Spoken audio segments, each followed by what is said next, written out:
Chapter 1 Nia. The cold moonlight cascaded down, completely obscured by the dense foliage, leaving only the flickering shadows of the trees. In the pitch-black forest, the rhythmic sound of tap, tap, tap echoed as a sphere of light slowly navigated through the darkness. Upon closer inspection, the light was held aloft by a withered stick, illuminating the faces of the individuals surrounding it. This group consisted of 10 people. 3 of them bore ashen, weary expressions, dressed in plain attire, their eyes darting nervously around, as if fearful of an impending threat. The remaining 5 were robust figures, armed with rifles and sheathed iron swords, clad in rudimentary wooden armor. They appeared to be warriors. Among them, the one holding the stick and bearing the light was a middle-aged man adorned in a simple white robe, the quality of which was evidently superior to that of the others. The final individual, however, was shrouded in mystery, enveloped in a voluminous black cloak. His head was bowed, his chin obscured by a wide hood. The 10 riders proceeded steadily towards a certain destination. At that moment, one of the ordinary-looking men clenched his teeth and hastened his steed, positioning himself beside the middle-aged man in white, adopting a respectful demeanor. "Lord Roni, should we not quicken our pace? I fear." The man could not finish his sentence, as Roni's icy gaze flicked towards him, halting his words abruptly. Roni withdrew his gaze, a hint of arrogance in his eyes, yet he spoke slowly. "We are nearing the band of robbers. I am well aware of their tactics. They excel at laying traps around their stronghold. We may already be under their watchful eyes. If you truly wish for our assistance, then maintain silence and lead us to their lair, Old Johnny." With the final words, Roni issued a stern warning. Old Johnny recoiled slightly, offering an awkward chuckle. "Apologies, Lord Roni, I'm merely concerned. We have lost too many family members. I fear for their safety. After all, they're a dangerous band of cannibals." "You are right. It is prudent to exercise caution." As soon as he finished speaking, another companion bravely interjected. "Indeed, it is said that among those cannibals lurks an even more perilous figure. Someone from the village has seen him. He is a practitioner of dark magic. With a mere spell, he has claimed the lives of over 10 individuals, seemingly controlling those cannibals." "Haha, dark magic?" A warrior with a scarred face erupted into laughter. "Let us not even entertain the notion of such a dangerous individual appearing in our midst. And even if he did, what then? You summoned us to deal with such matters. After all." "Precisely." Another warrior chimed in with a grin. "As knights sworn to protect this land, safeguarding the populace is our duty. Whatever challenges we face, you may entrust them to us. Of course, provided that." He left his sentence unfinished, casting a pointed glance at Old Johnny. Upon noticing the look, Old Johnny quickly understood, presenting a sycophantic smile, rubbing his hands together. "Rest assured, noble knights, I assure you that the compensation promised to you and Lord Roni will be generous, including for this esteemed individual." Old Johnny gestured towards the silent figure in the black cloak.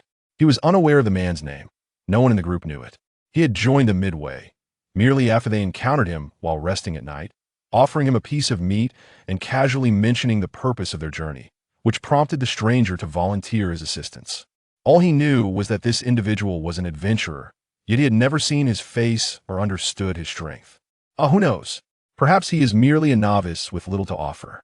After all, there are countless self-proclaimed adventurers in this world.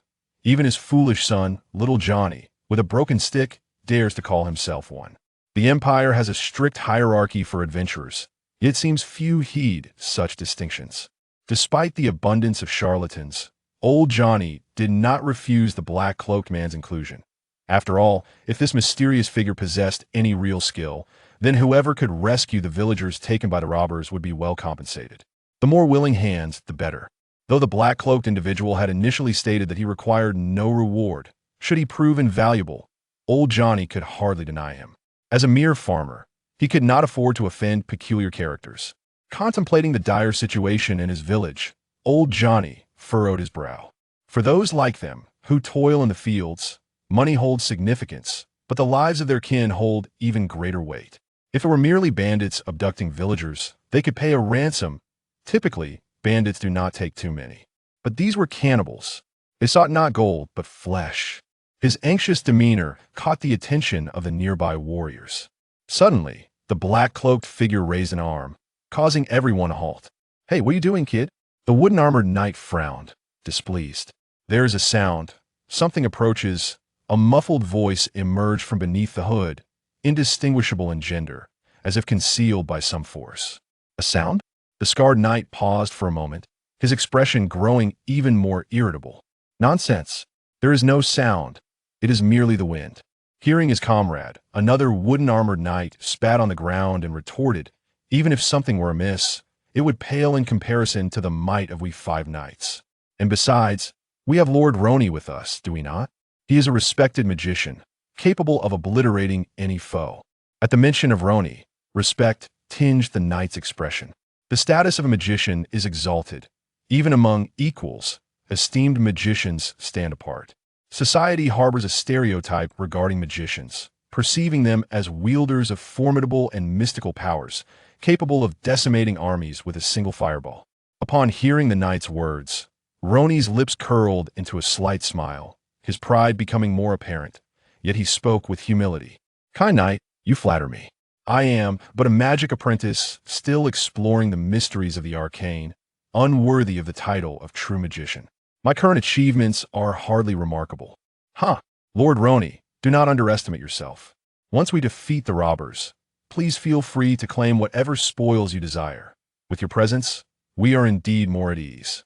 The scarred knight laughed heartily, bestowing praise before casting a disdainful glance at the black-cloaked figure. Alas, some individuals diminished that sense of ease. It was evident that the knights harbored considerable disdain for the presence of the cloaked figure. Halfway through joining the team, he appeared enigmatic and formidable, insisting on a share of the spoils, even though the funds were provided by old Johnny.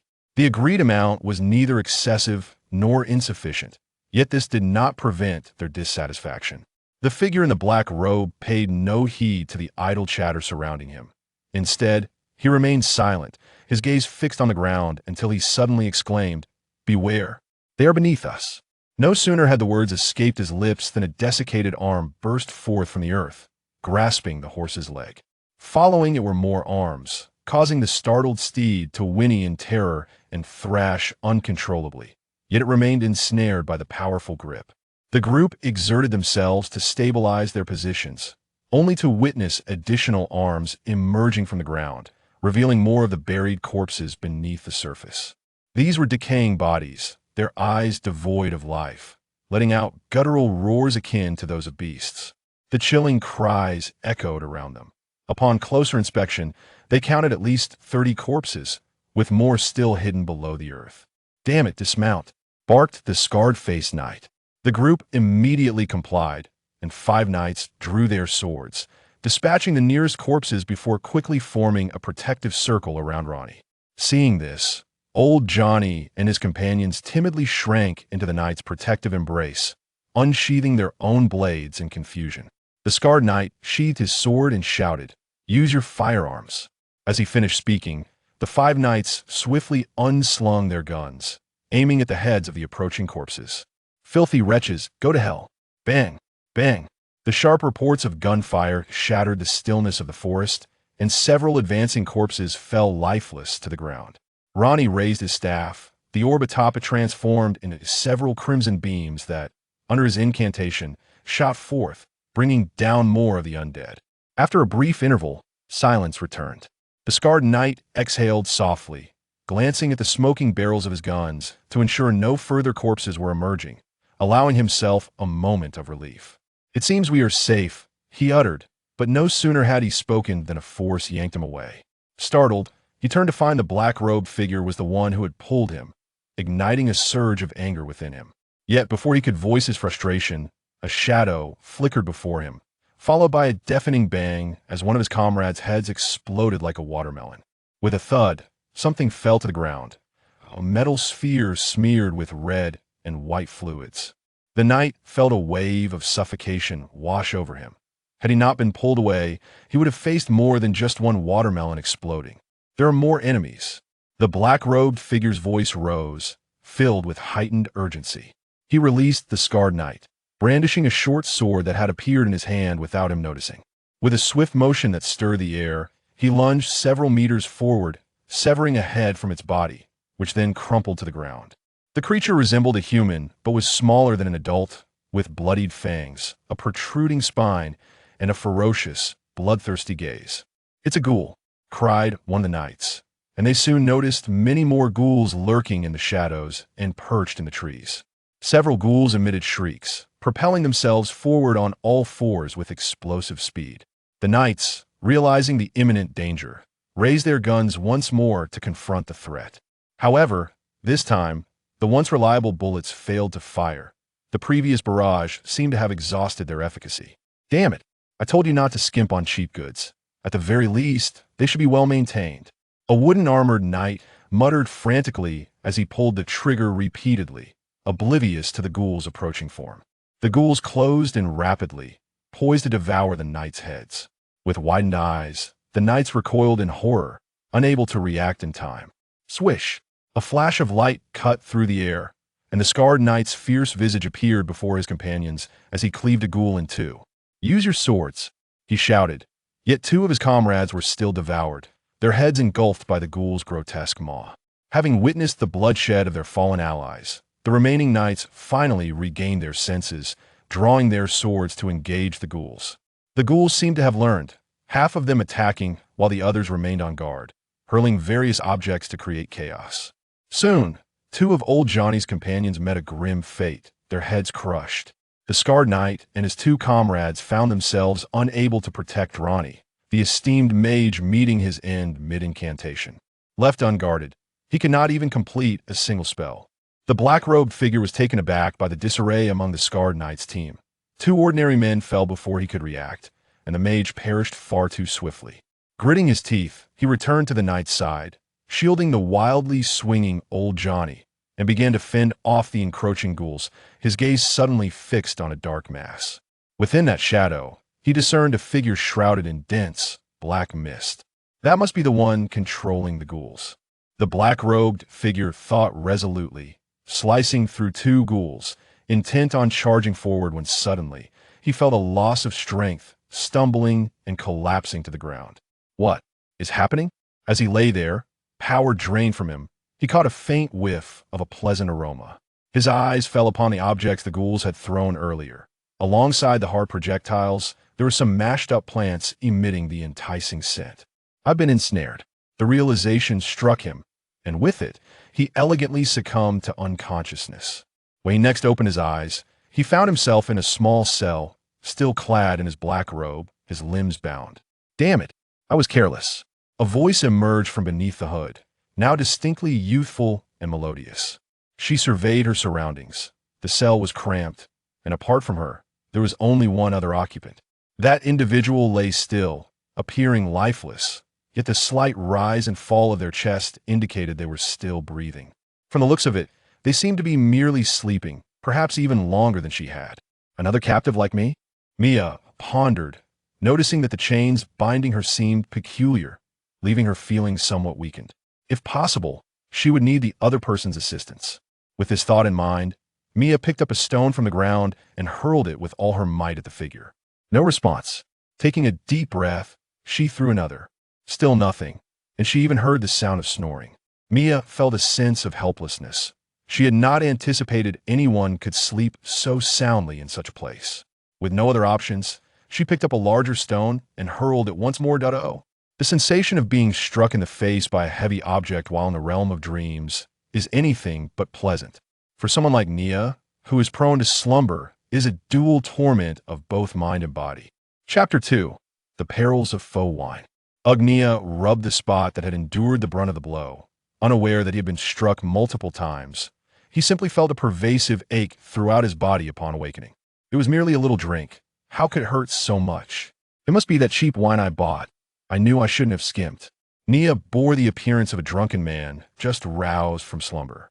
In addition to the pain, his stomach felt unsettled.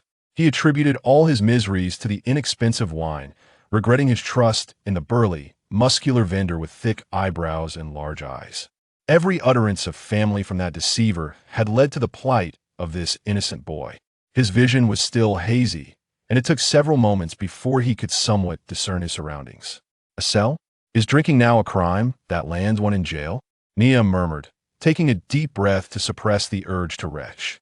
Hey, Mia suddenly spoke, her voice returning to its androgynous tone, attempting to capture the attention of the rather oblivious man beside her. Mia's bleary eyes turned toward Mia, who was swathed in a black robe, quickly capturing his interest. Oh my, why am I locked up with someone who looks so dangerous? I merely had a bit to drink. Mia felt a tinge of exasperation. She too was puzzled as to why she was confined with this oddly peculiar individual, yet she needed him. As recompense, she would assist him in escaping. Listen, we are in grave danger. This is the lair of cannibals, and if we do not devise a means to escape, we shall perish here. Mia observed Nia swaying precariously, his head teetering as if ready to topple. Taking a deep breath, she continued, I am an adventurer. If you assist me, I can lead you out of here. Assist you? Nia suddenly chuckled. I see. You need me to V50, don't you? Sorry, I don't have that, but you mentioned being an adventurer. Indeed, Mia replied. Upon hearing this, Nia pointed at her, chuckling twice, but just as he was about to speak, his head wobbled, and he slumped against the wall. Hey, don't doze off, Mia exclaimed in alarm. Fortunately, Nia did not succumb to slumber again, roused by her voice. He rubbed his temples, speaking in a drunken slur. I remember now. I'm also an adventurer. I came here to find someone. Just as he uttered a few words, a sudden fury overtook him. Damn it. Those wretched cannibals must have brought me here while I was inebriated. It must be so, utterly devoid of honor. You too. Mia was taken aback, struggling to believe that this man was indeed an adventurer, given his exceedingly ordinary, even somewhat tattered attire. No lowly adventurer would dress in such a manner.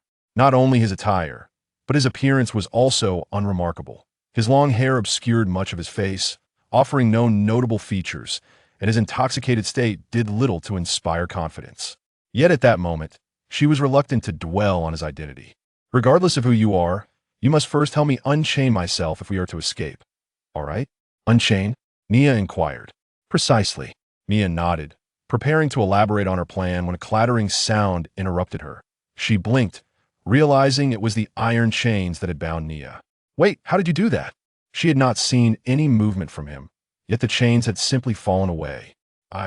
Nia leaned against the wall and, tilting his head, suddenly shook it vigorously, spreading his arms wide and laughing. I don't know. Don't shout. Mia felt a surge of panic. Her heart raced as she nearly cried out in frustration, lamenting her encounter with this troublesome individual. Oh, right, I must not shout. I understand I need to be cautious. Nia staggered toward Mia, inhaling deeply before speaking. Now it's time to help you. Unchain yourself, yes? As the situation seemed to regain its course, Mia felt a flicker of gratitude, eagerly nodding. Exactly, you first. Her sentence was abruptly cut short as the man suddenly grasped her shoulders with both hands. Mia's anger flared. She thought he intended to offend her, but then realized, given the concealing effect of his robe, he likely could not discern her gender. She lifted her gaze slightly, her clear eyes meeting his murky pupils and trembling lips. A thought struck her, and a single tear welled in the corner of her eye as she spoke in a pleading tone. Do not, I beseech you. After a while, a young maiden with golden, cascading curls, emerald green eyes, a delicate visage, and an alluring figure, clad in brown leather armor, stood in her cell, on the verge of tears. This was Mia, recently freed from her shackles, gazing sorrowfully at the black robe that lay discarded on the ground. This robe was indeed a magical artifact, imbued with enchantments, which had prevented the ghouls from truly harming her. Perhaps it was also the reason they had chosen to confine her here.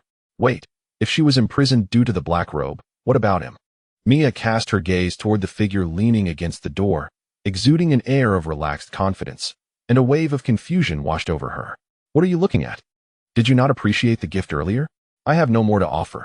Nia raised a hand, waving it dismissively, continuing to speak incoherently in a daze. I have overthought this. He is likely just fortunate. Mia averted her eyes, silently providing her own explanation. Then, she turned her attention to the iron door. Next, we must devise a way to open this door, but remember, once we are outside, you must stay close. Before she could finish her thought, Nia swaggered ahead and boldly opened the cell door, stepping outside and turning back to gaze at the girl, who was now enveloped in shock. What's the matter? Are you reluctant to leave? Mia opened her mouth, stepping out to inquire. You seem quite adept at picking locks. This guy seems more akin to a thief than an adventurer, she mused internally. Nia remained silent, merely yawning, and Mia was unconcerned with his demeanor. Her thoughts were instead occupied with rescuing the scar-faced man and old Johnny, who were also captured. I must save the others, but first, I need to reclaim my weapon.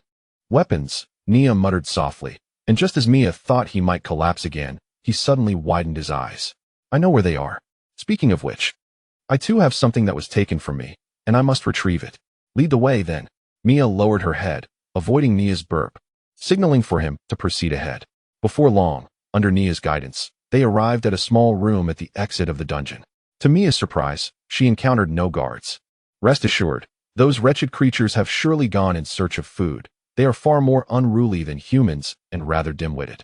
Leaving them to watch the prisoners is entirely reliant on the inmates' compliance. By the way, the one who put them on watch does not seem particularly bright either. Who would assign a fool to guard duty? At this, Nia spoke, while simultaneously unlocking the door to the small room in a manner that Mia could not comprehend, and then pushed it open to step inside.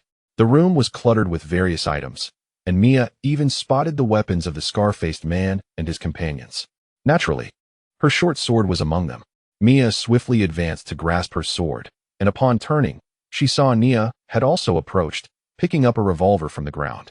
I told you these fellows are not clever. They actually discarded my belongings on the floor. Nia grasped the handle of the gun, inspecting the chamber filled with bullets, a satisfied smile gracing his lips. In the next moment, his eyes brightened, and he moved to the other side, picking up a bottle from the ground and uncorking it. A rich aroma of liquor wafting from within. Ah, this treasure still exists.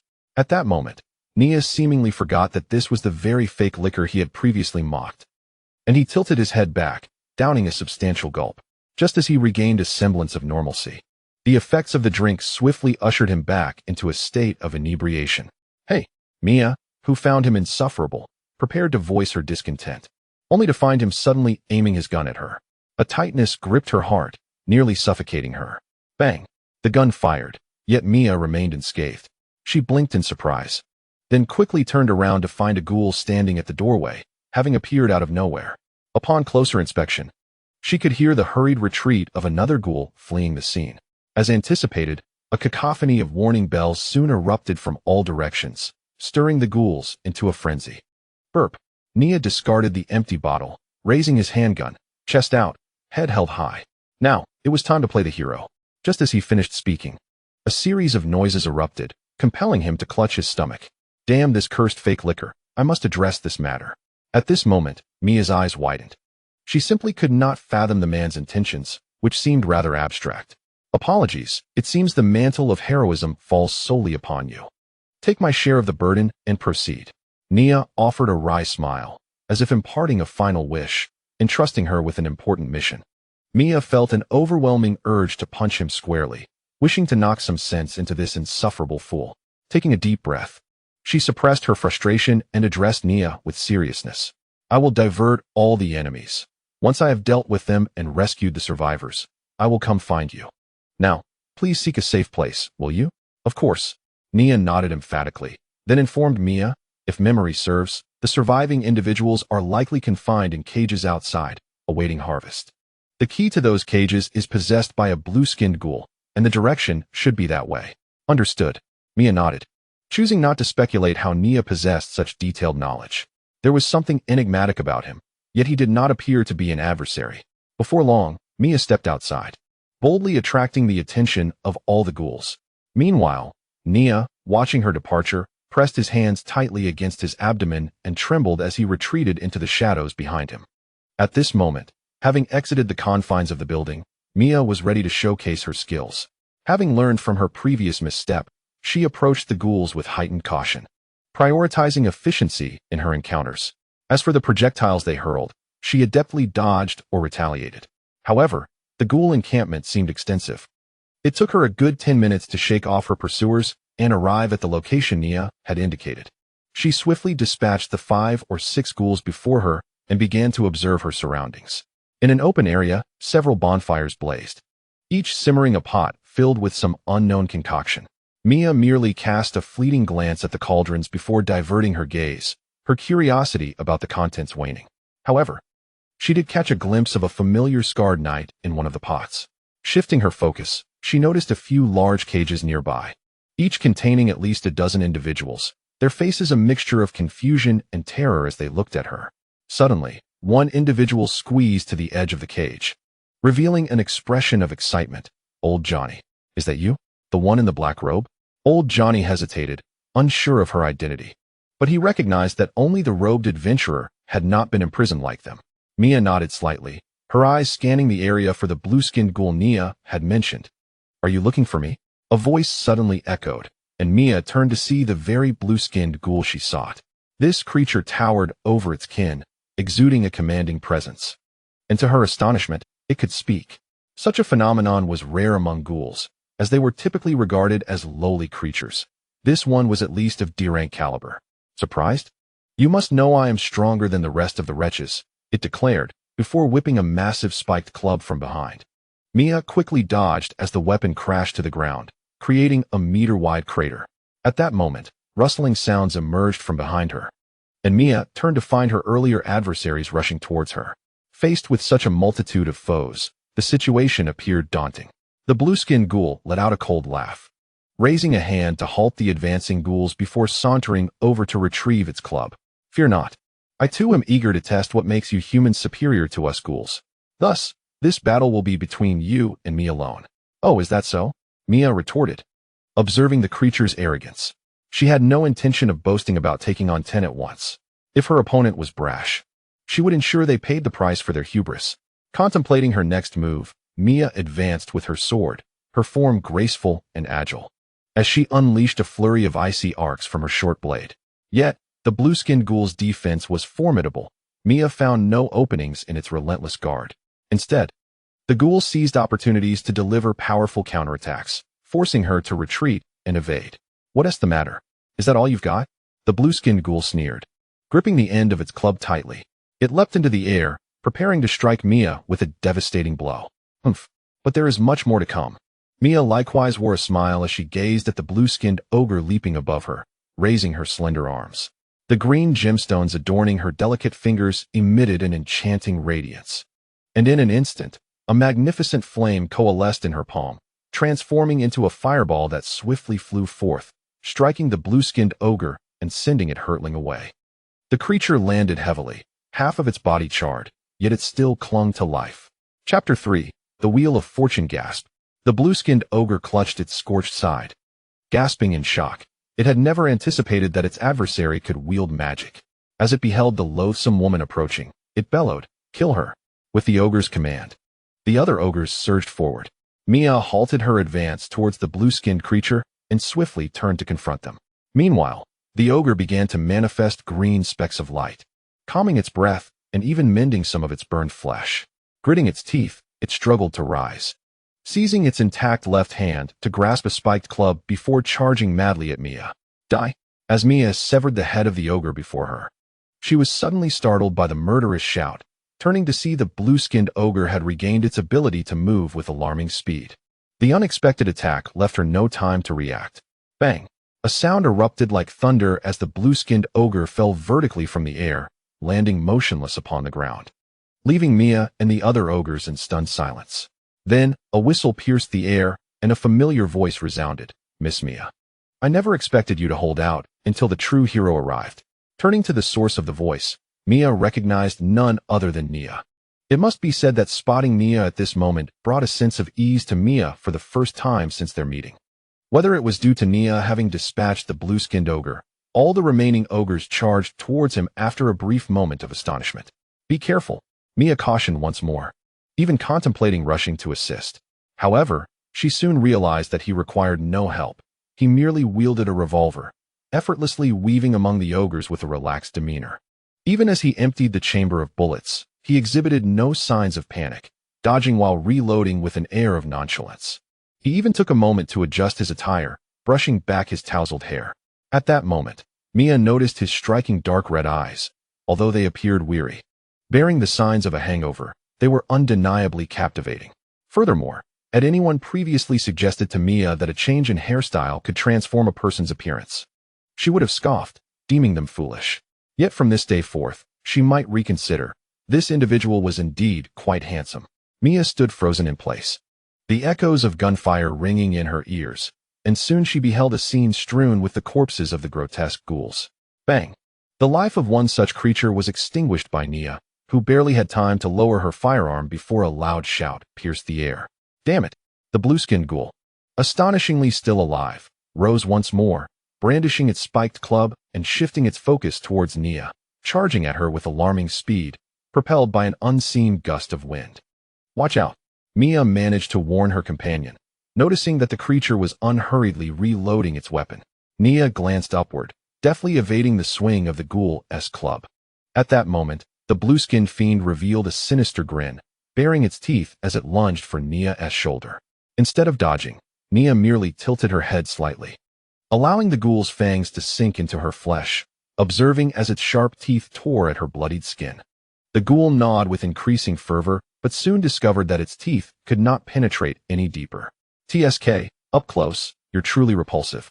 Devoid of any value even as a pet, and rather dim-witted. Do you not wonder why I am not caged like the others? It is because that fool realized he cannot kill me. Poor child. Nia's calm voice resonated, causing the ghoul's heart to race.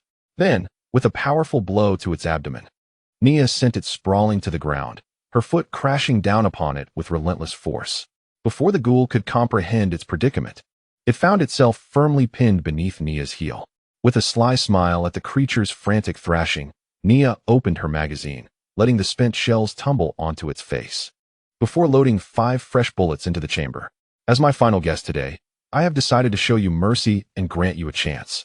The hard texture of the shells seemed to awaken a flicker of awareness in the ghoul, halting its clawing antics as it surveyed the lifeless bodies of its comrades, displaying a moment of confusion. Upon hearing Nia's words, a glimmer of yearning for life sparkled in its eyes. Yet, when it saw her load the 5 bullets, despair washed over it once more. Let us play a game, the Wheel of Fortune. Nia winked at the creature and without hesitation, pulled the trigger. Click! The anticipated gunshot did not resound. Instead, the ghoul's eyes brightened with clarity, followed by a surge of joy, while Nia's smile gradually faded. How fortunate, she remarked, lifting her foot. With the ghoul momentarily relieved, its head exploded, crimson juices splattering across the ground. Nia holstered her pistol, her tone laced with faux sincerity. I apologize for stepping on you. Mia, witnessing Nia's actions, gasped in disbelief. You said you would spare it. Yet Mia harbored no pity for those wretched ghouls. They were utterly unworthy of compassion. In truth, she had been prepared to intervene long before Nia's gun had fired. However, she had not anticipated that Nia would exhibit such a blatant disregard for her promises. This was somewhat inappropriate for Mia, given her upbringing. Oh, my apologies, esteemed knight. Nia exaggeratedly retorted, retrieving the key from the blue-skinned ogre and striding towards the cage, brushing past Mia. If you find this unsatisfactory, perhaps you might lodge a complaint with the God of Light.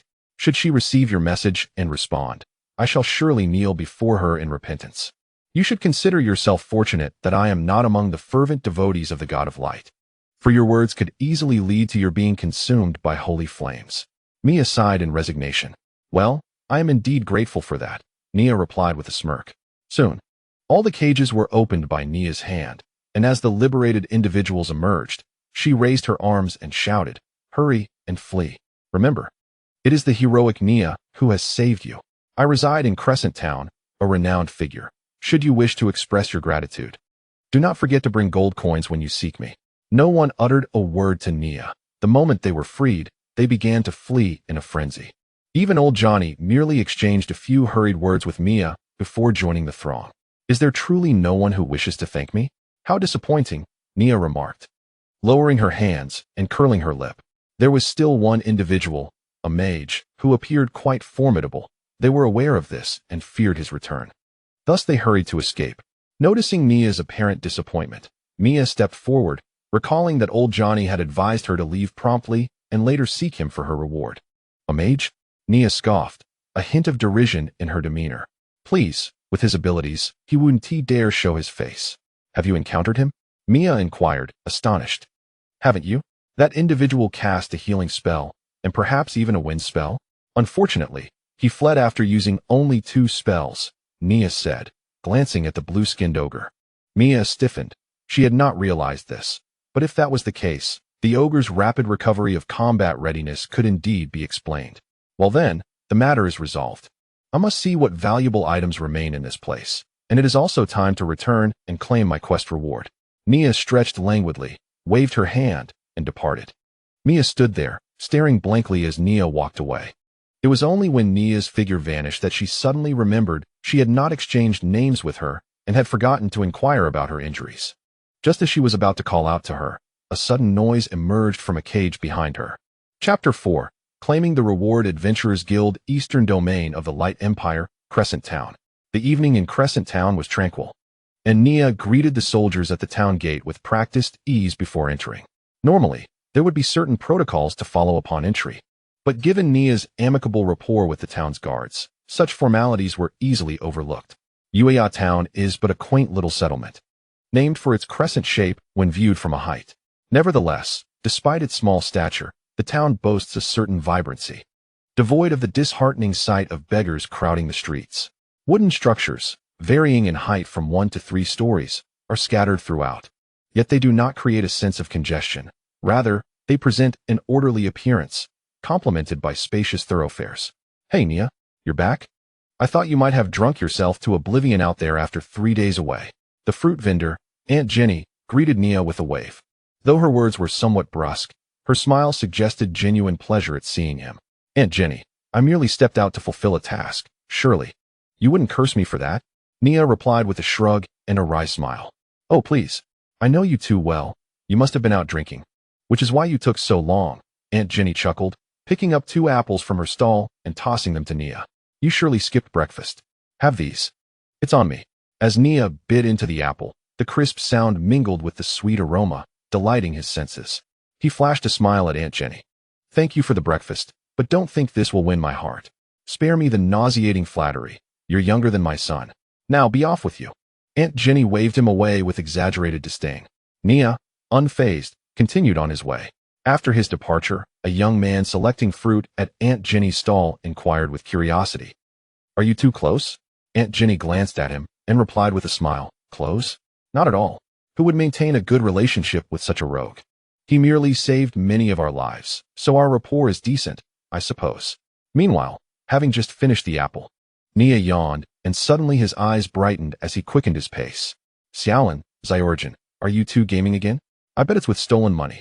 The 2 boys, aged around 8 or 9, were engrossed in their game and failed to notice the approaching figure until a pair of large hands unexpectedly landed on their shoulders, nearly causing them to leap out of their skins.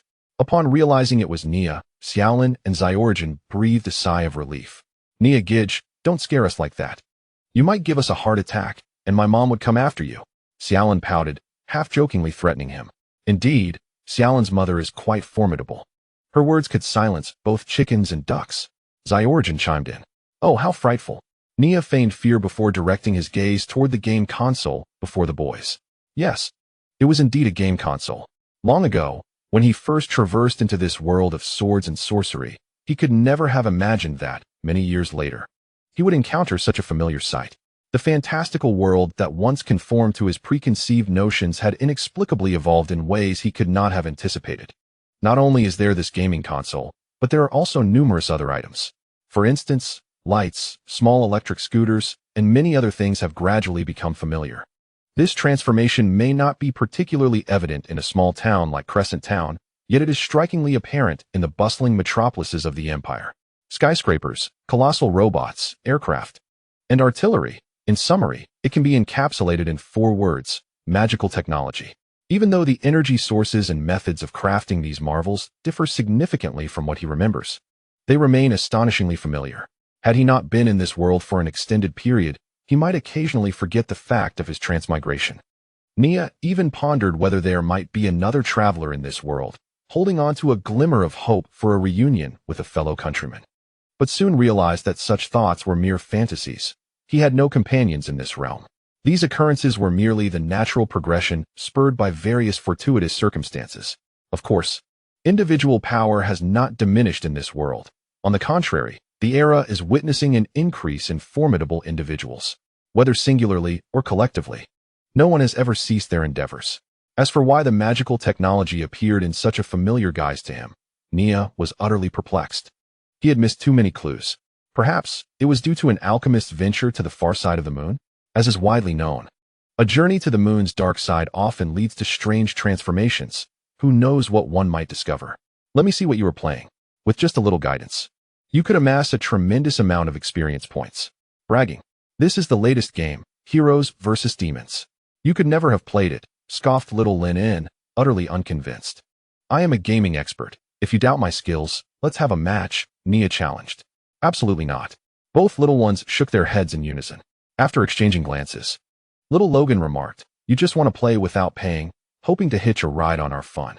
I see through you." Nia's mouth twitched slightly. Nonsense. I'm an adult. Would I really rely on 2 children to fund my gaming? That is quite an insult. But Mom says you are a miser, little Lin and squinted, teasingly. Nia fell silent for a moment, then raised his hand and lightly tapped his forehead. You little brats, I'm leaving. He turned on his heel, as if resolved, not looking back again. Soon, while tossing and catching the black iron coins he had just acquired from little Lin and little Logan, he staggered into the second most significant building in Crescent Town, just slightly less grand than the mayor's residence, the Adventurers Guild Hall. Several centuries prior, after a powerful hero vanquished the Demon King and mysteriously vanished, the continent of light fell into a brief state of panic. Fortunately, under the guidance of the Empire and the leaders of other races, that turmoil was quelled. Thus, the continent transitioned into the era of the Federation.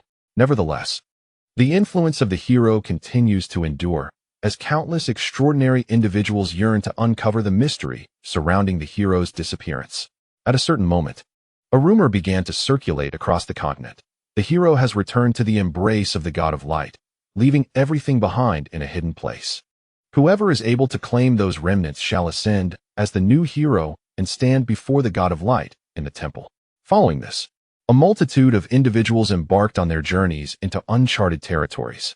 They explored, they pursued, they adventured. As the number of these individuals grew, the term adventurer emerged, specifically designating those extraordinary beings who sought to follow in the hero's footsteps and aspire to become the new champion. Once the number of adventurers reached a certain threshold, guilds were swiftly established. Their primary function was to register adventurers, assign them promotion tasks to elevate their ranks, facilitate the acceptance of missions, and disperse rewards. Naturally, they served additional purposes, such as providing a platform for individuals to gain recognition and fame. A considerable number of individuals enlisted as adventurers for the convenience of easier task acquisition and rewards, like Nia. Nia's purpose in coming here was, of course, to collect her task rewards. Even in a town as modest as Crescent Moon Town, the number of adventurers was quite substantial, bustling with activity. Nia glanced around and spotted a beautiful young woman at a window, seemingly a bit flustered and unoccupied. She promptly approached the lady. "Excuse me, may I trouble you to settle my task rewards?" The newly appointed young lady stiffened upon suddenly being approached, but her face flushed when she recognized Nia's visage. "Why, yes, I have time," she stammered. Feeling somewhat awkward, she quickly added, "Please present your adventurer's proof." Nia smiled gently and produced a black card. The young lady accepted it and began to process the information. Biting her lip, she glanced at the reader and instinctively inquired, "You are a D-rank adventurer? At only 18. How youthful." The Adventurer Guild categorizes adventurers into ranks from SS to E. SS, S, A, B, C, D, E. This classification is widely applied in various contexts.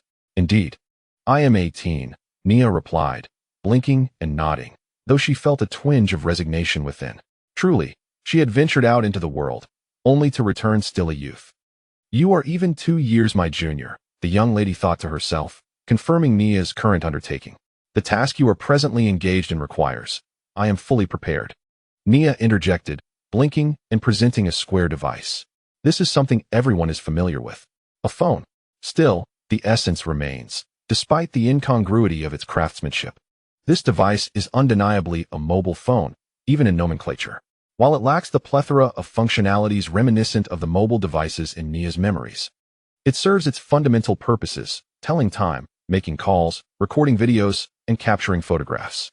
Perhaps, in a few decades, One might witness games like Adventurer's Glory or Knight's Honor gracing its screen. Nia's current mission, though aligned in destination with Mia's, diverges in intent. His task is to eliminate the menacing ghoul threat. This mission evidently emanates from a pitiable soul tormented by the ghouls. As for the outcome, it is clear that Nia has executed his task commendably. Chapter 5.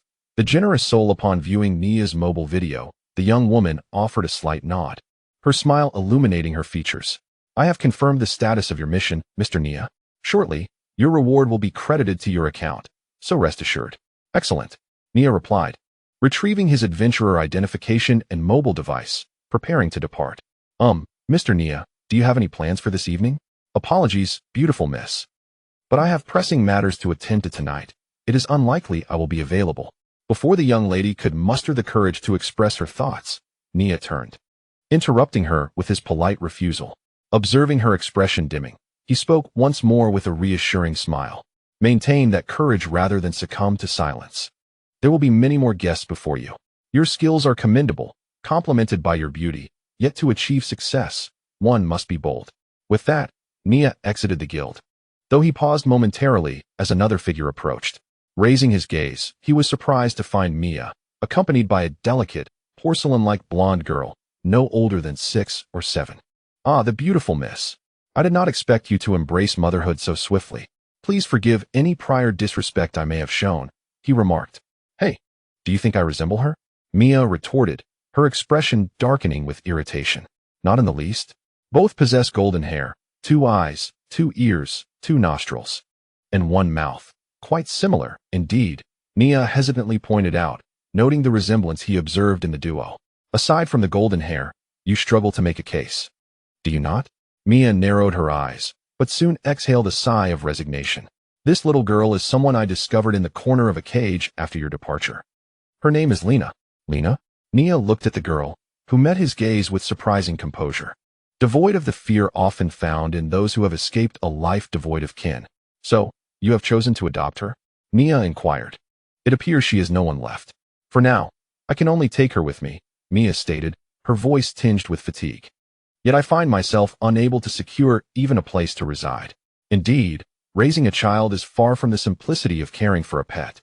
Children can be an endless source of vexation, often bringing forth significant troubles. Nia offered a rather callous consolation, yet Mia resonated deeply with the sentiment. Yes, this predicament has completely derailed my pursuit of meaningful endeavors. Nonetheless, until I secure a new abode, I must find a way to provide for her, just as my parents did for me. Thus, I have come here. Mia's gaze drifted past Nia, settling upon the sign of the Adventurers Guild. I must earn money. I can no longer wander aimlessly as a mere adventurer. Hence, I intend to register my identity and undertake some tasks. Mia felt a twinge of pity for herself. She was reluctant to disclose her information to an Adventurers Guild of dubious reliability, yet she could conceive of no alternative. Should I resort to manual labor? After a moment of silence, a pained expression marred Mia's features. However, I am uncertain if I possess sufficient funds. Mia refrained from approaching old Johnny.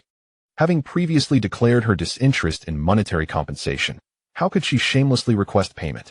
The consequence of refusing money while seeking dignity was that she could only gaze at Nia with her large, pleading eyes. Thus, if my funds prove insufficient, might you assist me? Nia inquired, her gaze shifting. How much do you have? After a moment's contemplation, Mia disclosed a figure. Nia appeared taken aback, responding, that is indeed rather inadequate. Allow me to ponder for a moment. After a brief contemplation, Nia turned to the young lady who had attended to her earlier. A plan forming in her mind. I have an acquaintance here. Perhaps a little leniency can be afforded. With that, Nia extended her hand towards Mia. Please hand me the money. I shall approach her to negotiate.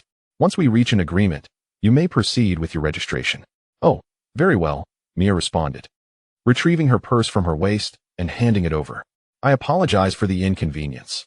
Once I earn some money, I shall certainly treat you to a meal and drinks.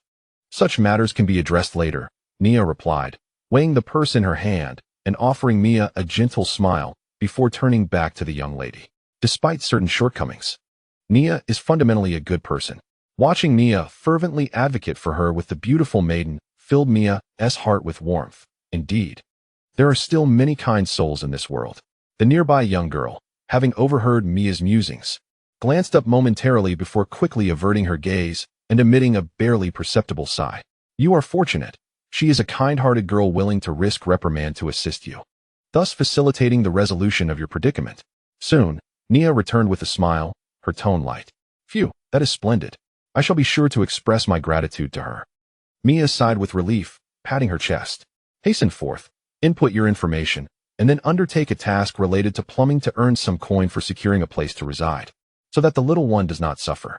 Nia, with a grin, sauntered past Mia, playfully pinching little Lena's cheek. Ah, by the way, you have yet to tell me your name. Mia took a few steps into the guild, and suddenly recalling something, swiftly turned back to speak, yet could not find Nia's figure anywhere. This fellow is quite mysterious. Meanwhile, Nia traversed 3 streets and arrived at a shop exuding warmth and steam. Its name rather unpretentious, the first blacksmith in history. In other locales, such a title might provoke some to vandalize the sign. However, here, it merely elicited laughter. Moreover, though the proprietor may not be the best in history, he is undoubtedly the finest in Crescent Moon Town. Nia strode directly inside, where an even greater wave of heat assailed him. He did not venture further, but instead bellowed, Rock, the world's mightiest dwarf rock, your most loyal customer has arrived. Aren't you going to come out and greet me? Before he could encounter anyone, the shopkeeper's gentlemanly yet scathing remarks regarding Nia's ancestry echoed from within. After a brief pause, when the tirade subsided, Rock appeared, his face a mask of fury. What do you want with the great dwarf rock? Here to repay your debts. Are you? You better be, or I shall never forgive you for once again ruining my precious time of inspiration. Chapter 6. The dwarven blacksmith Dwarf Rock barely reached Nia's waist, wielding a massive hammer adorned with peculiar magical runes, his tool of trade. Oh, discussing money is such a sentimental matter, considering how I have been tending to your business. Let us take it slow, Nia shrugged. Swiftly producing his revolver and placing it upon the adjacent table before Rock could become more incensed. Please take a look at this. It seems to be malfunctioning. Frankly, your craftsmanship leaves much to be desired. Every time I use it, I must return for repairs. Surely, you must be doing this on purpose, providing subpar work to ensure a steady stream of income. You are nothing short of a mercenary among dwarves. Humph. You know very well whether you've paid or not, don't you? Drawn in by Nia's revolver and provocations, Rock snorted and leaped onto a stool taller than himself to examine the firearm. Nia raised an eyebrow at his antics, still perplexed as to why dwarves, averaging a height of 1.20 meters, insisted on constructing tables and chairs of regular or even larger proportions. Even sitting upon this chair was a cumbersome affair. You'd best refrain from muttering about me in your mind, or the shop of Dwarf Rock shall be permanently closed to you. As if discerning Nia's thoughts, Rock lifted his gaze to issue a warning, then, under Nia's sheepish smile, set down the revolver. I recall expressing my concerns regarding the subpar materials used in crafting this silver assassin. It would be prudent to refrain from firing it more than 30 times in a single day, and certainly to avoid excessive consecutive use in a short span. You criticize my skills, then enlighten me on your own technique. As an adventurer, I naturally employ my tools with greater intensity. Nia averted his gaze, filled with trepidation. Humph. You could simply use your fists to deal with those lowly, wretched creatures. This firearm ought to be reserved for critical moments, and it is ill-advised to load it with ordinary ammunition. It is a magical weapon. Filling it with mundane rounds only results in futile depletion and meager damage. As Rock grumbled, he picked up the handgun and moved to the back, soon followed by the sound of hammering from that direction. Is it not wasteful to use magic bullets against goblins? Nia muttered quietly. Moments later, Rock placed the revolver before Nia. It's done. The repair fee is 5 silver coins. 5. Nia exclaimed in disbelief. You might as well rob me. That was not the price last time. You did not handle it so poorly then, Rock retorted derisively. You owe me. After a brief silence, Nia asserted firmly. Rock, anticipating Nia's response, raised his middle finger and unleashed a torrent of shouts, causing Nia to break into a cold sweat. Shortly thereafter, Rock pointed at Nia's nose. If you do not settle your bill promptly, do not expect to seek my services again. Do not be like that. You know I am short on funds. Nia produced a small handful of black iron coins and placed them on the table. Will this suffice? Are you jesting? You expect to pay with money pilfered from some unfortunate soul? Rock roared, incredulous. These mere dozen black iron coins are worth less than half a silver coin. Huh. This is hardly stolen. It was graciously bestowed upon me. Nia scratched his head, feeling somewhat embarrassed. He then spread his hands in a gesture of resignation. Regardless, I possess no money. I intend to return, so do as you will. As an adventurer, cannot you undertake a few more lucrative tasks and refrain from squandering your earnings on that vile drink? Rock remarked irritably. Enough of that. High-paying tasks are perilous. One misstep could result in a confrontation with other adventurers. I am too feeble. What if I were to be slain? Even the previous task, had I not been intoxicated, I would never have dared to accept it. Nia shrugged, appearing to acknowledge the dangers of crossing paths with the formidable. You insufferable, loquacious brat. Rock snorted dismissively, exhaling sharply through his nostrils. He took a couple of steps before articulating his intent. Since you lack coin, why not venture below? I have heard whispers of individuals encountering dragon scales and firefly blossoms down there. Retrieve those for me, and I shall absolve you of your debts. The Shadowlands. Are you jesting? Is that a place for novices like me? Nia was utterly astonished, completely unprepared for the intentions of this bushy-browed, wide-eyed fellow. The Shadow Realm, also referred to as the Land of Adventure, has existed for over 4 centuries. Its origins remain a mystery. People only know that it has appeared in a most extraordinary manner, resembling an alternate world superimposed upon the continent. The dimensions and shapes of its landmasses align almost perfectly with those of the continent, yet the creatures inhabiting that realm are far more perilous, terrifying, and bizarre. However, in contrast, the Shadow Realm is replete with treasures. Many have perished within its confines, yet others have emerged as formidable champions through the spoils acquired therein. Speculations abound that the missing heroes may have ventured deep into the Shadow Realm. Regardless of the reasons, it is undeniably a place that can drive one to madness. Compared to the continent, which has been thoroughly claimed by the powerful, the Shadow Realm still harbors immense opportunities.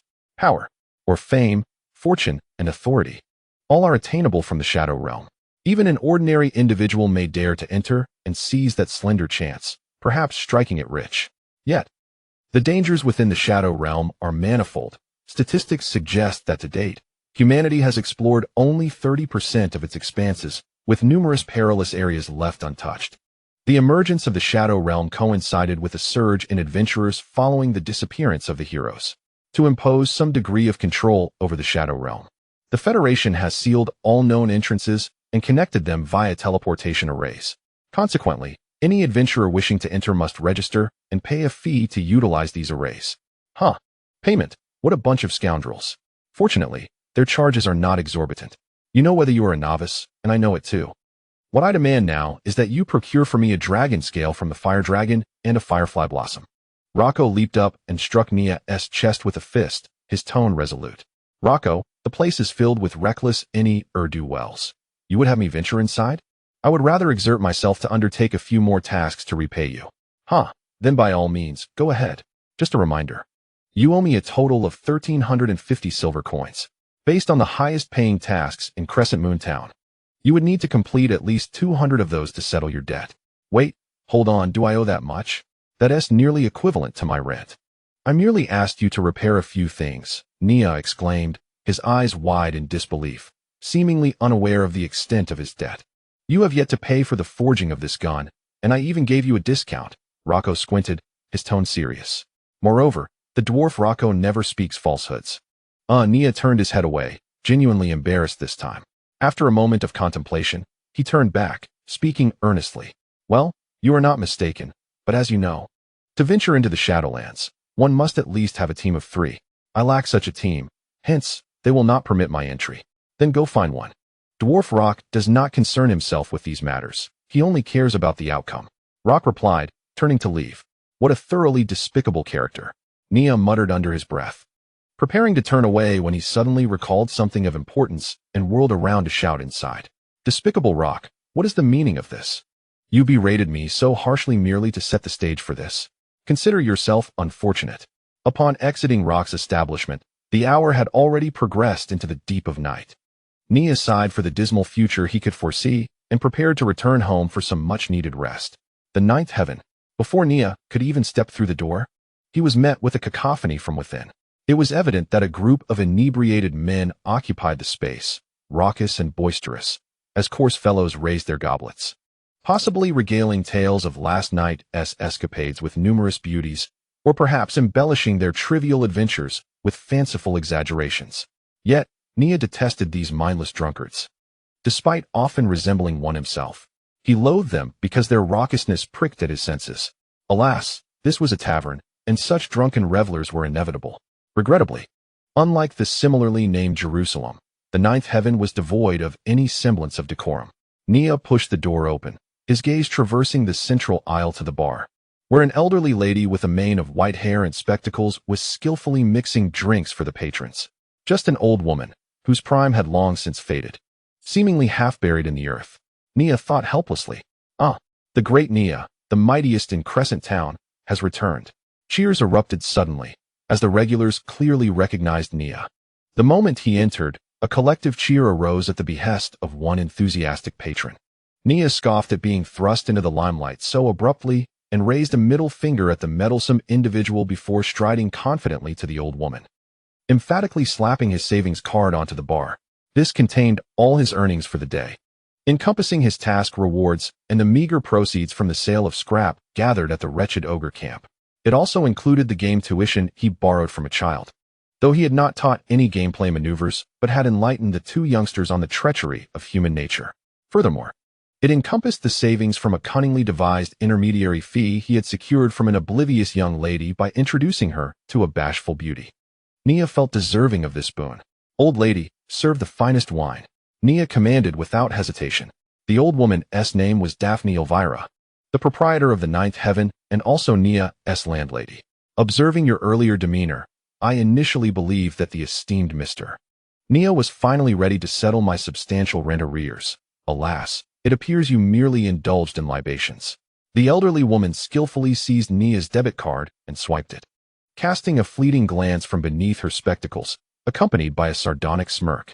Well, it seems I may indeed treat you to a couple of cocktails personally crafted by me, rather than allowing you to seek out some dubious individual for counterfeit spirits. Enough of your prattling, old hag. Just bring forth the wine. I am the guest here. Remember your place. I am the deity, Nia proclaimed with an air of arrogance. Ah, let us hope that tomorrow you will embody the revered deity Nia, rather than the shameless debtor who evades rent, Daphne retorted with a cold huff, before laboriously retreating to concoct drinks for the esteemed Mr. Nia. Soon, amidst the tedium of waiting, 2 glasses of wine were presented before him. Nia lifted his gaze, yet the figure before him was not Daphne. Cascading silver-white hair graced her shoulders, glimmering with a subtle silver-blue hue.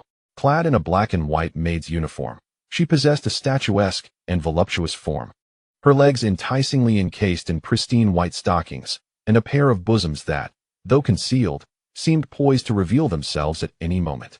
However, what captivated the eye even more was her skin, pure and fair as that of a saint, complemented by a pair of ruby-red eyes that appeared to burn with an inner fire.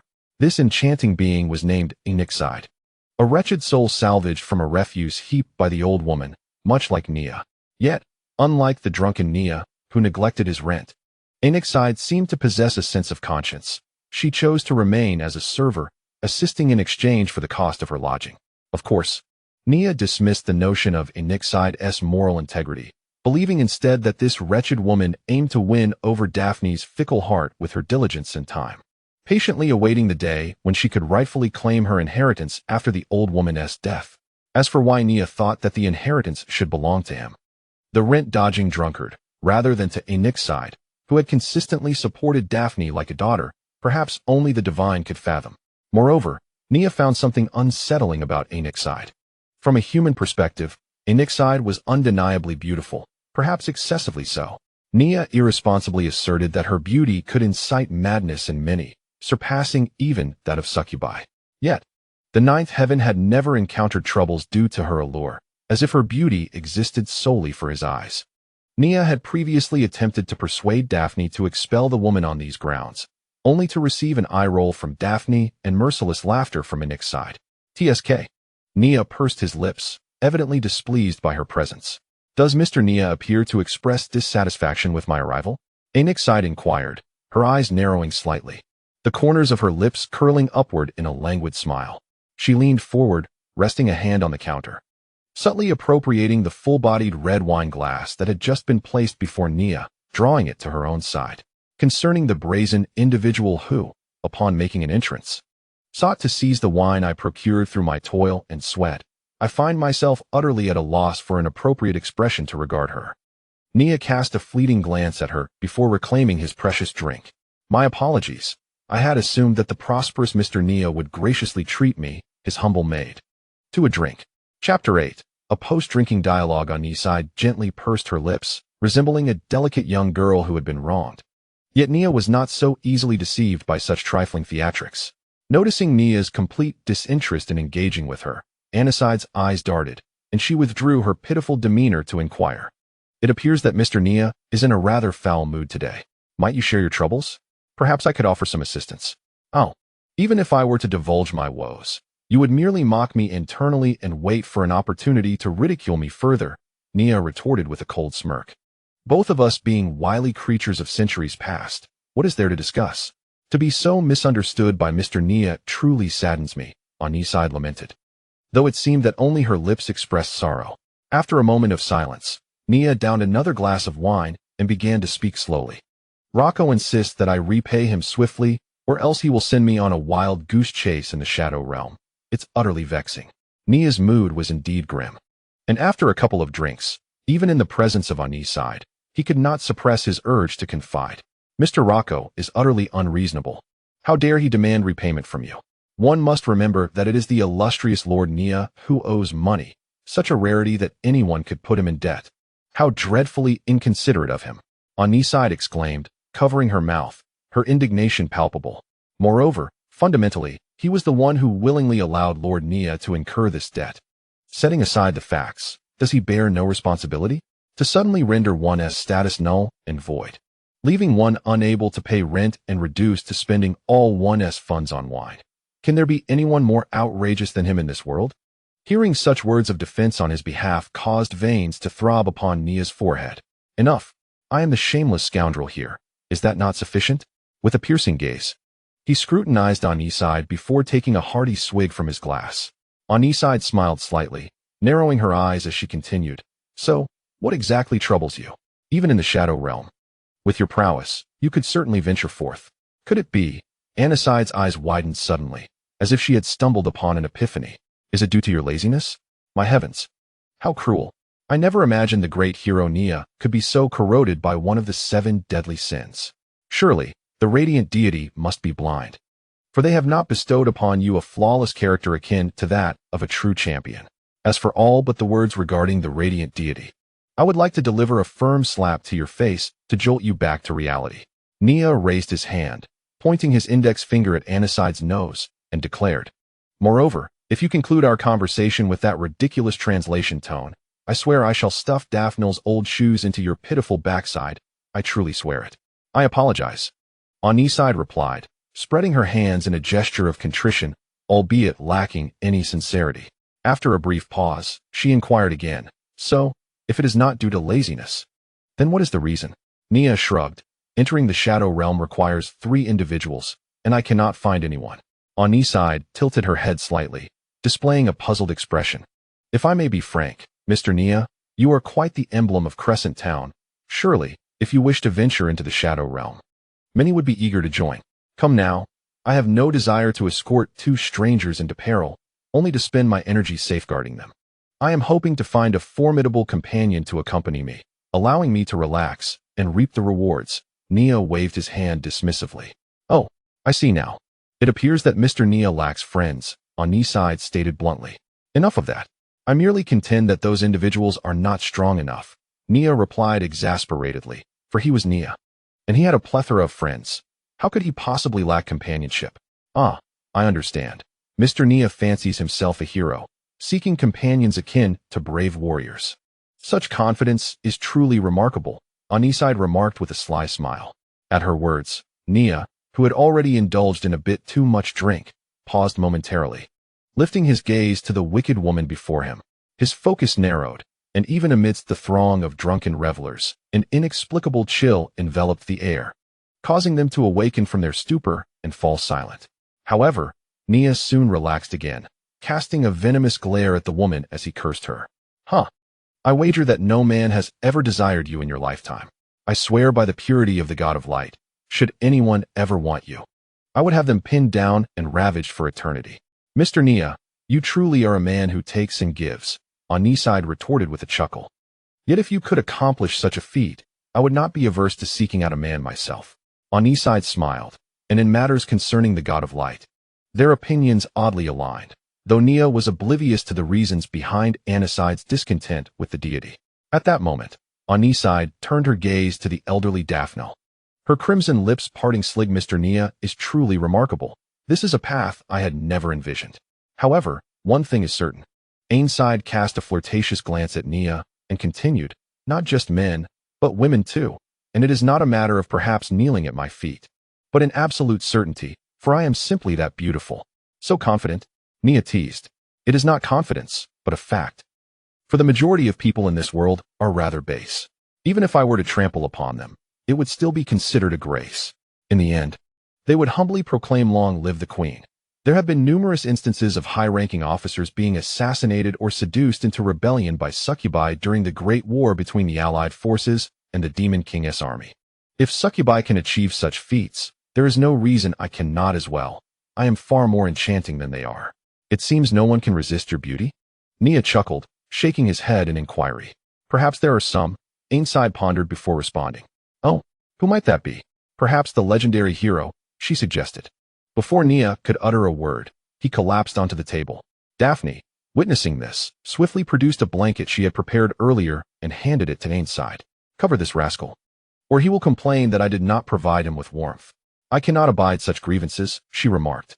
You are so kind to him, I might become envious. Ainside replied with a faint smile, reluctantly accepting the blanket. Chapter 9. The beginning and the present. Leah, clutching snacks he had just purchased from a convenience store, stood beside a stunning woman, cloaked in pure white robes and bathed in a holy light, though her expression appeared somewhat vacant. He was too preoccupied to admire her beauty, instead gazing into the distant throngs of people. What is this all about? Leah pondered. At that moment, the woman shook off her daze, and amid the hushed anticipation of the crowd, she knelt before Leah, taking his hand and kissing it. Then, raising her gaze to meet Leah's bewildered eyes, she uttered those words. Hero, please, under the guidance of the God of Light, lead us to defeat the Demon King, thwart the Demon God's schemes, and save this shattered world. Hero? Me? Leah blinked, pointing at himself, feeling a bit dizzy from the term hero. If he was not dreaming, did that mean he had traversed into another world? Although he was unacquainted with anyone here, fulfilling the basic criteria for such a journey, he had not exactly hit the jackpot. Is crossing over this abrupt in this era? The four horsemen of the apocalypse would weep. I must apologize to them all. Hero, may I ask your name? The woman inquired softly. I am Leah. Hero, is this your possession? She asked again, glancing at the convenience bag in Leah's hand. Yes, he nodded in response. The woman smiled, rising to her feet, and with astonishing strength, she grasped Leah's hand and pulled him forward, rendering him unable to resist. Then, she lifted their joined hands high. Do you see? Lord Nia has confessed. He is indeed the messenger sent by the God of Light to save us. He is the valiant hero who shall illuminate our path with the radiance of the goddess, guiding our resolve until we vanquish the Demon King's army and restore the shattered continent to its former splendor. Everything seems so beautiful, as if such beauty could reach eternity. What crime could Nia possibly have committed? Until the moment the heroic figure sits dejectedly on the judgment seat, a commanding voice resounding, all beauty abruptly ceases. Nia cradled his head, slowly prying his eyes open a fraction. Once the discomfort brought on by the alcohol gradually subsided, he finally managed to rise to his feet. Lord Nia has awakened. Would you care to try the hangover soup I prepared? Ainside's voice chimed in beside him. Nia turned his head to see her seated next to him, pushing a bowl of steaming soup toward him, as if she had been eagerly awaiting his revival. Victory? No. Failure. A hero? A sinner. Nia pressed his fingers to his temples, astonished by the potency of his hangover, as it dredged up even the most trivial past grievances in his dreams. He glanced at the hangover soup before him, and without hesitation, gulped it down.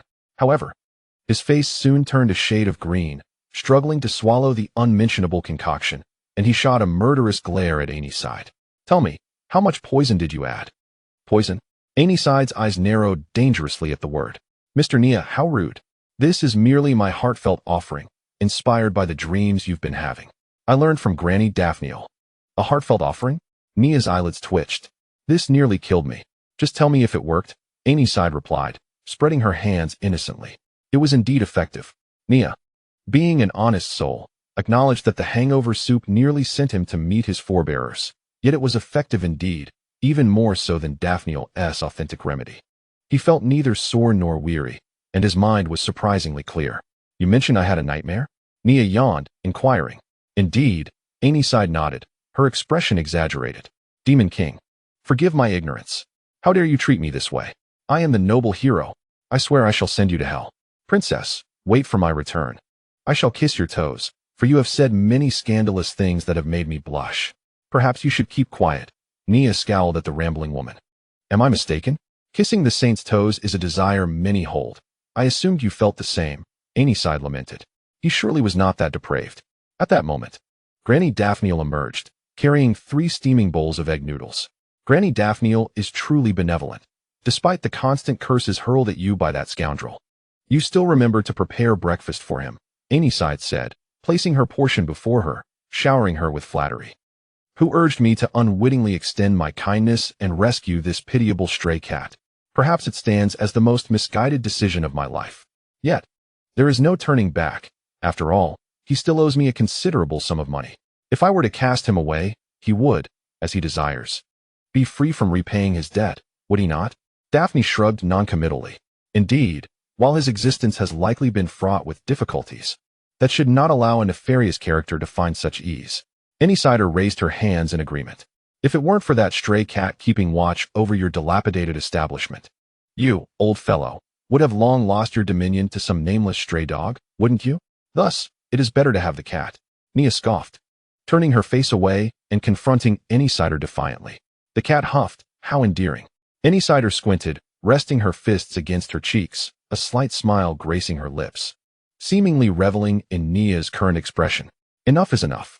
Nia rolled her eyes, using one hand to eat with chopsticks while the other reached for the remote control. Turning on the television mounted above, witnesses reported that the Grand Duke of the North recently ventured into the Shadowlands and single-handedly tore apart a colossal dragon.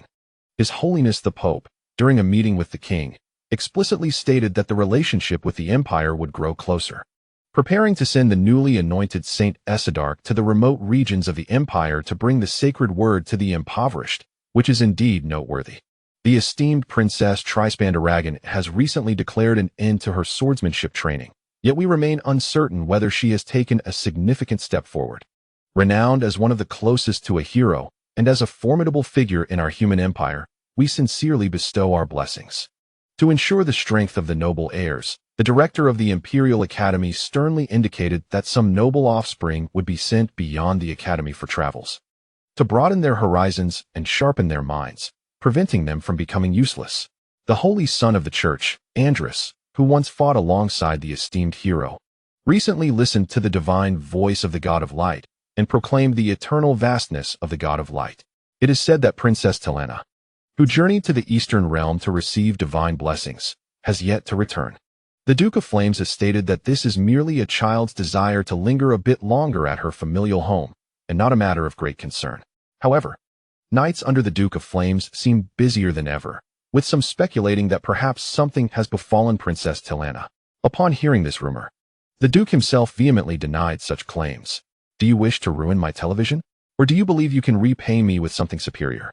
Before Nia could change the channel again, Daphne stepped forward and snatched the remote from her grasp, coldly stating her displeasure.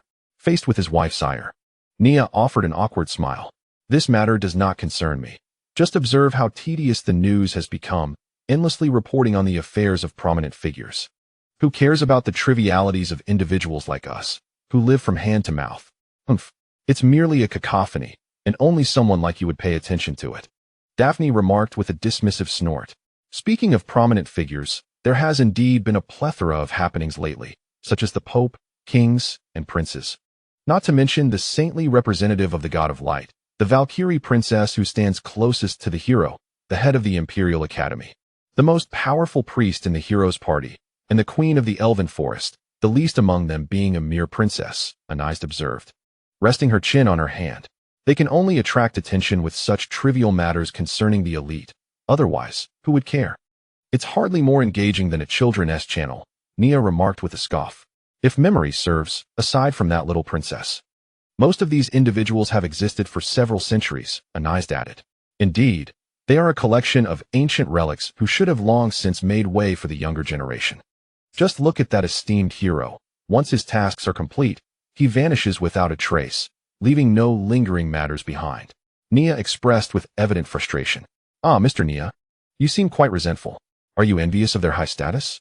Speaking of age, for beings of their caliber, several centuries would be considered prime years. Anais inquired with a playful smile. They are devotees of the god of light, Nia retorted with a sardonic laugh.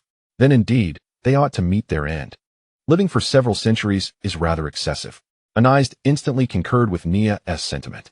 You too, rascals, I too am a worshipper of the god of light. Kindly cease your impudent remarks and eat quickly, lest the noodles become mushy and you accuse me of poor cooking. Daphne shot a fierce glare at the pair.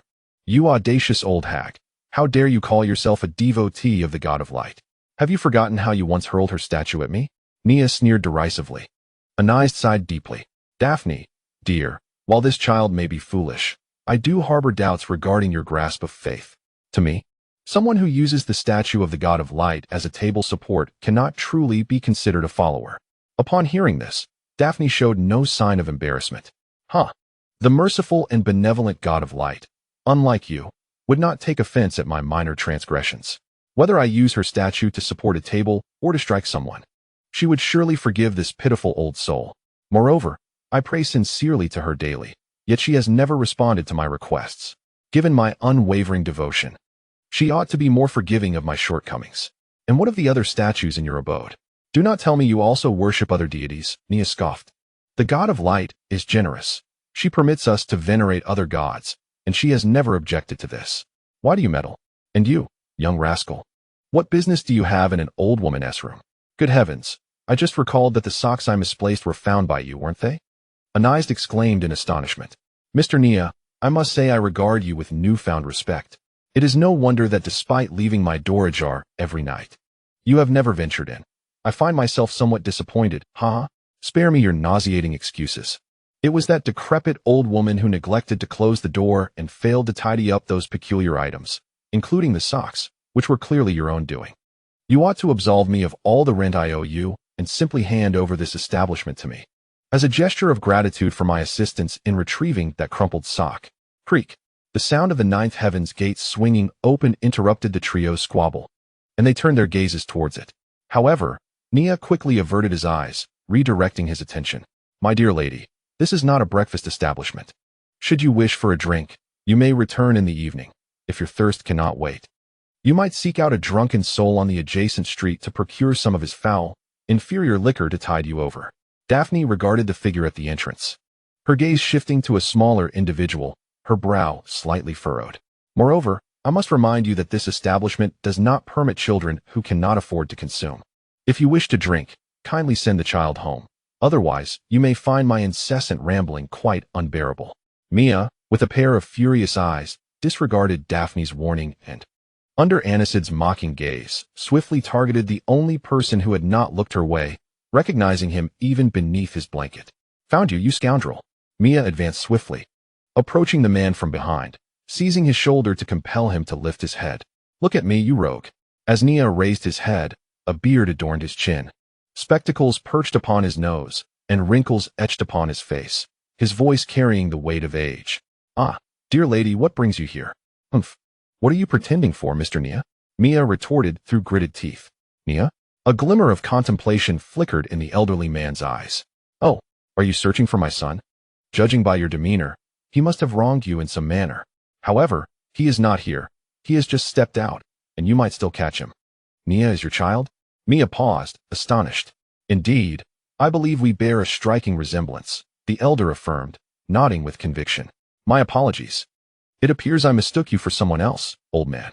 Mia spoke with sincerity, yet the next moment her expression hardened into icy resolve.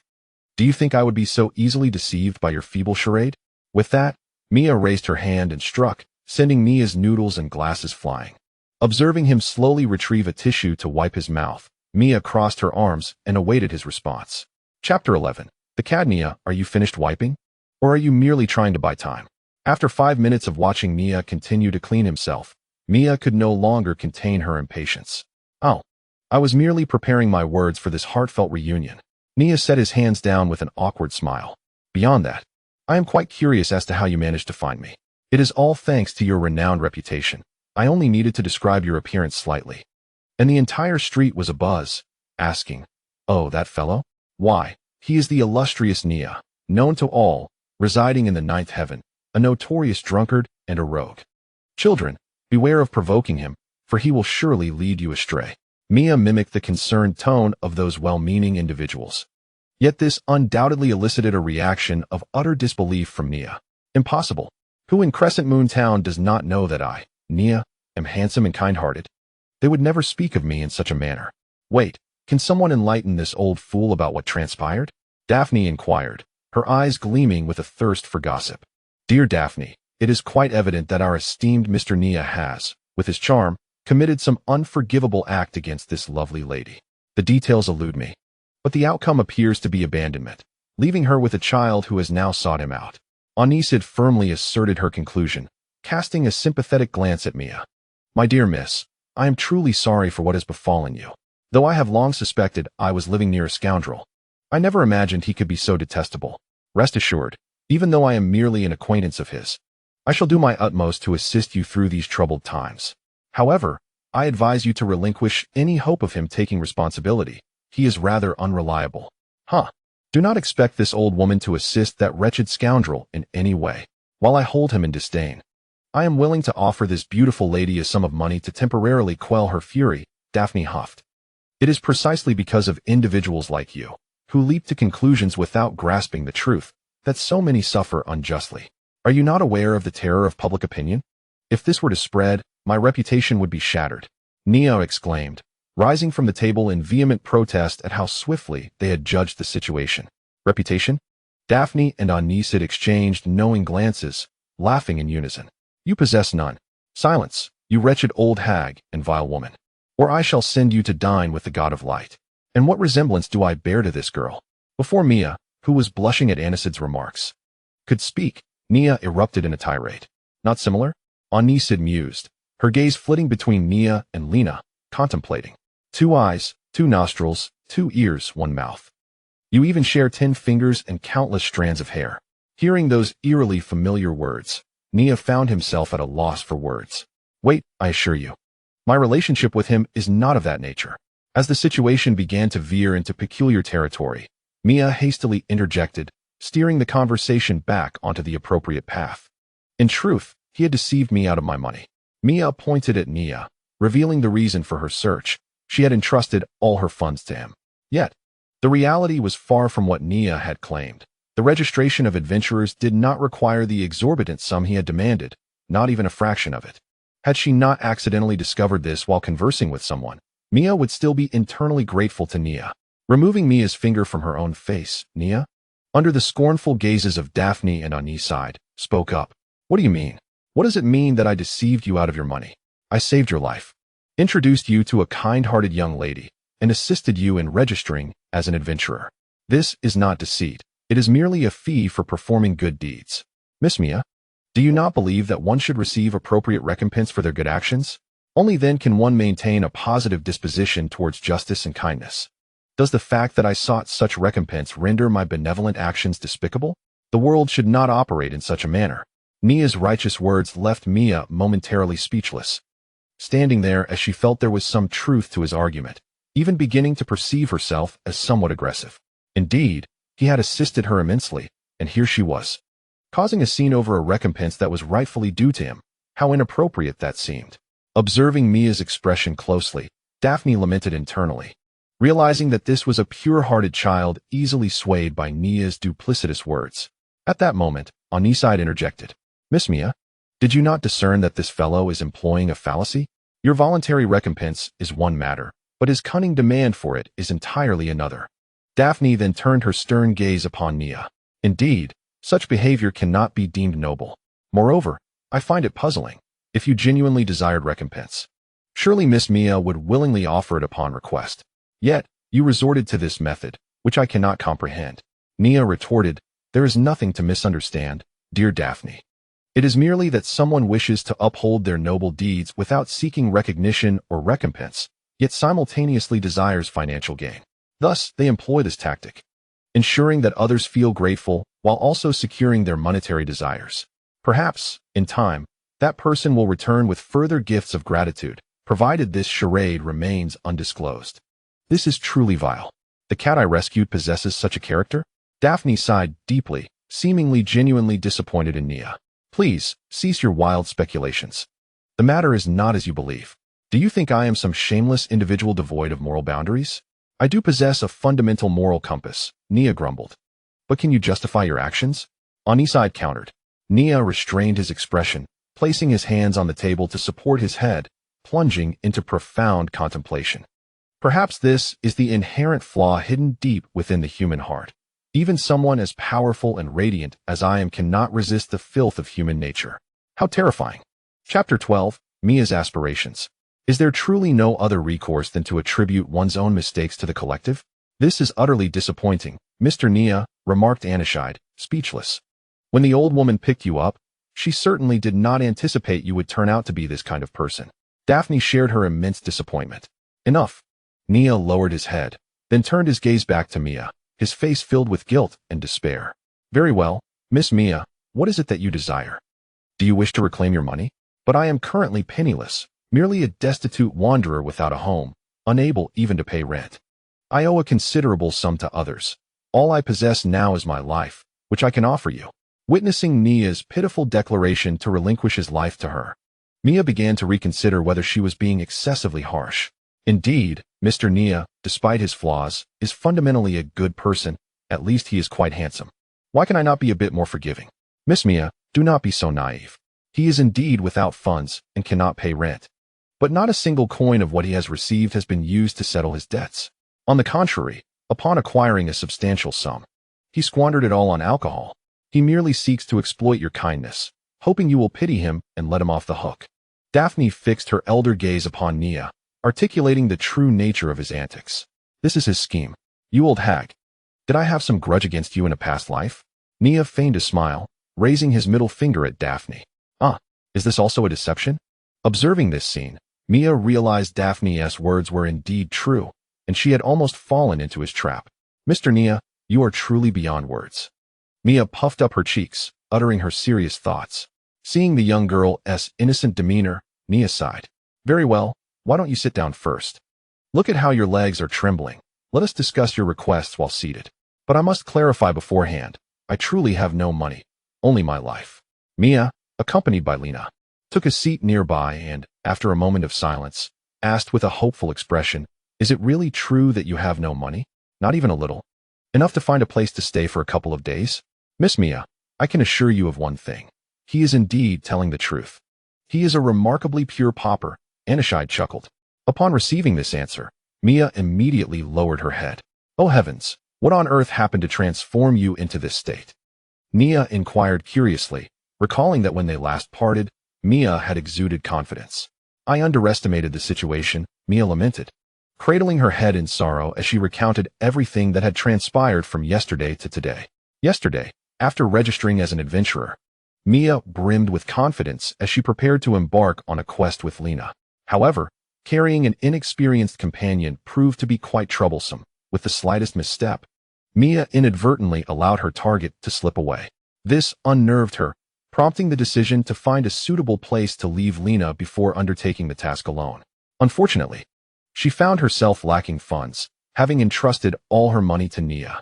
If she had money, matters would have been straightforward. Normal transactions could take place, and dealings with acquaintances would be equally manageable. Yet, no one was inclined to accommodate a penniless stranger, even if that stranger was accompanied by an adorable little girl. Mia visited numerous establishments, but ultimately faced rejection at every turn. It was only after an unexpected revelation regarding the registration fee for adventurers that she thought of Nia and inquired about her. Can I ask who the scoundrel was that exposed me? Nia queried. It was a dwarf. He claimed to be quite familiar with you, Mia replied. Rock, that damned rascal. Nia instantly narrowed her focus on the only dwarf in Crescent Town. At that moment, Daphne pondered for a moment before posing a question. Miss Mia, it seems you are somewhat oblivious to certain basic matters. May I inquire where you hail from? Of course, if you wish to know, Mia responded. Daphne had long found it peculiar. How could a normal person be so easily deceived? The registration fee for the Adventurers Guild was common knowledge. Yet Mia had fallen victim to such a crude ruse, indicating her naivety and lack of worldly awareness. I come from a deep mountain several hundred miles to the east, where my grandfather and parents reside. This is my first journey so far from home, and I must admit, I am quite unfamiliar with the outside world. In fact, I sneaked out. Then you should consider how to return home. A foolish girl like you will find it challenging to survive out here. You risk being deceived or encountering someone formidable, only to end up in a dire situation. Nia offered her unvarnished advice. His words, though blunt, held a kernel of truth. Daphne nodded in rare agreement with Nia. The outside world is not filled with love and justice, nor is it brimming with passionate friends, beautiful love, endless wealth, and the pursuit of freedom. These are possessions of the wise and strong. The naive often perish under the weight of their own idealistic dreams, Nia continued. My aspirations are not naive, Mia asserted, standing tall against their skepticism. On the contrary, my dreams are quite grand. I ventured forth to seek the traces of heroes. And for this purpose, I am prepared to face all challenges, for I am a descendant of warriors. Come now, 80% of adventurers embark on journeys to find heroes. That is hardly remarkable. If you claimed you aimed to become the world's strongest, I might commend you, Nia replied, exasperated. Daphne and Aniside nodded deeply at these words. It was not merely another hero summoned by others, but rather an entirely different champion, one unchronicled by history and forgotten by all. The first hero who preceded the well-known one. Mia's eyes widened as she passionately explained. As her words fell, silence enveloped the group, until Nia finally raised an eyebrow. Glancing at Aniside, the first hero, was this fellow merely dreaming? If such a hero existed, how could it be that no one knew of him? Perhaps she still believed the Demon King was alive? Aniside quietly responded. It appeared he was indeed delusional. Hearing their loud whispers, Mia's face flushed with anger. Yet she recognized the incredibility of her own claims. At that moment, Granny Daphne stepped forward to salvage the situation. Another hero? I seem to recall something. But those are merely fairy tales my grandfather told me. They should be nothing more than legends. Not legends, Mia exclaimed, rising from her seat. Then quickly offering an apologetic smile to Daphne before sitting back down, emphasizing, they are not mere legends, they are real. My grandfather was a formidable knight who once followed that hero. He told me that this hero was unlike any other. He was not a messenger sent by the gods, but a true champion of the mortal realm. He vanquished foes effortlessly and was a nightmare that instilled fear in the hearts of the demon kin. Yet, with his own people, he was remarkably warm. He exuded a sense of strength, relating to others without any barriers. His kindness was not that of a distant deity, but a genuine equality in his treatment of others.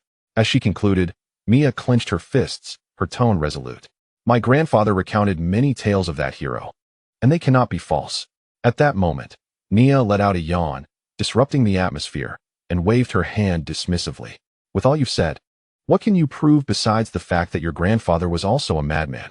I truly did not expect that there would still be someone dissatisfied with the legendary hero, to the point of conjuring another. I have evidence, Mia declared confidently, then slammed an object onto the table.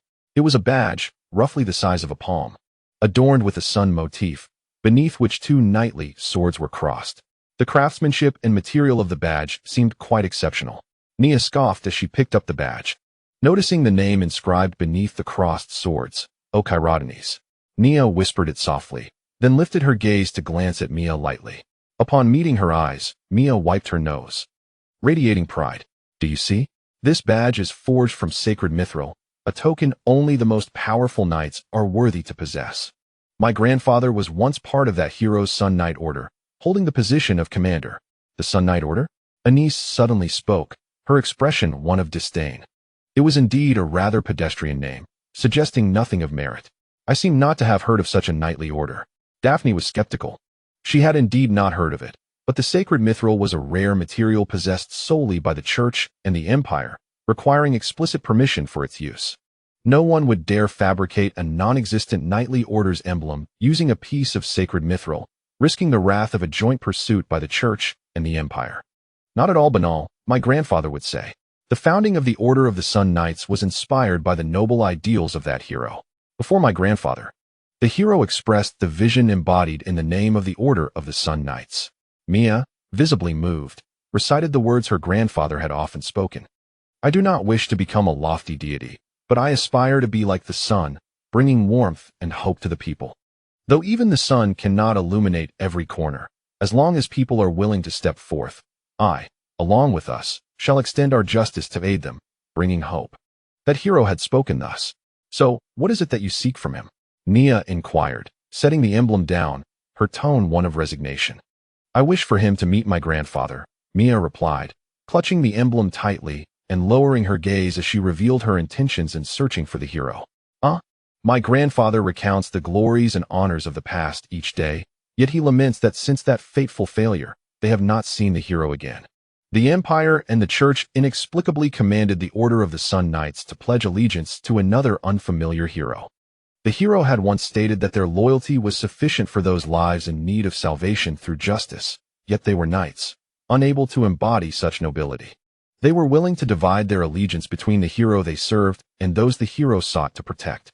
Thus, they chose not to pledge allegiance to an unfamiliar hero, but instead disbanded the Order of the Sun Knights, spreading themselves across every position within the coalition forces. After vanquishing the Demon King, they did not seize the crown of glory but journeyed across the continent, continuing the mission entrusted to them by the hero. While searching for the whereabouts of the first hero, however, time has elapsed too long. The other Sun Knights have not been found, nor has my grandfather. He began to feel increasingly powerless, eventually retreating to a place that is now my home. He has grown old. Elder men often fall into stubbornness. And he is no exception. Each day, he reminisces about the past, recalling the battles of the hero and the Order. The more he reflects, the more he questions whether he should have continued the search. What if he had persisted? Perhaps he could have found something. His retreat seems to weigh on him as a betrayal, becoming a source of inner turmoil that has left him increasingly frail. Mia expressed her grandfather's complex emotions regarding his current state. You wish to find that hero and have him meet your grandfather, do you? Do you believe such a meeting would bring your grandfather peace and improve his condition? Daphne inquired. Yes, Mia affirmed. Mia nodded, her grip tightening around the badge to the point where its sharp edges nearly pierced her skin. I could not fathom the reason. But my grandfather and the entire Solar Knights sought after him for such an extended period. His remaining days were consumed by an unshakable bond to the past. And such unwavering loyalty, I believed, warranted at least a fleeting encounter with the valorous one. From this perspective, that courageous soul appeared rather irresponsible, vanishing while his subordinates diligently executed the tasks he assigned. Aniside chuckled softly. You seem to harbor some resentment towards that hero. Nia observed Mia's clenched hands, a smirk playing on her lips. Because of my grandfather, everyone in our household venerates that hero, almost worshipping him as a deity. I too have held him in high regard, yet in this matter, I cannot deny my grievances, Mia replied. Have you ever considered that he may have perished? Nia inquired. Impossible. Many renowned warriors of this era have survived from that time, and he is a hero, stronger than all. He should live far longer. He must still be alive, Mia asserted with conviction. And once you find him, Nia pressed on. Upon finding him, I will invite him to meet my grandfather, Mia said, breaking into a smile as she spread her hands to reveal the badge. To inherit this badge, to embrace the mission and glory, and to become the next leader of the Solar Knights. Nia regarded the spirited young girl before her and sighed, finding it somewhat amusing. Very well, lovely Mia. You have completed your task. You have found the fabled first hero. Now go to your grandfather and tell him that you have done sufficiently well. From now on, your granddaughter shall inherit the glory of the Solar Knights. Have I truly found him? Mia's eyes widened. When did this happen? Right now? The great hero stands before you, Nia proclaimed, rising and dusting off her clothes, striking a noble pose. Do not jest with me, Mia said, her head drooping in disbelief at the levity of the moment. Oh, here we go again, fantasizing about being the legendary first hero, powerful and invincible, the great hero Nia. Aniside exclaimed dramatically. Detecting the mockery in Aniside's tone, Nia scoffed, pointing an accusing finger at the insufferable woman. I may not be a hero, but you are undoubtedly a demon lord. You two are quite enough. One a hero, the other a demon lord. How fortunate I am to host both of you. Daphne remarked sternly, casting a glare at the pair to silence them. Not hosting. I am renting your space, Nia corrected. Let us see if you still call it hosting after you've settled the rent, Daphne retorted with a smirk. At that moment, Mia sighed and began to speak. I understand that Mr. Nia wishes for me to return and merely pretend, which could indeed be a solution. However, I refuse to do so, as it would be irresponsible for both myself and my grandfather. I must locate him and bring him back, while also inquiring about his reasons for departure. Yet, at present, you lack even a place to stay. After speaking, Daphne glanced at the disheartened Mia and the well-behaved Lena beside her, before letting out a deep sigh. How the years have aged me. 5 years ago, I would not have exhibited such mundane kindness. For now, you may stay with me. Of course, you must pay rent. Or else do not blame me for evicting you. Really?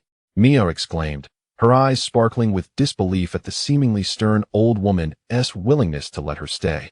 And moreover, without immediate payment. Those outside have treated me, a mere stranger and adventurer, with such coldness. Humph, though it is bothersome. I am not afraid of any ill intentions from you while this fellow is present. Otherwise, he would certainly take action. Daphne cast a glance at Nia before turning to walk away. Hurry along. Kind-hearted Granny Daphne is going to take you to your doghouse and provide you with a tattered yet warm blanket. Noticing Mia frozen in place, Nia reminded her with exasperation. Chapter 14. Team invitation. What? You want me to form an adventurer team with you? To venture into the Shadow Realm? 2 days later, upon awakening from a drunken stupor, Nia looked at Mia with a puzzled expression. Are you not thinking clearly? Why would you come up with such an idea? Mr. Nia, your words are quite rude. Furthermore, this is not a lapse in judgment, but rather a well-considered proposal, Mia replied energetically, presenting a stark contrast to the man before her. Do tell, Nia said, his patience tested by the girl's background, prompting him to inquire about her reasoning. Firstly, in order to better grasp the entirety of the Night Order in the future, I must cultivate my leadership skills, and forming an adventurer team is an excellent choice. You are quite confident about the nebulous task of reconstructing the Sun Night Order, Nia remarked with a hint of resignation. Unfazed by any discouragement, Mia raised her second finger. Secondly, I have learned that the Shadow Realm is a lucrative place. Entering and emerging from it can yield greater rewards than completing numerous guild tasks, and there are quests specifically leading into the Shadow Realm. Therefore, I could potentially earn double, swiftly escaping the clutches of poverty. Indeed, you must be dreaming. There are scarcely any adventurer groups from Crescent Moon Town that enter the Shadow Realm and return alive, Nia said, shaking his head slightly and feeling increasingly disinterested in the conversation. Thirdly, Mia continued, extending her third finger. If I can lead a formidable adventurer team and gain substantial fame, I shall surely draw closer to that hero. After all, the higher one's status, the greater the opportunities encountered. And is it not said that traces of heroes may indeed exist within the Shadow Realm? Oh dear, my head aches. Nia rubbed his temples, uncertain whether it was the result of excessive drinking or the incessant chatter of the girl before him. Come, let us seek the lost hero together, Nia. Mia eagerly extended her hand, issuing an invitation to form a team. But why me? Nia inquired. I've heard that you're the strongest in Crescent Town. Everyone says so. My team requires a formidable ally. If you join my adventure group, we shall grow together, and you will become the vice-captain of the Sun Knights, with the great hero himself bestowing upon you a crown at that time. In her earnestness to recruit the mightiest in Crescent Town, Mia made her promises with utmost seriousness. Me? Vice-captain? To have the hero himself crown me? Nia pointed incredulously at his own nose, the effects of his hangover dissipating in that moment. The words were clear, yet he struggled to comprehend their meaning. Nia, do not aspire too high. A position beneath me is sufficient for you, and you can still become a hero, Mia said. Placing her hand on Nia's shoulder, her tone weighted with gravity. How intriguing, Nia chuckled, uncertain whether it was amusement or irritation that stirred within him. Miss Mia, perhaps you should first assist Granny Daphne with cleaning the ninth heaven. Neglecting rent is one thing, but at least one should engage in some tangible work rather than daydreaming all day. TSK, TSK, TSK, Mr. Nia. When did you come to understand that being a lazy observer of others is an erroneous path? Ain't Exide, wielding a mop, paused nearby to jab at Nia's feet with the implement, all while smiling cheerfully. Nia propped his legs on the table, allowing Ain to clean beneath him, then remarked, "I have become a waste. I merely wish not to witness an aspiring young girl end up as aimless as I." "Ah, Mr. Nia certainly has much to say. According to Granny Daphne, you have resided here for several years, yet you are outperformed by a mere child who has just moved in." Ain halted her labor, turning to glance at Lelina, who diligently wiped the table.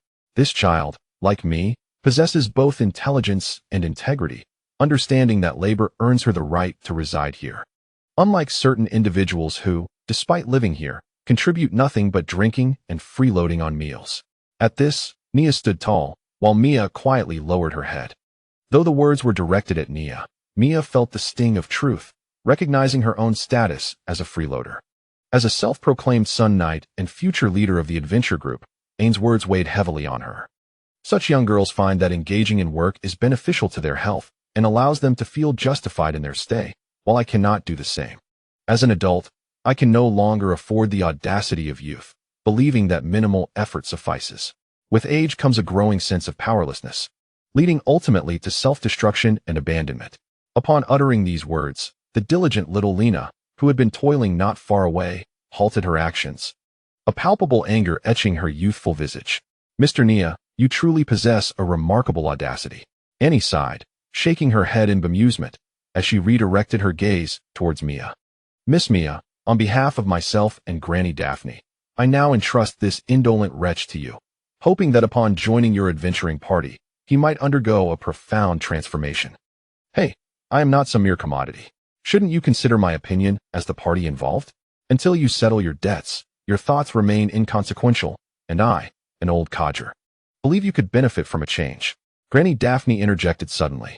"In truth, Mr. Nia, one significant reason I chose you is that someone informed me of your pressing need to settle debts and your search for companions to venture into the Shadowlands." Mia spoke with a tone of reminder, gazing at the trio of women before him, accompanied by a little girl who had inexplicably approached and was glaring at him. Nia tugged at his hair in frustration. "But you all know that an adventuring team requires at least 3 members." "I am aware. So we simply need to find one more." Mia replied with a smile. "I will not accept any dead weight." Nia added, "Of course, I share that sentiment. I will not admit anyone lacking in strength and morals into my Sun Knights." "Mia, have you even gone so far as to choose a name?" Nia sighed, then spoke again. "Well, as you know, registering an adventuring team, much like registering as an adventurer, requires funds. Surely the esteemed captain has some?" These words seemed to strike a chord with Mia, causing her to hesitate before sheepishly glancing at Granny Daphne and breaking into a smile. Granny suddenly recalled that the soup was nearly boiling dry. Ignoring the moment, Daphne pushed Annie forward and quickly departed. "Sister Annie, you are so lovely." Mia beamed at Annie. Annie shrugged, wearing an apologetic expression. "Believe me, I would love to be an angel investor on your path to becoming the world's greatest adventuring party. But I am merely a pitiable girl living under someone else's roof, still working to pay rent." With that, Annie resumed her cleaning, humming a little tune. At this moment, Nia's gaze settled on little Lena, who, upon noticing Nia looking at her, widened her eyes in surprise. "Uncle Nia, what are you thinking? I am still just a child," she exclaimed before running off, prompting Nia to shout after her. "TSK, you little imp, I was merely observing. What could I possibly gain from your meager frame? Besides, just yesterday you called me brother." Chapter 15. Execution of the mission in a wilderness plain several miles away from Crescent Town. Wild birds flitted about amidst the fragrant blossoms and melodious chirping, where one could frequently observe various harmless and insignificant magical creatures mingling with the local fauna. "Mr. Nia, please enlighten me on the virtues of a knight," Mia inquired earnestly, holding her blade with both hands, her demeanor serious. "Mr. Nia, the virtues of a knight are humility, honesty, compassion, bravery, justice, sacrifice, honor, and soul.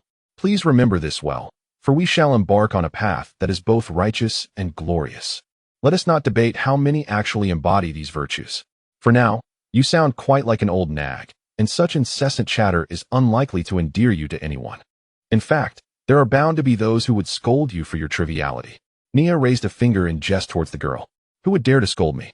Mia disregarded Nia's disrespect towards the commander and posed the question. "Who knows?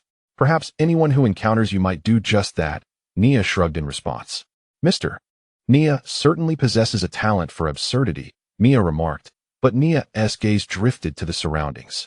To understand why they found themselves in this location, one must consider the unscrupulous individuals from the ninth heaven who refused to lend them money, due to their unwillingness to finance the registration of an adventurer's guild. Nia was compelled to accompany Mia in completing a task that had failed 2 days prior. Let me reiterate, it was merely a temporary halt due to Lena. It was not a failure. The mission's time frame has yet to expire, and I still have a chance, Mia suddenly interjected, popping into Nia's line of sight to emphasize her point. Could you refrain from casually employing your mind-reading abilities simply because you are a swordsman? Furthermore, that was indeed a failure. Nia extended his hand, guiding Mia's head in another direction. Those individuals seem to be on the same path as us, Mia asserted as she shook off Nia's control and began to scrutinize the area. After a moment, she clasped her hands behind her head. So what if they are? There are only 5 or 6 of them, and they do not appear to be on the same mission as us. Nia regarded Mia with a look that conveyed disbelief, akin to observing a fool. No, it's not that I'm looking at you as a fool. Rather, you are acting foolishly. Do you have any notion of the dangers that lurk outside? Those individuals could not possibly share our mission, but since we are on the same path, they could very well become adversaries. Could they? But we don't even know them. Perhaps we could become friends, Mia pondered, scratching her head. Nia halted mid-sentence, then nodded at Mia. Very well, Commander Mia, I shall heed your words. Eek. Seeing Mia's resigned expression, Mia suddenly burst into laughter. I understand what you mean. You're advising me to be cautious, right? I get it. I am merely inexperienced, but I am not a fool. If you understand, then why persist in arguing? Nia replied, his face a mask of confusion. The mere sight of the perpetually indolent Mr. Nia expressing concern for the safety of our team brings me immense joy. I am indeed not mistaken. Although Mr. Nia appears unreliable, he proves to be a trustworthy individual in critical moments. It is truly an honor to have someone as remarkable as Mr. Nia, who inspires confidence in me. With a broad grin, Mia took a few quick steps forward and turned to wave at Nia. Come on, Mr. Nia, we need to hurry. If we wait until nightfall, that little rascal will be much harder to catch. Watching the energetic silhouette of the young woman, Nia stood still for a considerable time before finally letting out a wry smile. I can't believe it. At my age, I still have to play house and entertain children. With a resolute step, Nia followed his captain, and as he departed, the withering blossoms trembled slightly, as if revived by newfound vitality. In the deep of night, countless fireflies surrounded Nia and Mia, yet the surrounding darkness persisted. If only we had a mage. Their illumination spells are quite effective, Mia mused, reminiscing about the unfortunate incident involving the unfortunate Ronnie. Illumination? Nia's expression shifted, and he produced an object, pressing a switch that instantly bathed the area in light. Wow! Mia exclaimed in astonishment. What is this? A flashlight? Powered by magical energy, it works remarkably well. Just one charge lasts for 6 days, Nia explained, raising the item for her inspection. Wait, do we really have such advanced technology now? Mia pondered, realizing the world outside was far more progressive than she had imagined. There is something that can rival a mage's spell, and it's usable by anyone. Its effect seems even superior to the illumination spell. Let us explore further. This world is brimming with novelties. Although in a backward place like Crescent Moon Town, perhaps not much can be found. What is the price of this? It must be quite expensive, Mia inquired, snatching the flashlight from Nia's hand. Her curiosity piqued. It's not expensive, but it's not available in Crescent Moon Town. I had someone procure it from the big city, Nia replied. Wow.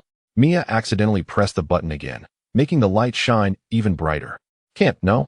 Don't even think about it. Nia swiftly reclaimed the flashlight and responded. How stingy. Mia pouted, displeased with his answer. After a while, feeling bored, Mia spoke up again. Nia, why are you in Crescent Moon Town? Why? That is a rather peculiar question. I happened to arrive here because someone left me behind, Nia said, his gaze flickering. After answering, he immediately turned the question back to her. And you? Why did you specifically seek the direction of Crescent Moon Town? My grandfather once said that the location of the Sun Knight's founding lies in this direction, and the starting point of the Nameless Brave Hero is also in this direction.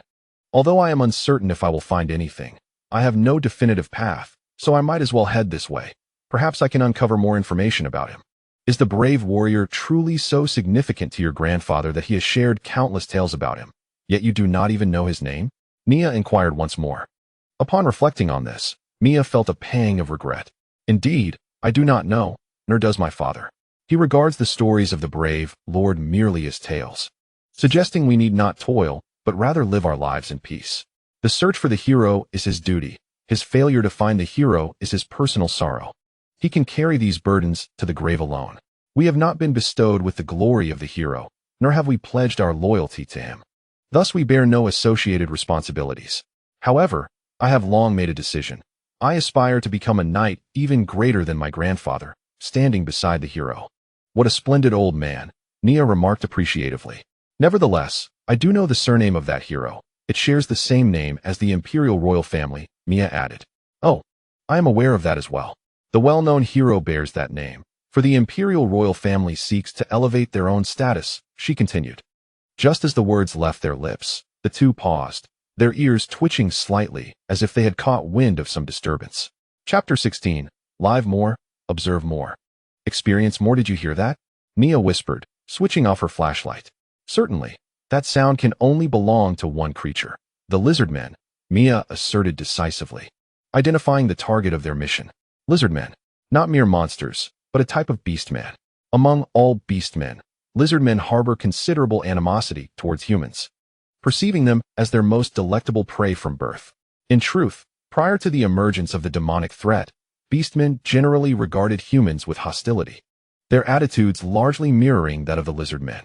It was only after the infernal forces of the Demon King ravaged the continent that relations between beastmen and humans began to improve. On this continent, where a federation has been formed predominantly under the human empire, many beastman tribes have established amicable connections with humans. Yet, some beastmen remain exceptions, and lizardmen are among them. The silver lining is that lizardmen are typically not formidable and often act alone, lacking any structured tribes. Among the beastmen who harbor enmity towards humans, lizardmen pose a relatively low threat. Of course, this low threat applies only to areas guarded by warriors, for the majority of small villages inhabited solely by ordinary humans. Lizardmen present a veritable buffet. Starving, they might indulge in a meal, or, out of boredom, slay a few individuals to instill fear. Thus, the task of hunting these malevolent lizardmen has arisen. From the sounds, it seems he is hungry and preparing to feast. It appears we shall interrupt his late-night snack. I hope he will not mind, Nia remarked with a mischievous smile, seemingly eager for the lizardman's irritable response to the forthcoming disturbance. How could you discern that he is hungry and ready to eat? Mia asked, astonished. She could only sense the lizardman's movements. Yet Nia could detect its hunger, an impressive feat indeed. Would you like to learn how? Let me teach you, as long as the captain desires, Nia said with a smile. How do we do it? Please enlighten me, Mia eagerly nodded, genuinely impressed by this ability. The secret lies in living more, observing more, and experiencing more. Nia replied with a grin, departing as she left Mia in a state of bewilderment. Nia, you are truly insufferable. Mia stomped her foot, indignantly following after her. A low, guttural voice echoed through the thicket. A 2-meter-tall lizard man paced back and forth, holding a bloodied piece of meat in its hand, glancing at it before devouring it in one bite. Then, the lizard man turned its gaze to a young girl, bound by ropes and struggling desperately to escape its line of sight. Please, don't. I'm not tasty, the girl, clad in light red armor, pleaded, trembling under the lizardman's scrutiny. The lizard man remained silent, advancing toward her, gripping her arm and lifting her as its sharp, wild eyes met her tear-filled gaze. I truly am not delicious, spare me, and I promise to share half of my treasures with you. Upon hearing this, the corners of the lizardman's mouth curled upwards, as if mocking the naivete of this little creature. The lizard man held the girl aloft, choosing not to devour her immediately, and walked toward another lizard man nearby, next to whom sat a lizard man hatchling. The innocent girl should be fed to the tender child. Oh my, 2 lizard men. The hushed whispers nearby suddenly reached them, causing the lizard man to halt, its nostrils flaring as it pinpointed the source. In the next moment, the 2 onlookers swaggered into view. Mia's gaze fell upon the girl held captive by the lizard man, while Nia observed the lizard man's expressions with keen interest. Ark, the lizard man shouted, having recognized Mia as the human who nearly defeated it earlier. Apologies for interrupting your meal, but we indeed require something from you, such as your life, Nia said, extending her hands and approaching with a cheerful demeanor. The lizard man reacted like a startled kitten, dropping the girl to the ground, while a slightly smaller female lizard man stood up, watching Mia and Mia warily. Go for it, Captain. This is our first battle. Let us make it a splendid victory. Mia stepped back, cheerfully encouraging. Wait, what about you? Upon witnessing Mia's actions, Mia's hand holding the short sword trembled violently, nearly slipping from her grasp. One lizard man was manageable, but two could prove overwhelming. According to the current hierarchy, she considered herself a relatively strong D-rank adventurer, but while the two lizard men differed in strength, they were both still categorized as D-rank. Seeing the situation, Mia chuckled and drew her revolver. Captain, please possess some common sense. Why would a shooter stand in front to deal damage? Although we lack a meat shield, you should stand in front as a more resilient barrier. Rest assured, my bullets shall not betray your trust. With that, Mia playfully blew a kiss to Mia. Although Mia felt an urge to retch in response to this gesture, the two lizard men nearby could no longer contain their impatience. Gritting her teeth, Mia recognized that retreat was not an option. She had to charge forward. In her heart, she cried out for the glory of knighthood. There was absolutely no way she could falter. Mia, what on earth are you doing? I'm struggling to keep up, Mia shouted, overwhelmed by the assault of the two lizard men. Ah, my apologies. Just hold on a bit longer. I seem to have forgotten to load my bullets. Oh dear, where have my bullets gone? Did I leave them behind? Mia smiled mischievously, her gaze never leaving the beleaguered Mia. Mia, you scoundrel, is this deliberate? With a clang, Mia was knocked back by the claws of a lizard man. She quickly regained her stance and unleashed a torrent of curses. Mia firmly believed that Nia was intentionally watching her humiliation. She had seen Nia load bullets with such finesse before. There was no way she could be this slow. As for the notion that Nia had forgotten her ammunition, that was even more implausible. She had witnessed Nia tossing bullets playfully before heading out. You fools, without him, you still stand no chance against me. Abandoning any hope of Nia's assistance, Mia raised her hand towards one of the lizard men, flames coalescing in her palm, and soon unleashed a fireball.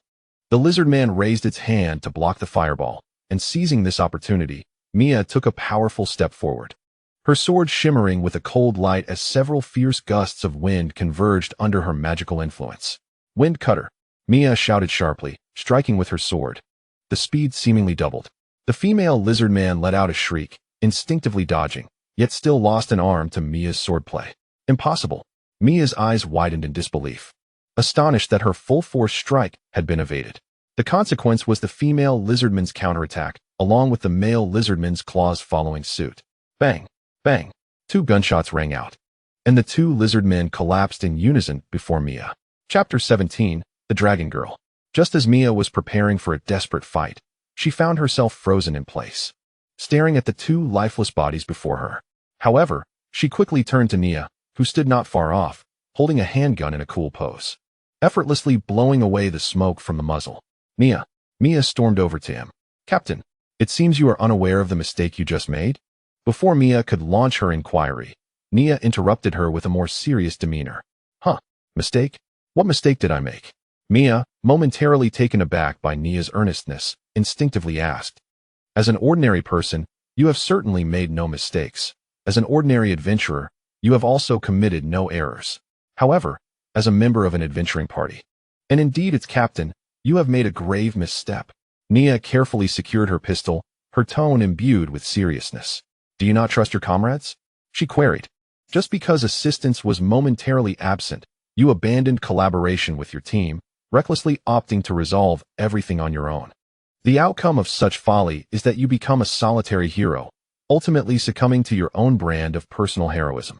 Mia paused, contemplating Nia's words, recognizing their validity. Yet she also pondered who had cast her into this role of solitary valor. Why? Nia interrupted her thoughts again. It is simply because you lack faith in your companions. With your capabilities, you could have easily delayed matters if you had chosen to, especially since I never indicated that I would not assist you. You assumed I would either not help or be too late, leading you to make such a decision. In making that choice, it seems you forgot that it was you who invited me into your adventure team, yet you failed to extend sufficient trust. I must say, I am quite disappointed. Nia emphasized her final 4 words, leaving Mia momentarily speechless, unable to muster a rebuttal. However, had Aine or Daphne been present, They would have recognized that Nia had laid bare all arguments in her favor, and as Mia reflected on Nia's statements, she found herself convinced of their soundness. Captain, I hope your intention in forming this adventure team was not merely for your own ambition of becoming a knight commander. You must take responsibility for each member of your team and bestow upon them corresponding duties. Only then will they respond to you, Nia advised, gently patting Mia on the shoulder with a sincere tone. I understand now. From this point forward, regardless of the challenges I face, I will approach them calmly and trust my companions, Mia declared, taking a deep breath and nodding resolutely. Good. I will hold you accountable, Nia affirmed with a nod. Mia momentarily forgot Nia's earlier smirk at her misfortune, while Nia had seamlessly transitioned from the slow-paced, ill-tempered rascal to a wise mentor. They were now a matured captain of an adventure team and a seasoned rogue imparting knowledge, an admirable transformation indeed. Just then, an awkward voice interrupted. Have you finished your conversation? If so, could you assist me? I seem to be experiencing some back pain. Both turned to see the bound girl, her demeanor shy. Nia squinted as she approached the girl, who appeared to be around 14 or 15 years old, her pupils a deep green flecked with hints of gold, strikingly beautiful. Yet, there was something about her face that struck Nia as oddly familiar. What is your name? Nia inquired. I don't remember, the girl replied with a shake of her head. Do not remember?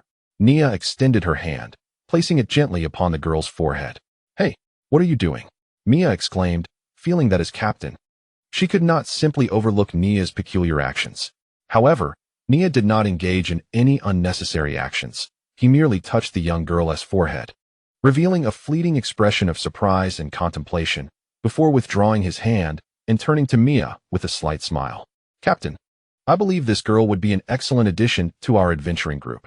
Her?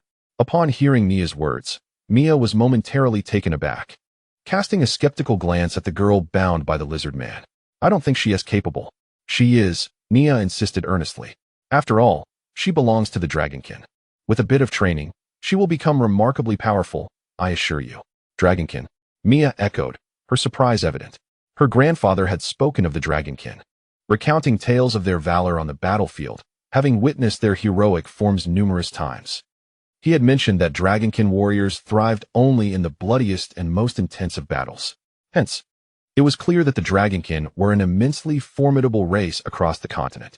In essence, the Dragonkin are humans who inherit the bloodline of dragons, possessing not only the powerful physique of dragons, but also the remarkable intellect of humanity. Of course, along with their strengths, they inherit certain flaws as well.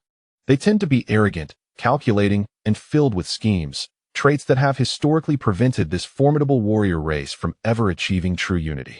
The fact that they have coalesced into a so-called Dragonkin rather than remaining scattered like rangers across the continent is due to a powerful Dragonkin leader, endowed with human wisdom, who has forcibly unified them.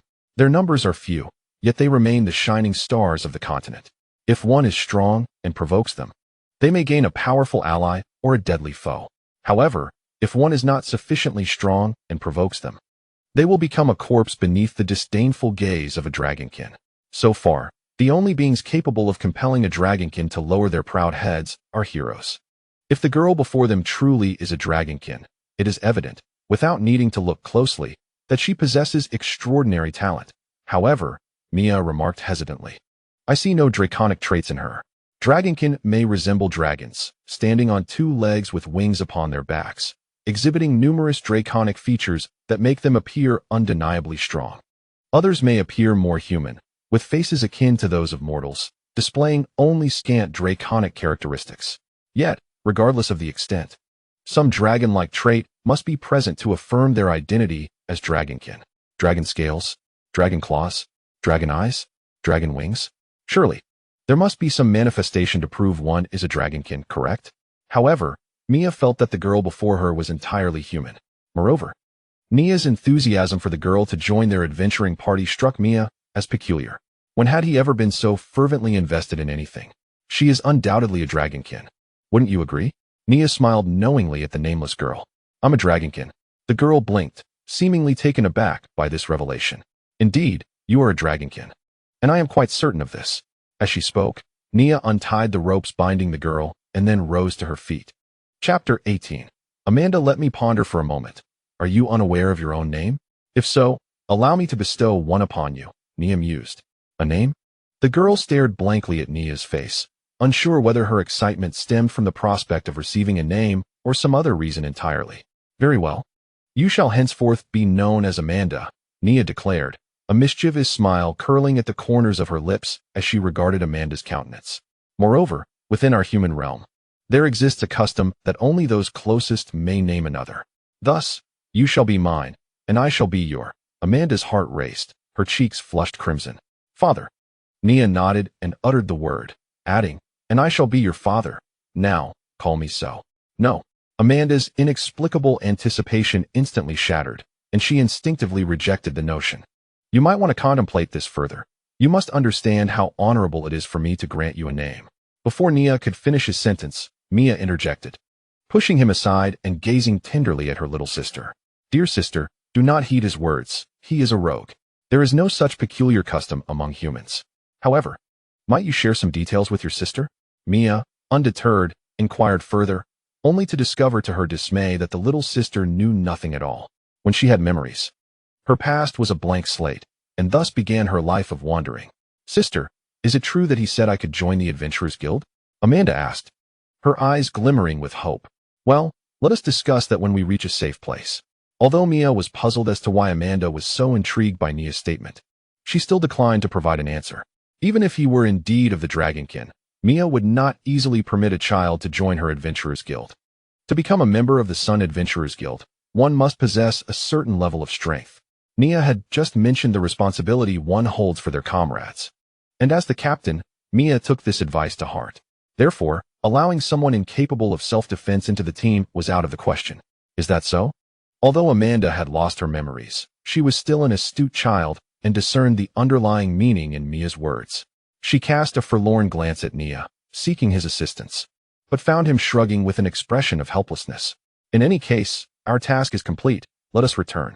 Mia, hands on her hips and beaming with the joy of having accomplished a mission for the first time, turned to Amanda and said, as a future knight, I cannot stand idly by while someone is mired in trouble. Therefore, you shall accompany us back, and we will find a way to assist you. Indeed, this captain is a paragon of benevolence. You could even extend a hand for financial assistance, and if she possesses any, she would certainly not be stingy. Nia chimed in. Mia's expression tightened, as she genuinely feared that the child might immediately ask her for money. At the very least, it should wait until she received her remuneration. Fortunately, Amanda did not make such a move. Her attention was entirely diverted from Mia, her gaze occasionally drifting towards Nia, who seemed to possess some inexplicable allure. What is so captivating about this fellow? Mia pondered, bewildered by what could attract this young girl. As for appearances, Nia had reverted to the disheveled state reminiscent of their first encounter, resembling a gloomy vagabond. Had he appeared in the disarray from his battle with the cannibal, there might have been some persuasive merit. No, as a member of my team, I cannot permit him to fall into such disarray. I must discipline him upon our return. Resolutely, Mia decided that her first earnings would not go towards rent, but rather to spruce Nia up. Before departing, Amanda seemed to recall something and finally fixed her gaze upon Mia. You are the one who said you could assist me, correct? Yes, indeed. Mia nodded. Could you help me now? Amanda asked, a hint of embarrassment in her voice, quickly adding, of course, not in terms of lending money. Certainly, Mia replied with a smile, albeit a strained one. Although she genuinely had no funds to offer, being reminded of it stung. Is money truly that paramount? Upon reflection, the greatest challenge she faced since venturing forth seemed to be the absence of finances. Thank you, sister. Amanda bowed deeply in gratitude before articulating her request. I was robbed. Can you help me retrieve what was taken? Robbed? What was stolen? Who took it? Mia inquired. It is my treasure. I cannot relinquish it. The ones who stole my treasure are the goblins residing in that cave over there. Upon mentioning this, Amanda's expression morphed into one of indignation. Those goblins are utterly vile.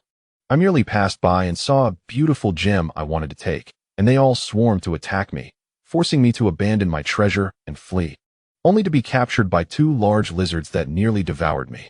Goblins. Mia's expression faltered as she glanced at Nia, who could no longer contain his laughter.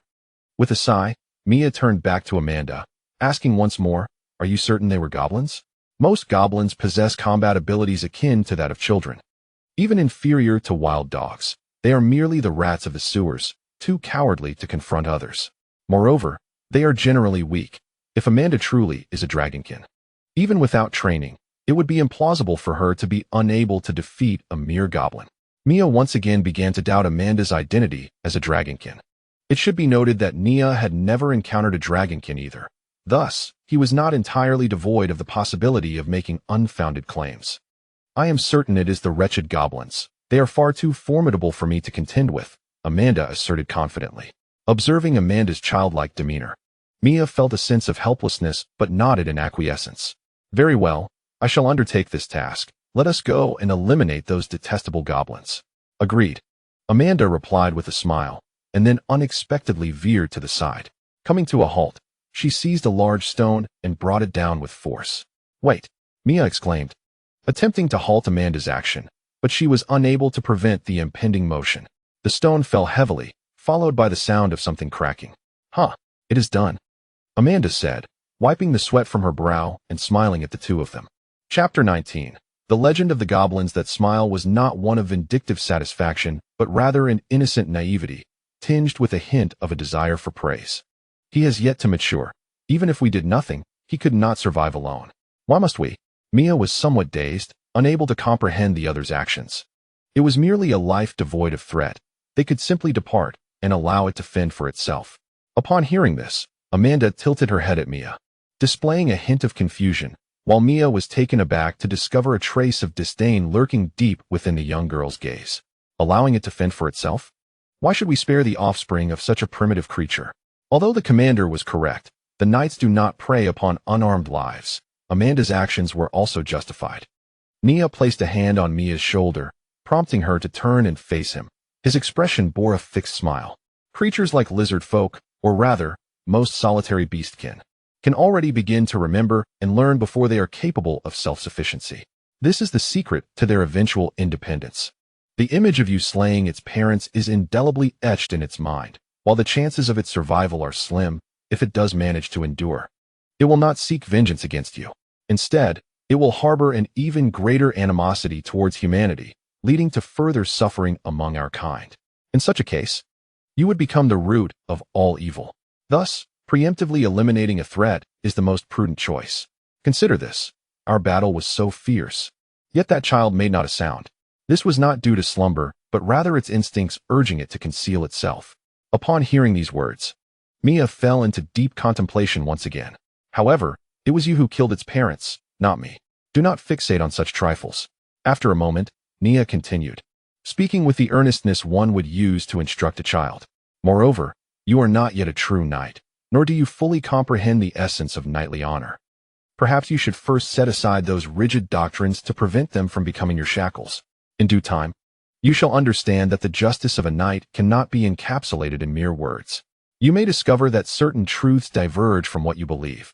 Knightly justice is a justice with conviction, and knightly honor is a glory with belonging. Mia blinked, and in that moment, Nia appeared towering in her eyes. She instinctively murmured, "Are you still Nia? That drunken fool? You now resemble one of those loquacious old scholars." Nia frowned and pointed at the impudent youth, saying, "Just a reminder. I have not consumed alcohol for 5 hours. I am quite sober now. However, I am not one of those tiresome old codgers, and like you, I find them rather irksome." "Well, what you say seems quite sensible.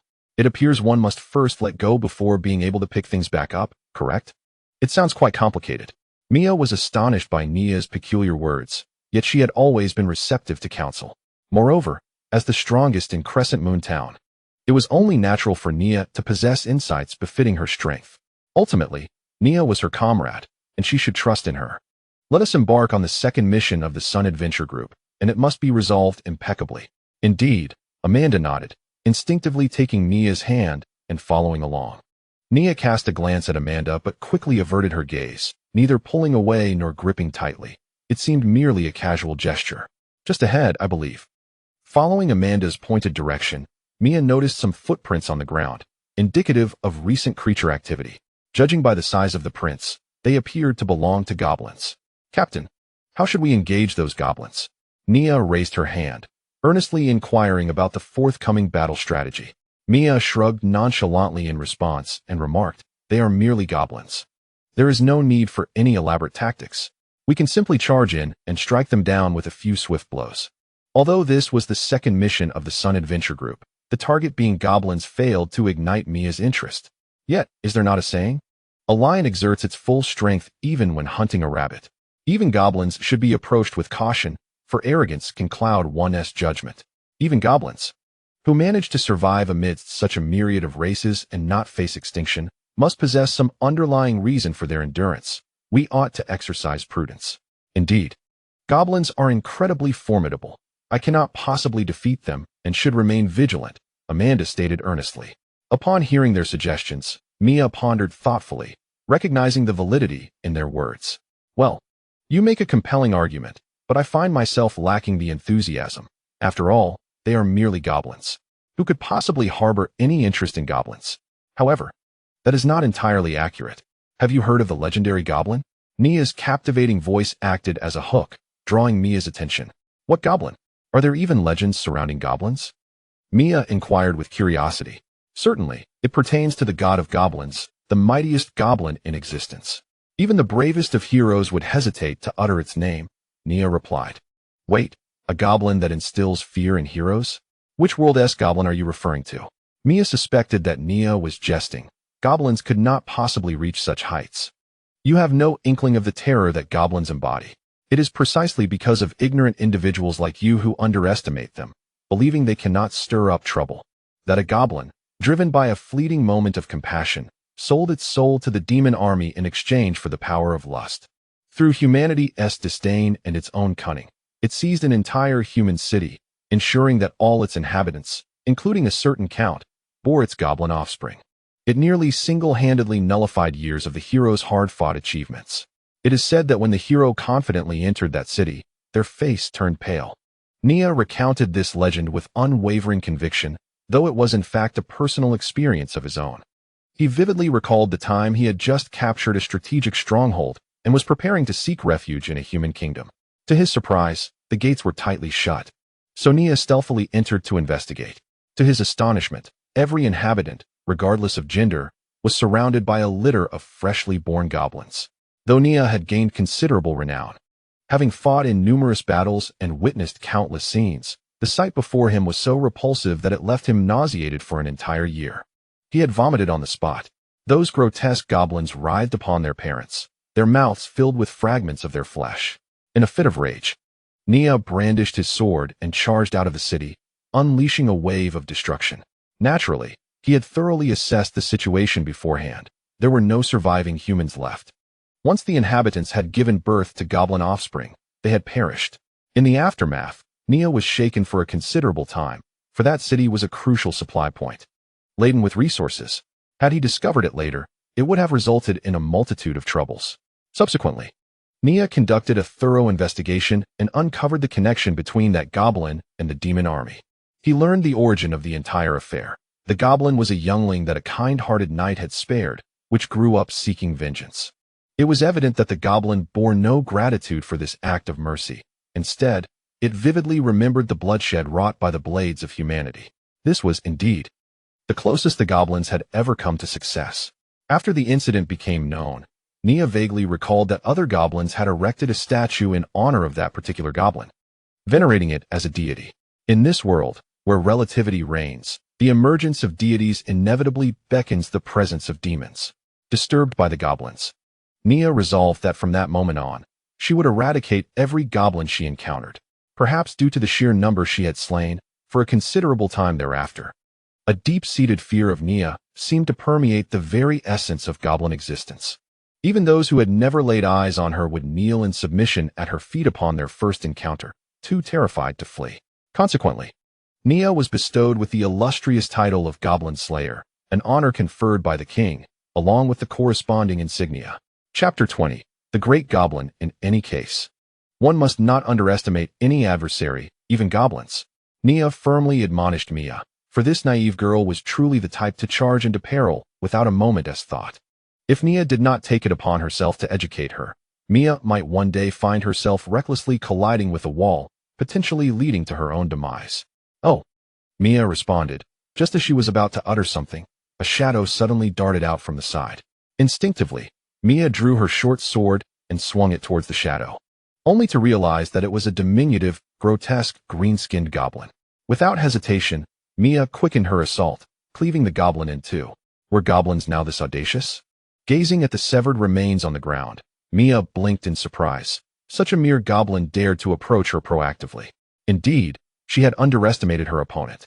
Not only did it not flee, but it also dared to launch the first attack. The tales her grandfather told about these creatures were clearly at odds with reality. As she pondered this, Mia glanced at Nia, suddenly finding merit in her words, even in the absence of alcohol. "The way you look at me makes it easy for me to guess your thoughts," Nia remarked with a hint of irritation, before turning her gaze to the goblin. She stroked her chin thoughtfully. "It's rather peculiar. This goblin does not appear to have been lying in ambush, but rather seems to have been driven to desperation, charging at us in haste." At that moment, a commotion erupted ahead. Nia and Mia exchanged glances and quickly urged Amanda to follow them forward. The three hastily arrived at the source of the disturbance, peering through the underbrush to witness 5 individuals encircled before them.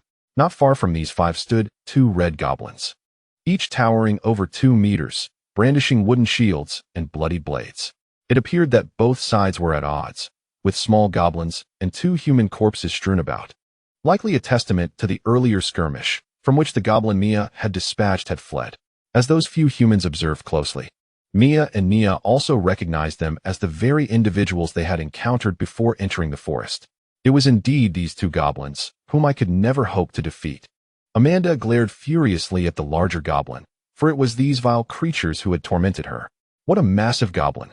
Mia's eyes widened in disbelief, unable to fathom that what lay before her was indeed a goblin.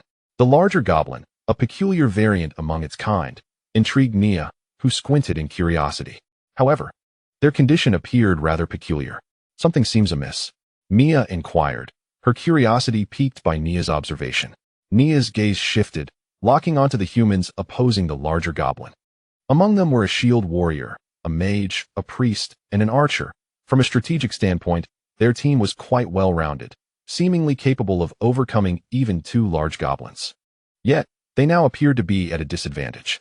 At a disadvantage? Should we lend our assistance? Mia's expression hardened, her knightly spirit igniting with a fervor to right the wrongs she witnessed. "You are the leader. It is your prerogative to decide," Nia shrugged, indifferent to the unfolding situation. Upon hearing this response, Mia narrowed her eyes, lost in contemplation, ultimately exhaling a sigh. Perhaps it is best to observe the situation first. She recalled Nia's prior assertion regarding the responsibility of a leader towards their team, understanding that as the captain, she could not act impulsively, risking her comrades for the sake of mere glory. After all, it seemed that in this adventuring party, she alone aspired to be a knight. Flamering, the mage, standing at the back, after a brief incantation, directed his staff at the 2 goblins. A massive ring of fire swiftly materialized above their heads before plummeting down. In that same instant, the archer concentrated his magic into the bowstring, unleashing a swift arrow aimed directly at one of the larger goblins' heads. In the face of this imminent threat, the 2 larger goblins exhibited no signs of panic. Instead, they let out a low growl and raised their shields to deflect the descending flames and the speeding arrow. Soon, the fire engulfed the wooden shield, igniting rapidly. The larger goblin, seeing this, hastily discarded the shield, while the arrow, with a sharp crack, pierced through the wood but became lodged mere inches from the goblin's eye. The larger goblin withdrew the arrow and, alongside its unshielded counterpart, charged forward towards the adventurers with alarming speed. The shield warrior, startled, stepped forward, bringing down his enormous iron shield with tremendous force, creating a slight tremor upon impact. Meanwhile, the priest concluded a long-prepared incantation, pointing his staff at the shield warrior. In the next moment, a radiant light burst forth from the staff, enveloping the shield warrior's shield and leaving a holy mark upon it.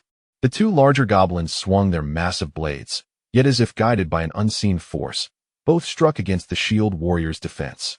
The shield warrior, upon witnessing the scene, exhaled in relief, his tense expression momentarily easing.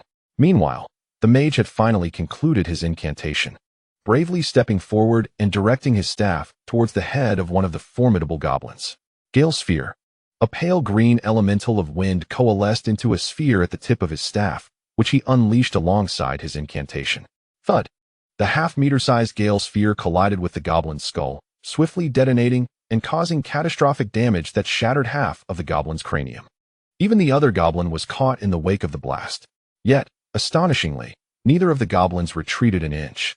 The goblin with the fractured skull did not fall. Instead, it raised its hand to grasp the edge of the shield warrior's shield. The warrior's eyes widened in alarm as an overwhelming sense of danger surged within him. Without a moment's hesitation, he abandoned his shield and fled, pulling the priest and the mage alongside him.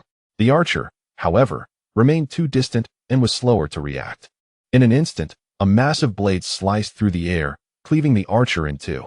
With the demise of yet another human, the goblin with the shattered skull collapsed heavily to the ground, lifeless. Only one goblin remained, its bloodthirsty gaze fixed upon the defenseless shield warrior. The mage lacking time to chant, and the priest whose magical energy had waned. 3 against 1, an advantage that should have been theirs. Yet, it was evident that none of the 3 stood a chance against the goblin. Just as despair began to settle among them, a figure suddenly emerged.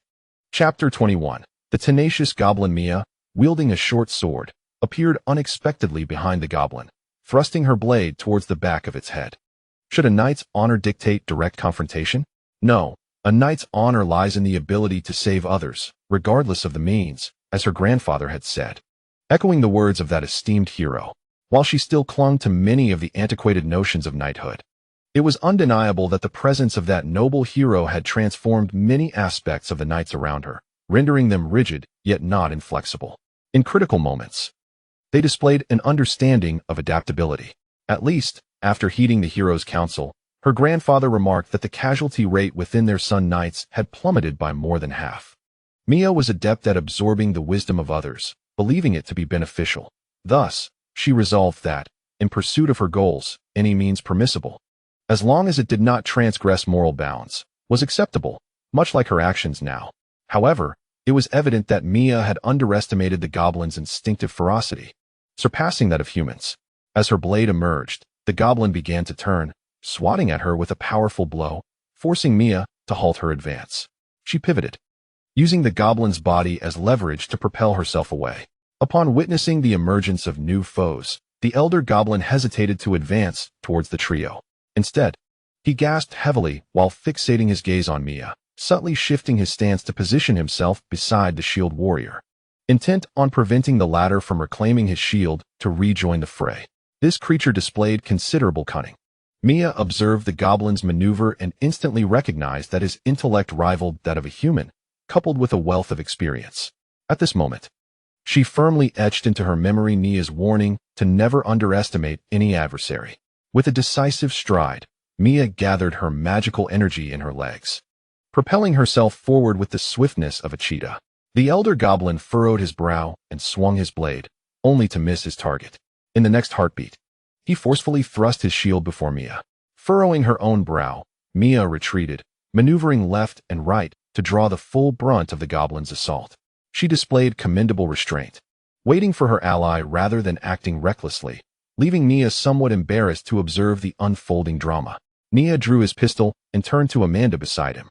In the following moment, he sprinted forward, shouting, "Captain, I come to your aid." As his voice echoed, flames erupted, and several bullets erupted from the muzzle, each skillfully avoiding the evasive Mia while striking the same target, the goblin's eyes.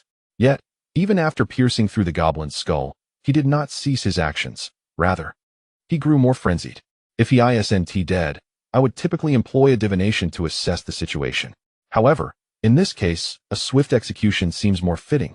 Mia mused, raising an eyebrow in bewilderment. Mia, startled to see the goblin not only alive but more vigorous than before, barely evaded a deadly swing, and, unable to contain her anxiety, retreated, exclaiming, "What on earth is happening? Are goblin mutants truly this formidable? I have no idea. Perhaps they are blessed by demons," Mia jested, stepping forward to push Mia aside just as a fierce gust of wind swept in, and the goblin's massive blade struck the ground where Mia had stood. Mia responded with a powerful kick, shattering the finely forged blade into 2 pieces, then forcefully propelled Mia away. "Wait, what?" Mia was taken aback, not expecting Mia to thrust her towards the enemy. However, she quickly realized this was an opportune moment. The goblin was still reeling from the loss of his weapon. Without hesitation, Mia lunged forward, her short sword piercing directly into the goblin's chin. Yet, the creature did not immediately succumb. Instead, it raised the broken blade, intent on taking Mia down with it. At that moment, Mia surged forward, grasping the descending blade, casting it aside with astonishment before raising his pistol to load a bullet into the chamber. "You deserve a lucky bullet," he murmured, swiftly pulling the trigger. Within 2 seconds, Mia pulled the trigger, and the unfortunate goblin fell victim to the 5th gunshot. At last, this troublesome creature lay on the ground, and Amanda, who had been hiding for so long, rushed forward, venting her frustration with a fierce kick to the fallen goblin. "Is this truly a goblin?" Mia remarked, her heart still racing as she gazed at the lifeless figure. Clearly, it possessed some peculiar traits, but for now, let us inquire with these 3 gentlemen. They arrived first and should possess a clearer understanding. Mia shifted her gaze to the 3 survivors, her demeanor warm and inviting, yet it sent a shiver down their spines. Ultimately, it was the shield warrior who stepped forward with a smile, expressing gratitude. "We are deeply thankful to this young lady and gentleman for saving our lives. I am Karen Carter, the leader of this adventuring party, and these are my companions." As he spoke, Karen's eyes fell upon the deceased, revealing a glimmer of sorrow. "Perhaps you should first explain why you attracted such a creature, as well as their unusual characteristics," Mia interjected, uninterested in indulging in their trivial sorrow. Karen hesitated for a moment before exhaling a heavy sigh. "Given the circumstances, there is little left to conceal. We were tasked with retrieving something, and the informant claimed only goblins resided here. Who could have anticipated such a formidable goblin? Before we could react, 2 of our number had already perished, leading to the scene you see before you. As for the great goblin, I have no idea how it came to be. I have never encountered such an intelligent and powerful creature before." With these words, Karen's expression hardened with fury, his eyes icy with resolve. "When I return, I shall ensure that wretched face is torn to shreds. Otherwise, I would be dishonoring my fallen brothers." "Is that so?" Mia pondered the man's expression when Amanda's voice broke through. The group turned to find that Amanda's cries emanated from a nearby cave. Mia exchanged glances, deciding to investigate further. Karen picked up his shield, exchanging apprehensive looks with the other 2, but upon realizing Mia did not refuse them, they felt slightly reassured. "What is going on? Shouting like that? Be careful not to be mistaken for a troublesome child and tossed into a cesspool for a bath," Mia remarked as they entered the spacious cave, addressing Amanda, who had her back turned. "My dear Amanda, have you regained your senses?" Amanda's eyes sparkled with tears. "I found it." Chapter 22. Amanda's treasure, a treasure? "Let me see what this treasure is." Mia, who had unknowingly approached Mia from behind, took a couple of steps forward to stand beside Amanda, gazing in awe at the square box before her, measuring half a meter across. "Are these all crystal cores?" Mia inquired, pointing at the assorted gems of various colors and sizes within the box, her eyes filled with envy. "The crystal core is no ordinary gem. It is far more precious, representing a unique form of high-toughness magical material. Alchemists can employ special methods to inscribe abilities into the crystal core, transforming it into a magical nucleus. Consequently, one need not undergo rigorous training. A mere thought suffices to harness the magic contained within the core, allowing the user to activate the pre-engraved abilities. Once the magical energy within the core is depleted, it is not rendered useless but can be recharged through various means. Thus, even a warrior devoid of magical prowess can wield certain spells and prayers through the crystal core. Naturally, mages and priests can also utilize the crystal core to master the combat techniques of warriors or to employ more advanced spells and prayers beyond their current capabilities. It is said that the craftsmanship of magical crystal cores was originally developed by nobles and royal offspring to enhance their abilities. By consistently utilizing the same powers through the crystal core, the speed of mastering these abilities is significantly accelerated. The process of creating a magical crystal core is not straightforward, and given the limited number of cores, they can only be obtained by hunting specific magical beasts. However, advancements in crafting techniques have since emerged, enabling the storage of more potent abilities, and it appears that artificial cores can now be manufactured. While these magical crystal cores remain rare, they are now available for sale across the continent. Nevertheless, they are not inexpensive, making them accessible primarily to those of considerable means. Mia herself possesses a crystal core, the green one set within her ring, which harbors the magic of flames. Yet, She never anticipated encountering so many crystal cores. The cores before her were evidently natural and unrefined. Thus their value could not compare to those inscribed with abilities, but they still held significant worth. Furthermore, if they were artificial, they would possess a limited lifespan, whereas natural cores are nearly timeless and offer advantages in the types of magic that can be inscribed, effectively allowing the legacy of a single core to endure through 3 generations. No, only this upper layer, Amanda said as she peeled back the top layer of the chest, revealing a trove of gold beneath. Initially, upon hearing Amanda's words, Mia felt a slight sense of comfort. But the sight of the gleaming gold caused her heart to skip a beat. While gold may not rival the value of a crystal core, it remains a hard currency across the continent.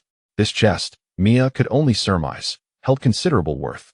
With a sudden shake of her head, Mia forcefully closed the chest. Under Amanda's puzzled gaze, she managed a strained smile. It's nothing.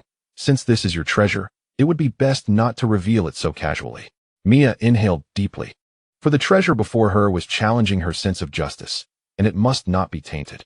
Amanda nodded knowingly, albeit with a hint of confusion. How did you manage to gather so much treasure? Mia wondered aloud, perplexed, as she had been out for quite some time without encountering any such riches. The crystal core she possessed was, after all, pilfered from her home. How to collect them? It's simple, just find them and take them, Amanda replied with a smile, before turning to Nia and presenting her with a round blue crystal core. This is for you. Nia regarded Amanda with curiosity but did not refuse. Instead, she accepted the crystal core. This is worth quite a lot. You mean to say you ventured into danger just for this? Can you really just give it to me? She exclaimed. Amanda chuckled, playfully touching her head. I want to give it to you. Wouldn't it be more valuable if you sold it? Nia raised an eyebrow. Amanda, slightly displeased by this remark, nonetheless nodded. It's up to you, but you shouldn't sell it. If you have someone knowledgeable, you could use it for magic. Hearing Mia's seemingly reckless comment, Mia stepped forward to advise her. All right, if you insist, Nia shrugged, accepting the crystal core. Now that we have found the treasure, shall we return? Mia suggested with satisfaction. Not so fast. I'm quite curious about what lies within, Nia replied, shaking her head slightly as she walked toward the other side of the cave. Mia hurried to follow her, and after walking nearly 10 meters, she discovered a hidden alcove concealed within the cave's wall. As the two turned, Karen and the others exchanged furtive glances, their eyes shifting from the treasure chest beneath Amanda to the entrance of the alcove, pondering something unknown. Upon entering the alcove, they found it filled with various living items and several jars. However, the jars were mostly shattered, and only a couple remained intact, devoid of any contents.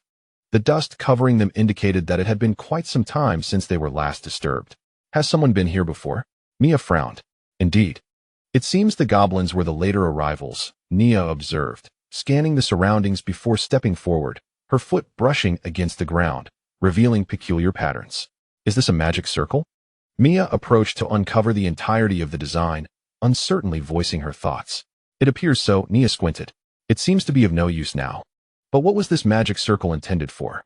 Mia, filled with curiosity, recalled her grandfather's teachings that allowed her to recognize it as a magic circle, though its purpose remained a mystery to her. O Blood Lord, I kneel before you, exchanging blood for your pleasure.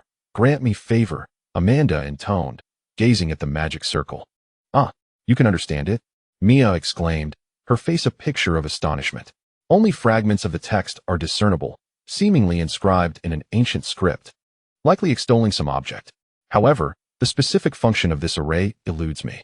Amanda, with her arms crossed, expressed her confusion after speaking. Yet, why do I possess such knowledge? Chapter 23.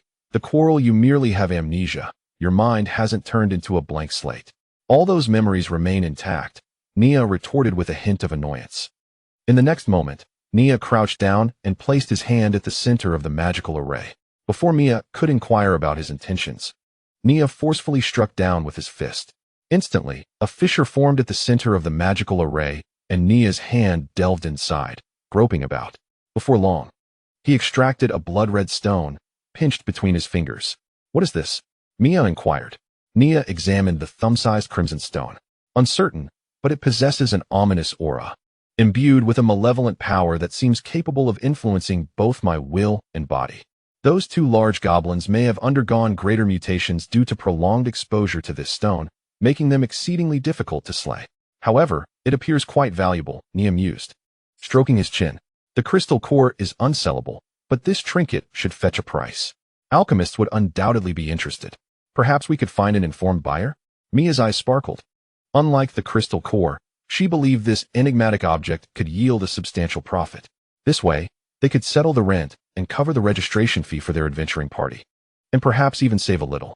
Yet, before selling it, they ought to ascertain whether it might have any deleterious effects. Wouldn't that mean I could indulge daily in the old woman's wine, without having to peddle fake liquor and suffer from a constant bellyache? Whether this object is good or bad is of no concern to me. Nia and Mia exchanged knowing smiles, solidifying their decision. Find an informed buyer and sell it. After securing the small stone, the trio concluded their hasty adventure and prepared to return home. What? Are you not planning to leave? Do you intend to act against us? That would be rather unscrupulous, considering we just exerted considerable effort to rescue you. Such treachery would surely attract divine retribution. Nia remarked with a smirk at Karen and the others outside the cave. No, Mr. Nia, you misunderstand. We merely wish to express our gratitude. After all, you saved all three of us. Perhaps we could share a drink. Karen quickly gestured, indicating no ill intent towards Nia and his companions. Very well. You may take your leave, but as for any reward, let us forego that, as our leader is a noble and virtuous knight. Nia declined. Mia, catching the teasing tone in his voice, shot him a disapproving glare. All right then. Karen hesitated for a moment before finally nodding, turning to leave with the magician and priest. Nia watched their retreating figures, yawning as she sauntered off in another direction. An hour later, Nia spoke up with a weary expression. I'm utterly exhausted. I haven't felt this drained in years. I think you simply need to be more active, came the retort. Or you'll truly become the useless person that Sister Anise and Granny Daphne warned about. Oh please. You're just a parent who makes children clean the shop and pay rent while you go off on meaningless adventures. Hey, I'm not Lena's parent. Besides, I saved her. And I formed this adventuring group to earn a living for her, alright? Really? You saved her?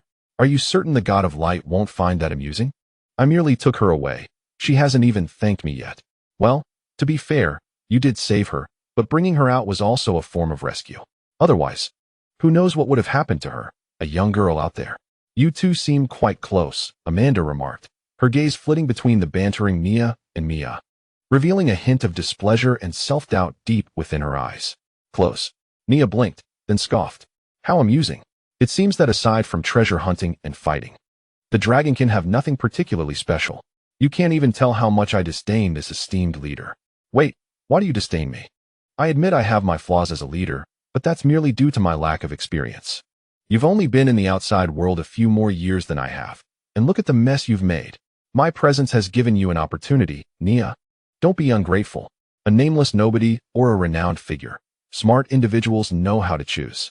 A nameless nobody and a renowned figure? Nia shrugged, dramatically shuddering. Do you not realize how arrogant that sounds? If you truly wish to achieve something, you must first take steady steps to reach your goals. Otherwise, you won't even be able to catch a glimpse of a hero. I will indeed take steady steps, and I will ensure we find the hero together, becoming the most formidable adventuring group, and then you'll willingly become the vice leader. However, before either could finish, they both simultaneously drew their weapons, pointing them in a specific direction with stern expressions. Let us deal with these bothersome rascals first, Nia said, her pupils narrowing. Well then, it seems you're all prepared. Came a voice from the shadows. Since that's the case, why not step out and speak? Dawn is approaching. If we deal with you quickly, I might still have time for breakfast, and that old woman doesn't seem like the type to cook for me at any moment. As soon as Nia finished her words, three familiar figures emerged from the inky darkness. It was Karen and her companions. Did you already anticipate our actions? Karen inquired, her voice laced with a mixture of cold amusement and skepticism as she regarded Nia. Surely, if you had acted sooner, we could have avoided this predicament altogether. Oh, that is undoubtedly due to our benevolent leader, Nia replied, her tone measured. After all, considerable effort was expended to rescue you. To eliminate you without substantial justification would render the endeavor futile. Thus, we must at least await your aggression, positioning ourselves as victims, from which we may retaliate with moral superiority, ensuring a more palatable resolution. However, I must assert that such a mindset is utterly unnecessary in this world. from the outset. It would have been preferable to witness your demise, for the likelihood of encountering an adventure group devoid of malice is indeed slim. Yet, who am I to question her? Although her experiences are somewhat limited, as a member of this party, I can only hope she learns through trial and error, gradually evolving. Chapter 24, Nia's Consumption. Mia, chastised openly by Nia, refrained from retorting, her ire directed solely at Karen and her companions. Despite her prior suspicions and Nia's earlier warnings, Mia could not disregard those ensnared in peril. Nevertheless, she deliberately postponed her intervention, allowing Karen and her group to engage with the goblin first. Her intention was to strike only after they had exhausted their strength, thus preventing any potential betrayal. Mia felt a tinge of guilt for not saving the archer. She believed she could have intervened in time. Following this, Karen and her party exhibited no unusual behavior, seemingly devoid of intent to turn against her, as they departed with surprising ease. Yet, Mia could not fathom that they would return within the hour. Without uttering a word, Mia aimed the tip of her sword at Karen, her intention unmistakable. Having arrived, she would afford no further opportunities. How perplexing, Karen mused. However, we are not the same as before, and we have allies now. She raised her large shield, positioning herself protectively in front of the mage and priest. As the two staff-wielding individuals began to chant softly, Nia remained silent, directing her aim at the mage and priest, unleashing a barrage of bullets. Unfortunately, under the shield warrior's defense, every shot met the barrier, producing no sparks of impact. Mr. Nia, might I propose this? Relinquish that stone and the chest to us, and we shall permit your departure. The stone's uniqueness and the treasures within the chest are beyond your grasp. It would be prudent for me to handle them. Karen's voice emerged from behind the shield, offering her suggestion. Regardless of the circumstances, I am still human, and I possess a conscience. You have indeed rescued us. And if avoidable, I would prefer not to engage in a life-and-death struggle with Mr. Nia and Miss Mia, as it would be detrimental for us all. Nia remained silent, casting a glance at Mia, who stepped forward, her demeanor icy. I regret to inform you that there exists no alternative to your annihilation. It appears you have heard as well. The leader has spoken, and I must annihilate your group here. With that, Mia hesitated not a moment, brandishing her short sword and charging forward. In less than 2 seconds, she approached the imposing shield, but just before the clash of sword and shield, her form flickered, and with a deft maneuver, she unexpectedly shifted to the rear. It was a feint. Her true targets were the mage and the priest behind. However, just as Mia was about to strike, the mage's lips curled into a sly smile. Sensing impending doom, Mia attempted to withdraw, but it was too late. Several branches suddenly erupted from the ground, swiftly ensnaring her feet. In the next heartbeat, the mage raised his staff, concluding the charade of incantation, and aimed a fierce blow at Mia. The staff, seemingly a mere broken stick, proved unexpectedly sturdy, and Mia was hurled backward as if struck by a heavy hammer. Mia, we have observed your combat style and are well aware of your agility and keen judgment in battle, hence we were fully prepared for this, Karen remarked with a smile. Gazing at the fallen Mia, Mia remained silent, swiftly swinging her sword in an attempt to sever the roots entangling her feet, but despite several attempts, she could not break free. Do not struggle. These are the roots of the white-toothed tree. A common iron sword would find it arduous to sever them in a short span. I acquired them at a considerable cost, the mage sneered, while the priest beside him continued to channel light through his staff, evidently controlling the tenacious roots. Is that so? Then you shall soon find your investment wasted, Mia retorted, lifting her gaze as a flame suddenly erupted in her palm. The scorching fire quickly loosened the root's grip, allowing Mia to leap back and evade further attacks. Once steady, Mia glanced back at Nia and called out, Nia, coordinate with me. Understood, esteemed leader, Nia responded, raising her revolver with a smile. What a camaraderie-filled adventuring party. Yet, did I not mention that I have enlisted some assistance? Karen scoffed, as the mage behind him channeled energy into his staff, causing a brown crystal embedded in it to flicker to life. Earth sync. Without any incantation, a spell struck the ground beneath Mia's feet. In the next moment, she felt the ground soften, and she began to sink uncontrollably. Not done yet. It took considerable effort to lure this here. Enjoy it fully, Mr. Mia, Karen continued, producing a palm-sized insect from his person and tossing it before Mia. What is this? This is a vanilla bug. It has a pleasant aroma, but consuming it induces nausea. However, It is favored primarily by the ground frogs. The appearance of the vanilla bug means that those ferocious creatures will be drawn to its scent, Karen said with a wicked grin. Mia sensed something amiss, only to suddenly feel a strange commotion emanating from the ground beneath her. I apologize, Captain, but it seems I can no longer accompany you on this journey.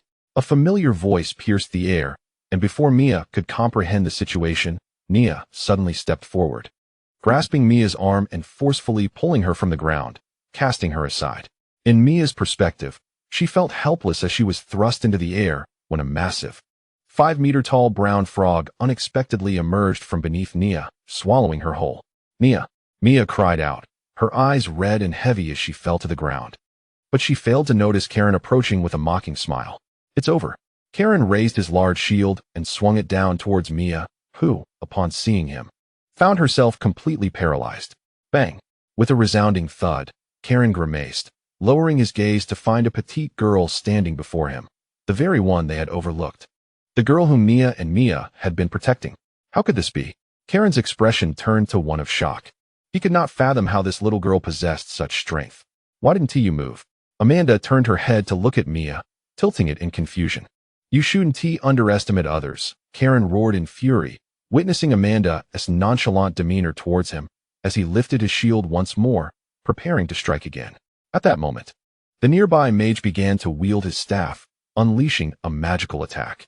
Amanda, not having received an answer, furrowed her brow and swiftly unleashed a punch, faster and more forceful than Karen's, sending him flying into the path of the mage's assault. So why didn't you dodge? That was rather foolish, Amanda remarked, crossing her arms, her expression one of bewilderment at Mia's actions. Mia, he died to save me. Mia's expression darkened, her body trembling slightly as tears streamed down her cheeks. Mia is dead? Amanda blinked, glancing at the enormous frog with a puzzled tone. Isn't he right there? Did you not see? He was swallowed. Mia clenched her fists, suppressing the turmoil and rage within her as she rose from the ground. I must avenge him. Enough with the jokes. Karen bellowed, charging at Mia with his shield raised, backed by the mage's magical assault and the cleric's support. The large frog seemed to have noticed the unfolding situation and leaped towards Mia. Bang! You must die.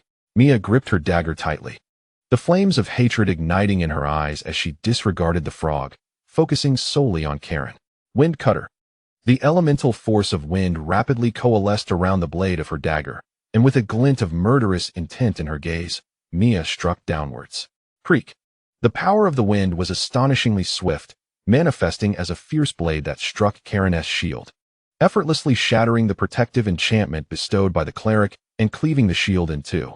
Karen's eyes widened in disbelief, astonished that Mia possessed such formidable combat skills, her entire being seemingly torn apart by the tempest. With her utmost strength, Mia propelled Amanda away, collapsing onto her knees in exhaustion. As the colossal frog descended, the sorcerer's attack loomed imminent. Amanda stood frozen, gazing at the giant frog, seemingly devoid of any intention to intervene. To everyone's astonishment, the giant frog did not assault Mia. Instead, it shielded her from the sorcerer's onslaught. Awaiting the inevitable death that never arrived, Mia looked up to find the giant frog with its head drooping, appearing utterly deflated. In an unexpected turn, the frog's mouth suddenly gaped open, and a figure emerged from within. Nia. Well, it seems you still have room for improvement, Nia remarked, observing the disheveled Mia with a condescending smile.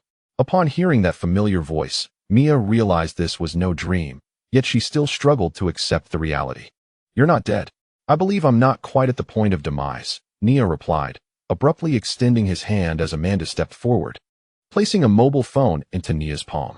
Nia tapped a few buttons, then directed the screen toward Mia, revealing her earlier despondent visage, streaked with tears. Despite the unpleasant scent emanating from this creature, I find this moment rather worthwhile. You're not dead. Realizing that Nia had not only survived, but had also taken the liberty to capture her embarrassing moment, all of Mia's earlier sorrow transformed into fury in an instant. Are you out of your mind? I suspect most individuals in this world possess a touch of insanity. However, allow me to deal with them first if we're to discuss remedies, Nia replied, shoving the deceased giant frog aside, drawing his revolver, and turning to Mia with a smile. The valiant captain had lost her fighting capability. It was now time for her brave companions to take the stage. Just as the words left his lips, a green wind projectile shot forth from the sorcerer's staff, striking Mia squarely in the face. Mia's heart, which had just begun to relax, leaped in alarm. However, upon yelling, she realized that Mia had, at some point, raised his arm to deflect the sorcerer's powerful wind projectile. In an instant, flesh was shredded by the elemental wind, and what had once been an intact arm was reduced to a mere skeleton.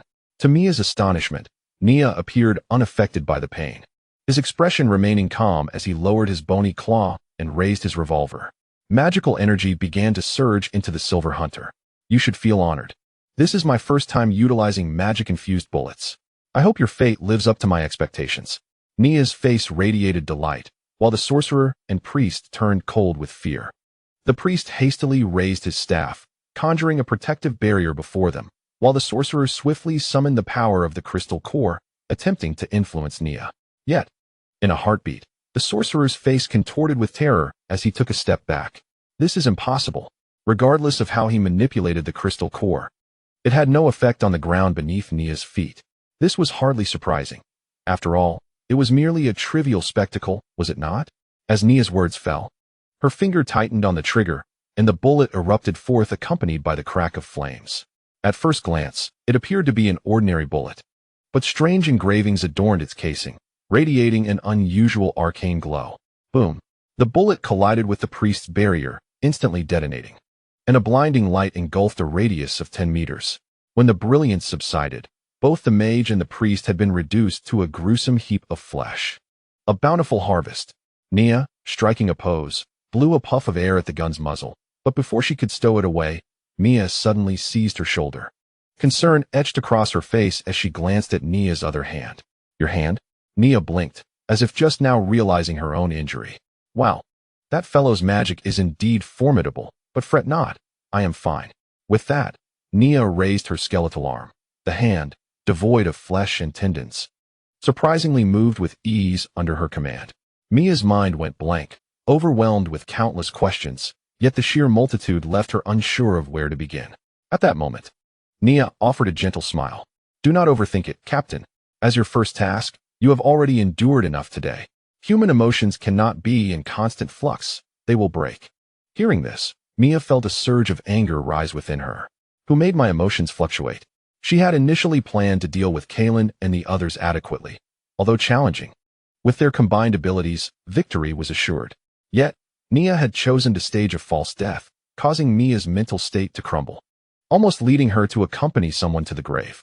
And that someone, he was leisurely hiding away, watching the spectacle unfold while allowing others to capture her embarrassing moments. If you dare to pull such a stunt again, I shall expel you from the Sun Adventurers Guild. Mia stood on her toes, clutching Mia's collar, shouting in a fit of fury, but soon realized that this threat lacked substantial weight, and added, You shall not join my Sun Knights either. Nor shall you ever become vice captain or meet the hero. Mia gazed at the adorably oblivious girl before her and, filled with trepidation, replied, Oh, how terrifying. I shall never dare again. Chapter 26. Nightmares. The following noon, Mia groggily opened her eyes at the bar, confronted by the teasing visage of Onyxide, the serious and disdainful expression of Daphne, the displeased countenance of Lena, the sleepiness of Amanda, and the impassive demeanor of Mia. What is going on? You all look as if you are about to pass judgment upon me. I did not drink yesterday. Mia furrowed her brow and rose, utterly perplexed. It is rather unexpected that the seasoned adventurer, Mr. Nia, would stoop to bullying a young girl. Miss Mia returned home in tears yesterday, as Miss Enaide observed with a smile. I did not cry. Upon hearing Enaide's remark, Mia quickly clarified her stance, yet Enaide's playful glance made her shrink back slightly. I truly did not cry. I merely had a nightmare. Mia spoke no falsehood. Indeed, she had simply experienced a distressing dream in which Nia repeatedly met his demise before her eyes, leading her to shed a couple of tears. This incident caught the attention of Daphne, who then proceeded to interrogate and comfort her. Whether she cries or not has nothing to do with me, Nia scoffed, unable to comprehend the situation. Isn't it because of you? Enaide chuckled softly. In my recollection, Mr. Nia is quite adept at stirring emotions in young girls.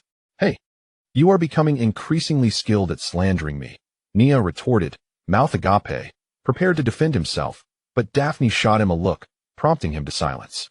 Subsequently, Daphne turned her scrutinizing gaze upon Nia. Yesterday, Mia mentioned that you feigned death during battle merely to see her embarrass herself. Is that true? My goodness.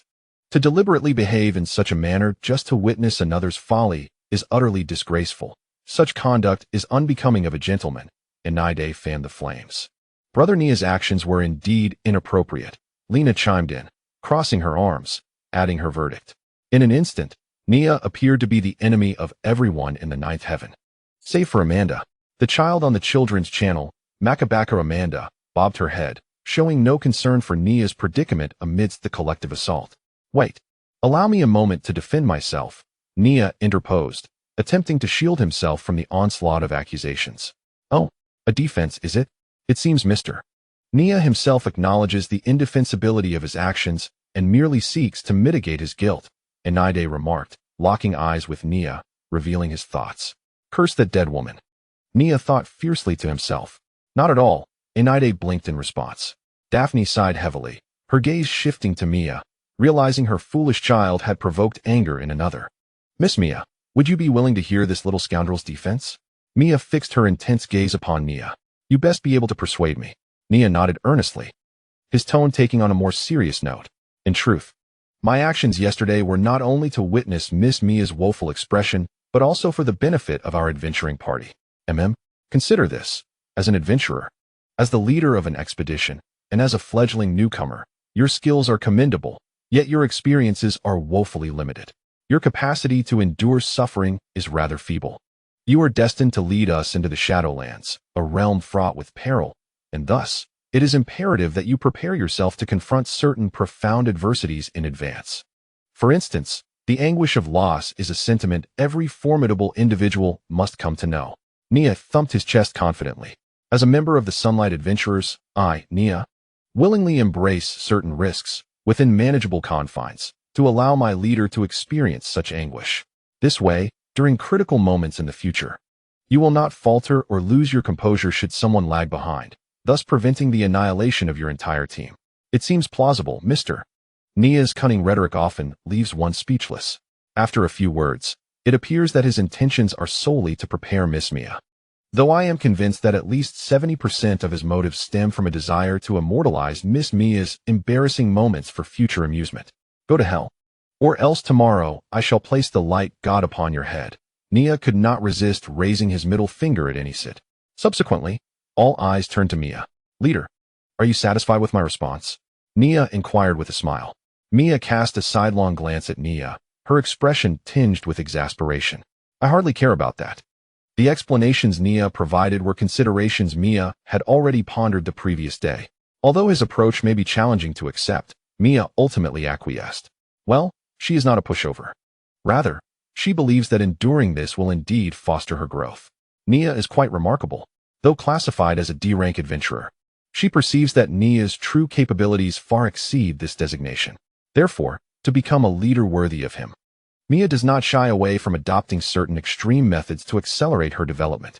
It must be said that following yesterday's events and the countless dreams of death, Mia vowed that henceforth, no matter how Nia may meet his end before her eyes, she would maintain a composed demeanor. She is resolute in this promise.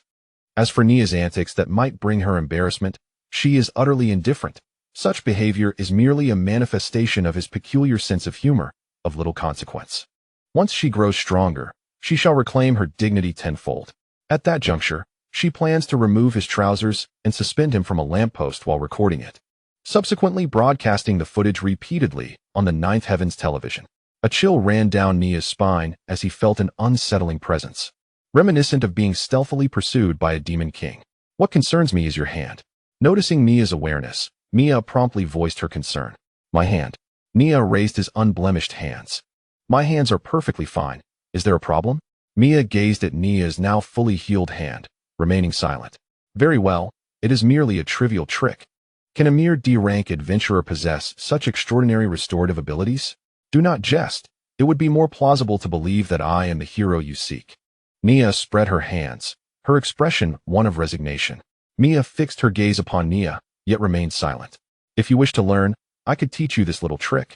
Though the likelihood of your success is minimal, it requires a modicum of finesse, a touch of external assistance, and may entail a modicum of discomfort, Nia remarked, shrugging her shoulders and forming a miniature universe with her thumb and index finger.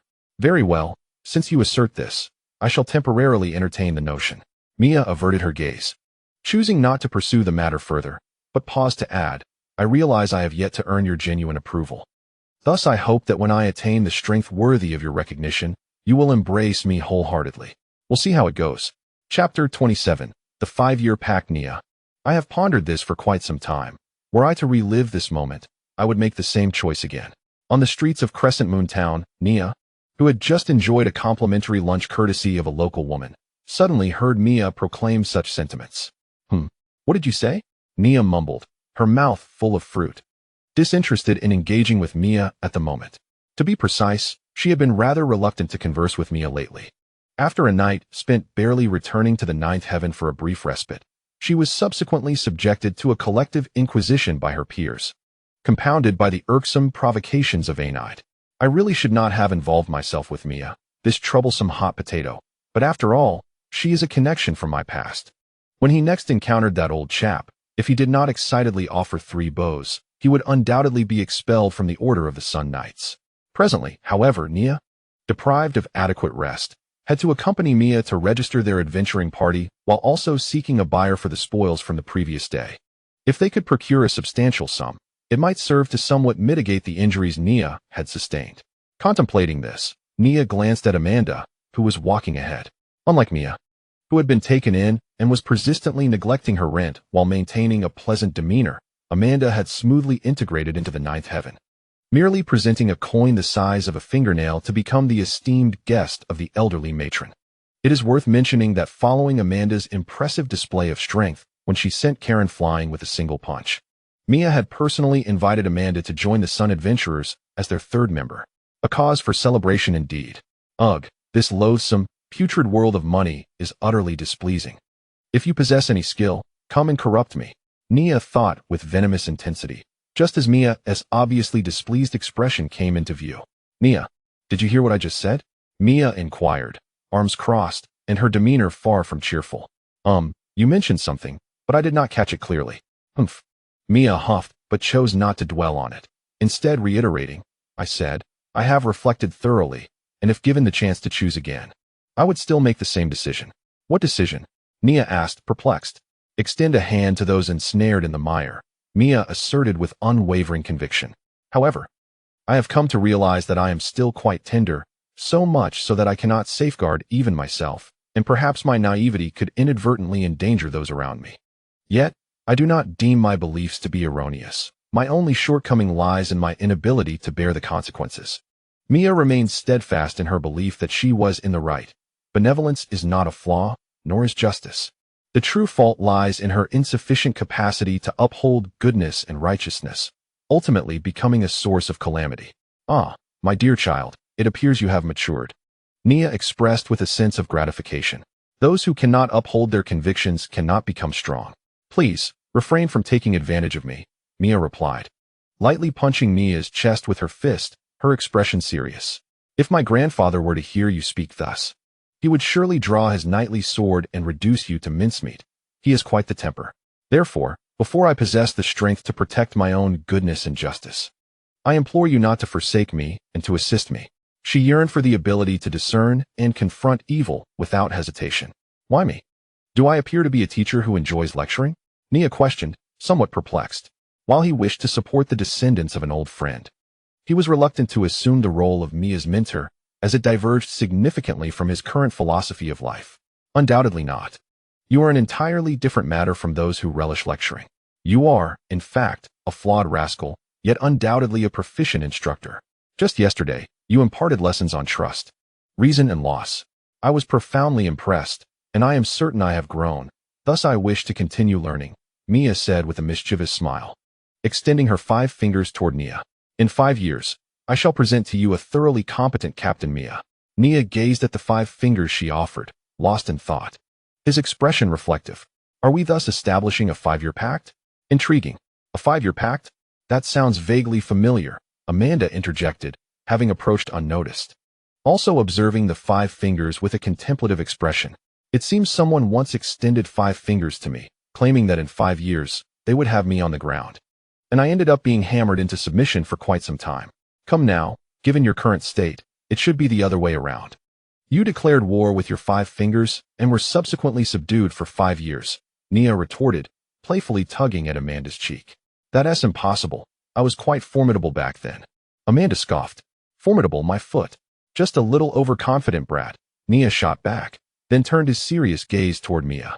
A 5-year pact, then? Let it be so. I shall observe your potential, and until that time, I will be your sternest guardian. I've already told you, stop taking advantage of me. Mia shot Nia a piercing glance before continuing. Thus, it is settled. In 5 years, should I fail to meet your expectations, you may choose to depart. However, if I have indeed become a competent leader by then, I implore you to remain. Just as you have stated, as I ought to trust my comrades. I ask that you genuinely place your trust in me and entrust your entirety to me. Regardless of your past, I firmly believe that we can share a common future. Mia declared with unwavering resolve. At this moment, she acutely recognized that adventure is not merely a matter of words, and seeking legendary heroes cannot be accomplished through mere fervor. Such endeavors require time, strength, wisdom, responsibility, and steadfastness. Will you grant me a future? Such audacious words. Nia could not help but chuckle at this. It is the first time someone has spoken such to me. I shall await the outcome. Surely, you two won't end up together, will you? Amanda interjected loudly, having misinterpreted the exchange between them. Mia's face flushed at the remark as she rushed to cover Amanda's mouth. Don't speak nonsense. That's impossible. He is my comrade and currently my instructor. Although this foolishness was indeed baseless, she added, please refrain from calling me teacher. It brings to mind rather unpleasant memories. Just call me Nia. Nia sighed, recalling the times he had caused his own teacher to nearly lose their composure. Hoping he would not become the next to experience such distress. Is your reluctance to be addressed as teacher indicative of a refusal to acknowledge that identity? Could it be that he truly has some? No, I must be overthinking it. Surely? Mia's mind began to swirl with her own unfounded musings. Chapter 28. Alchemist Coney. Farewell Rock, explain to me what you mean by utterly worthless. Nia exclaimed, gripping the collar of the only alchemist in Crescent Moon Town. His expression one of indignation. Mr. Nia, you saved my life. I could deceive anyone, but not you. Nonetheless, this item. Alchemist Coney's gaze fell upon the red stone set aside. From my perspective, I truly cannot discern any value in it. To me, it is indeed worthless. Unless you permit me to study it further to ascertain its true worth, at which point I could offer you a higher price. You unscrupulous merchants might very well misappropriate my treasure later. Nia released his grip, his tone icy. Mr. Nia, I would never do such a thing, at least not to you. Coney replied with a tone of resignation. To others, Nia's words may have been typical, as he had indeed acquired many valuable items using such tactics. However, Nia was his savior. Had it not been for their encounter while being pursued by fierce beasts, Coney would have met a grim fate. Even a black-hearted merchant possesses a modicum of conscience, and thus, Coney was entirely sincere in his dealings with Nia. Even I can perceive that this object has the potential to influence our strength and intellect, yet you claim it bears little value? Nia suddenly recalled something, casting a sidelong glance at Coney as he inquired. Mr. Nia, you are aware of its negative effects, and as a merchant, I must sell quality goods. Otherwise, what if someone were to come after me? At the very least, I need to ascertain that its advantages outweigh its disadvantages. Thus I can summon the courage to pay a substantial price to acquire it, subsequently packaging it for the affluent. Coney elucidated. Is there truly no room for a higher offer? Nia pressed. Unless you permit me to conduct some research, should I uncover its true value? I assure you I will not be stingy, Coney replied. Nia fell into silence for a moment, ultimately opting for compromise. Very well, Coney, I shall trust you this once. You may study this object, and in return, you shall offer me a handsome price. However, remember to exercise caution. This item is far from ordinary. For the sake of your life, should anything seem amiss, cease your investigation immediately. Your demise is of no concern to me, but do not entangle me in your fate. I harbor no desire to feel guilty towards a scoundrel such as yourself. I will, Mr. Nia, do not forget, I am quite the life-preserving individual, Coney assured. Indeed, you are one who values life, yet you are simultaneously an alchemist. It is well known that alchemists often perish due to their insatiable curiosity, Nia remarked. turning away without regard for Coney's thoughts as he departed with Mia and Amanda. He appears to be a decent fellow, Mia mused, glancing back at Coney's tightly shut door. Sensing his honesty. Moreover, he proactively suggested inspecting the quality of the item, a notion that should have originated from her, considering the peculiar nature of the stone. If it were to truly endanger others, she would intervene to prevent Nia from selling it. Hearing this, Nia could not help but chuckle lightly. Oh, silly Mia. Do not amuse grandfather Nia. This fellow is, as I mentioned, a heartless merchant. He could easily sell a dagger worth 5 black iron coins for a silver coin. Do you know why I once saved him? Why? Mia inquired, curiosity piqued. Because of his greed, foolishness, and arrogance. As a merchant, he sold an item worth 5 silver coins for 50, and in the process, deceived a man's wife into his bed, only to be discovered, ultimately prompting the man to summon a beast that chased him across 2 mountains. Reflecting on Coney's disheveled state upon their first encounter, Nia found it amusing. When I met him, he used his words to convince me he was the victim, offering a high price for my assistance. However, I later learned of his misdeeds. Had I known then, I certainly— You would not have aided him? Mia interjected, raising an eyebrow. I would have demanded a far higher price, at least threefold, Nia replied. I knew it. Mia rolled her eyes, finding his response entirely predictable. However, Coney, when he finds himself disliking another man's wife, is indeed a clever individual. At least he understands the importance of extending special care to his benefactor, such as refraining from demanding my money. Is refraining from your money truly considered special care? Certainly. One could venture outside and discover that the most conscientious merchants tend to profit at least 2 or 3 times, or even more, from each item they procure from you. With such exorbitant margins, do you deem this appropriate? As the two conversed, they arrived at Rock's forge. Rock, you haven't perished by your gas stove, have you? If not, come out quickly, Nia shouted from the entrance, anticipating the expected reply. Nia, you— Rock emerged, brimming with fury, his expression one of palpable anger. If you continue to arrive precisely when I am occupied, I shall inevitably bring this hammer down upon your head. Do not be so tempestuous. I am here to introduce you to new patrons. Otherwise, this dilapidated establishment of yours is bound to meet its demise, Nia retorted, turning to Mia and Amanda. Patrons? Rock's gaze shifted from Nia to Mia, who greeted him with a smile, and then to Amanda, who was glancing about. Good to see you again, Mr. Rock, Mia initiated. Rock disregarded Mia, redirecting his attention back to Nia. Have you found 2 more debtors, then? Speak with caution. Today, I am prepared to settle my debts. Nia replied with a slight smile. Benefiting from Mr. Karen's bequest, he had sold the pile of scrap metal from Karen and 2 wands from his companions to Coney, thereby acquiring a considerable sum. Of course, due to significant damage to both Karen's shield and armor, as well as the considerable wear on the wands. The amount he received was insufficient to repay his previous debts to Rock. Regrettably, the 3 of them had no other funds to speak of. One could surmise that this rather lowly adventurer group, having finally earned some coin, likely squandered most of it on their indulgences and equipment, leaving little to spare. Thus, the astute Nia resolved to maintain his previous debts while utilizing this newfound money for other acquisitions. He must assert himself in some manner.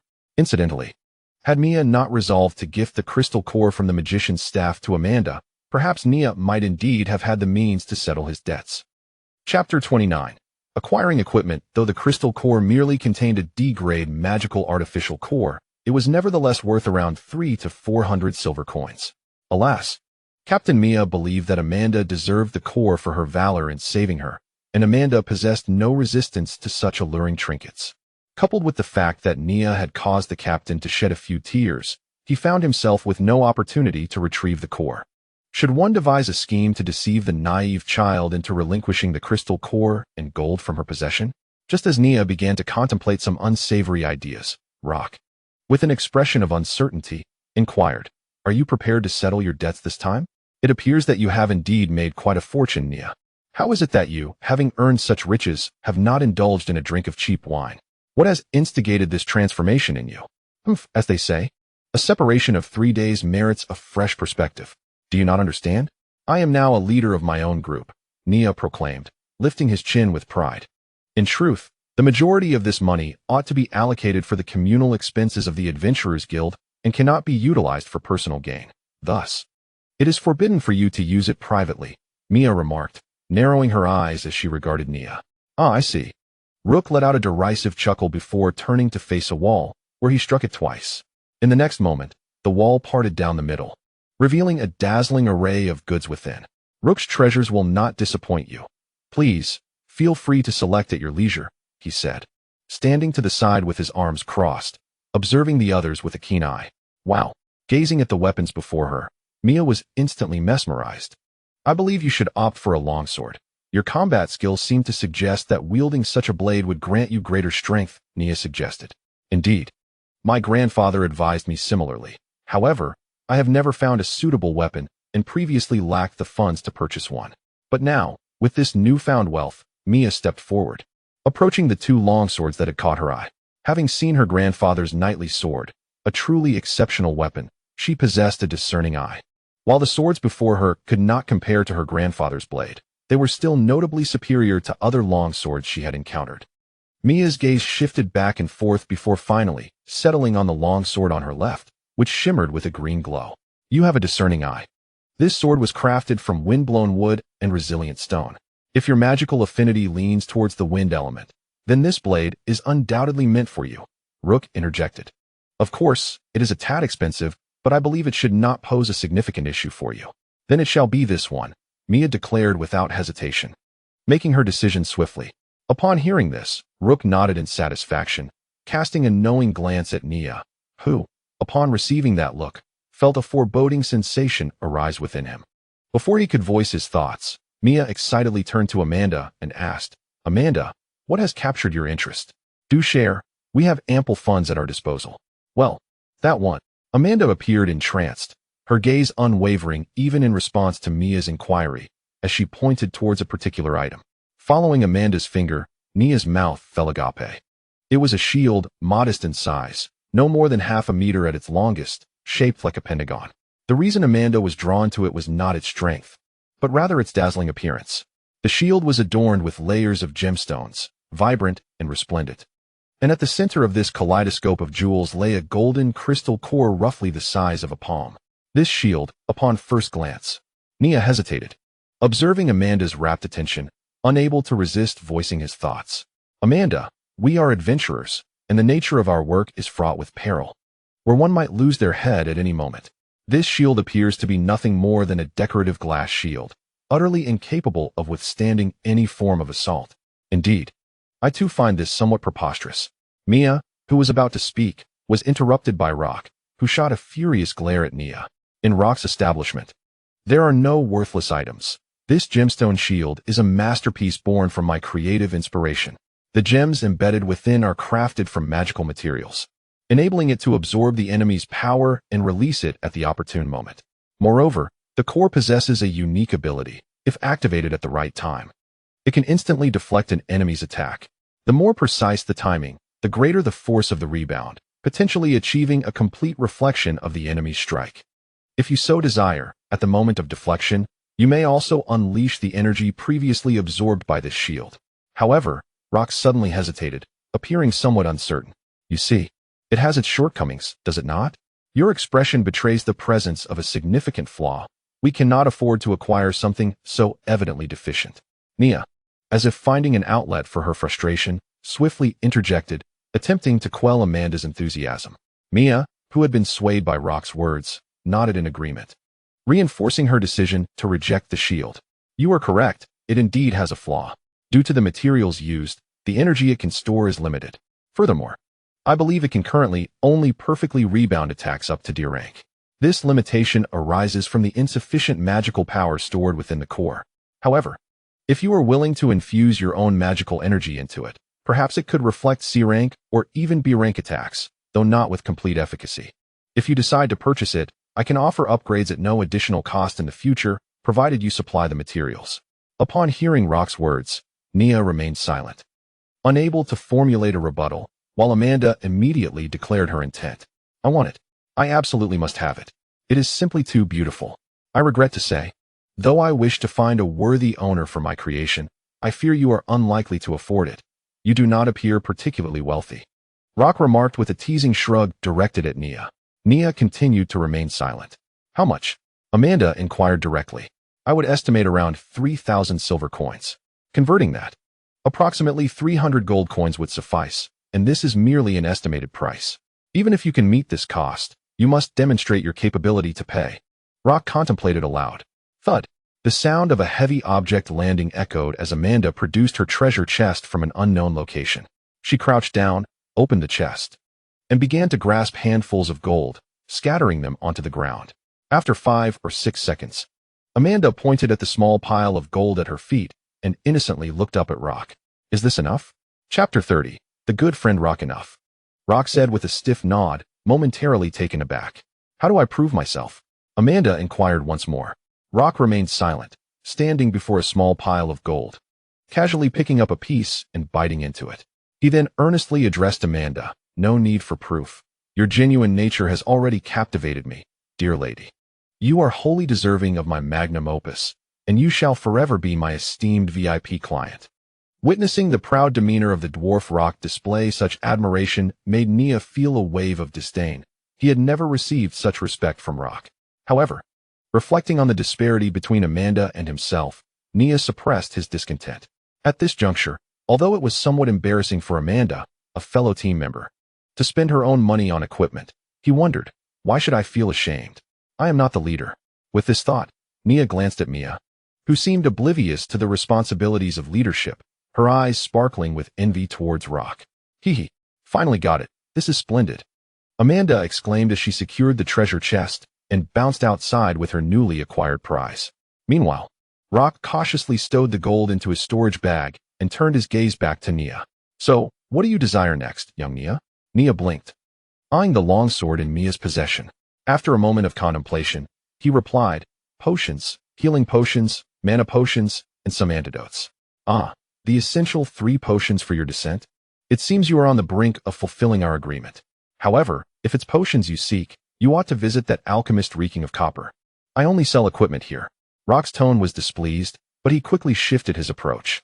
Nevertheless, considering your teammate, I can entertain other business today. With a wave of his hand, a dozen vials appeared on the table, vibrant in red, blue, and green. Rock, I disdain you. Such an attitude will cost you loyal clients like me. You are loyal, but your shamelessness draws more attention, Rock snorted. Cut the pleasantries. What else do you require? I need some bullets, magic bullets. There will be many dangers ahead. I must replenish my armament, Nia contemplated. I knew you would need them. I had them prepared. But remember, your silver hunter cannot be relied upon indefinitely.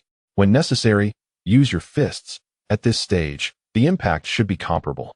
Do not focus solely on style. As he spoke, Rock placed 2 boxes of ammunition before Nia. I am a dashing archer.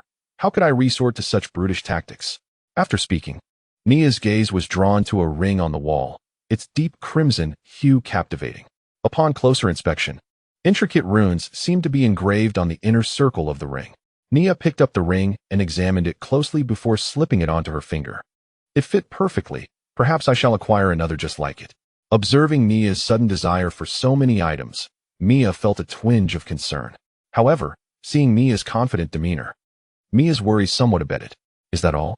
Rock inquired, noticing Nia had yet to express any further desires. Indeed, that shall suffice. Please tally the total, Nia replied, discreetly stowing away the potions from the table into her storage pouch. Very well, let me adjust this figure for you, Rock murmured, lowering his head in contemplation. After a brief moment, he raised his gaze to provide an answer, only to realize that Nia had already made her way to the door. Suddenly, an expression of realization washed over Rock's face, and fury engulfed him. Nia, you scoundrel. You promised to pay this time. I have indeed paid, Nia retorted, gesturing towards a silver card that had mysteriously appeared on the table. Rock swiftly scanned the card at the machine, his eyes widening at the displayed digits. What jest is this? There are merely 450 silver coins here. That could only purchase the sword in that lady's possession, and even then, I had to discount it for you. Precisely. So consider my previous debts as pending. Once I return with the items you desire, we shall settle everything together. Besides, who urged you to peddle me such extravagant goods? Nia chuckled lightly, taking hold of the bewildered Mia and making a hasty exit. Rock dashed out after them. But his short legs proved no match for the elusive Nia, leaving him to seethe impotently at her retreating figure. Nia, you rascal. You are a piece of work. Just wait. Rock shall have his day of reckoning upon our next encounter. A few minutes later, having been whisked away by Nia to the Adventurers Guild, Mia gasped for breath. Once she regained her composure, she looked up at Nia. Are we safe like this? He seemed quite upset. Upset? Why would he be angry? Nia feigned ignorance, resting a hand on Mia's shoulder. This is an opportunity, a chance bestowed upon him. He shall witness the emergence of a legendary adventuring party, and at this moment, he is most likely to invest in us. Do you not have faith that we shall repay him tenfold or 100-fold once we achieve fame? Of course I do. But is this truly wise? Mia hesitated. Absolutely, Nia shrugged. It is of no consequence. Do not let Rock's stern demeanor fool you. He is genuinely a good-hearted person and would never truly harbor anger over such matters. Trust me, we are old friends, and I understand him better than anyone. Old friends, you say? Mia offered a somewhat strained smile, sensing a disparity in their interpretations of friendship. However, who could define it? She recalled her grandfather's words that the camaraderie among men often manifested through playful bickering, akin to a father-son relationship. At least my grandfather once recounted that within the Sun Adventurers Guild, he had no fewer than 300 adopted fathers and sons. Naturally, they were all the shared offspring and grandchildren of the esteemed heroes. In summary, let us proceed to the Shadow Realm without delay, to swiftly attend to our affairs. Nia lightly cleared her throat, interrupting Mia's reverie with a matter of urgency. The teleportation portals leading into the Shadow Realm are under the Empire's jurisdiction. However, due to the binding relationship between the Adventurers Guild and its members, these portals are managed by Guild personnel, with the Empire merely overseeing operations. Thus, one must utilize the Adventurers Guild's teleportation portals to gain entry into the Shadow Realm. Prior to that, Nia intended to take Mia to observe the Guild's quests related to the Shadow Realm in Crescent Moon Town. If feasible, they could undertake 1 or 2 tasks along the way, allowing them to earn additional funds, for there is an entry fee to access the Shadow Realm. Waste not. Chapter 31. First entry into the Shadow Realm. The function of the bracelet after registering their adventure group with the charming young lady they had previously met. Nia guided the remaining 2 into the deeper recesses of the guild, selecting 2 team quests focused on gathering herbs and monster pelts within the Shadow Realm. Subsequently, it was time to settle the fees and utilize the guild's teleportation portal to enter the Shadow Realm. Nia observed that the hall housing the teleportation portal was sparsely populated by adventurer teams, which was to be expected, as Crescent Moon Town harbored few registered adventurers, let alone organized teams. The only noteworthy figure in the hall was a woman clad in purple leather armor, masked, who appeared to be engaged in a heated dispute with a guild staff member. Is this your first time entering the Shadow Realm? A smiling staff member suddenly inquired, drawing Mia's attention back. Nia glanced at Mia, but chose to remain silent. Indeed, it is our first foray into the Shadow Realm. Are there any precautions we should be aware of? Mia replied with a nod. There are indeed some important considerations, the staff member said with a slight smile, beginning to outline essential information regarding the Shadow Realm. While the list of precautions was brief, it sounded rather significant. First, the guild's teleportation portals can only perform random teleports within a limited range. However, thanks to the collaborative efforts of the guild and the Empire, they can avert directly transporting adventurer teams to the lairs of monsters, ensuring a relatively safe destination. Second, entry into the Shadow Realm necessitates wearing a corresponding bracelet, which can teleport adventurers to the nearest portal in times of need. Yet, it is crucial to note that in certain areas of the Shadow Realm, the bracelet may become ineffective. Currently, these locations are not uncommon, often found in regions inhabited by formidable monsters. The reasons behind the bracelet's ineffectiveness remain unknown, even as the Empire has assembled the most brilliant minds to address this issue. Therefore, please remain particularly vigilant for such occurrences and ensure you are well prepared should they arise. Thirdly, depending on their capabilities, the duration for which adventurers can remain in the Shadow Realm is limited, should they linger beyond a certain time frame. Each additional second spent within this realm inflicts considerable harm upon their very souls. Besides the affliction of the soul, it appears that other forms of damage may also manifest, though such occurrences remain unverified at present. Fourthly, it is imperative to exercise caution regarding other adventurers who may inhabit the Shadow Realm, as they could potentially become your most formidable adversaries. Fifthly, do not attempt to bring any living creatures out from the Shadow Realm. as this may invite unforeseen risks. At the mention of this fifth point, the staff member's smile, usually unwavering, momentarily faltered. Yet, she seemed disinclined to divulge further details about this prohibition. In the next instant, her lips curled back into a smile, regaining her composure. As it stands, D-rank adventurers are estimated to be able to endure approximately 6 hours within the Shadow Realm. Thus I urge the 3 adventurers to be mindful of the time. The staff member, still wearing her insincere smile, issued her reminder. Very well, we are aware of this. Now may we have the bracelets? Mia nodded and extended her hand towards the staff. The staff member maintained her smile, but did not relinquish the bracelets. The bracelets are guild artifacts and are not complimentary. Upon hearing this, Mia was momentarily taken aback, glancing at Nia, who in turn looked at Amanda. Ultimately, after Amanda reluctantly produced a small gold coin, the staff member respectfully handed over 3 red bracelets. These bracelets are magical artifacts, equipped with fundamental time reminder functionalities, alerting the trio 10 minutes and 5 minutes prior to their departure from the Shadow Realm, should they find themselves in areas where teleportation is not feasible. The bracelets will automatically issue a warning.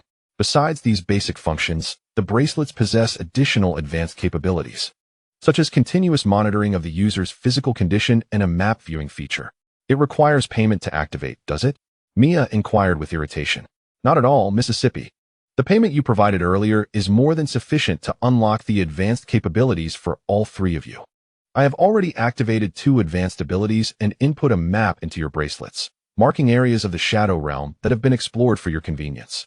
The staff member replied. I see.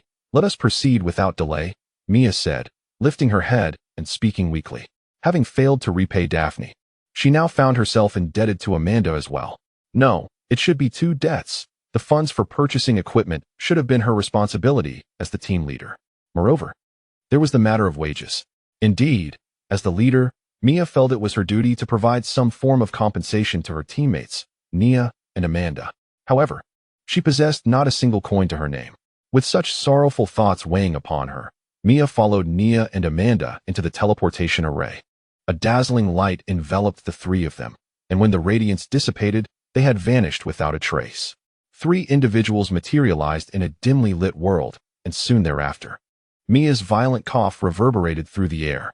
In the blink of an eye, they had departed from the Adventurers Guild and arrived at the Shadowland, a realm sought after by countless adventurers. What manner of place is this? Mia lifted her gaze and observed that the illumination of this world was exceedingly faint, as if the sun were perpetually obscured by some unseen force. The surrounding environment, however, appeared rather ordinary. It lacked the peculiarities Mia had envisioned. Trees remained trees. Grass was still grass, and stones were merely stones. Aside from the celestial phenomena, nothing seemed particularly extraordinary. Nia remained silent, merely raising her hand to tap her bracelet twice. In response, a luminous screen materialized before her, displaying several panels. After a moment's contemplation, Nia selected the map panel for examination. Indeed, as the rumors suggested, the segments of the Shadowland corresponded with the mainland. Nia pointed to a specific location on the map and enlarged it with a deft motion of her finger, revealing a crescent-shaped emblem. Here lies Crescent Town. As her gaze shifted slightly, she noticed a blinking red circle adjacent to Crescent Town, within which was Nia's avatar. This marks our current position. Wow, this bracelet is quite intriguing. It even displays my measurements. Mia exclaimed, having emulated Nia's actions to access her bracelet's virtual screen. However, instead of the map, she opened the personal status panel. Nia glanced over, but Mia, wary, instinctively stepped back, prompting Nia to withdraw her gaze in resignation and open her own personal status panel. Name, Nia. Identity, Adventurer Strength, D-Rank Affiliated Adventuring Group, Sun Adventuring Group. Vital Signs, 100 Magical Energy Reserve, 100 Detailed Physical Condition. Please click to view. Nia's eyes flickered momentarily as she tapped to delve deeper. However, contrary to her expectations, what appeared was not a detailed account of her physical condition, but rather a jumble of garbled text. Chapter 32. Customized route. What is this? Why is it so peculiar? Mia, who had approached unnoticed, looked at the chaos on Nia's screen with confusion. It was worth noting that, upon accessing that section, her own information appeared, including her height, blood pressure, mental state, and more. Even her measurements were displayed, Yet Nia's was devoid of any coherent information. How would I know?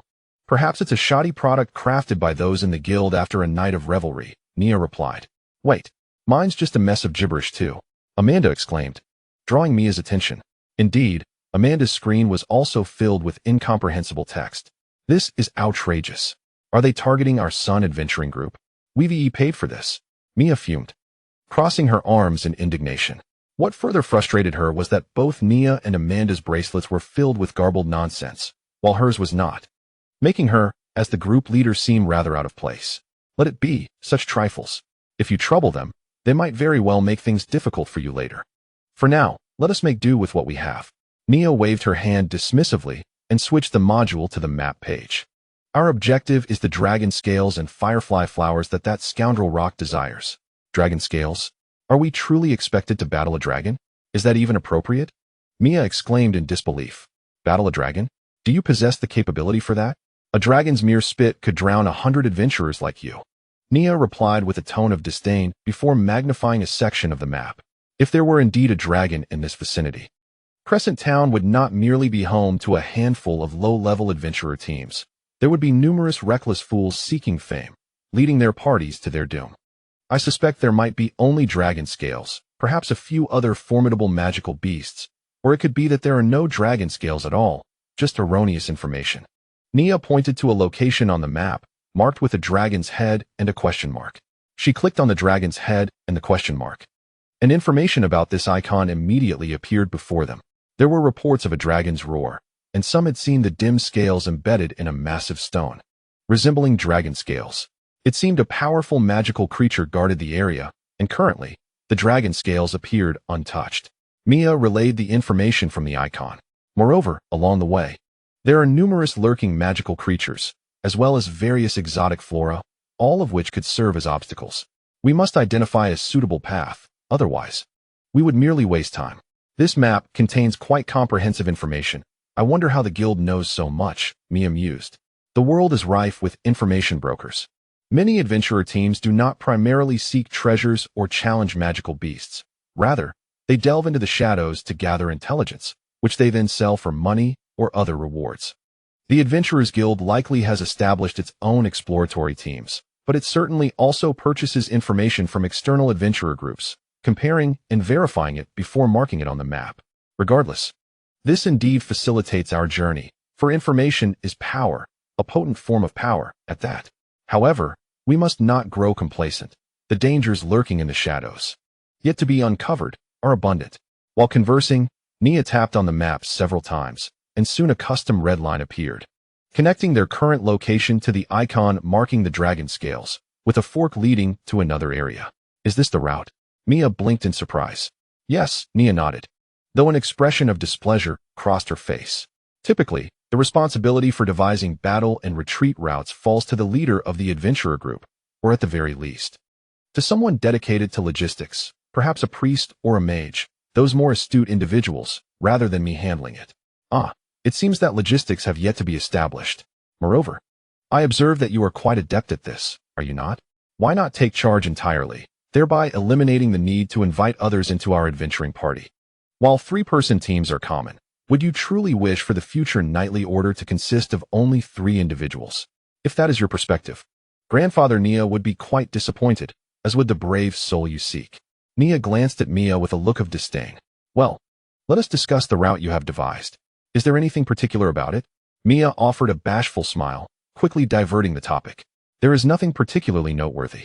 It is merely a path that enables us to locate the firefly flower while completing 2 guild tasks, ultimately leading us to the potential site of Dragon Scale.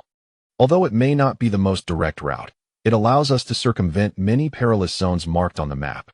The primary drawback, however, is that we are racing against time. With that, Nia folded the map away. Let us proceed. We must traverse 5 mountains to reach the first destination, and then cross 2 more mountains and a forest of unknown danger to arrive at the possible location of the Dragon Scale. After accomplishing all these tasks, we are left with merely 6 hours. Nia raised his hand to check the bracelet, the numbers reading 545. No, we have less than 6 hours remaining. Had I known this would be the case, we should have gathered intelligence beforehand.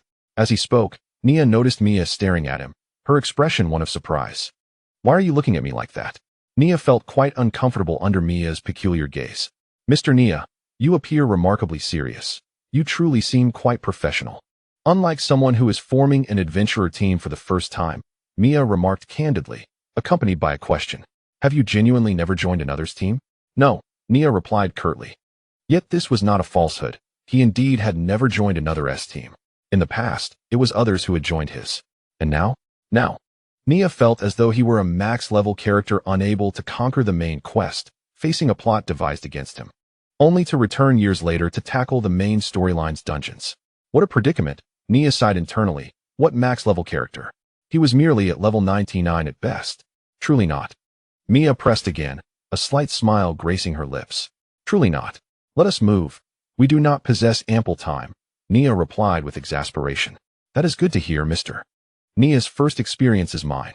Mia appeared genuinely elated, even flashing a toothy grin, while Nia opened his mouth to remind her that her words were quite inappropriate, but chose to remain silent. As for Amanda, upon discovering a shining object buried in the earth only to unearth a mere glass bottle, her mood plummeted. Hearing Mia's words, she kicked out in frustration, the hard glass bottle striking Nia on the head. Chapter 33. The Compatibility of 0.1 Amanda, block. Block. I'm coming. Who should I block? Are you foolish? It's coming. Is this how you allow the enemy to approach our team's only archer? Nia, stop talking and help me. Can you not handle just 7 of them? What do you mean by just 7? Do you consider me some kind of expert? Honestly, you scoundrel, ambushing a vulnerable archer. Such a lack of chivalry deserves death. Amidst the clamor and chaos, Nia raised her hand and struck the head of the red-eyed monkey she had pinned by the throat with the butt of her gun, smashing its brain to a state unfit for consumption. Mia unleashed a gusting blade of wind, yet the sword's force veered off in an entirely unexpected direction, grazing Mia's hair as it flew past, and thus she found herself besieged by 6 or 7 red-eyed monkeys.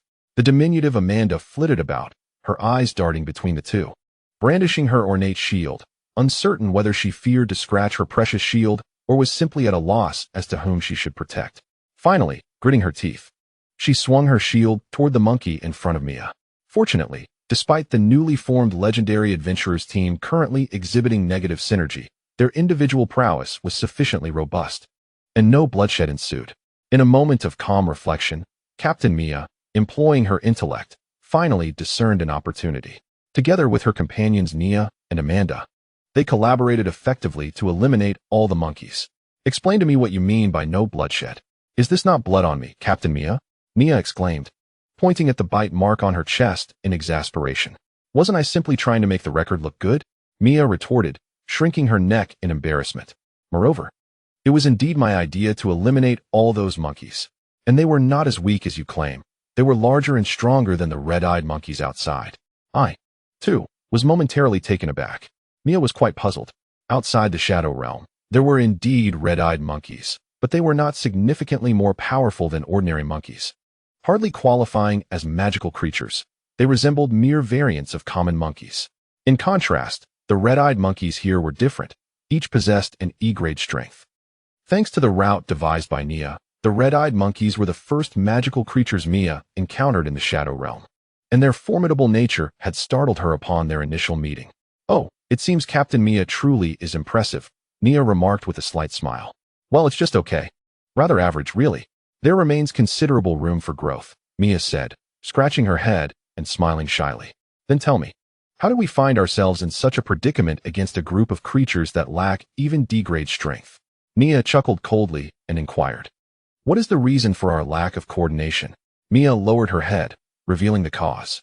Indeed, the collaboration was woeful, to the point of being abysmal. The entire operation yielded a dismal performance akin to 1 + 1 + 1 equating to a mere 0. 1. As the team leader, Mia's decisions were sound. Yet she consistently lagged behind, hesitant and lacking in decisiveness. Her commands were often inconsistent, leaving me bewildered as to which directive to follow. Amanda, clutching her shield, regarded Mia with disdain. As a strategist, her performance was severely lacking. I believed only the strong could serve as the mind of a team, and it should be I who takes the lead. Before Amanda could finish her arrogant statement, Nia pointed an accusatory finger at her and exclaimed, Do you think you are without fault? When Mia initially instructed you to hold the shield at the forefront, why did you fail to comply? Had you done so, it would have granted her more time to react, preventing her from becoming so disoriented. Upon hearing Mia's outburst, Amanda, much like Mia, retracted her neck, speaking in hushed tones. Those filthy monkeys are so dirty. How could I allow their grimy teeth and claws to strike my shield? What if my shield were to sustain damage? Furthermore, did I not ultimately engage in combat myself? At this, Amanda gazed up at Nia with a look of grievance, revealing her cherished shield. I have yet to wipe the blood off it. Nia, observing Amanda's expression, felt a surge of frustration. You truly excel at making a mess. You can barely handle a few monkeys and have exhausted your own magical energy. Were it not for my foresight in purchasing a few potions from Rock, we would have had no choice but to retreat. With that, Nia produced a blue potion to restore magical energy and handed it to the two. Mia accepted the potion and gulped it down, her face instantly contorting in discomfort. After a moment of adjustment, Mia seemed to recall something, casting an odd look at Nia. If you hadn't insisted on snatching the fruit from that monkey, it likely wouldn't have summoned its companions, and we would not be in this predicament, would we? I did that intentionally. It was a test of your response to unforeseen circumstances. Indeed, that was my intention, Nia replied, blinking as her previously exuberant tone diminished. Are you certain it wasn't because you found that fruit particularly enticing? Mia squinted, questioning. Of course not. It was merely a fruit. Am I the sort to be gluttonous? Nia retorted. But I distinctly remember you exclaiming when you saw that fruit. That fruit looks quite delectable. We should take it. Amanda interjected, recounting the earlier events with vivid detail. Nia fell silent for a moment before pointing toward a certain direction. The firefly flower is over there, Captain. You should retrieve it while Amanda and I stand guard to prevent any unforeseen incidents. As Nia awkwardly shifted the topic, Mia curled her lips but chose not to elaborate further, rising to gather flowers instead. While Nia was indeed at fault for instigating the situation, it was also true that she had been toyed with by a group of monkeys, exhibiting a level of cooperation that even the monkeys surpassed. The quality of her decision-making was undeniably poor, and thus, no one could cast stones at anyone else.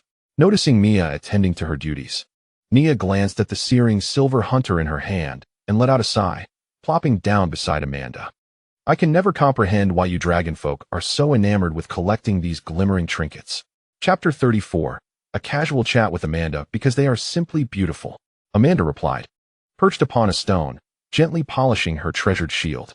Pausing upon hearing Nia's voice, she turned her gaze to Nia, her expression earnest. I see. A response akin to that of other dragonfolk. It appears that, apart from their formidable physique, you have also inherited their insatiable greed for treasures. Nia shrugged, unsurprised. Have you encountered other dragonfolk?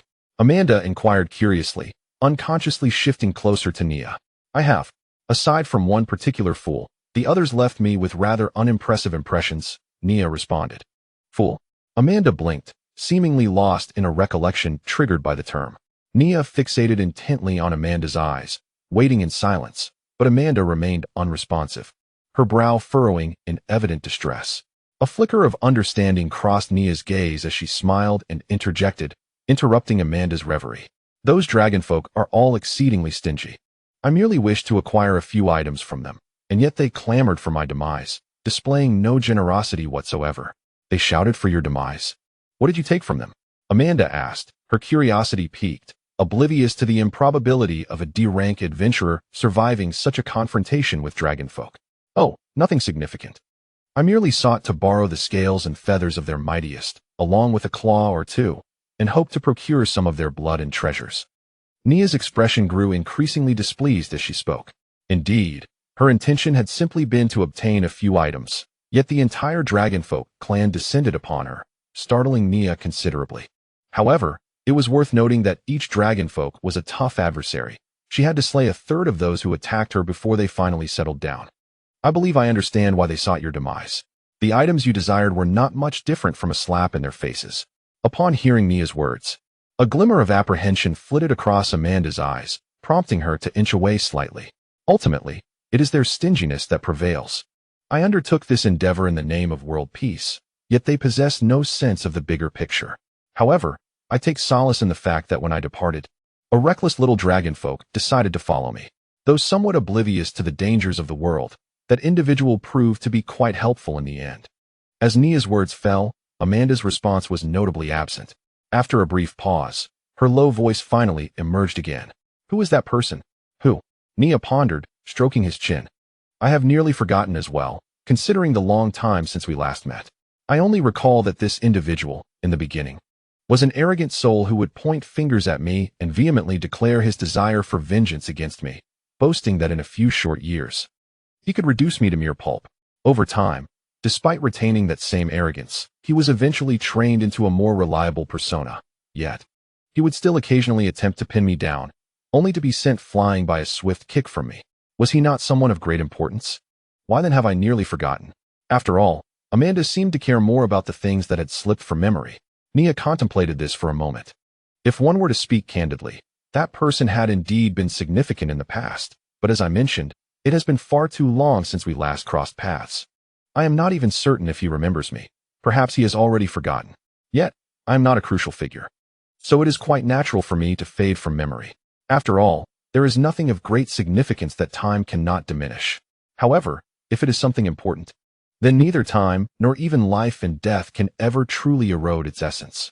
Important matters must be safeguarded and fought for with one's very existence. Or so someone once conveyed to me. Amanda seemed to utter this sentiment unconsciously.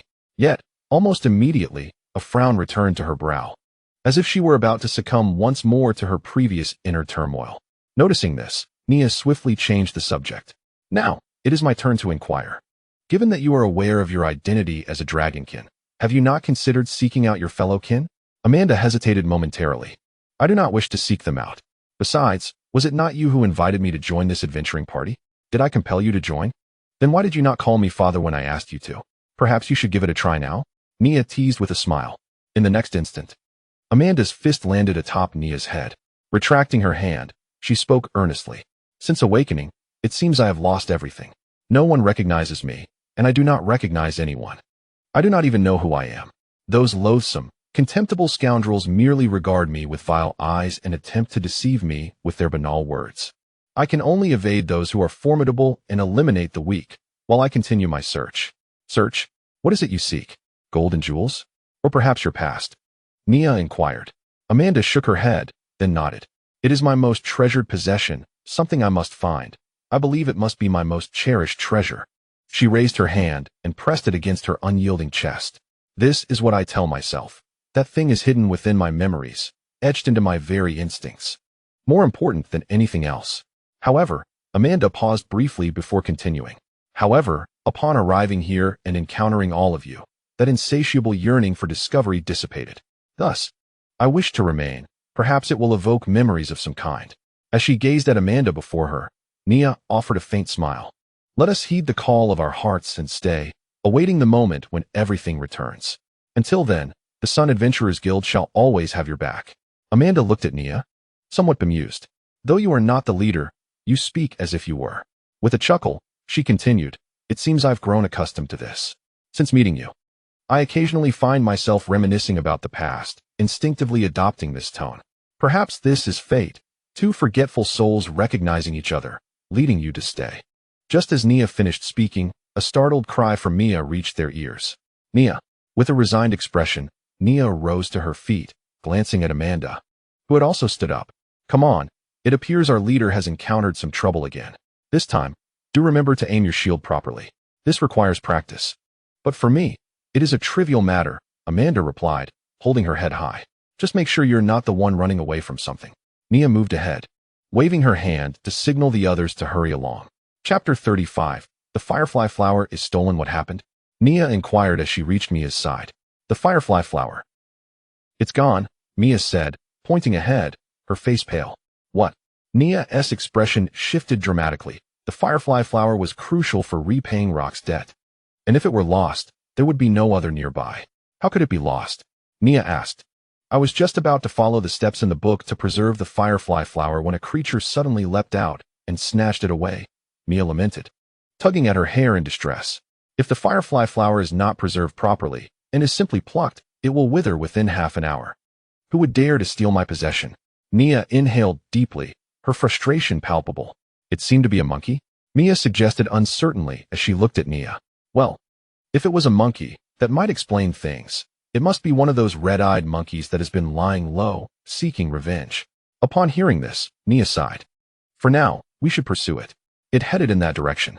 Mia pointed toward one of the paths, and without further thought, the three of them dashed off in pursuit. Within the dense thicket, that monkey appeared to navigate effortlessly, evading them each time they nearly closed the gap. This monkey seems smarter than the others? Amanda mused, puzzled. It's not just a matter of appearing smarter. It is superior in every aspect to those previous monkeys. This is at least a D-rank creature, Mia remarked. Her gaze suddenly shifting to Mia.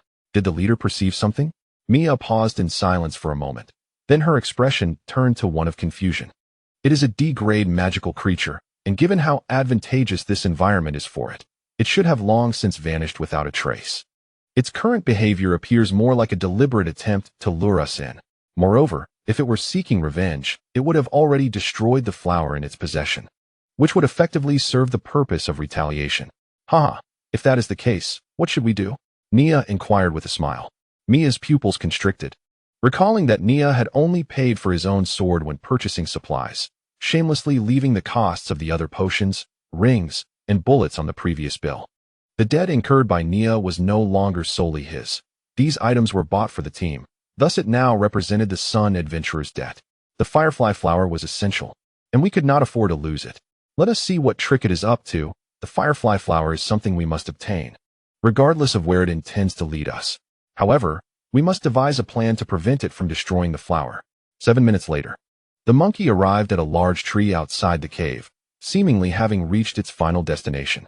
It paused, glanced back at Mia and the others, then mockingly patted its backside while emitting a sharp laugh. In the next moment, as the monkey prepared to swing into the cave using a vine, Mia suddenly unleashed a fireball. Though the fireball was not in close proximity to the monkey, its scorching heat startled it, momentarily slowing its movements.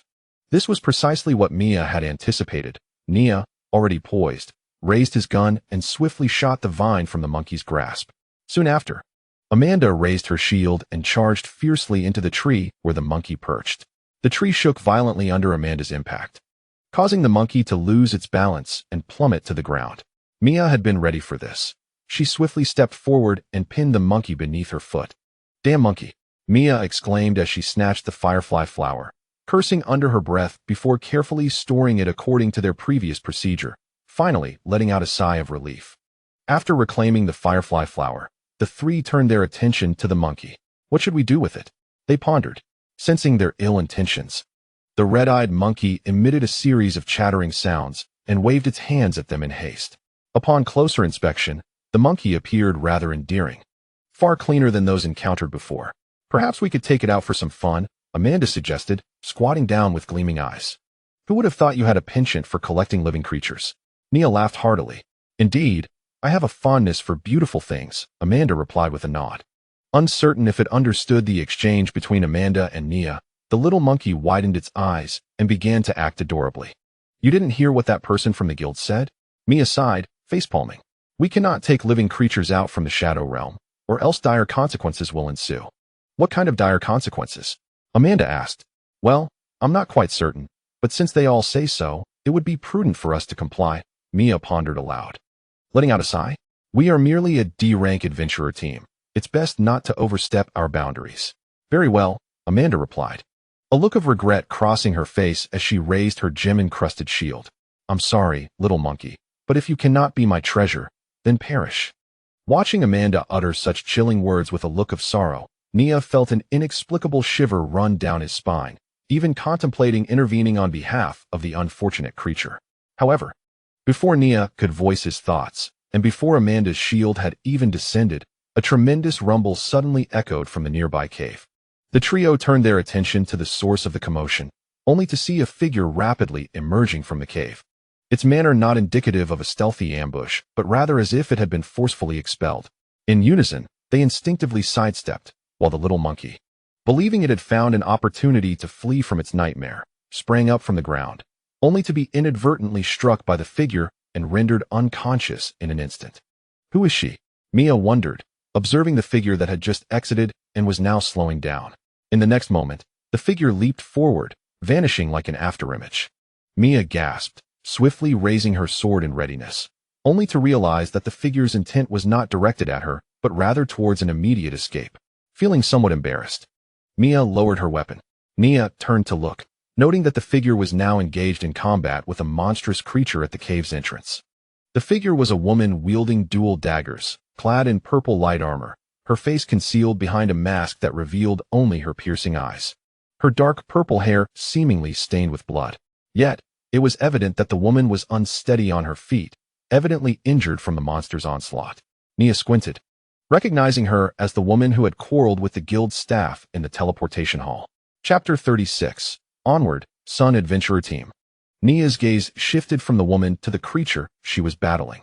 The beast was entwined in layers of vines, its head resembling that of a lizard, emaciated and appearing as if crafted from branches, with several sharp stone spikes protruding from its back. What should we do, Captain? That appears to be a C-rank monster. Nia inquired, drawing his weapon and glancing back. My suggestion is to refrain from involving ourselves in matters that do not concern us, especially since our time is limited. Mia replied, based on your analysis, do they pose a threat to us? Mia asked, her chest puffed out with determination. Hearing this, Nia displayed a familiar expression of resignation. In my assessment, they pose no threat whatsoever. Our only concern is time, and we may need to hasten our pace henceforth. Grateful for Nia's unwavering support, Mia glanced at him and then pointed her sword forward. Onward, Sun Adventurer Team. Amanda, who was poking the cute face of the unconscious monkey brother with her index finger, stood up helplessly upon hearing the sound, raising her gem-encrusted shield in front of her. Drawing from her previous encounter with the monkey, Amanda, though pained at the thought of her precious shield, was nevertheless prepared. Mia closely followed Amanda, while Nia remained stationary, providing them with ranged support. Boom. Accompanied by a thunderous gunshot echoing through the forest, a bullet imbued with intense magical energy burst forth from the chamber, striking the creature squarely. The vines ensnaring the creature were torn apart by the force of the magical bullet, momentarily halting its 3-meter-long body. The purple-haired woman was momentarily stunned, when suddenly a voice called from behind her, "Don't dawdle, attack it." As the words fell, Mia brandished her sword, channeling magic into the element of wind that flowed along the blade. With a swift downward strike, she inflicted a sizable gash upon the creature. Observing this, the purple-haired woman wasted no time. Without hesitation, she brandished her twin daggers and lunged forward, driving one dagger deep into the creature's head. Surprisingly, the creature did not perish from such an assault. Instead, it let out a furious roar, and the vines that ensnared Mia violently expelled her. A vine then shot forth from the creature's maw, aiming to strike the purple-haired woman. Without hesitation, she emitted a burst of violet light, retreating 10 meters in an instant. However, the creature was relentless, pursuing her with all its might, while the vines that had previously wrapped around it unfurled, extending towards her like tentacles. At that moment, Amanda appeared before the purple-haired woman, raising her gem shield to block the nearest vine. In the next heartbeat, a series of gunshots rang out again, severing the pursuing vines with magical bullets. "Amanda," Mia called out, then leaped forward, sword in hand, propelling herself into the air. Wind cutter. Accompanied by a sharp beam of sword light, the stone spikes on the creature's back shattered, peering through the cracks left by the broken spikes.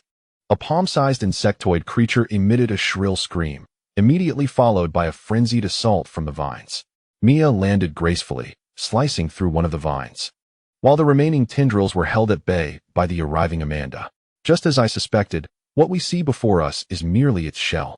The true creature lies directly beneath the stone spikes, Mia declared, glancing back at Nia. However, before Nia could react, the purple-haired woman darted forward the moment Mia's words echoed. Her agility was astonishing, akin to a leopard poised for the hunt. She deftly evaded the lashes of the vines and hurled a dagger, which embedded itself deeply into the creature. This was followed by a violent explosion, blasting a half-meter-wide hole in the creature's chest. The creature momentarily staggered, yet quickly regained its composure, attempting to re-wrap itself in vines. A piercing scream erupted from within the monstrous creature, and soon, its form began to disintegrate before Mia and her companions. Out tumbled a dagger-sliced insect and 2 human corpses, reduced to mere halves. Gasping for breath, the purple-haired woman, exhausted, swiftly retrieved her 2 daggers from the ground and approached the remains. "Careful," Mia suddenly shouted, having noticed the insect twitching on the ground. At that moment, 2 bullets whizzed past the woman's cheek, striking the insect with explosive force, obliterating it entirely. TSK. Wasted 2 bullets on that. Such a costly endeavor, Nia remarked, sauntering up from behind the purple-haired woman. Startled, she realized she was not alone only upon hearing his voice. Thank you. A hoarse voice emerged from beneath her mask, the woman expressing her gratitude in a stiff tone. No need to thank me.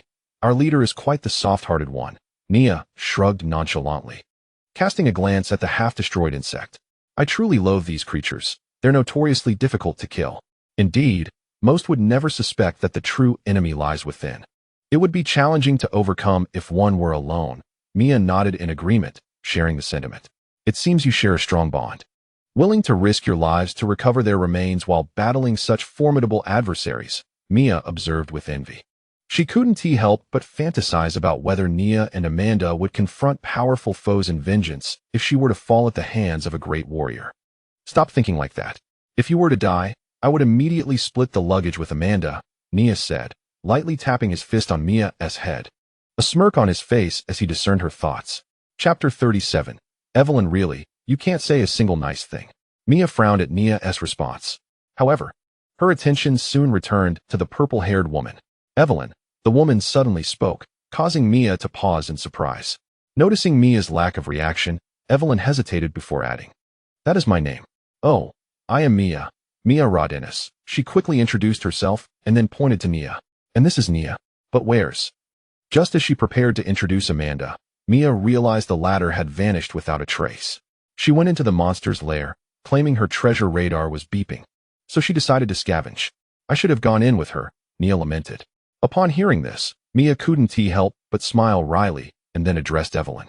"Well, the one with the shield is Amanda. We 3 are part of the Sun Adventurers Guild. Please don't be too disheartened, as your friends. I'm sure they wouldn't want you to feel this way." However, her attention swiftly returned to the woman with violet hair. "Evelyn." The sudden utterance from Evelyn left Mia momentarily taken aback. Noticing Mia's silence, Evelyn hesitated before adding, "That's my name." "Oh, I am Mia. Mia Rodness." She quickly introduced herself, then gestured towards Nia. "And this is Nia, but where is she?"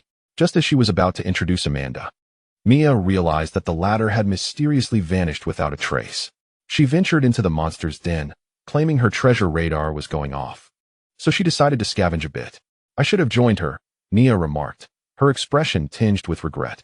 Upon hearing Nia's words, Mia couldn't help but chuckle wryly, then turned to Evelyn.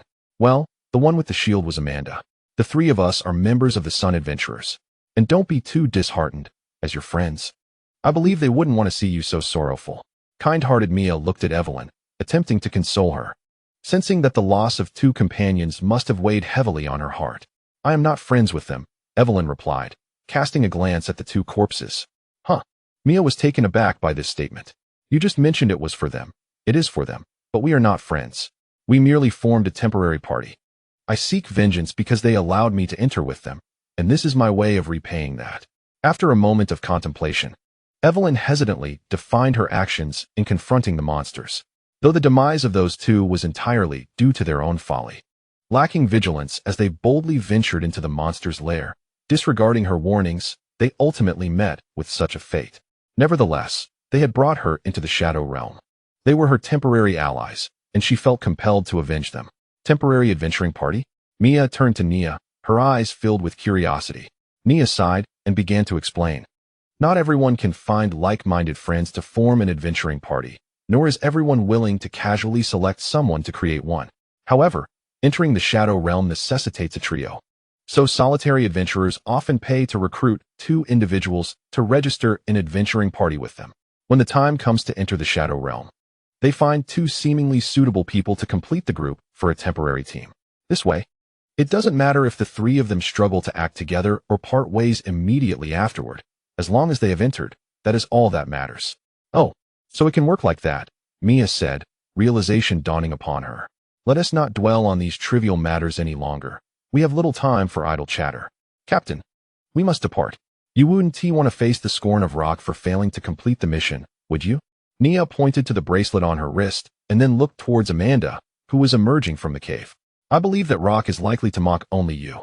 Mia retorted with a sharp comment, then glanced at the time on her bracelet, realizing they indeed had only 2 hours left, leaving no time for further conversation. I apologize, Evelyn, but we must take our leave. Perhaps we can converse another time. Where are you headed? Evelyn inquired. Mia was about to respond, but suddenly recalled something. Her expression calming significantly. Cough. I'm afraid that's classified information. My apologies, Evelyn. Well, I shall take my leave then. Farewell.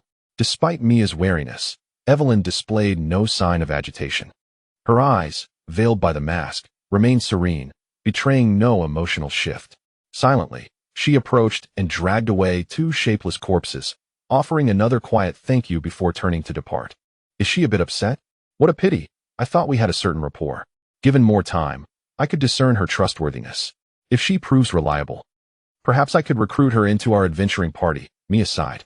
Indeed, I find her quite impressive. Her only flaw seems to be her reluctance to converse, perhaps a touch of social anxiety? I should have requested her contact information first. Losing someone like her to our party would be a significant loss, Nia mused, resting her chin in her hand, her gaze fixed on Evelyn's prominent and curvaceous figure, her tone heavy with regret. Upon reflection, it seemed Evelyn's front was also quite ample, merely concealed by her armor. The only true disappointment was the inability to ascertain her beauty, while the upper half of her face was rather appealing. It was difficult to trust in the allure of merely half a visage. In this day and age, many a masked beauty could turn out to be merely ordinary upon unmasking, shattering dreams with the revelation. All in all, Evelyn's physique was undoubtedly exceptional. If her face matched, she would indeed be remarkable. What do you mean by ample? Mia's gaze sharpened, sensing the underlying implications in Nia's words. What I meant by ample is her formidable strength.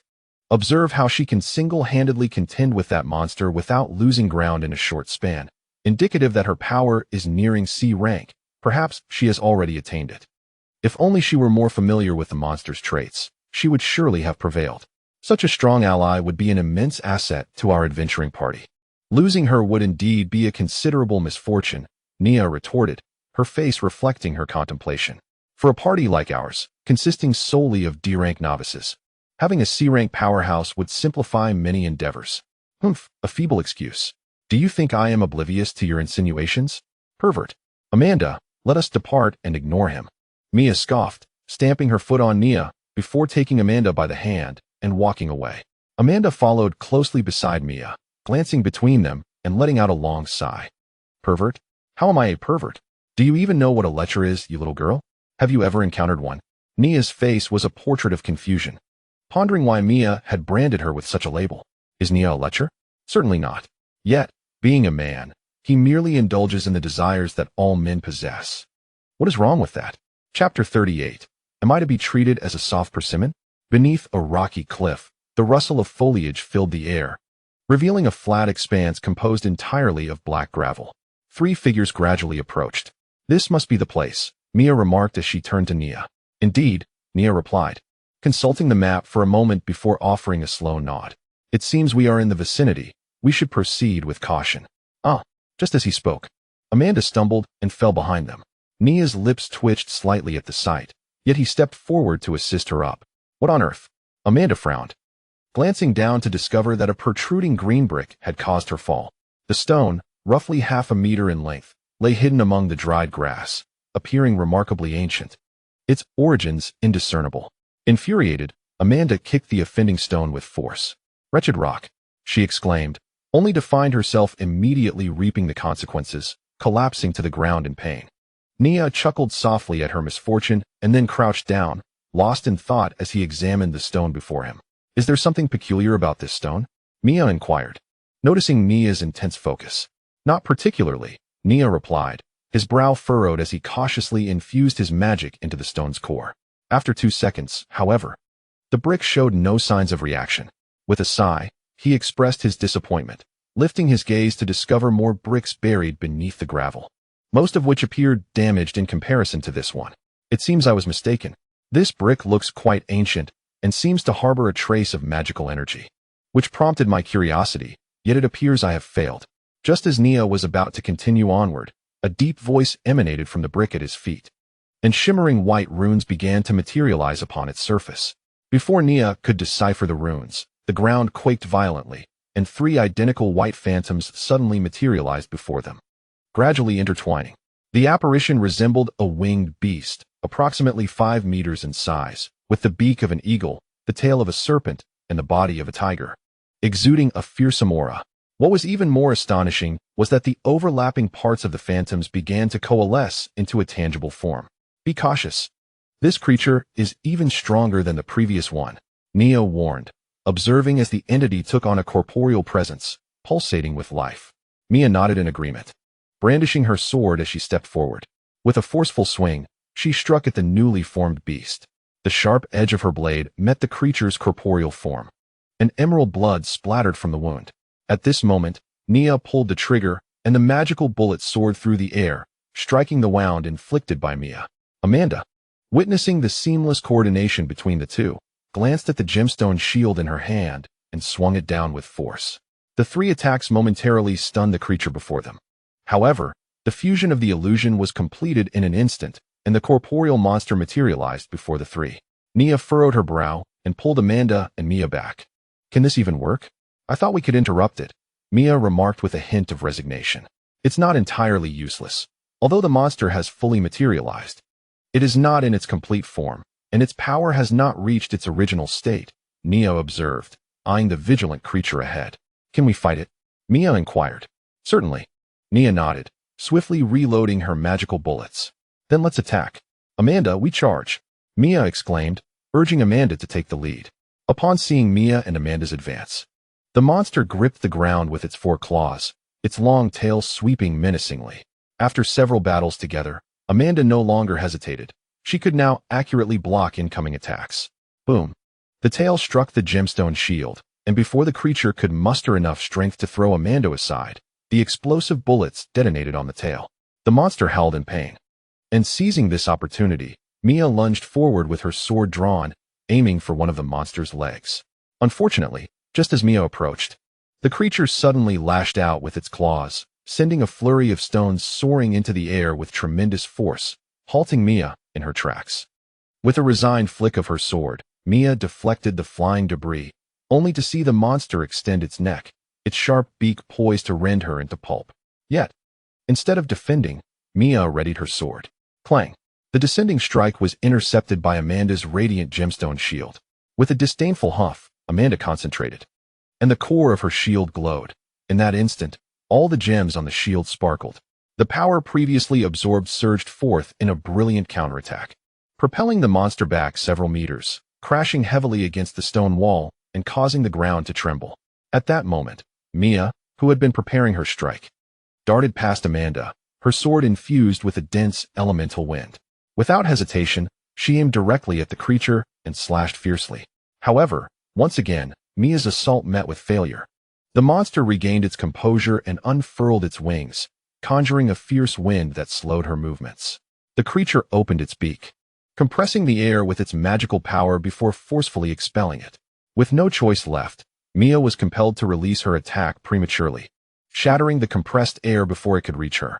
Soon, the fierce winds dissipated, and Mia was poised to advance when the creature suddenly flapped its wings and ascended into the sky.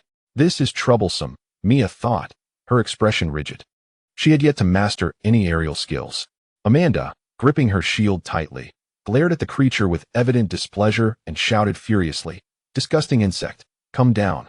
Perhaps sensing Amanda's wrath, the creature hesitated midair but quickly regained its composure, opening its maw to unleash compressed air blasts towards Mia and Amanda. Mia furrowed her brow, leaping and dodging with agility, while Amanda, filled with indignation, could only raise her shield in defense. Seeing that its attacks were futile, the creature shifted its gaze to Nia, who was firing at it from a distance. This one is the only one capable of hitting me, and unlike its companions, it lacks agility and opening. The creature mused momentarily before diving towards Nia. Upon realizing that the creature had targeted Nia, Mia's expression changed dramatically as she shouted towards Amanda, who was closer. "Amanda." Without needing further prompting, Amanda sprinted towards Nia's direction. Do they think I'm an easy target?" Nia tilted her head, seemingly surprised that the creature had fixated on her. What sheer luck. I've never seen someone so eager to lose. Nia murmured to herself as she took a step back just before the creature crashed to the ground, sending dust and debris flying. Ignoring the stinging particles that struck her, Nia charged forward and delivered a punch to the creature's head.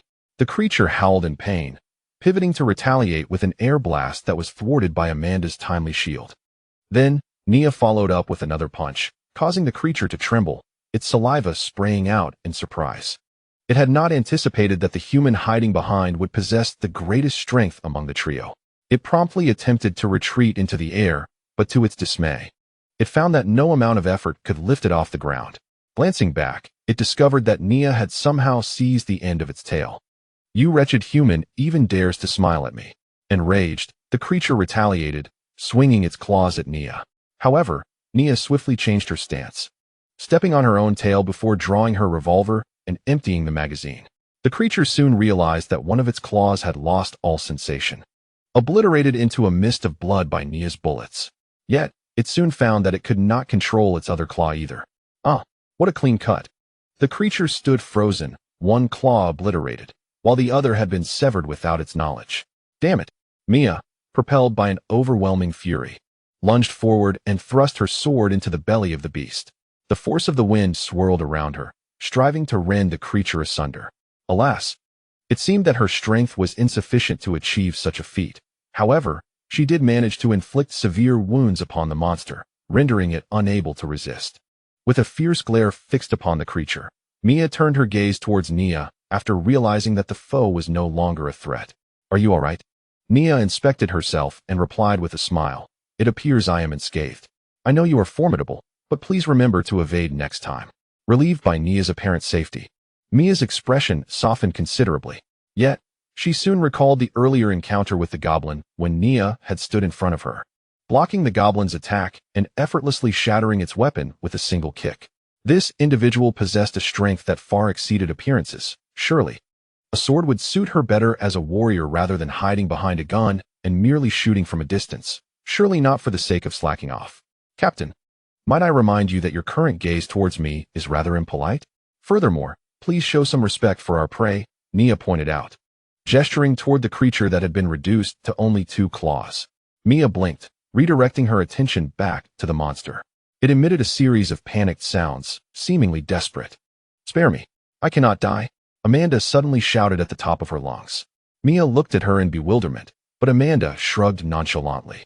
"I can understand what it's saying. Don't ask me why. I have no idea." At that moment, Nia chimed in. "It is likely speaking the common tongue of the beast men, and surprisingly, it seems quite articulate. Who would have thought a monster could possess such linguistic talent? It appears to be quite the eager learner, which is advantageous for us, as we can resolve many of our queries through it." As Nia mused over this, a hint of nostalgia crept into his demeanor. His past was filled with captivating tales, and his understanding of the world was vast. However, his linguistic skills were rather abysmal. The languages of dragonkin, elves, beastmen, all transformed before him into an indecipherable code. Thus, the fact that he could comprehend the beastman language at all was a testament to his dedicated study. Whenever he found himself conversing with others yet unable to grasp their words, he recalled the benefits of unity.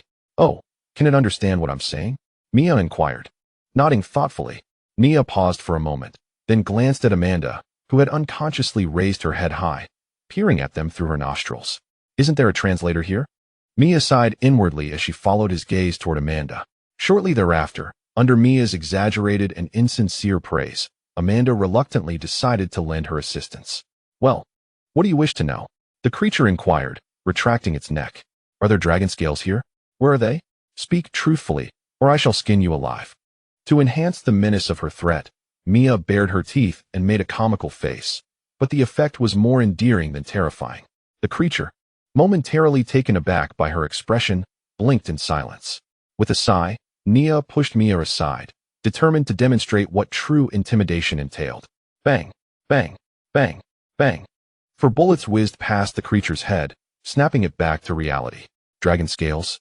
"Yes, there are," Amanda translated. "Where?" Nia asked, her smile warm as she pressed the gun barrel to the creature's forehead, deciding to withhold any further leniency. However, the creature showed no gratitude for the pistol's proximity, this being before it seemed devilish. "Damn," Had it only been in perfect form, it wouldn't be in such a predicament. Answer me, and refrain from frivolous thoughts. Just as Amanda translated Nia's words, she pulled the trigger without hesitation. The creature felt a chill run through its body, only to realize its head throbbed slightly, but it was still alive. That was merely a standard bullet. The next one will be lethal, Nia remarked with a smile, as Amanda dutifully translated.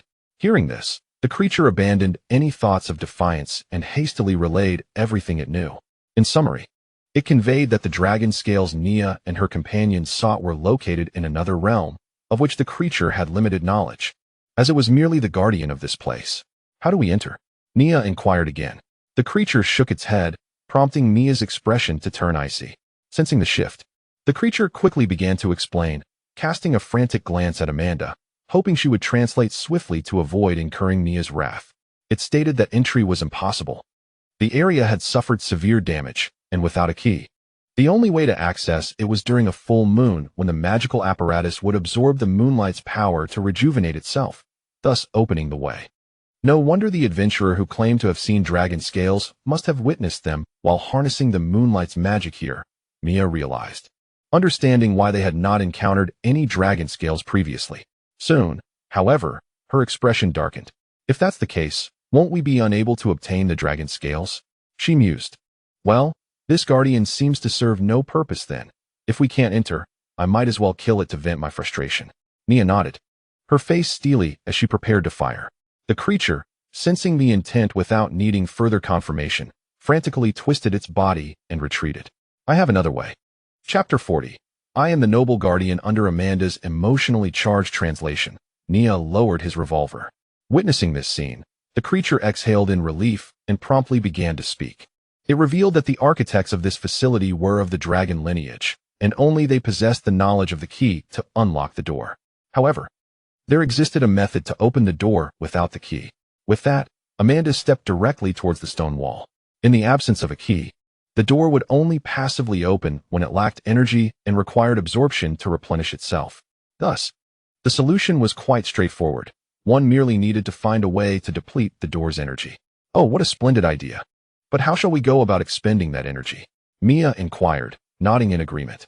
Well, Nia scratched his head, his brow furrowed as he approached Amanda's side. He placed his hand upon the stone wall, and his magical essence flowed through his arm into the depths of the wall.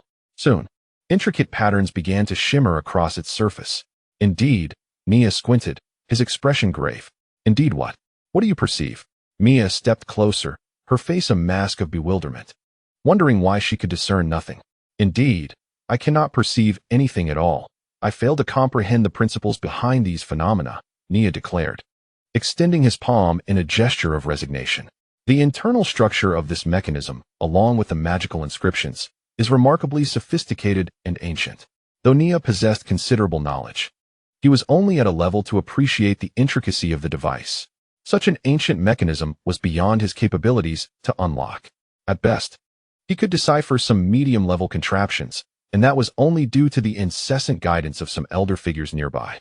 In the past, when confronted with such enigmas, he would typically seek the counsel of wise sages and grand sorcerers well-versed in ancient languages. As for what Nia would do during those times, he would simply engage in a card game featuring the deities of light and darkness alongside his companions.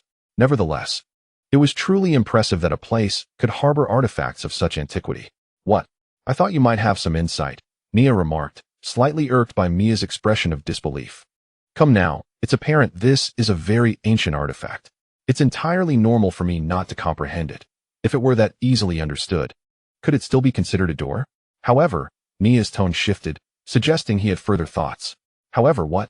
Nia squinted, her tone tinged with exasperation, though she doubted Nia would offer anything of substance. I've noticed that many of the mechanisms on this structure remain in an unactivated state. Perhaps it is due to the energy replenished during the full moon, which is merely sufficient to maintain the door's basic locking function, yet lacks the capacity for defense or retaliation. And so, Mia's interest was piqued, as it seemed Nia truly might have something to contribute. And so, Nia raised his head, his demeanor imbued with pride, reminiscent of Amanda's earlier stance. Mia, upon observing this, furrowed her brow and pressed her lips together. I kindly remind you that we have less than an hour remaining. If you intend to keep us in suspense, Then I shall have no choice but to accompany you in facing Raucous ire, though he will primarily direct his wrath at you. Nia blinked, and her mind suddenly became clear. Thus, it appears that we merely need to persistently assault the few operational devices above to deplete its energy. Moreover, as it currently lacks both offensive and defensive capabilities, the danger is minimal. The only concern is that we must strike repeatedly and accurately, otherwise, our efforts will be in vain. How shall we ascertain the correct locations? Can you discern them? Mia inquired hastily. It is quite challenging. Nia replied with a slight shake of his head. His perception of the door before him was limited to an understanding of its general state, but he could not discern any specifics. In his previous self, however, such exertion would have been unnecessary. A single sword strike would suffice, and if one blow proved ineffective, two would surely do the trick. Indeed, during prior encounters, there was no need for scholars or grand sorcerers. Most of the time, brute force alone sufficed. His quest for assistance was merely a result of fatigue and a desire to afford his companions a chance to shine in a less pressing situation. Yes, precisely. Mia lowered her head, having just found a glimmer of hope. Yet, before her spirits could plummet entirely, Nia spoke again. However, I do have an idea that may allow us to pinpoint the locations accurately and without expending energy. Pray tell, Mia replied with a hint of exasperation. After conversing with Nia for a brief moment, her emotions were in turmoil. Naturally, Mia was of a good-natured disposition and bore no resentment towards Nia. She merely wished to elicit a similar sense of agitation in him, unaware of the vengeful thoughts brewing in her leader's mind. Nia earnestly articulated his notion. If we are struck by a strong attack, the activated locations will surely respond. As long as we continue to experiment in various places, we will eventually uncover the precise spots. That may be feasible, but did you not mention zero expenditure? By the time we identify all the device's locations, we may well be devoid of strength, even in the best-case scenario. In a less favorable situation, we might not have the energy to find them at all. It is indeed zero expenditure, and theoretically, we need not exert ourselves too greatly. We have assistance. Nia wore a mysterious smile and turned to the creature that was endeavoring to render itself inconspicuous. Hey, my beloved creature companion, could I trouble you for a favor? Heh. You don't even know what kind of creature I am, do you? The creature murmured in retort. What did you say? Are you mocking me? Nia approached the creature, smiling as he inquired. Ah, it is nothing, but your assistance may be unwarranted. Before Amanda could finish her translation, Nia had already placed the gun against the creature's head, infusing it with a surge of magic. Do you refuse to help? What a pity. I had thought we were friends. I merely wished for you to undertake a trivial task. Is that too much to ask? Treated in such a manner by Nia, the creature seemed to be stirred by a rising fury, chattering away as Amanda began to translate in real time. Enough. Do you think I am unaware of your intentions? Allow me to clarify. I am not merely a lowly security guard, but a noble guardian. I shall never bend the knee for the sake of my own life. I possess my own pride and loyalty. Crack. Chapter 41. Shall we engage in a game? The sound of the trigger being pulled echoed, sending a shiver through the creature. Yet the anticipated roar of the gunshot never came.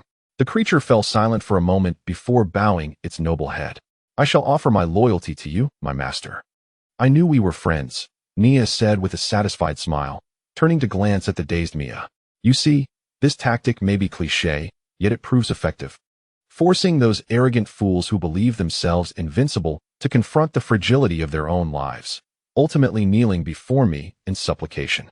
Master this technique, and you can extract confessions with ease in the future. What did you do before? Mia inquired, unable to suppress her curiosity at Nia's adeptness. Before? I was a savior. Nia replied with a teasing tone, earning a roll of the eyes from Mia before gesturing for Amanda to come closer. Once Amanda arrived, Nia's good friend could commence her task. I assumed you wanted that creature to assist us in our attack. Is that not the case? Mia realized as she observed Amanda standing opposite the creature, shield raised. Of course, that feeble attack would never elicit a response from the gate. We are merely using it to recharge Amanda's shield, which she will then unleash. The only drawback is the time it consumes, particularly when our time is limited. Indeed, it is quite a time-consuming endeavor, and watching the creature exhale repeatedly becomes rather tedious after 5 or 6 cycles. So, shall we engage in a game? The loser must drink. Nia produced the latest card game sensation from the Empire, Journey of the Heroes, and addressed Mia. Mia held little interest in card games. Yet her gaze lingered on Amanda and then the creature before she nodded. We may play, but drinking is out of the question. We are engaged in serious matters, not frivolities. Let me win a couple of rounds to alleviate the tedium. Humph, it seems you are quite confident, but as a seasoned player of card games, even if this is my first time playing the hero's journey, I can vanquish you without a trace, Mia scoffed. Her words undoubtedly ignited Mia's competitive spirit. Huh, arrogance. Let me see the outcome then. I select the hero as my character card. TSK, have you chosen a favorable character in advance? In that case, allow me to take on the role of the Demon King. Pitiful and tragic hero, I shall shatter your unrealistic dreams. The weak and cruel Demon King. I shall wield the utmost justice to represent the light and bring judgment upon you. Are you ready? Begin. On the other side, Amanda, bored from the ongoing match, observed the two engaged in their joyful duet and felt a surge of uncontrollable anger. In a moment of distraction, she unleashed all the energy stored in her shield upon the monsters. Gah! The monster, hurled away by the force, lay twitching on the ground. Yet a strange sense of liberation washed over it. Upon reflection, it realized that this spared it from the tedium of its previous obligations, which seemed rather pleasant. Continuously expending its magical power to attack felt like a slow death. Perhaps this way of perishing was far more exhilarating. Just as the monster was preparing to embrace its fate, a warm liquid unexpectedly dripped into its slightly parted mouth, and the unpleasant taste instantly reignited its will to live. However, it soon discovered that its injuries began to mend, and its magic was gradually replenishing. At this moment, Mia's voice suddenly echoed, "Do not give it too much. Just a small half bottle to keep it alive, lest it thinks it can escape or challenge us again. That would be troublesome, and we have no time to waste. How dare you take advantage of my unguarded moment and eliminate my most loyal gem knight? Cunning and despicable hero. Witness my Demon King's ultimate technique, the great mouth escape. Lose yourself in my words, hee. Oh, understood, Amanda replied with a voice laced with resentment. The monster then realized that the revolting yet beneficial liquid had vanished, followed by a swift kick from Amanda. Hey, don't play dead, get up and fight me, or I shall end you. The monster, drooling from the corner of its mouth, clambered to its feet and earnestly commenced a new round of efforts. Finally, after 20 minutes, the monster collapsed with a resounding thud. Not a drop left. Its face turned ashen. It had completely expended itself. Truly, not a single drop remains, Amanda lamented, shaking the empty potion bottle. After numerous attempts to revive the monster, Nia had nearly depleted all the supplies purchased from Rock. Fortunately, the door on that side finally swung open. You are quite lucky to have survived. Amanda tossed the bottle aside, addressing the monster. As Amanda cast her gaze towards Nia, a shadowy smirk graced her lips. She grasped the tail of the fallen creature and flung it away. The door swung open with a resounding crash. The creature that was sent flying was promptly pinned to the ground by Nia's fist, her expression grave and beads of sweat dotting her forehead. Had she truly been defeated? Furthermore, there seemed to be no opportunity for a comeback. How could this be? I am the noble Demon King. How could I possibly lose to a mere cunning hero? This is inconceivable. I am the undefeated monarch of all. Is your power truly limited to this? Humph, it is not that the Demon King's strength is insufficient, but rather that the hero is overwhelmingly powerful. Mia's lips curled into a triumphant smile as she pinched the corner of the hero's card, proclaiming her victory. Infuriating. Nia hung her head like a defeated rooster and retrieved her flask. In that case, I concede my wager. You've taken both food and drink. We are going in. Mia snatched Nia's flask and hurled it away, then seized Nia by the scruff of her neck and dashed towards the open door. Amanda curled her lip, glancing at the cards abandoned on the ground, intending to follow, but after a few steps, she turned back to collect them all. Humph, such trivial items. Once Nia and the others had entered the door, the extinguished creature finally opened its eyes. Alive? The creature wept bitterly. Yes, still alive. How wonderful it is to be alive. I never wish to encounter humans again. In the next moment, as if sensing something, the creature quickly closed its eyes once more. Unexpectedly, someone had opened the door for us. How intriguing. Let us proceed. If we can acquire dragon scales, my elderly father will surely be astounded. Chapter 42. The Trial of the Young Dragon. Upon passing through the open door, the trio arrived at a vast circular platform suspended in midair, its surface intricately engraved with a colossal dragon motif. At the center stood a grand stone statue of a dragon, in front of which was a small column. Mia, filled with curiosity, approached the edge of the platform, realizing that this space seemed devoid of anything aside from the immense platform itself. Where's this place? Where are the dragon scales? Mia pointed towards the dragon statue, and upon seeing it, Amanda dashed over with palpable excitement. Nia and Mia exchanged glances and quickly followed suit. Arriving at the column, it feels so intimidating. As Mia's gaze met that of the dragon statue, she instinctively took a step back. Though it was merely a statue, it emanated an inexplicable aura of authority, as if an actual dragon were watching her. Lowering her gaze, Mia's heart raced with anticipation. Upon the giant dragon's descending claw lay a dull dragon scale. Just as she intended to speak, Mia noticed that Nia and Amanda were not focused on the statue, but instead were fixated on the column before them. Below the column appeared to be some patterns, yet its surface was thickly coated in dust, obscuring its true appearance. Nia contemplated for a moment, then raised her hand to brush away the dust, revealing strange inscriptions beneath. Mia looked on with a perplexed expression. These are the writings of the Dragon Clan, although I can hardly comprehend most of them, she remarked. Nia shrugged, expressing her helplessness. This is the site where the Dragon Clan conducts the coming-of-age trials for young dragons. Amanda's eyes sparkled as she instinctively recited the inscription. Upon hearing this, Nia had an epiphany. It seemed that the script of the Draconians bore similarities to that of the Dragon Clan, as long as it wasn't an exceedingly ancient script. Amanda should be able to understand it. Unlike Nia, Mia was more intrigued by the information conveyed by Amanda. You mean this is the place where the Dragon Clan holds trials for young dragons? She inquired. Indeed, that's what it states. But it appears that the trial was interrupted before it could commence, Amanda replied with a nod. It seems the Draconians also have similar trials. Upon reaching a certain age, one must undergo corresponding trials to prove oneself. Failure to do so would result in being deemed worthless, likely leading to a lifetime of shame. Nia turned to Amanda and asked, Do I need to remind you that I am currently an amnesiac child? Amanda responded with a look of resignation. Nia paused for a moment, chuckled, and then pointed to the dragon scales on the statue, saying, But let's not dwell on that. We should simply take the dragon scales. Amanda looked up at the scales, her eyes lighting up. Wow, how beautiful! This dragon must have been truly magnificent. As she spoke, Amanda approached with gleaming eyes, while Nia wore a puzzled expression. What is so beautiful about this thing? It looks quite ugly, she remarked. Mia nodded in agreement, adding, I also find this object rather unappealing.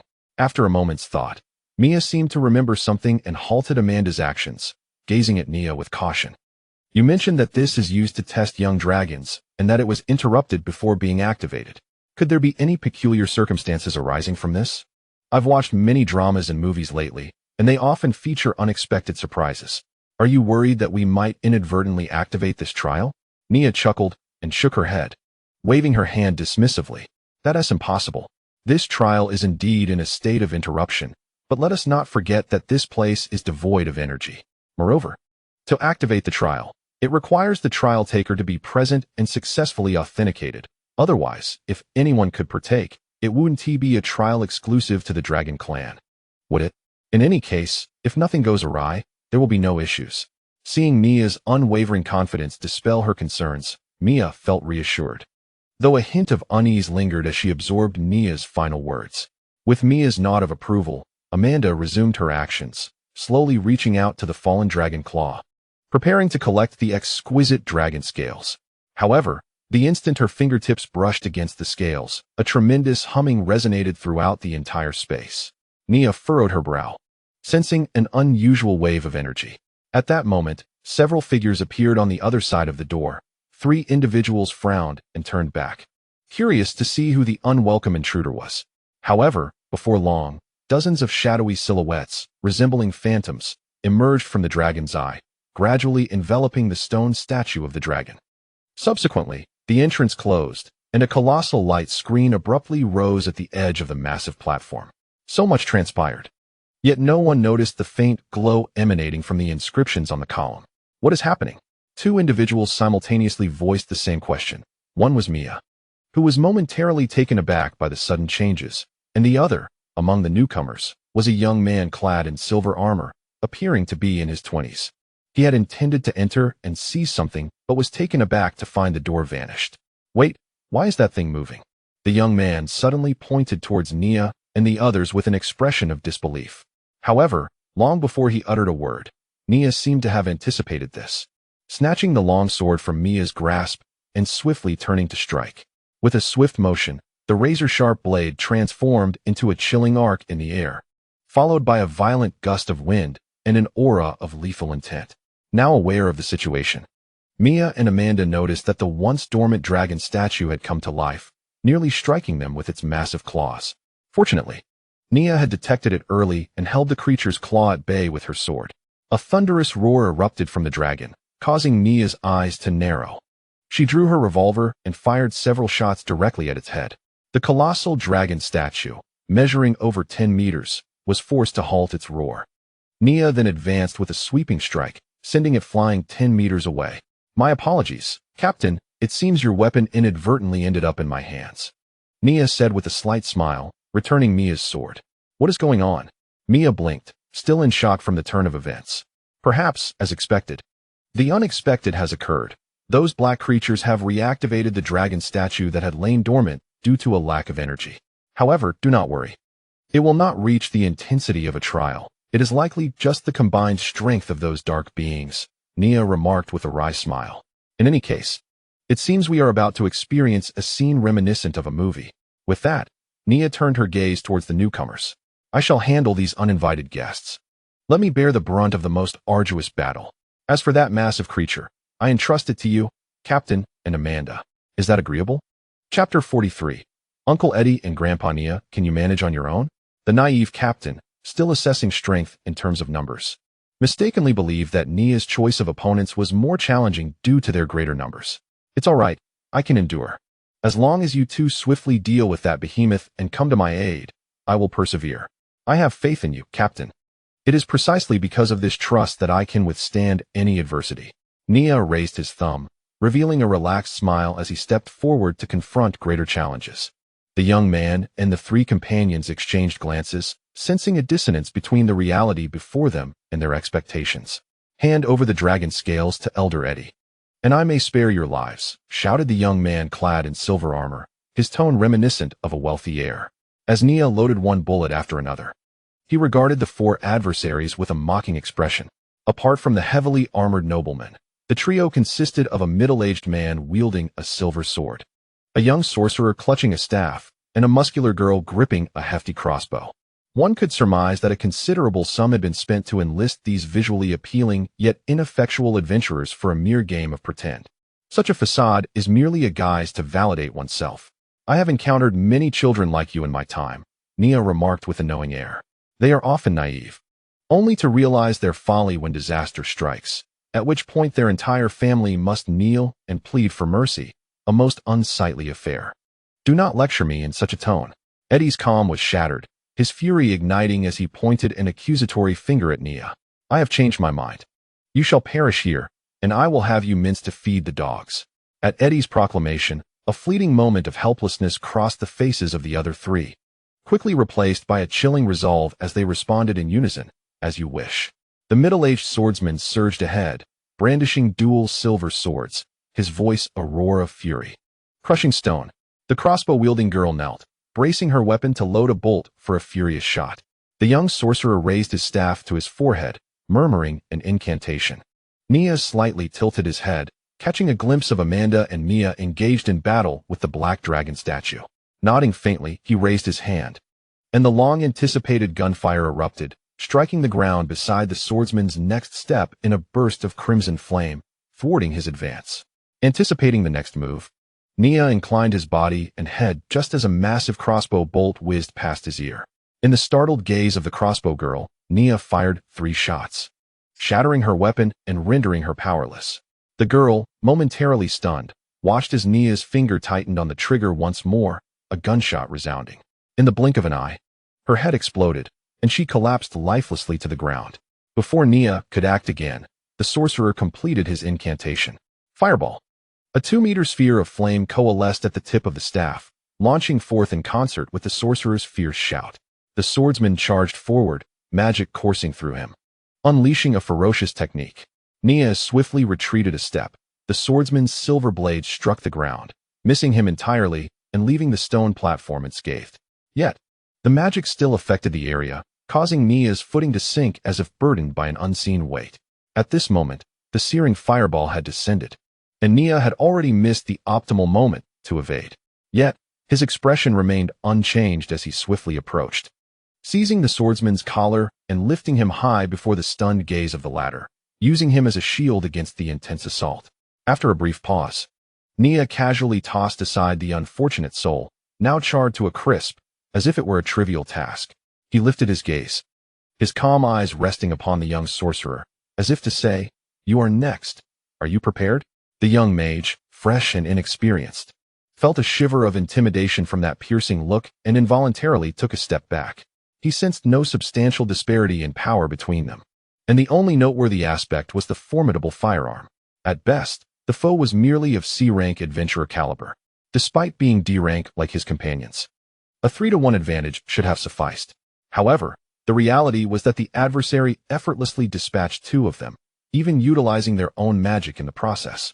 Meanwhile, his infuriated boss could no longer tolerate the flimsy excuses. What nonsense about battle awareness?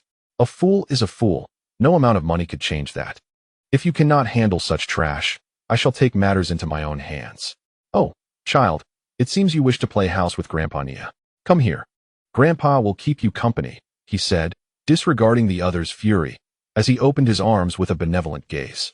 With a furious roar, Eddie propelled himself forward, energy erupting from his armored feet, instantly appearing before Nia.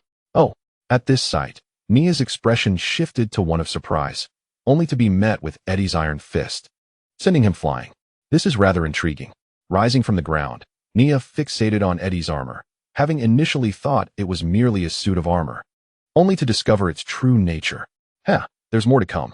Eddie, with a rebellious demeanor, pointed to himself with his thumb. This is the Imperial Standard magical armor I procured at a high price from the Empire. Though somewhat damaged, after a brief repair by an alchemist, I can now contend even with B-rank magical beasts and adventurers. Eddie strode forward, the sound of clanking echoing with each step. It is a privilege for you to witness me don this magical armor. Now, speak your name. No wonder this seems familiar. Although you altered it into an ugly form to evade detection, it still bears some resemblance to what I've seen on television. Nia nodded, enlightenment dawning upon him. Just as Eddie raised his proud head to say something, Nia's next remark reignited his fury. So, you are a natural-born muggle, insensible to magic, unable to tread the path of the extraordinary, thus resorting to these trinkets to bolster your facade? Nia sighed deeply, a smile of gratification blooming upon his face. The advancement of the era indeed seems to gravitate towards a favorable direction. In times past, one such as you, a muggle insensible to magic, would only serve as a burdensome liability in need of rescue. Yet now, even those incapable of storing magical energy within themselves can utilize these tools to arm themselves, which is quite remarkable. Chapter 44. Let us play a game with Grandpa Nia, I have stated. Refrain from addressing me in such a condescending tone. The moment Nia finished speaking, Eddie erupted in fury, directing his 10 fingers towards Nia, each fingertip extending into a slender hollow cylinder. Subsequently, magic coalesced, transforming into 10 beams of light that shot forth towards Nia. After all, he was still but a child. Nia shook his head in resignation, swiftly pulling the trigger to shatter several of the beams, then nimbly sidestepping the remaining ones. Allow me to speculate. Despite having gained the strength to contend with adventurers through the power of armor, you are still a muggle, reliant solely on the magical energy embedded within your armor. Such unthinking use of power makes it all too easy for others to overwhelm you. Die! Eddie shouted, energy erupting beneath his feet as he vanished, appearing before Nia with a flurry of clumsy punches. Yet, this attack, fraught with openings, appeared to Nia as nothing more than a child's haphazard flailing. How could he possibly strike true? Suddenly, Nia halted, ceasing his evasions, and seized one of Eddie's arms, a playful smirk gracing his features. In these final moments of your life, allow me to enlighten you. Fighting and combat are 2 distinct endeavors. Remember this well, and strive to practice more in your next life. As his words settled, gunfire erupted, and Eddie's body was propelled backward by the tremendous roar of the magical bullets, crashing heavily against the barrier at the edge of the platform. Nia smiled faintly, leisurely reloading his weapon, while his gaze shifted to Eddie's last remaining companion. If possible, could you allow me some time with your employer? The young mage, who had been left on the sidelines for quite some time, was momentarily taken aback and instinctively inclined to nod. Yet, upon recalling that his employer was still alive, he stifled the thought. Logically, having received payment, he ought to assist dutifully. However, reflecting further, the young mage glanced at Nia's newly reloaded pistol, his grip on his staff trembling slightly. It seemed that the advantage lay with Nia. Moreover, he was still young, with a future ahead of him. How could he squander his life in such a futile pursuit? Not to mention, while his employer was generous with payment, his temperament was utterly intolerable, incessantly nagging throughout their journey. Though he had accepted the money, could dignity truly be purchased? A resolution formed within him. After contemplating numerous justifications for his betrayal, the young mage stepped forward, his expression grave and frigid. Enough. Do you consider yourself formidable? My employer is assuredly stronger than you. Regardless of your nature, defeating you is a task my employer can accomplish alone, without my aid. Upon hearing those words, Nia blinked, and the young magician trembled slightly. Yet, almost immediately, a voice emanated from Nia's lips. Very well. You shall find yourself grateful for this decision. As the words fell, Nia once again pulled the trigger, halting Eddie, who had charged forward unbeknownst to him. However, with a furious shout, Eddie broke through this obstruction, his magical-infused fist descending with great force. Nia smiled, tilting his head as the gust of Eddie's punch tore through his cheek. Yet, Nia felt no pain. With a swift motion of his foot, Eddie fell heavily to the ground. Observing this, Nia promptly aimed his gun at Eddie's exposed head. Before Nia could pull the trigger, a burst of energy erupted from behind the startled Eddie, allowing him to swiftly evade the shot. Look, how much energy do you have left now? 40%. Or perhaps 30. With so little energy, you ought to invest it wisely in critical moments. How do you expect to contend with me otherwise? Nia remarked, his tone unfazed by Eddie's evasion, instead laced with amusement. Eddie gasped for breath, his chest rising and falling erratically, too enraged to articulate a response. He clenched his fists and swung at Nia. Ah, so you've taken my words to heart. However, it seems your energy truly is dwindling. You should practice more. Observing Eddie no longer recklessly exhausting his armor's internal energy, Nia dodged, while simultaneously knocking Eddie to the ground. Are you only focused on the surface? Nia raised an eyebrow. Shut up. Eddie rose once more, yet this time he appeared more mindful of his leg movements. Very good, there's progress, but still insufficient. In combat, one must possess foresight, always be at least a second faster than the opponent. As his words concluded, Nia delivered a swift slap that left Eddie momentarily dazed. Eddie covered his face, flushed with anger, glaring fiercely at Nia's insufferable visage. Are you toying with me? Have you noticed? For a noble muggle, you are quite quick. Nia replied. Was Nia playing? Indeed. One must find some amusement amidst the chaos, especially when the captain and Amanda were engaged in such fierce combat. He certainly could not afford to merely sit back with tea. If that were the case, upon returning, he might face the ire of the women from the ninth heaven. Ultimately, women truly are troublesome. Of course, Nia dared to play this way, assured that Mia and Amanda possessed sufficient capability to deal with the dragon-like creature within the remaining time. Damn it, Eddie roared, his armor's energy surging once more as he unleashed a rapid punch towards Nia, yet it was met by a bullet, halting its advance. See, not calm in the slightest. This is neither a novel nor an animated series. Shouting will not grant you power. In this world, lacking intellect will lead to a swifter demise. Just as Nia and young Eddie were enjoying their playful exchange, the disc suddenly began to tremble violently, followed by a tremendous rumbling sound erupting behind them.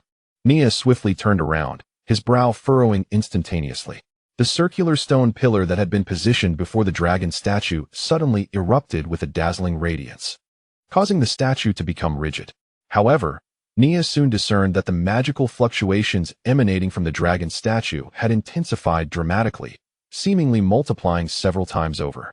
And its size had also increased. What was once a mere weak C-grade entity had now transcended into the realm of B-grade. This was concerning, although the cause remained elusive. It appeared that this incomplete trial, one that should never have been initiated, had indeed commenced, awakening the true power of the dragon statue. Moreover, with the enhancement provided by those dark creatures, the statue's power would surpass what the trial was originally intended to possess. In just a moment, Mia was overwhelmed by the terrifying energy, collapsing to the ground as the now magnified dragon statue lowered its gaze, as if it had truly gained consciousness. It opened its mouth, unleashing a torrent of blue energy. Fortunately, Amanda reacted swiftly, positioning herself in front of Mia and deflecting the attack with her gemstone shield. Mia turned back, his expression no longer one of ease, and he offered a smile to Eddie, who had also regained his senses. "Child, it seems we are out of time. Let us engage in a game." "What did you say?" Eddie stood frozen, bewildered that the other party would suggest a game at such a moment. Mia disregarded Eddie's emotional state, continuing to speak. "The rules are simple. You give me a strike.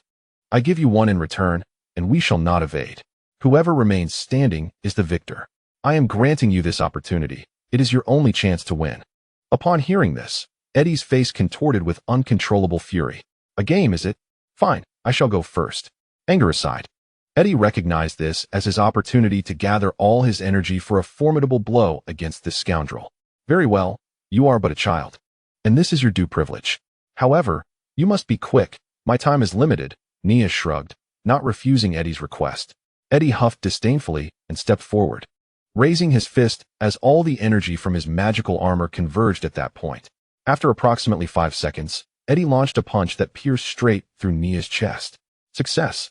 A jolt of exhilaration surged through Eddie, but the next moment, Nia's voice echoed ominously, dragging him into despair. "Is it over? It seems it is my turn now." Suddenly, a hand grasped Eddie's iron arm, an overwhelming force compelling him to withdraw his hand from Nia's body. Eddie's eyes widened, his pupils reflecting the gaping hole in Nia's chest that he had just created, his face awash with terror. That should have been a fatal wound. Yet it began to heal at a visibly rapid pace. "What manner of monster are you? A monster? Such a term is rather disrespectful. Shouldn't a noble like you possess better manners? Nevertheless, let it be. These matters can be heeded in your next life. As for now," Nia raised his hand, enveloping both his arm and the silver hunter in a dense aura of magic akin to flames. The lesson from Grandfather Nia had concluded, class dismissed. "Wait. My father is..." Eddie's body recoiled violently, terror filling his eyes as he neared death, and he shouted loudly, but the merciless gunfire erupted, causing half of his body to disintegrate under the onslaught of magic. Nia cast a fleeting glance at the corpse on the ground before swiftly redirecting his gaze to the young sorceress. "Prepare yourself, we shall depart shortly." With that, Nia turned and dashed towards Mia, who was sheltered behind Amanda. In mere seconds, he reached Mia's side. "Are you all right, Captain?" he asked with a smile, observing Mia kneeling on the ground. "Be cautious. This creature is formidable," Mia replied, glancing at her bracelet. "It just signaled an alert. We cannot teleport from here. Perhaps we must secure victory to escape." "I understand. You performed admirably, but allow me to handle this for now. Please rest." Nia gently patted Mia's head, his soothing voice seeming to possess a magical quality, causing the previously tense Mia to succumb to slumber. After placing Mia on the ground, Nia regarded Amanda, who appeared strained. "Step back. I shall confront him." Amanda nodded slightly, her eyes clouded with confusion, yet she instinctively refrained from questioning further. In an instant, she released all the energy from the gem shield towards the trial dragon, momentarily stunning it before swiftly retreating with Mia in tow. Nia raised his pistol and pulled the trigger repeatedly, only to discover that no bullets were discharged. Feeling the searing heat emanating from the weapon, Nia sighed inwardly. "It seems upgrading you must be prioritized." As he spoke, he retrieved Mia's long sword from the ground. A thunderous crash resounded as the trial dragon's claw descended upon Nia's position, sending shards of stone scattering. Upon closer inspection, Nia was astonishingly standing atop the dragon's claw, wielding the longsword. "Chiba," he called out, plunging the sword into the trial dragon's arm, the delicate wind blades slicing through with the grace of falling leaves. Following this, the trial dragon let out a furious roar, casting Nia aside. As its maw opened, a deafening sonic wave erupted, forcing Nia to raise his sword in defense for a moment before evading, seemingly vanishing from sight. The trial dragon bellowed, relentlessly searching for Nia. At last, it seemed to catch a glimmer of his presence, and its 10-meter-long wings lunged forward, its claws striking with ferocity. Clang. "So, I have been discovered. It appears my old bones are not as effective as they once were." With a grin, Nia raised his sword to block the dragon's claw with magic, then exerted force with both arms to push the heavy claw away, stepping forward to deliver a decisive blow upon the trial dragon. With a ferocious slash from the sword, the trial dragon, bearing a deep gash nearly 10 meters long, crashed heavily to the ground, emitting a mournful cry. Yet, it quickly rose again, spreading its wings and spiraling into the sky. I detest creatures like you with wings. When you can't win, you resort to such tricks, Nia remarked, casting a disdainful glance at the trial dragon. The dragon released a low growl, opening its mouth to unleash a torrent of magical energy, a beam 3 meters wide that surged towards the ground, aimed directly at Nia. Swiftly raising his sword, Nia found himself enveloped by the raging energy that erupted from the dragon's body. In less than a second, he was engulfed by the radiant beam. When the brilliant light dissipated, the trial dragon looked down, only to see that the figure remained standing, defiantly raising a middle finger in response. At that moment, Nia was battered and torn, clad in nothing but tattered trousers, barely resembling a human. Seeing Nia still upright, the trial dragon opened its mouth once more. However, this time, Nia's reaction was swifter. He raised his other hand, and the ring he had purchased from rock began to glow. Hundreds of fire elemental constructs materialized above the trial dragon, cascading down at Nia's command, relentlessly striking the dragon's back until the arrogant beast plummeted from the sky. Fire Lion Rain. The young mage gasped in astonishment at this spectacle. Nia was employing magic, and not just any magic, but a C-grade spell, which was notoriously difficult to master even within that tier. More importantly, this individual bore no resemblance to a conventional mage. Was he not a swordsman? What was he indeed? With no time to ponder the young man's thoughts, Nia gripped his sword tightly, an aura of magic swirling around him. With this move, I shall send you home. As he spoke, a brilliant red light emerged from his sword, instantly transforming into the form of a lion. Fire Lion Slash, Nia exclaimed, swinging his sword with force at the descending trial dragon. The blade roared like a lion, and a searing flame erupted, pouncing forth to pierce through the trial dragon. Moments later, the trial dragon crashed heavily to the ground, the dark creatures covering its body scattering under the onslaught of flames. In the next instant, several beams of white light surged forth from the dragon's body, entering Nia and his companions. Chapter 46. The Identity of the Dark Creatures, Otherworldly Beasts. After vanquishing the trial dragon, Nia swiftly retrieved the dragon's scales hidden within its claws. Soon, the vanishing portal reopened, and Nia immediately carried Mia and Amanda on his back as they rushed out. Phew, there are still 8 minutes left. It seems my timing is impeccable. Let us take a 2-minute breather before heading back. Standing on the rubble before the portal, Nia gazed at the bracelet with a relaxed expression. Amanda looked hesitantly at the unconscious Mia on the ground. Rest assured, she is fine. She simply fainted from exhaustion. Nia placed his index finger to his lips, winking at Amanda. By the way, remember today's events. Amanda was unaware of the reasons behind the concealment and could not fathom why she instantly comprehended Nia's meaning. With a slight curl of her lip, she reluctantly acquiesced to Nia's command, as if it were an instinct deeply ingrained within her being. What were those things? Amanda inquired while polishing her gem-encrusted shield. Those.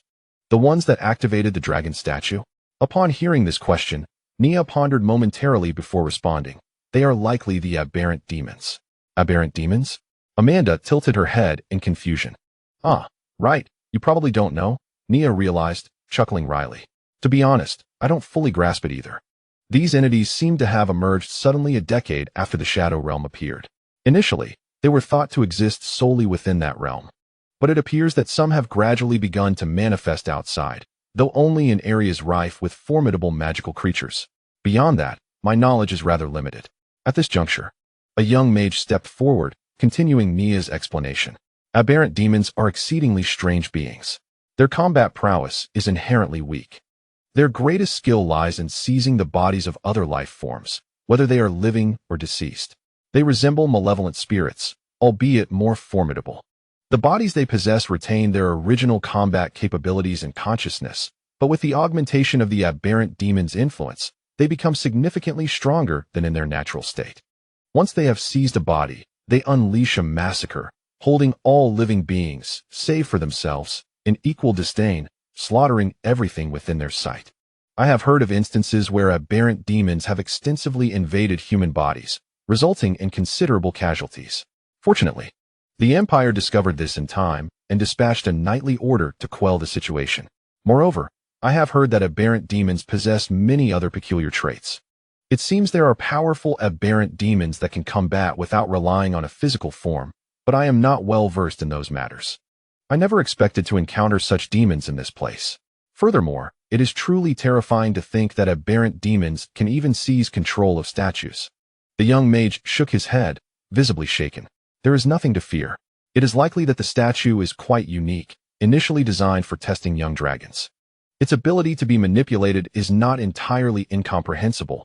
One should be thankful that it is not a true dragon. What perplexes me more is that the trial was indeed activated, Nia remarked, recalling the state of the trial dragon, as if another consciousness had suddenly emerged within its form. A presence so potent that even the aberrant demons could not contest its dominion over the body. It is the will of the dragon god. Hearing Nia's uncertainty, Amanda shared what she knew. All trials occur under the watchful gaze of the dragon god, who imbues a fragment of their consciousness into each statue used for testing, awaiting awakening. Therefore, that consciousness must belong to the dragon god. As for why the trial was activated, Amanda hesitated, but Nia understood. Because there is a half-dragon present, the otherworldly demons not only infused energy into the statue, but also disrupted its perception of the trial dragon, mistakenly certifying Amanda as the trial dragon. At that moment, the young mage extended his hand to Nia. "Greetings, sir. My name is Ryan, a magic apprentice. I am sincerely grateful for your timely rescue.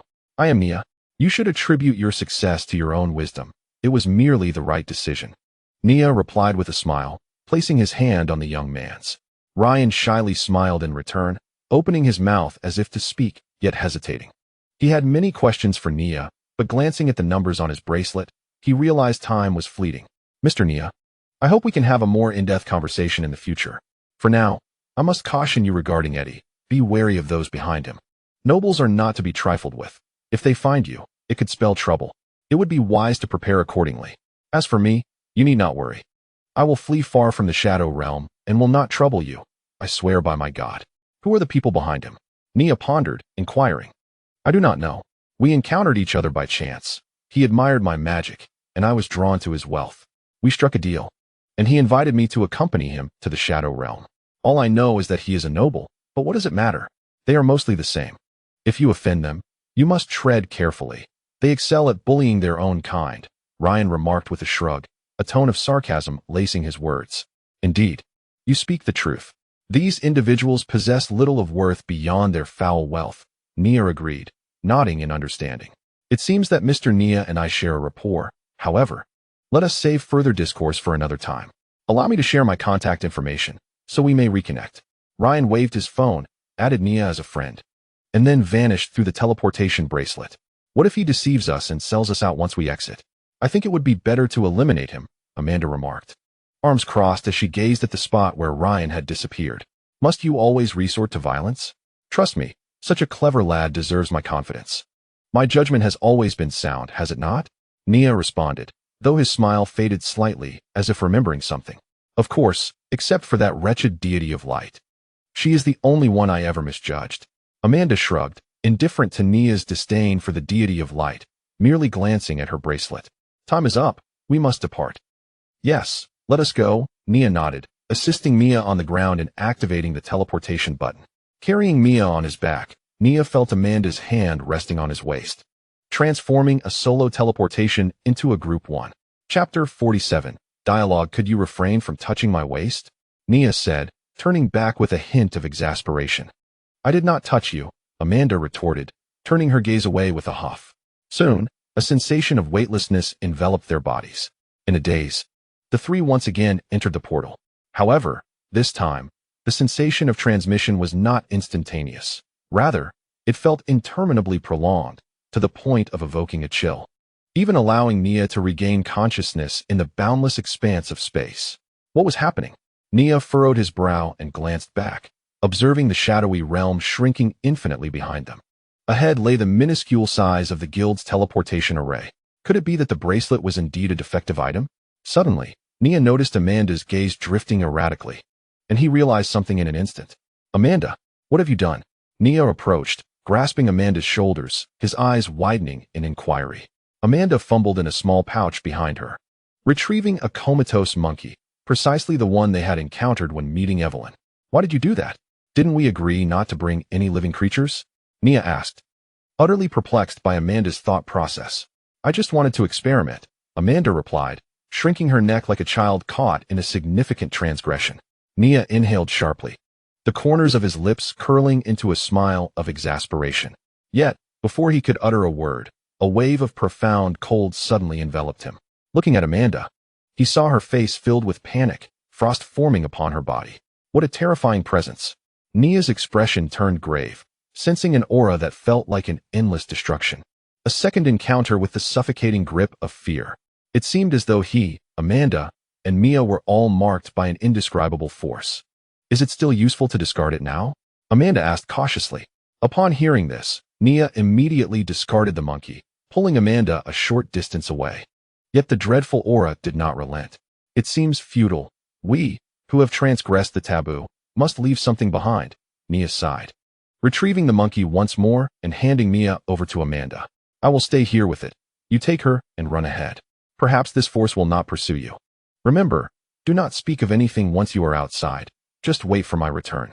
Understanding Nia's intent, Amanda opened her mouth to say something, but upon raising her gaze, she met Nia's unwavering stare. This look lacked its usual gentleness and nonchalance. It was excessively stern, yet familiar, as if she had seen it countless times before. Once again, she heeded the instinct from the depths of her consciousness. You will return, right? Then you better keep your promise to stay alive. Otherwise, even in the underworld, I will drag you back. With that ferocious declaration, Amanda dashed towards the exit with Mia. Indeed, shortly after distancing herself from the monkey and Nia, Amanda's movements grew increasingly swift, as if the influence upon her was swiftly diminishing, clearly affirming Nia's thoughts. To transgress against the forbidden, it suffices to leave behind but a single soul as the price. Yet, one must ponder how Nia conceived such an idea. He himself found it perplexing, as if the thought had manifested out of thin air. Nevertheless, Nia refrained from delving too deeply into contemplation, for although this world appeared tranquil, it was undeniably rife with peculiarities, was it not? Strange and unfathomable phenomena continually surfaced, and given the current circumstances, Nia was hardly afforded the luxury of deep thought. How could one be so audacious after committing an error, exhibiting no change in their brazen demeanor? With one hand placed defiantly on his hip, Nia wore an expression of exasperation. However, he sighed, resigning himself to the fact that the other was still but a child. While he stood as the sole adult in this scenario, it would be unbecoming to quibble with a mere child. Nia lifted the monkey before his eyes, its form gradually becoming encrusted with frost. I must die for you once, so you ought to express your gratitude. It has been an eternity since I last experienced the sensation of death. Upon uttering these words, Nia lowered his gaze, yet in that very moment, his life essence abruptly vanished, freezing the entirety of space around him. In a chaotic darkness, the remnants of annihilation released a thread of power, striving to smooth the final ripples and return all to the void. Yet, no matter how fervently that force endeavored, Nia, having lost his life, remained unbroken. In another realm, Nia's eyes flew open, finding himself enveloped in utter darkness, though he could distinctly perceive an even deeper abyss before him. From the unfathomable depths below, strange noises reached his ears. Taking 2 steps forward, he crouched at the edge of the chasm. How unbearably loud! And must you always speak in such a manner? Each time, it resembles a cacophony of monsters. Does this lend you an air of mystery? You are merely a vanquished foe, Nia remarked, clearing his ears. As his words echoed, the abyss's hum persisted unchanged, yet the clamor in his ears faded, replaced by the clearer tones of human language. Human, restore freedom unto me. This is why I am reluctant to meet you. It is always the same phrase. Do you truly believe that is feasible? Nia chuckled while shaking his head. I have gone to great lengths to confine you within my being. How could I possibly release you so easily? You have usurped divine authority. You have committed an unforgivable sin. I have sinned, Nia responded, his expression one of bewilderment, soon morphing into one of indifference. Very well, it is not my first transgression. If I am guilty, then come forth and judge me. Perhaps you should consult with the deluded followers of the God of Light. They are well versed in matters of punishment. The voice fell silent for a moment, pausing for what felt like an eternity before resuming, its tone seemingly softened. In this mortal form, you have forcibly taken my divine authority. You shall ultimately perish in an eternal cycle of suffering. Restore my freedom, and I shall grant you liberation amidst your torment, and absolve your transgressions. The suffering you speak of has been endured by me for quite some time. I believe I can persevere a little longer. When I can no longer hold on, whether to drag you down with me or to grant you freedom will depend on my mood. Humanity, your incessant chatter is quite tiresome. I merely came out of goodwill to check on you, an old recluse, and yet, not only did I receive no kind words, but your incessant nagging has also become unbearable. Nia, visibly impatient, shook her head and rose to her feet, seemingly losing the desire to converse with the fellow below. Revive me, for surely you do not wish for my demise, old man. The voice fell silent once more, but a tremendous vitality began to awaken within Nia. Thank you, old man, though this is what you ought to do. Chapter 48. Concern Mia, where are the others? In the ninth heaven. Mia gazed intently at the silent Amanda in her seat, her tone urgent as she pressed for answers. There is no reason for our return if he did not come back, is there? He is fine, Amanda replied, shaking her head with an air of calmness. Yet, she had already repeated the same answer several times under Mia's relentless questioning. If he is fine, then where is he? This time, it was evident that Mia was growing angry. Any sudden movement sent sharp pains coursing through her body as if it were splitting apart. Daphne, standing nearby with a somber expression yet remaining silent, let out a long sigh and earnestly asked Amanda, is he truly all right? He is fine, that is what he said. Amanda assured, her tone resolute. If that is the case, then let us return and prepare dinner. Otherwise, when that stingy fellow returns to find no hot meal awaiting him, he will surely accuse us of being miserly. Aine, casually tucking her hair behind her ear, lazily urged Daphne to head to the kitchen to prepare dinner. Daphne nodded slightly, expressing no dissent. Hey, aren't you both worried about him? Seeing the two unconcerned, Mia couldn't help but inquire. As her words lingered in the air, the two paused. Daphne turned to look at Mia, and suddenly her aged face broke into a smile. Mia, I have not misjudged you. You are indeed a good girl. But you do not understand him well enough. He is a rogue who does not break his word. If he explicitly states that he is fine, then he surely is. Although I have many grievances with that fellow, I cannot but agree with Grandma Daphne on this point. However, it must be noted that his fidelity is conditional, particularly towards those he deems important, such as myself.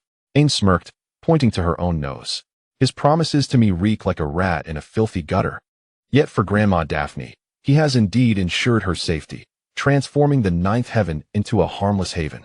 Having said that, Aine and Daphne walked away, leaving Mia standing in place, bewildered and at a loss. Why does it seem as though I am the only one who finds this situation strange? Soon, the midnight hour descended upon them, and the ninth heaven remained closed for some peculiar reason.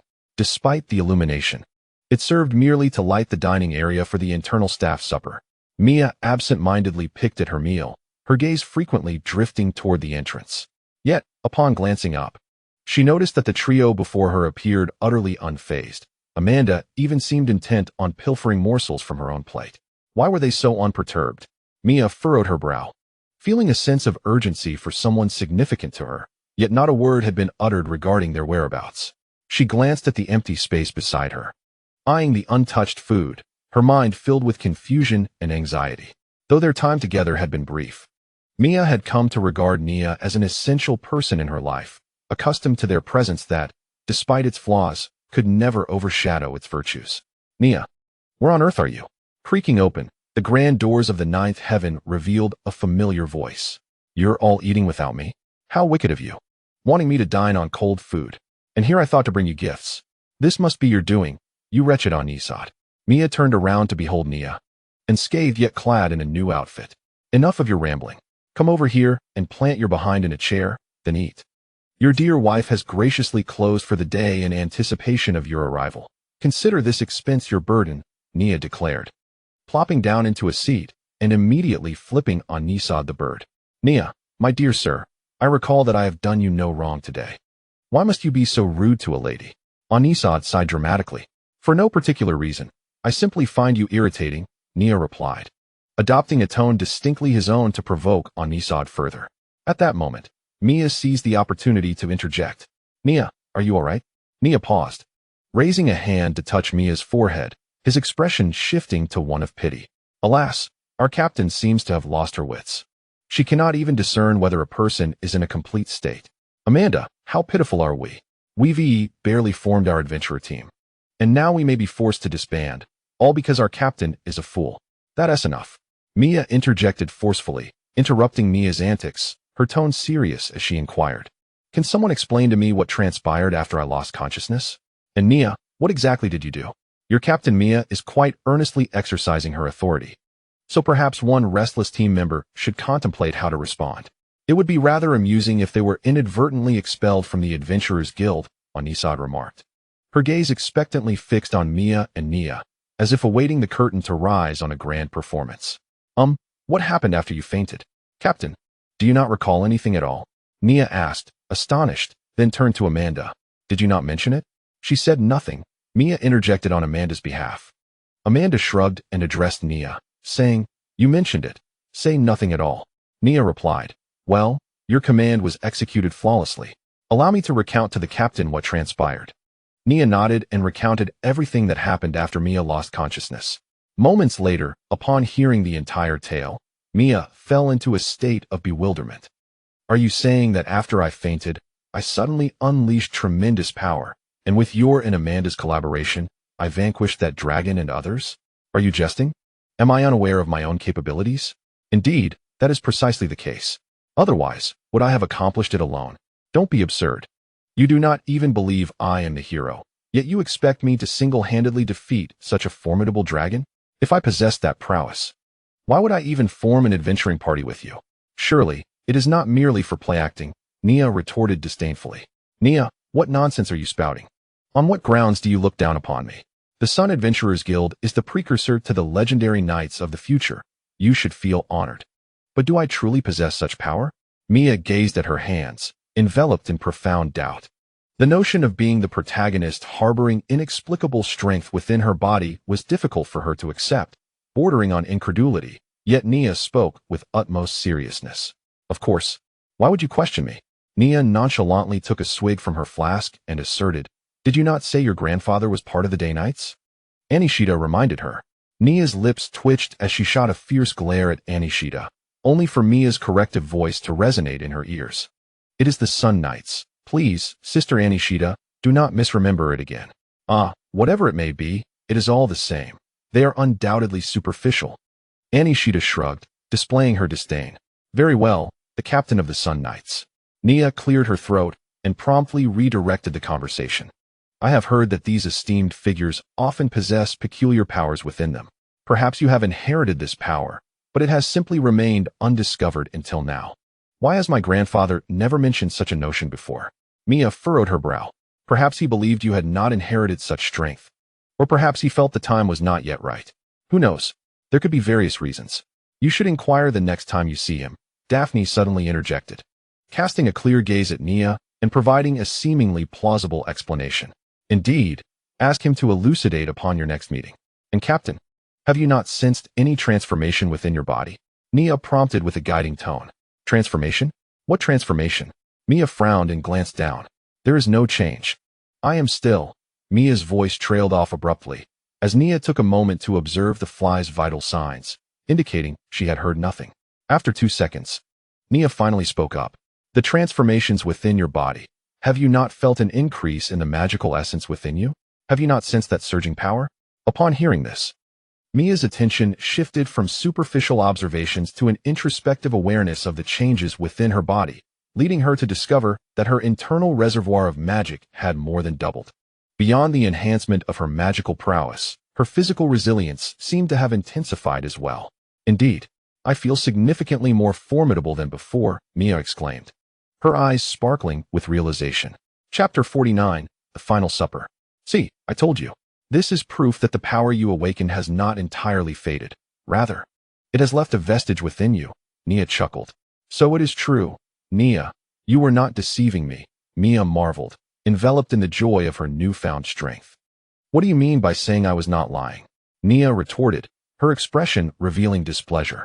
I even went to the trouble of having Amanda secretly procure a gift to celebrate your successful first mission leading the team into Shadowlands, ensuring everyone returned safely. All to surprise you. A gift? Is that the reason for your prolonged absence? Mia's attention was immediately captured by the mention of the gift. Wait, are you saying you deliberately had Amanda keep it a secret from me just to surprise me? Yes, precisely. Surely it would not be because I had perished that I could not visit you, Mia replied with a smile. Do not utter such ominous words. It is inauspicious, Mia admonished, placing her index finger gently against Mia's lips. She froze for a moment, then quickly withdrew her finger. Amanda, observing this gesture, was suddenly seized by the urge to sever that finger. At that moment, Mia inhaled deeply, her demeanor becoming awkward as she inquired, "Where is the gift?" "Oh, right. Here it is," Mia said, presenting a crystal before Mia. "What is this?" Mia asked, her curiosity piqued. "Within it lies a wind attribute combat technique, along with some fundamental sword training methods. I am aware that your grandfather has trained you well, so your foundation is solid. However, it is evident that you can advance even further. Thus, continue your practice until you can fully harness all the power within you," Neo advised. "Wow," Mia exclaimed as she grasped the crystal, and indeed, a new combat technique began to unfold in her mind. A C-rank technique, and this foundational swordsmanship is quite exquisite, even surpassing what my grandfather taught me. This must be priceless. Where did you acquire it? Well, I certainly did not purchase it. It was obtained through a favor. I am the strongest in Crescent Moon Town, and there is someone indebted to me who is a disciple of a swordsmanship master, so you understand. Is that truly the case? Mia regarded Nia with skepticism. Of course it is true. What else could it be? Do you think I would have gone to such lengths for you otherwise? Humph, Mia scoffed, neither confirming nor denying her belief. Ahem. At that moment, Daphne cleared her throat loudly, drawing Mia's attention. What is that old hag doing? Is she nearing her end? If you are nearing the end of your life, you should hasten to compose your will, ensuring you bequeath the ninth heaven to me, Nia remarked without a trace of compassion as he glanced upward. Daphne's countenance turned ashen. But before she could respond, Aeneid spoke up first. Mr. Nia, you are truly excessive. Do you believe you are deserving of the ninth heaven? This slight lifted Daphne's spirits slightly. Indeed, Aeneid was more agreeable, while Nia was nothing but a rebellious wretch, destined to meet his demise due to his own loathsome words. Yet, in the next breath, Daphne could not help but think that when the time came for her to draft her will, she would undoubtedly leave the ninth heaven to someone far more worthy than you, an unlearned tenant who could not bring a shred of benefit to it. Aeneid's lips curled into a smug smile, brimming with self-satisfaction. You two imbeciles, silence yourselves, Daphne bellowed, and they both fell instantly mute. Mia, observing the scene with astonishment, marveled at Daphne's commanding presence. A mere shout was sufficient to render Nia and Aeneid as silent as two geese. You, Daphne pointed at Nia. Didn't you claim to bring me a gift? Present it. Oh, right. I did bring a gift, Nia replied sheepishly, hastily producing a present for Daphne and placing it on the table. Is this it? A pair of socks? And in the color I detest most, red? Daphne scrutinized the socks with disdain. Hey, elderly one, take care to keep warm, Nia chuckled. Just then, a small hand reached out, Amanda's. Observing the anticipation in her eyes, Nia promptly handed her a flower petal, delicate as a butterfly, adorned with a luminous orb akin to a gem. Find a vase for this. If you occasionally add a bit of water, it will shine continuously, serving as a night light in the evenings. Amanda nodded, accepting it without complaint, her small hands cradling the gift. Relieved to have navigated that situation, Nia prepared to relish his delightful dinner. However, before he could fully relax, he noticed Aeneid leaning forward across the table, propping her head on one hand while extending the other towards him, her eyes narrowing like a fox's. Mister, Nia seems to have forgotten something. Forgotten what? I've forgotten nothing, Nia asserted after a moment's thought. Indeed, he felt he had neglected nothing. Upon hearing this, Aeneid's expression turned noticeably frigid, her smile lacking warmth as she replied, Am I to presume that I am without a gift? A gift?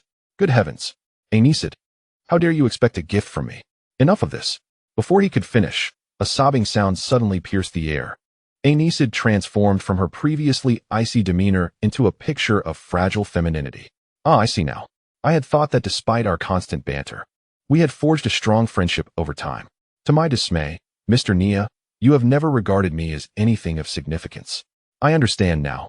I am unworthy, and I shall no longer harbor such expectations.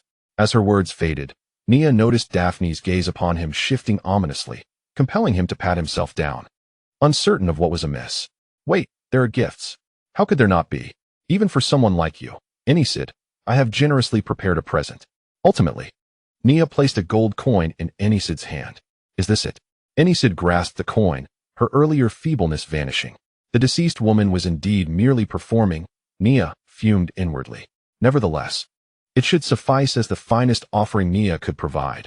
I shall treasure it dearly, Nia's inaugural gift. Enisid tucked the coin into her ample cleavage and cast a flirtatious glance at Nia. Ah, I'm glad you like it. Nia scoffed, redirecting his focus to the food before him, intent on transforming his ire into appetite. Yet, upon taking the first bite, he was taken aback. Who prepared this? Nia's face paled as he looked up, clutching his stomach tightly. Is this my specially prepared Last Supper? Daphne observed Nia's exaggerated reaction, directing her gaze towards Enisid, who wore an innocently amused smile. I apologize. I intended to surprise you, but it seems I have failed. You scoundrel. Nia pushed aside the inedible dish, his expression one of despondency. It appeared there would be no meal for him today. Mia, witnessing Nia's dismay, felt a pang of sympathy. How about I whip up something for you? Don't be deceived by my appearance. I often assist my mother at home. With that, Mia cheerfully retreated to the back. She is like an angel, Nia blurted, watching her depart, then turned his gaze to Enisid. Unlike you, you are akin to a demon lord. I apologize, Mr. Nia. You have consistently proclaimed yourself a hero, and I genuinely believed you possessed a hero's appetite. It appears I was mistaken, Enisid replied, devoid of remorse. What is the cause of the changes in your body? Amanda suddenly inquired. It's merely a reward for passing a level, Nia replied, taking a small sip. Haven't you played games? Defeating enemies grants experience, leading to upgrades. You possess this as well, don't you? But don't mention it to her. I barely managed to get through that. Amanda blinked, sensing something, and nodded slowly. Chapter 50. To the taste the following morning. Mia yanked Nia from bed and hurried him to Rock's forge. Ouch! What are you doing? Nia shouted, helplessly following Mia's lead. Of course. We must deliver the items to Rock and settle the accounts. Otherwise, if we leave them lying around, they might get lost. Don't you have any sense of urgency? Mia replied, glancing back. I thought it was something serious. Now that the items are in hand, how could they possibly get lost? Captain, please let me return to sleep first. Rock won't mind if I owe him a little longer. Breaking free from Mia's grasp, Nia yawned. Humph. I am not like you. The debts I owe Rock weigh heavily on my conscience. If I don't pay him back properly, I shall remain unsettled. Mia huffed at his words, crossing her arms. Nonetheless, if one possesses the means to repay, it is only fitting to do so at the earliest opportunity. Is this not a fundamental principle of humanity? While such sentiments ring true, have you forgotten? I share a cherished friendship with Rock, a precious bond that transcends age. Friends often find themselves in the absurdity of owing one another, yet inexplicably, their connection deepens. Rock will certainly understand my perspective. As Nia spoke, she nodded to herself, suddenly illuminated by a brilliant idea. I have a splendid notion. Instead of repaying the debt, why not allow it to linger? We could sell the dragon scales to Coney, which would surely fetch a handsome sum. In that case, I would find myself affluent in no time. And I would treat you, the captain, and Amanda to drinks. Exquisite libations from the ninth heaven, indulging until we are blissfully inebriated.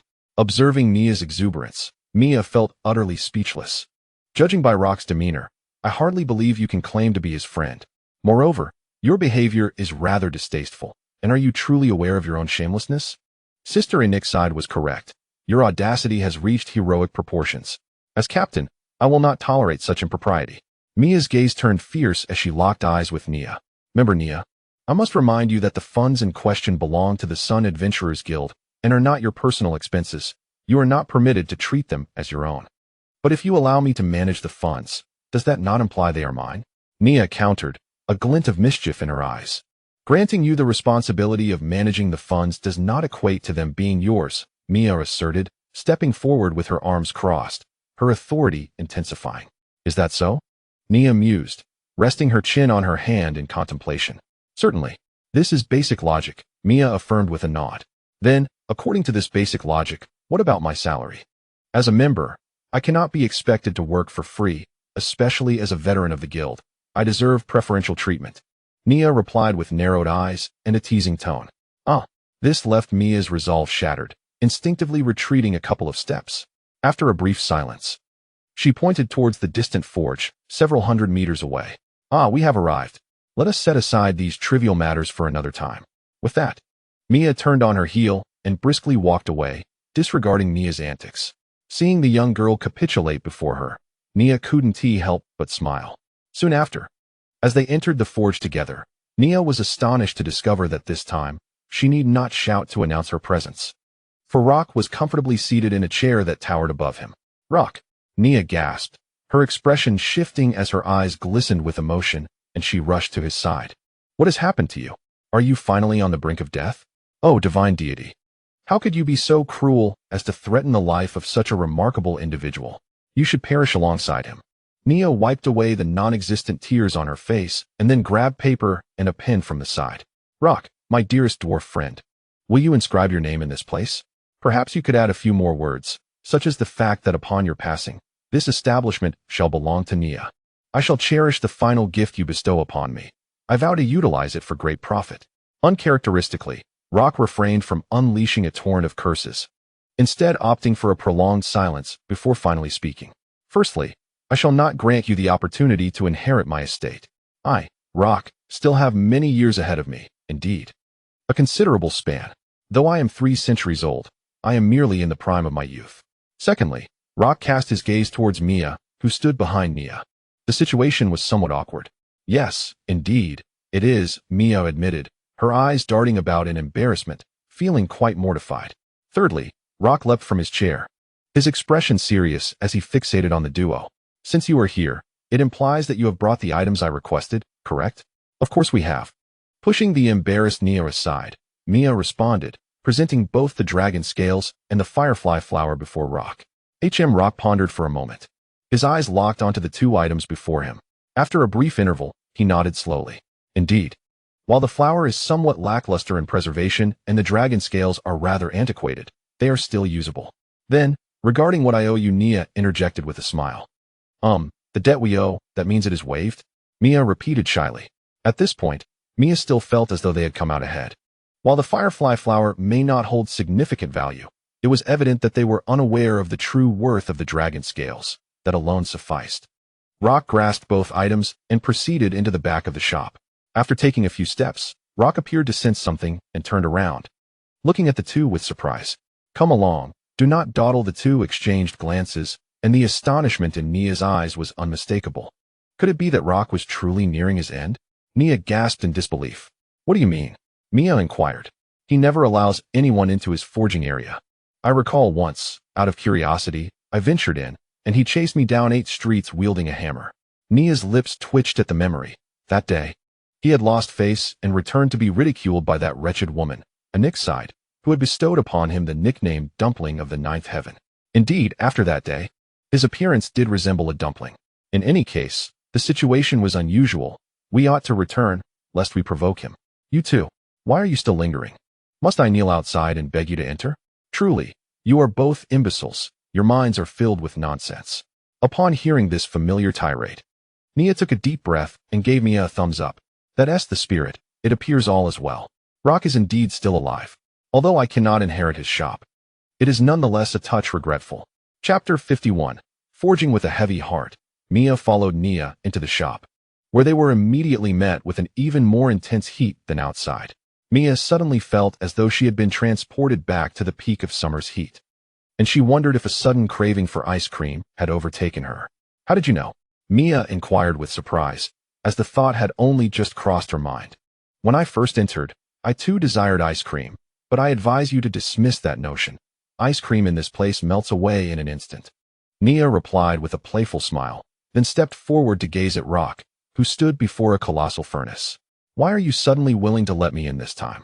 Nia asked. Rock did not respond immediately.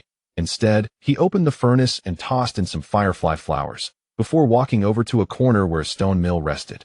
Placing a dragon scale inside, he softly uttered a few phrases in a language of dwarves that Nia could not comprehend, and the stone mill began to operate on its own. The seemingly ordinary mill worked its magic on the resilient dragon scale, reducing it to fine powder that fell into a container. Rock nodded and extended his hand towards Nia. Hand me your silver hunter. How did you know it was damaged again? Nia asked, curiosity piqued, as the silver hunter had indeed become less agile after excessive use in the Shadow Realm. Haven't you always criticized my craftsmanship? Today, I shall demonstrate that with the right materials, I can achieve anything, Rock replied, his rough fingers gently caressing the silver hunter that Nia handed over. Are you going to help me upgrade it? Nia asked, astonished. Yes. Rock affirmed with a slight nod before turning to toss the silver hunter into the furnace. I need you to use your magic to ensure it does not melt inside. Nia was perplexed. He did not comprehend the intricacies of forging, yet he resolved to follow Rock's instructions. You've done well. Your manipulation of magic is quite refined. A rare skill, Rock remarked, offering an unusual compliment. In this aspect, I believe I possess some confidence, Nia replied with a smile. Maintain it. Allow the flower's magic to enter the vessel without damaging it, or it will become problematic, Rock instructed as he moved aside to set a timer for half an hour. Then turned to Mia to assign her tasks as well. However, Mia soon found herself at the receiving end of Rock's ire for mistakenly handing him the wrong items. Subsequently, every 2 minutes, she would inadvertently trigger Rock's exasperation. She cast a pitiful glance at Nia, only to find him blissfully oblivious, casually whistling a tune. This left Mia feeling utterly despondent. She had no understanding of forging and could only guess the tools Rock mentioned. Could he not be a tad more patient with a novice? At long last, the timer chimed, and Rock promptly opened the furnace, instructing Nia to retrieve the silver hunter from within. Simultaneously, he grasped a pair of large tongs and extracted a substantial, glowing red piece of iron from the furnace. What is this? Nia inquired with intrigue. Rock did not respond, but instead handed a hammer to Nia and then addressed Mia. You hold the silver hunter. Pour the bowl of water we concocted together over it, and after 3 minutes, apply half of the dragon scale powder evenly on top. Me? Mia pointed at herself, bewildered that such a task fell to her. What if she failed? Surely, Rock wouldn't abandon his more pressing duties to assist her with something that even a foolish pig could accomplish. As soon as Rock finished speaking, Mia, feeling a shiver run down her spine, immediately took the silver hunter and scampered off to the side. Not wishing to say much further, Rock turned to Nia. As for you, with your strength, wield the hammer and help me strike this iron. I will direct you where to hit. All you need to do is strike and channel your magical energy into it. Today, I am the boss. I'll follow your lead, Nia replied with a shrug. It was rather remarkable. After hundreds of years, this was the first time Nia had developed such an affinity for a piece of iron. Under Rock's guidance, Nia hammered away at the iron from morning until night, and anyone who dared to intrude was promptly sent away by Rock's bellowing voice. At long last, after an indeterminate number of strikes, the iron block began to take shape. Is this a sword? Nia inquired. You merely need to strike. Leave the rest to me, Rock shouted. Thus, with countless blows from Nia, Rock finally instructed her to cease, taking the hammer himself, chanting his dwarven incantations as he worked. After half an hour, as Rock sprinkled the remaining half bowl of dragon scale powder over the creation and doused it with a bucket of water, the final form of the weapon emerged. Quite cool, Nia remarked instinctively. Rock had forged a sword resembling a great sword, yet narrower than the usual broad swords that resembled door panels, and considerably wider than typical dual-wield swords, nearly 2 meters in length. The blade was sharp, gleaming silver, adorned with peculiar patterns along the blade. Rock squinted, crouching before the blade to inspect it, and lightly touched it with his hand, only to have his finger cut instantly. Instead of wincing in pain, he laughed. Rising to Nia, take it up and give it a try. Me? Nia pointed to herself, feeling puzzled. Otherwise, am I to do it? I lack the strength to wield it, Rock retorted with a glare. All right, truth be told, I'm rather inclined to return to sleep. I haven't felt this tired in centuries. After softly voicing his thoughts, Nia approached the mighty sword and gripped it firmly by the wrist. Soon, Nia furrowed his brow. While he had lifted the sword, it was unexpectedly light. He instinctively swung the sword side to side, causing Mia and Rock to tense with apprehension. Idiot! Do you wish to slay me? Rock couldn't restrain himself from exclaiming. Nia, realizing the gravity of his actions, halted and offered an awkward smile. Apologies. My sincerest apologies. Unexpectedly. This sword is remarkably light, akin to a dagger in weight. Humph. With a scoff, Rock stepped forward, admiring his latest masterpiece as he spoke. This sword is named Tyrant of the Earth. I conceived the idea for quite some time before deciding to forge it. Do you wish to know its capabilities? What capabilities? Nia instinctively inquired. Chapter 52.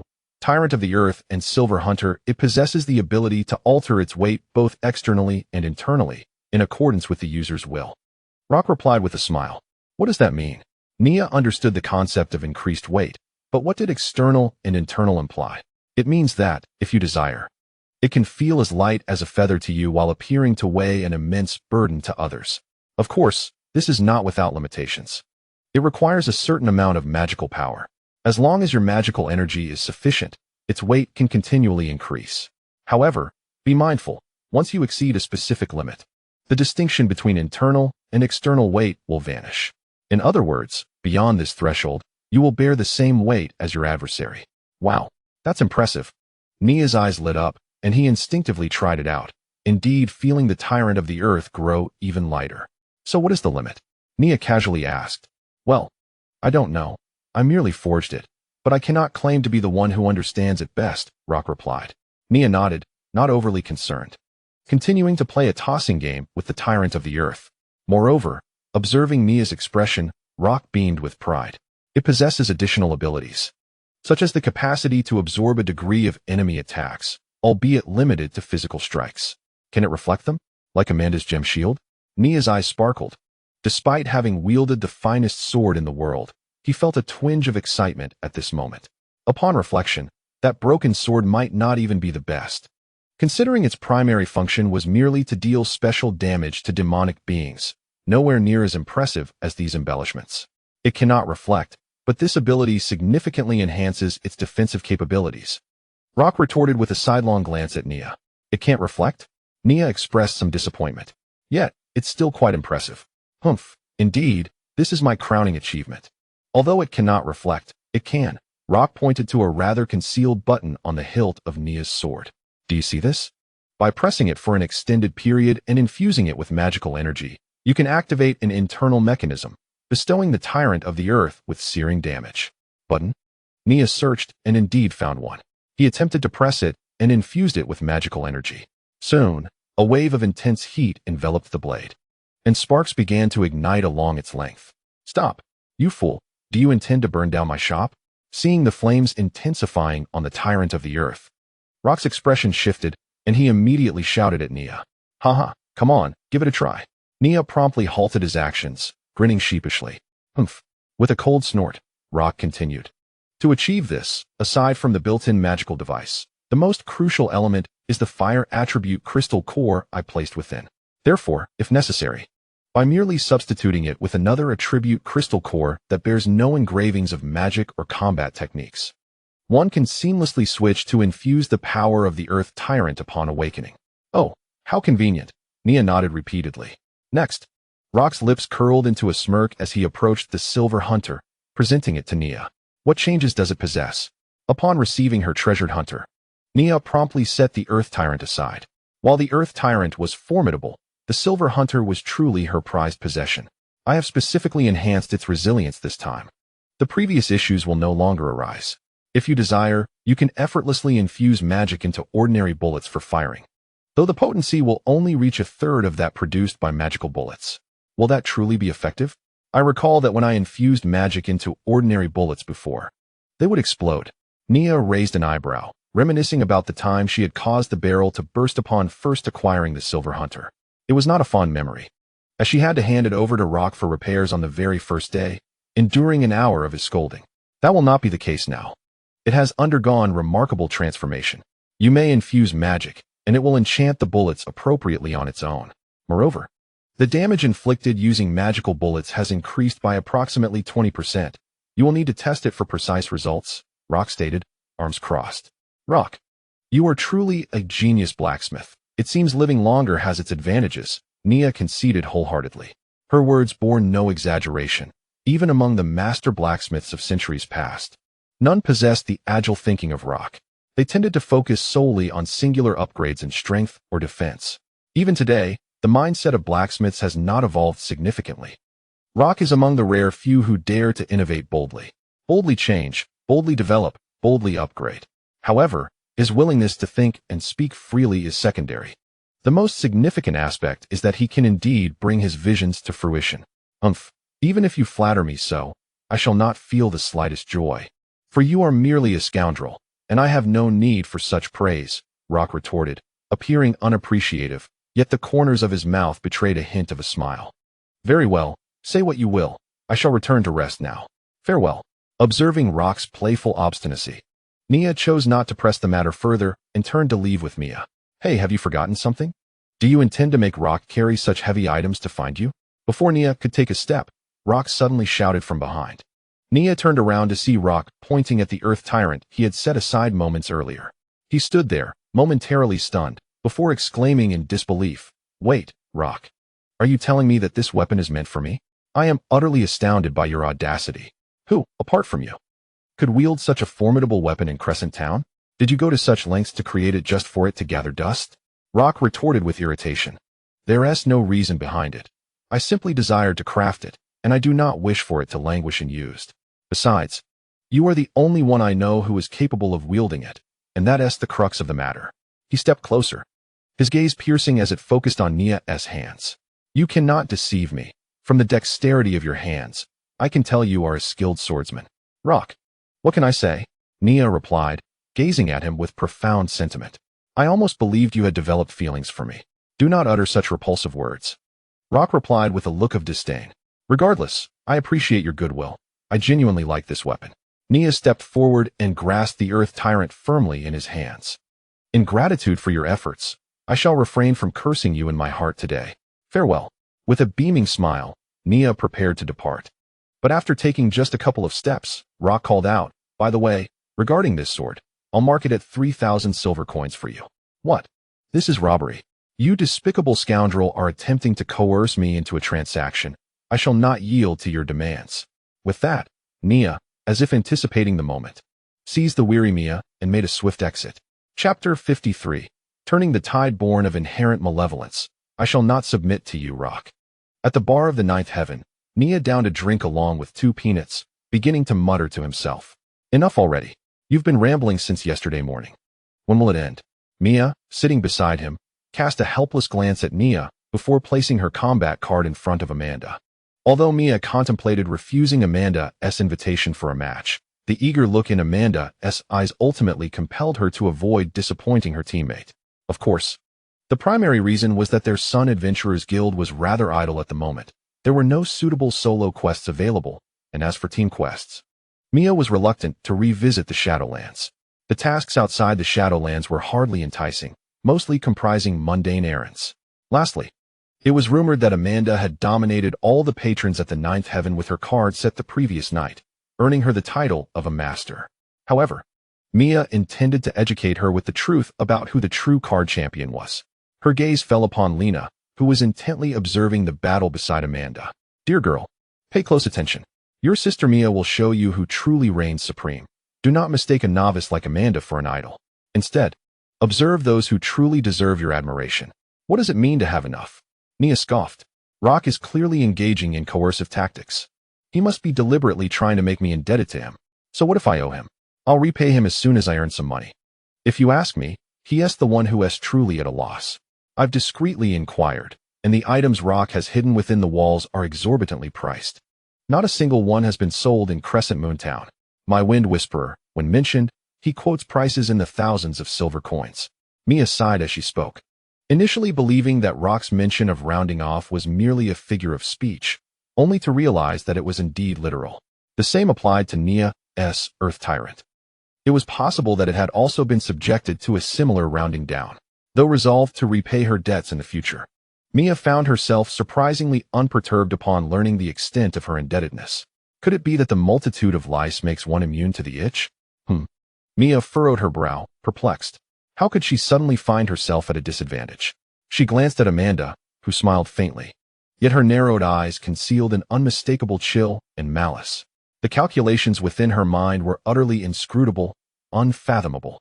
"Amanda, are you perhaps the reincarnation of the fabled card sage?" "No, that's impossible. I still have a chance." So what if you do?" Nia retorted dismissively, choosing not to dwell further on Rock. "By the way, Have you named that sword of yours? Mia nodded solemnly, engaging in a mental brainstorm as she answered Nia's question. This helps cultivate my bond with it. A powerful swordsman must achieve a state of unity with their weapon. TSK, you'd be better off poking your own sword hilt a bit more. Perhaps that would hasten your emotional connection. Who knows? You might even summon a dashing sword spirit. Of course, if it happens to be a beautiful sword spirit sister. Do be sure to introduce her to me.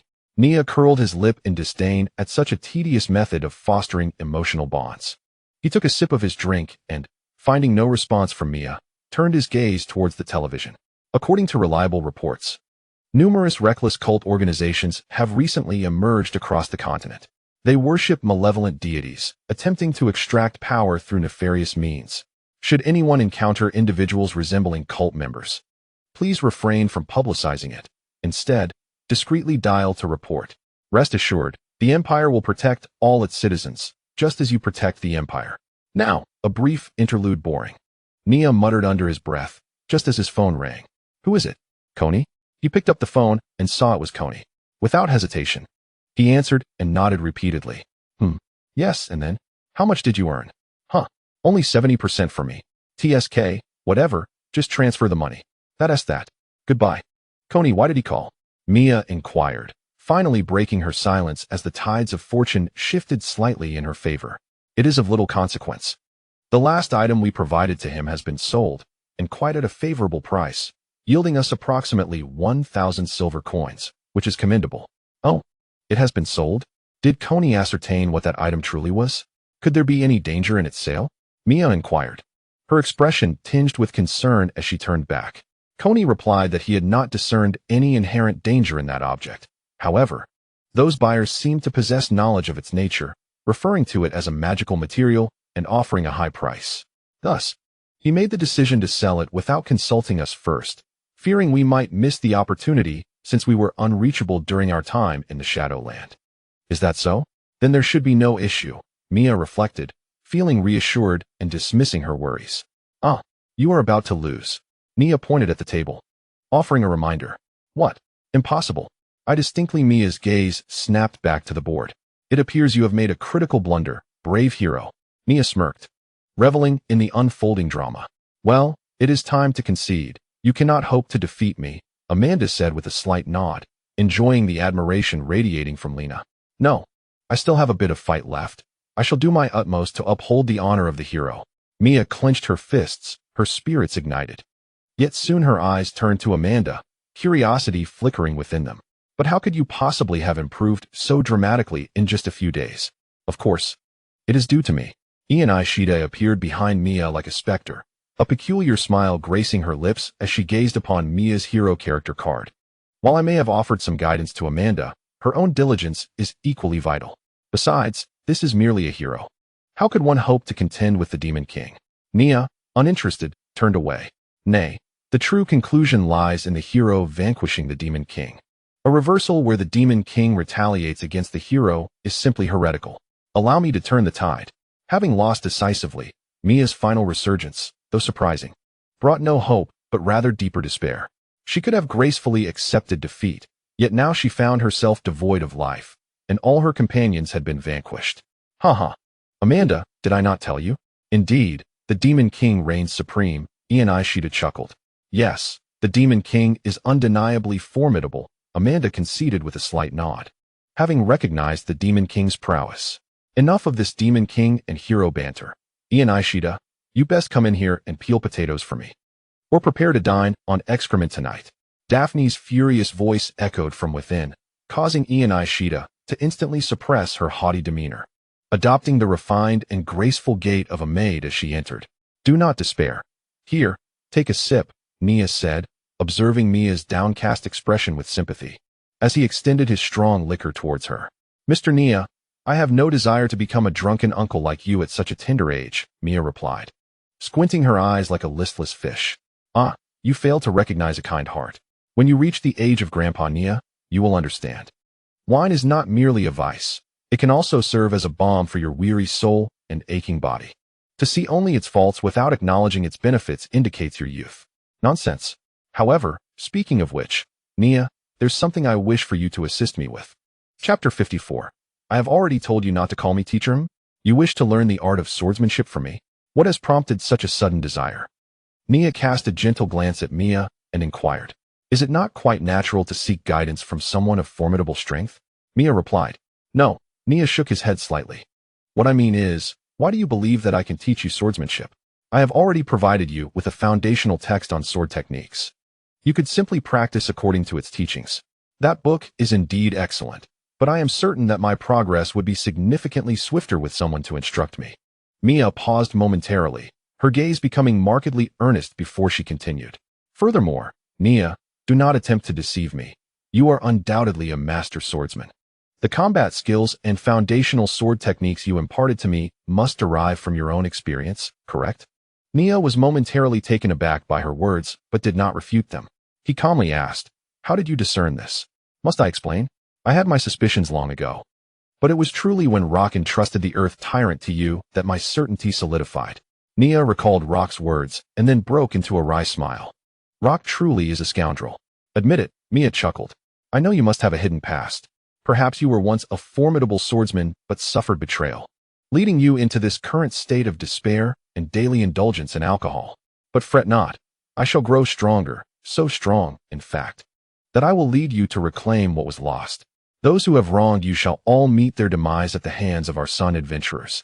After that, you shall belong entirely to me. Ha ha ha. Nia's lips twitched as he gazed at the exuberant leader before him. You truly resemble a villain in this moment. So, did I guess correctly? You have indeed faced betrayal? Mia's eyes sparkled with curiosity. Nia appeared resigned, aware that Mia was subtly probing into his past, yet he nodded slightly. I suppose so. Just as I suspected. Help me become stronger, and then I shall assist you in exacting revenge. We shall seek vengeance together. Mia vowed earnestly to Nia. Becoming stronger is a simple matter, but revenge is unnecessary, Nia replied while shaking his head. Why is that?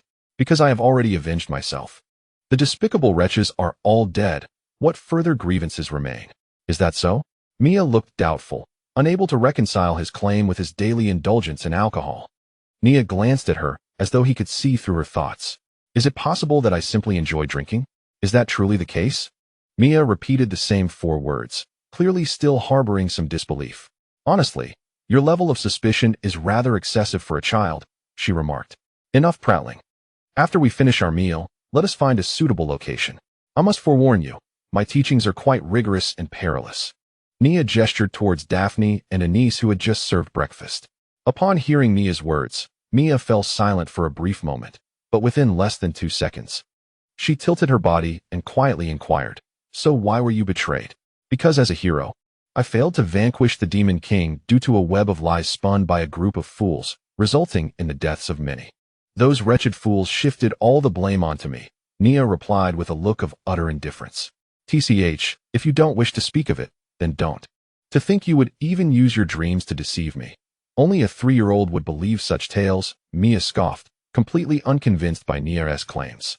Moreover, as a revered hero, he must possess immense strength and command respect, even from the Pope. How could he possibly be blamed? Why wouldn't he? The hero is perceived as a good person. They believe that good people should be bullied, so they become quite brazen. If you wish to survive in this world, you must remember that the so-called strong are often a collection of self-righteous fools, short-sighted, and incapable of understanding the consequences of their decisions.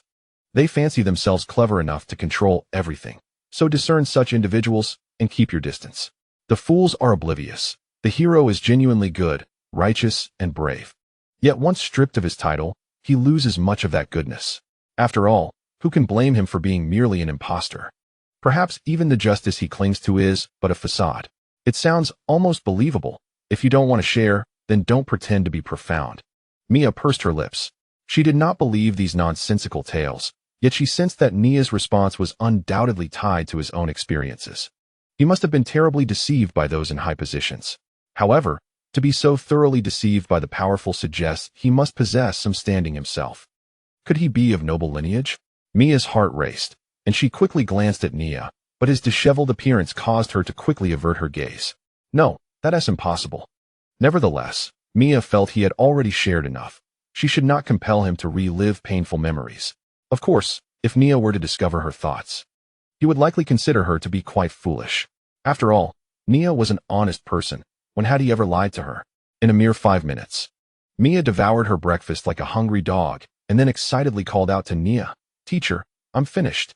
Nia paused, a slight frown creasing his brow. "I've told you not to call me teacher.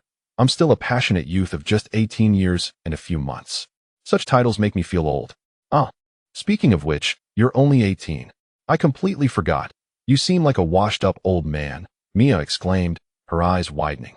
Nia's demeanor often made her forget that he was merely a child of 18. "Well, in any case, just don't call me teacher. Is that how much you dislike being called that? Yet, you have imparted so much knowledge upon me. Surely, I must address you somehow." Mia sighed deeply, contemplating seriously, her expression subtly shifting. "Ah, now I understand. What are you talking about? Can you let me eat in peace?" Nia frowned, finding Mia's antics rather excessive. To put it simply, she was quite infuriating. "I get it. I had a feeling before. You indeed don't want me to call you teacher, do you? How ridiculous. Although reluctantly, you have taught me. So I shall refer to you as Old G. Swish. X3 clap." Before Mia could finish her last 2 words, the gazes of AI and the others abruptly fixed upon Nia's face. 3 faces, 3 expressions: astonishment, mockery, and anger. Instinctively, as their eyes fell upon her, Nia pressed her hand against Mia's mouth and, with a forced smile, said to the troublesome girl, "The teacher has eaten well. Let us depart, my diligent student." Why is Brother Nia leaving? He hasn't finished his meal. Watching Brother Nia hurriedly pull Sister Mia away, Lena, just done cleaning her plate, lifted her head in confusion. Suddenly, she noticed Amanda also rising to follow them. "Where is Sister Amanda going? She hasn't tea finished either." Lena inquired again. "Ah, they are heading to work. Do not worry. Your Brother Nia has had his fill." Lena nodded. Then her eyes darted, quickly bringing the unfinished portions of Nia and Amanda to her side. "He ate so little. Let me take care of it. Wasting food is a bad habit. Jojo taught me this. I cannot be a bad child." Chapter 55, Training, Day 1 Teacher. Does this practice truly hold any value? In the wilderness, Mia stood atop a wooden stump no thicker than half a palm, gripping a long, straight stick.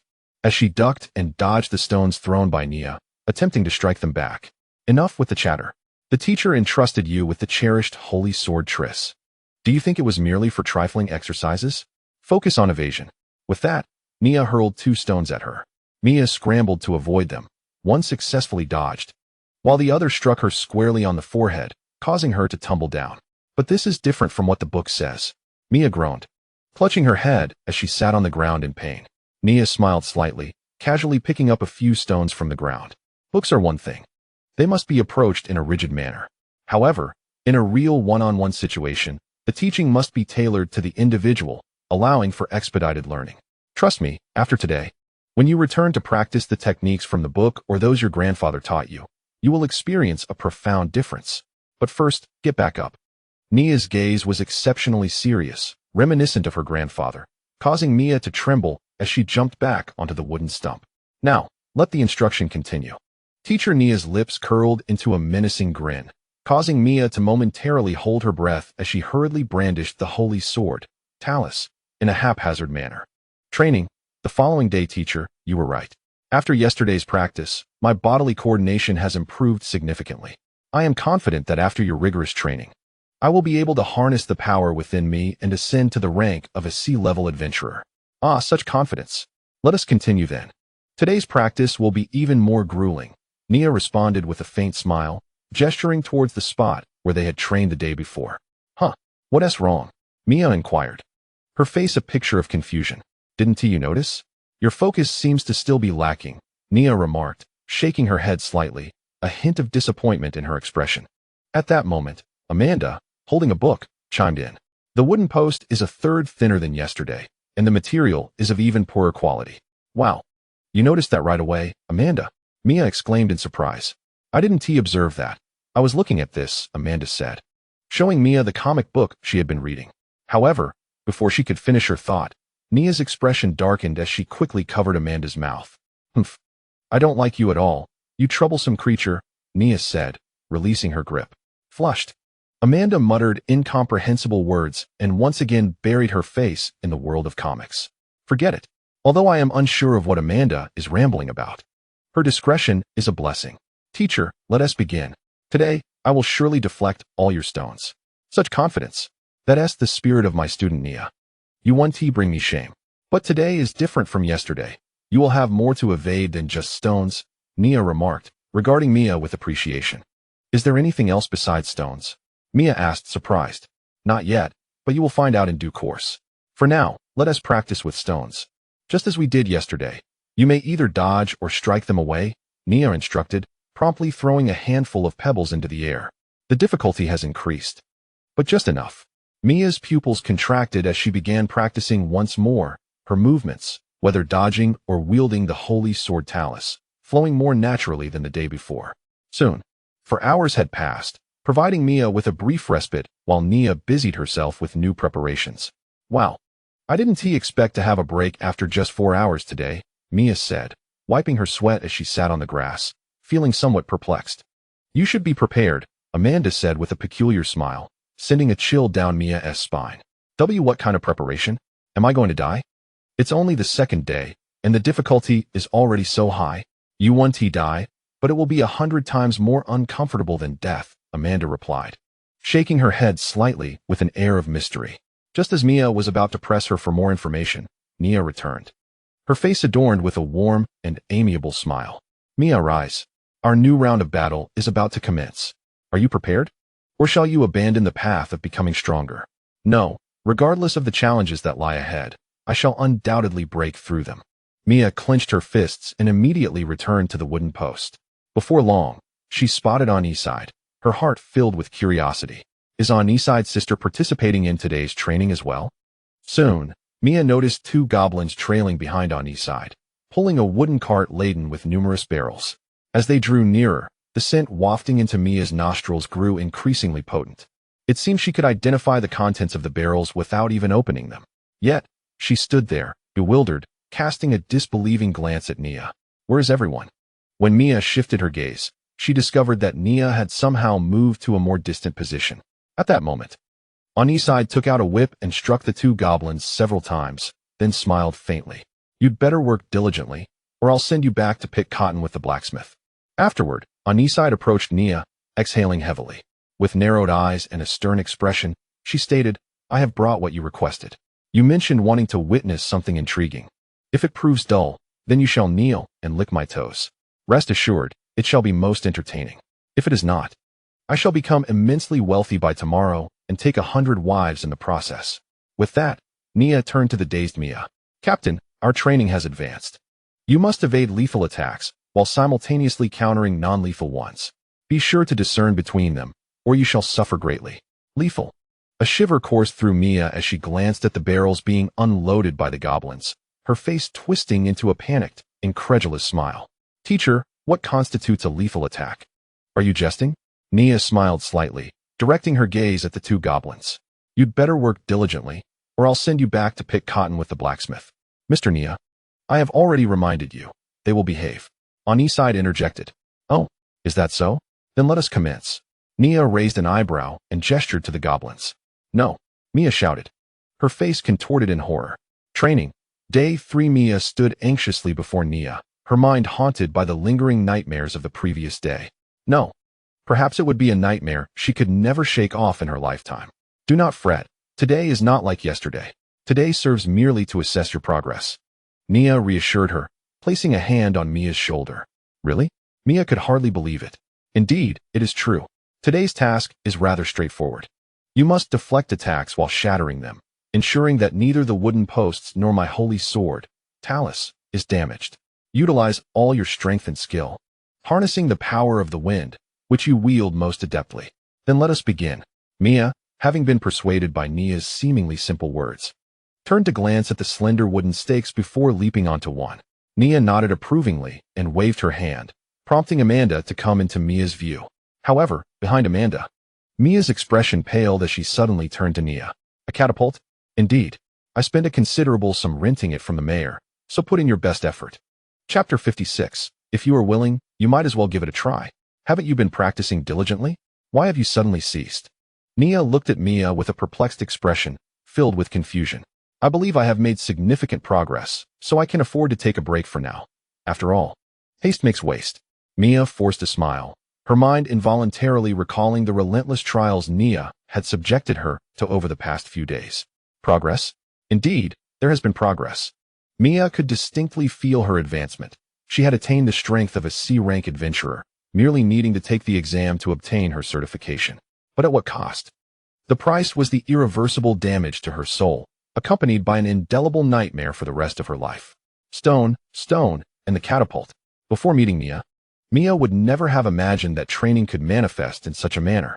Forget it, it's up to you. Today's youth seem all too quick to abandon their endeavors upon encountering a minor setback. There's nothing one can do about it. In Nia's grandfather's time, did you experience such trials as well? Mia's eyes brightened, as if she had found a kindred spirit. Yes, it must be so. If Nia had not endured similar training, how could he possibly conceive of treating her in this manner? Indeed, it made sense. Having weathered the storm himself, Nia would tear away the umbrellas of others. It couldn't solely be attributed to Nia's morbid sense of humor, could it? Come on, just admit it, Nia. You and I are alike, both having faced our share of hardships. Have you lost your mind? How could I possibly resort to such repugnant methods? I am one who continuously seeks out formidable foes to battle. When I find myself at a disadvantage, I simply shout about friendship, bonds, justice, and other nonsensical phrases, which then inexplicably boosts my power, allowing me to vanquish my enemies. Nia asserted with feigned seriousness, nodding at the end. Indeed, it's that simple. If you are inclined, you might as well give it a try. Mia felt her cheeks flush. She steeled herself, clenching her fists. Nia, you truly deserve a scolding. Actually, I have a piece of news that might ease your distress. Noticing Mia's fury, Nia quickly revealed a tidbit. Speak, Mia retorted coldly, threatening to smash his head if he did not. Actually, that day when you faced the humiliation, it was not as you imagined. Not. What do you mean? Mia paused, a flicker of hope igniting within her. She had thought as much. Nia could not be so twisted. Although the flavor is quite intense, it might just be a matter of taste, perhaps a peculiar chocolate, is it not? Indeed, you are not mistaken. Nia nodded slightly, and a smile involuntarily graced Mia's lips. It is not human, it is bovine. Mia became resolute once more. Nia, alas, today's youth truly cannot endure even the slightest grievance. Observing Mia's demeanor, Nia sighed, fully aware of the impending consequences. A moment later, Nia regarded Mia with a pained expression. How could a girl possess such strength? I should exert more force so that I could truly incapacitate you, Mia retorted fiercely. Amanda, I believe we have mistakenly joined the wrong adventurers guild.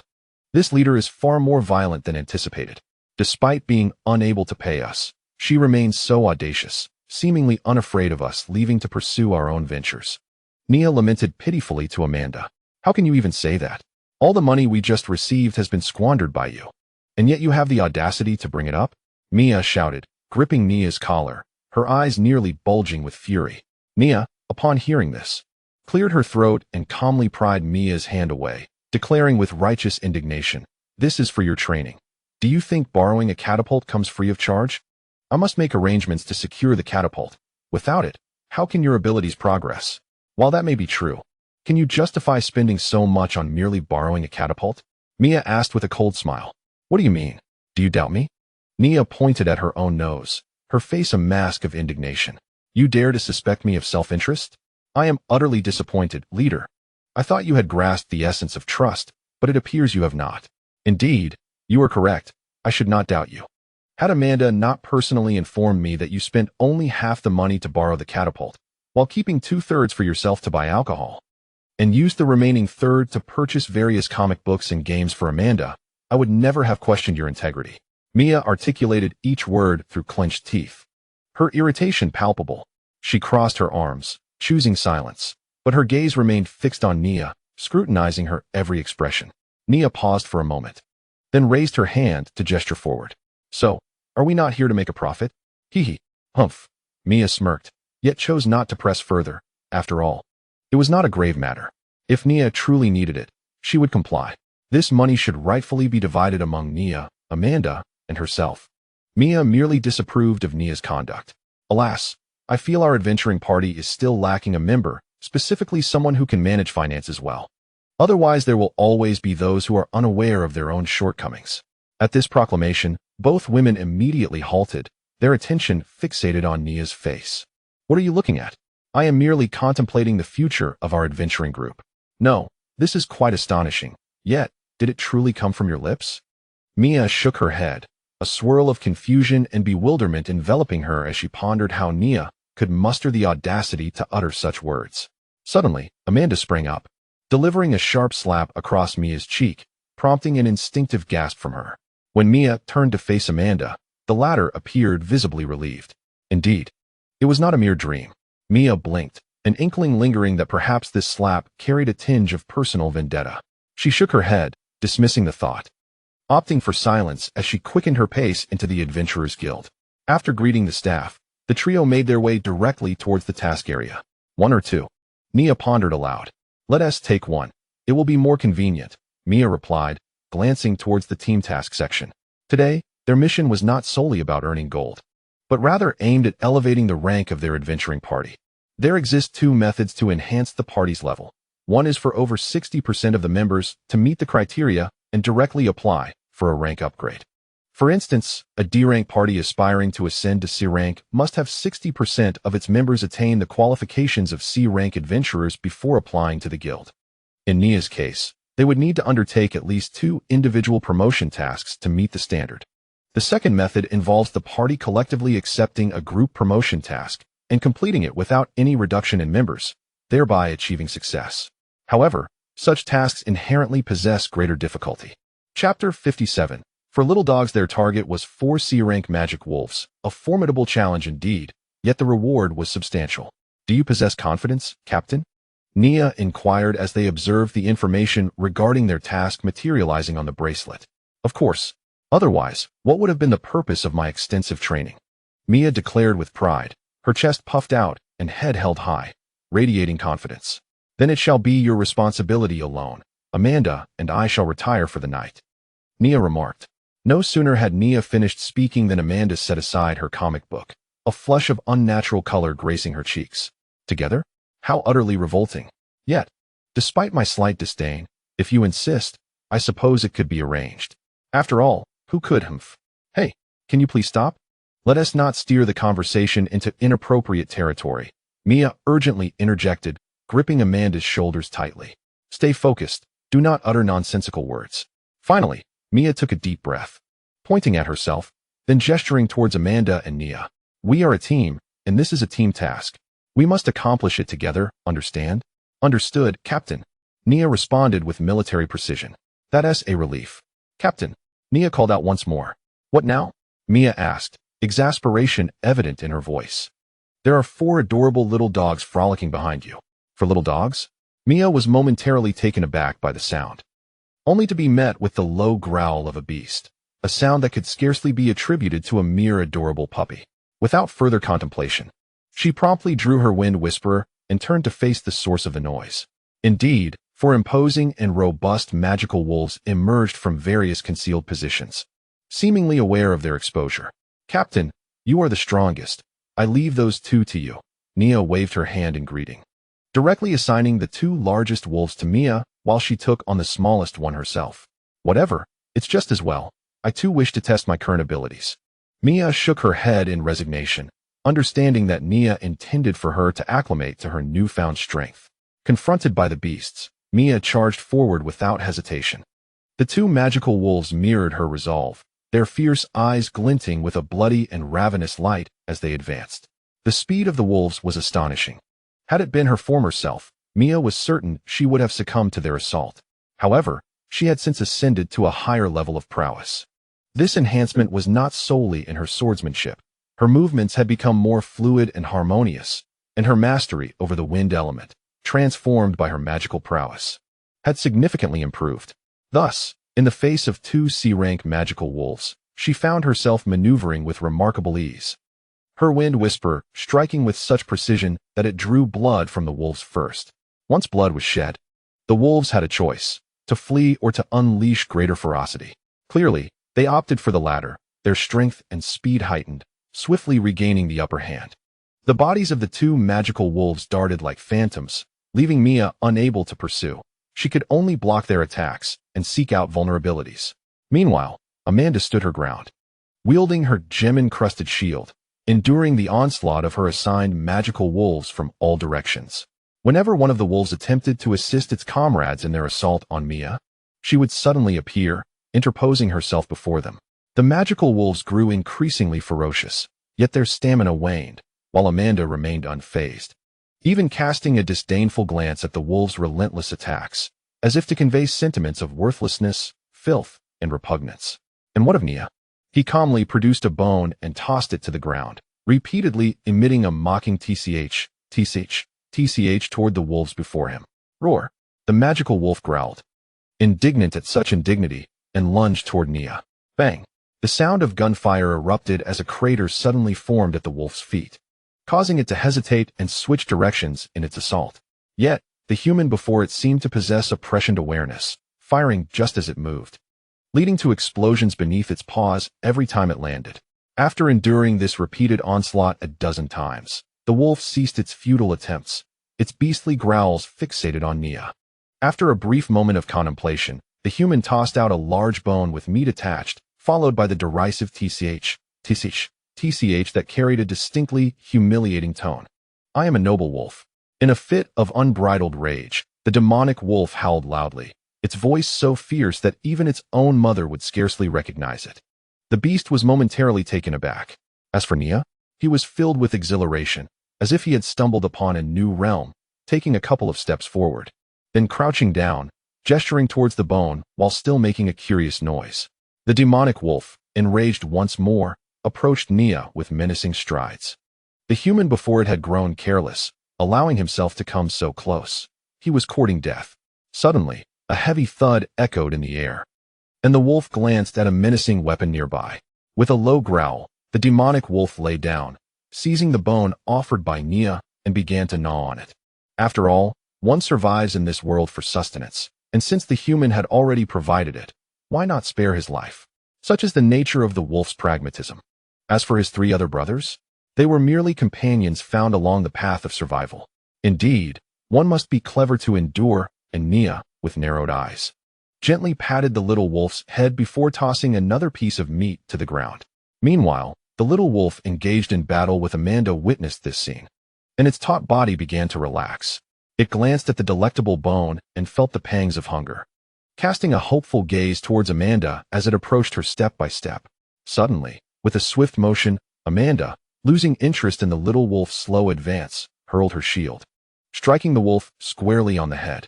It whimpered softly, its spirit extinguished. On another front, Mia held her ground with the Wind Whisperer, bracing against the final joint assault of the two demonic wolves. Indeed, it was their last attack. She had deciphered their tactics. With fierce determination, Mia locked eyes with the wolves, her intensity surpassing theirs. As the demonic wolf howled and lunged, Mia swiftly countered with a slash of her sword, unleashing an invisible gust that momentarily hindered one of the wolves' movements. Seizing the opportunity, Mia advanced, with a decisive strike. The ferocious wind crushed one of the wolves into the dirt. Without a glance at its fate, she turned and executed the same maneuver, bringing an end to their lives. Indeed, I have grown stronger. Observing the lifeless forms of the two demonic wolves, Mia's face radiated joy. Suddenly, a chilling presence approached from behind. But by the time Mia sensed it, she was unable to react. Chapter 58. Farewell, Evelyn. With a resounding crash, magic erupted behind her. Yet that frigid aura vanished without a trace. Mia turned, her expression one of astonishment. Miss Evelyn, I truly did not expect our second encounter to unfold in such a manner. Nia calmly blew on the muzzle of the silver hunter, a slight smile gracing her lips. One cannot deny Rock's skill. The silver hunter now proved far more effective than before. Evelyn, why are you here? Mia quickly retreated a few steps before inquiring. The prey is mine, Evelyn replied succinctly, casting a glance at the corpse of the magical wolf lying on the ground. Your prey? Mia paused, momentarily taken aback. Did you accept the same quest as us?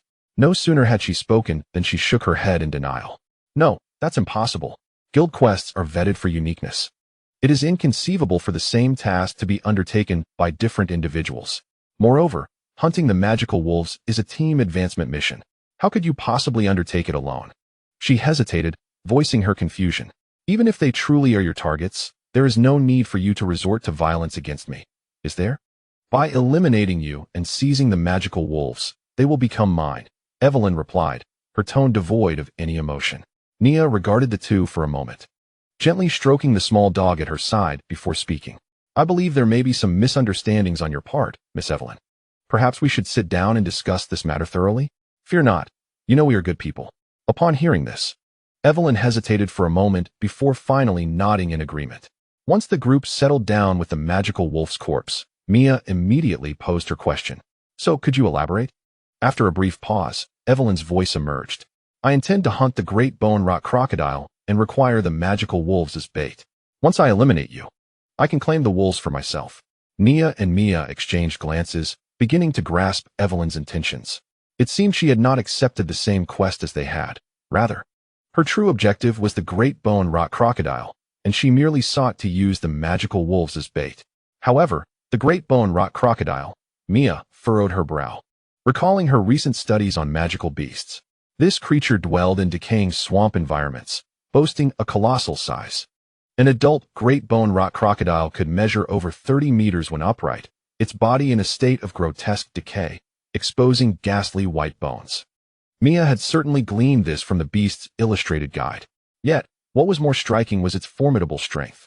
The great bone rock crocodile was exceedingly rare. Even a newborn possessed D-class power, while an adult could reach A-class, wielding terrifying destructive capabilities. Its hideous appearance coupled with immense strength rendered most individuals reluctant to engage with such a creature, even if victory were possible. Are you truly planning to confront the great bone rock crocodile? Alone? Mia could not help but inquire.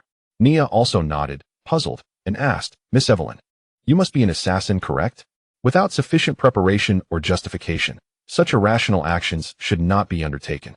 Upon hearing this, Evelyn did not respond immediately. Instead, she fell into a contemplative silence before gradually speaking. It is imperative to slay it, first luring it out, and then eliminating it. Thus, the corpses of formidable magical beasts are essential, which she finds quite appealing. As she spoke, Evelyn cast her gaze upon the corpse of the magical wolf, ultimately resting her eyes on the small dog beside Nia, causing the little creature to tense up. If you require it, why not express your needs clearly? Just come forth and inform us. We would gladly oblige. Mia pursed her lips, unable to refrain from speaking. Is that permissible? Evelyn paused, responding with a hint of surprise. This reaction left Mia momentarily taken aback. She glanced at Nia with a touch of self-doubt. Delivering a quest merely necessitates submitting the video to the guild. There is no need to return with the corpse, correct? Indeed, Nia nodded. Instantly, an awkward silence enveloped the four individuals and the dog. After a prolonged moment, it was ultimately Evelyn, her voice laced with guilt, who broke the silence. I did not anticipate this. Furthermore, even if that were not the case, you cannot resort to violence so hastily. I had thought our previous conversation went well, and I imagined that if we were to meet again, we could surely become friends. Mia's expression was one of deep disappointment. She had genuinely not expected Evelyn to act so decisively against her, especially after having aided her before. I have more pressing matters to protect than friendship, so I must apologize. Evelyn lowered her head. Although she did not fully comprehend why Mia believed they could forge a friendship, she nonetheless felt remorseful. You must have stewed in the shadows for quite some time before resolving to act, Nia's eyes sparkled mischievously as she gazed at Evelyn, causing her to shy away, feeling as if Nia could see right through her. Mia scrutinized Evelyn for a while before suddenly rising, speaking to her with an undeniable authority. Therefore, as compensation, allow us to see it. Let us behold that which you deem so vital to protect. Evelyn lifted her head, her eyes wide with astonishment. The captain is a saint worthy of even Maria's admiration. Should we feel pleased about this? Nia turned to Amanda, her face a mask of exasperation.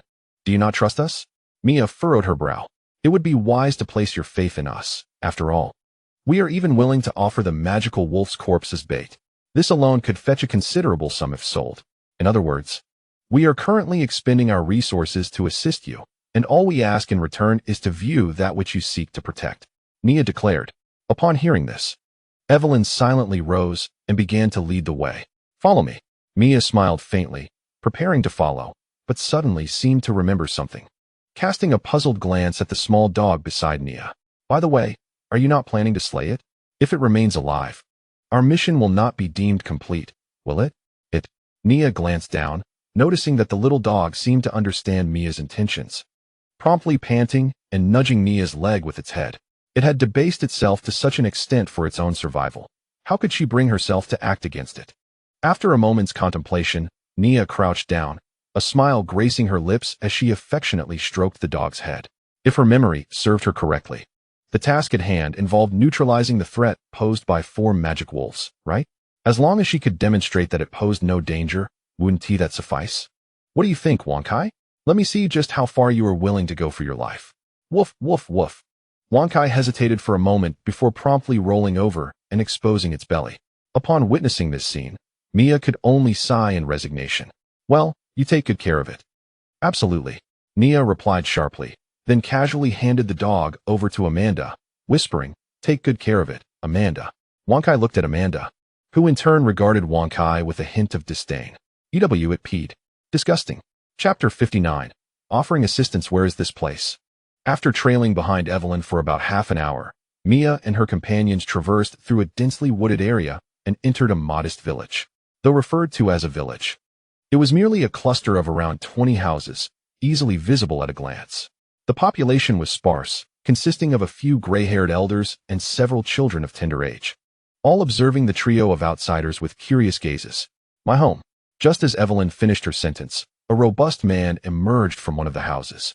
His gaze swept over Nia and the corpses of the magic wolves behind them, offering a slight smile before approaching Evelyn. Evelyn, who are these people? The man exhibited a hint of wariness towards Nia and her companions, but managed a forced smile due to his association with Evelyn. Before Evelyn could define the nature of their relationship, Mia interjected. We are friends. Friends? The man looked at Evelyn with surprise, but upon seeing her lack of objection, his astonishment deepened. Nevertheless, he refrained from pressing further and nodded slightly. Since they are friends, they are our friends too. Evelyn, why don't you take them to your home for a while? I'll prepare some food for you. Okay. Evelyn nodded slightly and walked towards a house on her left, prompting Mia to follow closely behind. Upon entering Evelyn's home, Mia directly inquired after Evelyn placed the tea before them. So, this is your reason for wanting to eliminate the great bone rock crocodile? Indeed. Evelyn nodded. Just as the man who had left earlier re-entered with a platter of fruits and pastries, having overheard their conversation, he interjected. Are you here because of the great bone rock crocodile? Mia hesitated momentarily, recounting the sequence of events. The man appeared somewhat embarrassed after listening to her explanation. I sincerely apologize. I never anticipated that Evelyn would act in such a manner. However, her actions were solely for our benefit, and I hope to earn your forgiveness. Nia peeled an orange and tossed it to Wankai, then inquired, So, have you been threatened by the bone rock crocodile? The man nodded in response. That bone rock crocodile appeared 6 months ago. Initially, it was not too close to us, but recently, it has been encroaching upon our vicinity. The environment surrounding it has gradually transformed into a toxic swamp, rendering it utterly inaccessible. Given that, why not simply leave? There are not many of you. And it seems you possess little in terms of resources, Mia asked, puzzled. The man offered a bitter smile upon hearing this. Indeed, that would be the simplest and most effective solution, but we cannot abandon our post. We must find a way to either kill or drive away the bone rock crocodile. For near its lair lies something we are compelled to protect. What could possibly be more important than the safety of your people? Mia frowned. The man glanced at Evelyn before answering with a smile, the resting place of heroes. Taken aback by this unexpected revelation, Mia fell into a momentary silence. She discerned that the so-called resting place of heroes was indeed of great significance to Evelyn and her village, thus she refrained from further inquiries. Glancing over at Nia, she noticed her indifferent shrug and turned her gaze toward Amanda, who was engrossed in her comic book and seemed oblivious to her presence. Receiving such a dismissive response from her companions, Mia found herself smiling instead, her gaze intensely fixed on Evelyn as she asked, Do you have confidence in defeating the bone rock crocodile? As soon as the words left her lips, the man displayed an awkward expression, scratching his head as he replied, In truth, it is not us, but rather her. He pointed at Evelyn, who was tightly gripping her teacup with both hands, still wearing her mask. She is the only one in our village who has stepped into the realm of the extraordinary. She is our sole protector. The others, as you can see, are either elderly or very young. and those like me, who still possess some strength, can be counted on one hand. Faced with a creature like the bone rock crocodile, our meager strength would only serve to complicate matters. Does that imply you lack confidence? Mia pressed, her gaze fixed on Evelyn. After a moment of hesitation, Evelyn slowly nodded. Then allow us, the Sun Adventurers, to assist you. Would that be acceptable? I had previously spoken to you in a different manner. Evelyn's eyes brightened. Disbelief etched on her face. This is a unanimous decision made by our Sun Adventurers. There is no reason we cannot help. Mia smiled at Nia and Amanda. Evelyn turned to Nia and Amanda, somewhat at a loss. At that moment, Nia suddenly yawned, revealing a hint of aloofness. We will help. But certain matters need to be established first. Our adventurers group is not a charity. Thus, while we can offer assistance, there will be a price to pay. Let me consider. This could amount to a substantial fee. Upon hearing Nia's words, Mia opened her mouth, but ultimately chose to remain silent, leaving the ensuing matters to Nia. Well, what kind of reward do you require? Evelyn inquired without hesitation. As for that, I have yet to decide, considering that your village seems unable to provide much. Let's focus on the task at hand, and when I have contemplated it further, I shall inform you. Of course, if the task is not completed satisfactorily, then no reward will be necessary.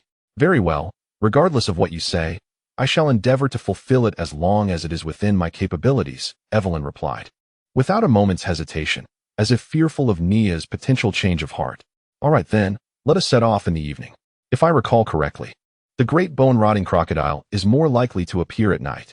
For now, I shall take my dog for a walk. Captain, you should rest well. The night promises to be a fierce battle. Nia rose, leading Wonkai outside, while the man hesitated momentarily before following. Evelyn glanced at Mia and Amanda, guiding them to the bedroom for some rest. Once outside, Nia did not wander far. She merely picked up a stick and began to train Wonkai. Thank you. The man approached Nia's side, smiling in gratitude. Instead of thanking your naive captain, you come to thank me?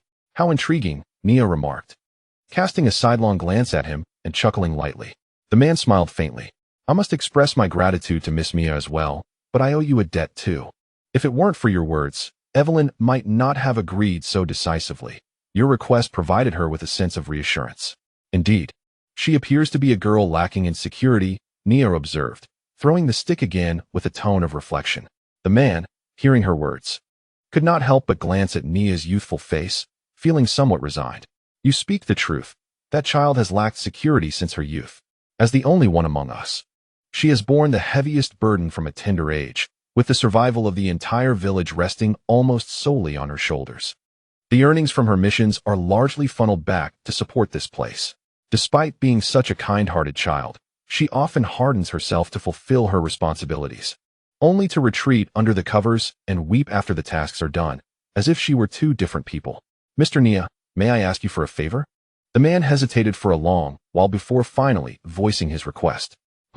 Nia looked at him in surprise. You don't actually think I'm a good person, do you? Is that why you feel emboldened to make a request? Do I need to remind you that you still owe me a debt? Although I may not insist on it. That is certainly not an excuse to take advantage of me. No, Mr. Nia, you have misunderstood. While you are indeed a commendable individual, I am not so brazen as to make demands of you. Rather, I wish to discuss the matter of our indebtedness to you. Chapter 60. The battle plan. The strategy is as follows. We shall first use the corpse of the magic wolf to lure the bone-corrupted crocodile out, and then drive it from the confines of the poisonous swamp to the surface, preventing it from retreating back into the depths. In the stillness of the night forest, Mia, her expression grave, articulated the battle plan to the three before her and to Wonkai, who lay sleeping on the ground. Once it emerges, we will smash the barrels of oil we have prepared upon it, and then, Nia, you shall ignite the oil. Finally, we shall encircle it and launch our assault together. Before we commence, Mia glanced at Nia and, with a hint of irritation, said, Could you please remove that blinding flashlight from my face? It is quite dazzling. I thought you were the leader and needed a bit of light, Nia replied. Amanda and Evelyn aren't afforded such luxury. Mia shot Nia a glare before continuing. So, everything is prepared for the operation, right? The antidote. Of course, it's ready, Nia nodded. Excellent. Once we draw the bone-corrupted crocodile to the surface, we shall drink this to avoid poisoning. Does anyone have any questions? Evelyn slowly raised her hand. I do. How do we force it to the surface? Mia chuckled. We previously scattered a considerable amount of fuel over the surface of the swamp. The bone-corrupted crocodile is extremely averse to flames. Once it surfaces, we will ignite the swamp, and in its haste to evade the fire, it will undoubtedly flee to the surface. We have already predetermined its every possible route. Impressive, Evelyn exclaimed, blinking in awe and clapping her hands. No wonder you are the leader. You devised such an excellent plan with ease. Mia faltered for a moment, unconsciously glancing at Nia, and sheepishly admitted, actually, it was all Nia's idea. She had been asleep. Amanda had been engrossed in her book. And though Nia had been busy tending to the dog, none of them had engaged in serious planning. Yet, Nia quietly laid out the strategy. Upon realizing this, Mia felt a twinge of shame. She had not even considered how to tackle the situation, and she felt remiss. Stop looking at me. I've already said that you must take charge of such matters in the future, or find someone solely dedicated to devising our plans. Nia then gazed into the tranquil depths of the poisonous swamp. A strategy is merely a strategy. Execution is a different matter altogether. Do not presume that a seemingly flawless plan guarantees success. Remain vigilant and adaptable, understood? Yes, they chorused in unison. Evelyn, filled with questions, was perplexed by the intensity of Mia and Amanda's reactions, as if Nia were the true leader. However, after some contemplation, she straightened her posture and, with renewed vigor, echoed, yes. Thus, harmony was restored. At this moment, Mia finally reacted, pointing her thumb at her own nose. Wait a minute, I am the leader, she exclaimed. Nia let out a cold laugh and confidently retorted, you forgot. After all, Mia, you hardly resemble a leader. You pale in comparison to me. Amanda shrugged her shoulders, displaying a face full of exasperation. You. Mia gasped, her face flushed with anger. Aren't you afraid of me turning dark? Upon hearing this, Nia and Amanda exchanged glances and simultaneously burst into laughter. You two are unbelievable. Seeing their indifference, Mia felt a wave of defeat wash over her. And how do I not resemble a leader? I may be a bit naive, but does that not signify I have ample room for growth and refinement? I am but a raw gem. All right. O gem of potential, let us hasten to execute the plan. Humph. Mia pouted, feeling helpless, and ordered the others, now then. Let the operation commence. What a peculiar adventuring team this is, Evelyn mused silently, observing the interactions among the three before speaking up. I shall guard the edge of the toxic marsh, waiting to ignite a fire when it emerges. I will guard the trap and strike when it approaches. Nia raised her hand, opting for an easy task. No, Evelyn will guard the trap. You will stay here with me to lure it. Unexpectedly, Mia altered this seemingly insignificant step and addressed Nia. I have something to discuss with you. Very well. Nia shrugged, showing no objections. Amanda glanced at the two with curiosity before turning away. Evelyn did not hesitate. She immediately shifted into a state of focus, her aura transforming into that of a cold assassin. In a flash, she vanished into the night, leaving behind a few afterimages. How impressive! How magnificent! Mia and Nia exclaimed in unison as they watched Evelyn disappear, albeit for different reasons, one admiring her assassin-like demeanor, the other marveling at her formidable talent. Mr. Nia, could you perhaps exhibit a bit more gentlemanly behavior? Stop acting like a rogue. Mia squinted her eyes in admonition. Miss Mia, I assure you, I am rather gentlemanly. Please understand the plight of a young man who has been single for many years and struggles to alleviate his loneliness. Nia spread his hands, his gaze captivated by circumstances beyond his control. The fault lay with the god of light. She hadn't even provided him with a wife. Lonely? As the strongest in Crescent Moon Town, do not tell me you have never visited such places. Spare me the pretense of innocence. Mia looked at Nia with a mix of astonishment and disbelief. Apologies, but visiting such establishments requires money, and I often find myself in a state of financial scarcity. Do you think that old hag Daphnia would spend her money to alleviate my loneliness? She would merely hurl her foul shoes at my face and order me to leave. Yet Mia opened her mouth, wanting to suggest that if Nia were to take better care of himself, with that face of his, he could surely win the hearts of many young ladies. After all, she too had been momentarily captivated when she first laid eyes on his true visage. Ahem, of course. Part of the reason at that time was due to her being engulfed in pressing emotions, not solely because of her attraction to Nia. The old scholar, who had a good relationship with her grandfather, referred to this phenomenon as the suspension bridge effect, if I recall correctly. Yet what? After spending so much time with Mia, Nia found herself unable to utter a single coherent word, prompting her to inquire, "Is everything all right?" "No. I mean, well, you and Sister Anisid are quite close, aren't you?" The moment the words left Mia's lips, an inexplicable sense of regret washed over her. Why had she abruptly posed such a question? Was she truly devoid of other inquiries? Surely, Nia would find it odd, wouldn't she? Nia indeed found it peculiar, but rather than being puzzled by Mia's motive for asking, she was more intrigued by the question itself. Did my relationship with that insufferable woman, Anisid, seem amiable in your eyes? After a moment's contemplation, Mia responded, "Ah, this resembles the playful banter of a long-married couple. My parents are just like that, always teasing each other, yet their affection surpasses that of anyone else." Upon hearing Mia's words, Nia fell silent, pressing her hand against her chest. Mia noticed this gesture and found it somewhat strange. "Are you all right? Are you embarrassed by my observation?" "No, it's just that the thought of someone perceiving my relationship with Anisid as good leaves me somewhat breathless. It's all the fault of that inherently malevolent god of light, leading the intellect of humanity to such depths that they fail to grasp even the most superficial truths." Chapter 61. The picky fish. Enough already.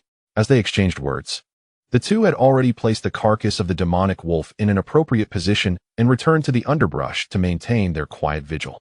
"So, what was it you wished to convey by keeping me here?" Nia suddenly inquired, her gaze fixed on the surface of the toxic swamp. "Nothing much. I simply wanted to express my gratitude for your support today," Mia replied with a smile. Hearing this, Nia let out a sigh. "You are the leader, albeit a kind-hearted yet somewhat naive one. Nonetheless, this is your will, and as team members, we ought to comply. As I often say, kindness is not a fault, insufficiency of strength is. Since you have made a decision, it signifies that you believe we possess the capability to bear the dangers that accompany such kindness. I understand that as team members, it is natural to comply with the leader's decisions, but you are not merely team members. As friends, I am truly grateful that you are here to support me at this moment," Mia said, lifting her gaze to meet Nia's, her eyes squinting with a smile. "So, as a friend, this is my first and last expression of thanks. In the future, I shall not be so formal."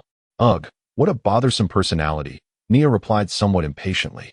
Turning away, observing Nia's expression, Mia found herself even more amused. "Look at Mr. Nia, showing a less than candid side. You are clearly pleased, aren't you?" At this remark, Nia's impatience morphed into resignation. After a brief silence, she slowly replied, "Your grandfather truly taught you well.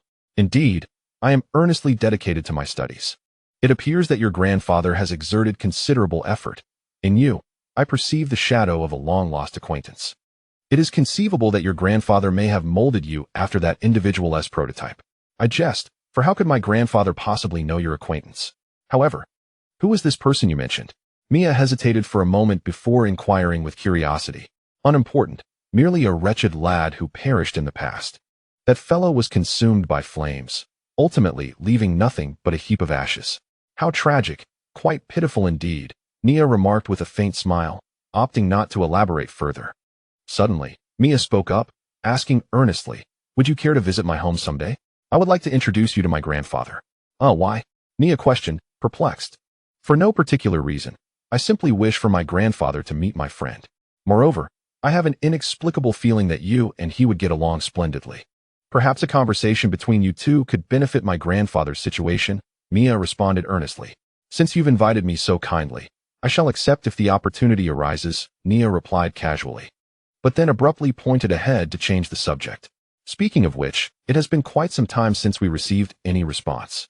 Mia's attention was immediately diverted, her brow furrowing in concern. "Indeed, why hasn't there been any reaction? Does it not enjoy consuming the magic wolf?" Evelyn had confidently asserted that it relished powerful creatures, and it should surely not disdain the meat of a C-class monster. Nia gazed at the tranquil surface of the toxic swamp, her eyes eventually resting upon the carcass of the magic wolf used as bait, and she speculated with a hint of astonishment. Could it be that it dislikes stale food? "What? Surely you jest. Is it really so finicky as to turn its nose up at a foul, decayed fish?" Mia exclaimed, her eyes widening in disbelief. "Who can say? There are always those ungrateful creatures that waste food, much like Lena, who devours everything," Mia interjected before Nia could respond. Nia pondered for a moment and conceded that indeed, Lena had an extraordinary appetite, showing little discernment when it came to food. Well then, there's Amanda. She only relishes meat. That is quite selective. Well, if Amanda were a dragonkin, I would find her preference for meat entirely normal. Not consuming humans is already quite commendable. Setting aside the facts, does that not classify as pickiness? Nia shot Mia a sidelong glance, rendering the captain momentarily speechless. You have disregarded the facts entirely. What more is there to discuss? Regardless, we must ascertain whether it truly is picky, Nia stated resolutely. How shall we test this? Venturing out seems rather perilous, especially with that large, bone-corrupted crocodile. According to Evelyn, it has reached B-class level. Should an accident occur and someone sustain injuries, our subsequent battles will surely become even more treacherous. Nay, we have allies, fortunately. We brought them along as well. Nia's gaze fell upon Wankai, a wicked smile curling at the corners of her lips as she advanced, pressing her hand firmly against the dog's mouth before delivering a sharp slap to its head.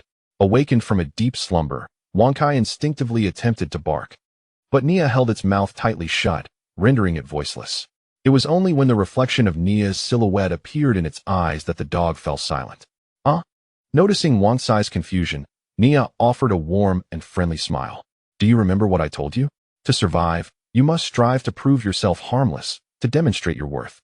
If you recall, nod your head. If not, then perish. Wankai nodded fervently. Wonderful. I knew you were a clever dog, Nia remarked, releasing her grip and gently stroking the dog's head. Now is the moment we need your assistance. Go out and bark a few times at the marsh. Summon the creatures within to engage you in battle. Wankai's eyes widened in shock as its gaze slowly shifted to the tranquil yet toxic marsh. It was a wolf, a noble wolf, a magical one at that. How could it remain unaware of the perilous beasts lurking beneath? Was it truly being sent to its demise so soon after awakening? Casting a reproachful glance at Nia, Wankai attempted to appeal to her with a pitiful expression. Yet Nia remained indifferent. Do not worry. I will do my utmost to protect you. Should you attempt to flee, I shall pursue and disable your legs, forcing you to witness my feast. With that, Nia unceremoniously tossed Wankai out. Nevertheless, being a good dog, Wankai looked back thrice, as if to engrave the memory of its kind master in its heart for eternity. Finally, after what felt like an eternity, it approached the edge of the toxic marsh. Trembling with trepidation, woo! Wankai opened its mouth slightly, producing a meager growl no louder than a mosquito's buzz, then glanced back at Nia, as if to inquire. Is this sufficient? Yet, what met its gaze was Nia's calm demeanor, which felt as cold as the sight of a corpse. A chill ran through Wankai's body. Overwhelmed by a mix of indignation and sorrow, Wankai shut its eyes tightly and unleashed a roar that surged from the depths of its being. A woof, woof woof. It exerted itself with great effort. Observing Wankai's fervent display, Mia was taken aback.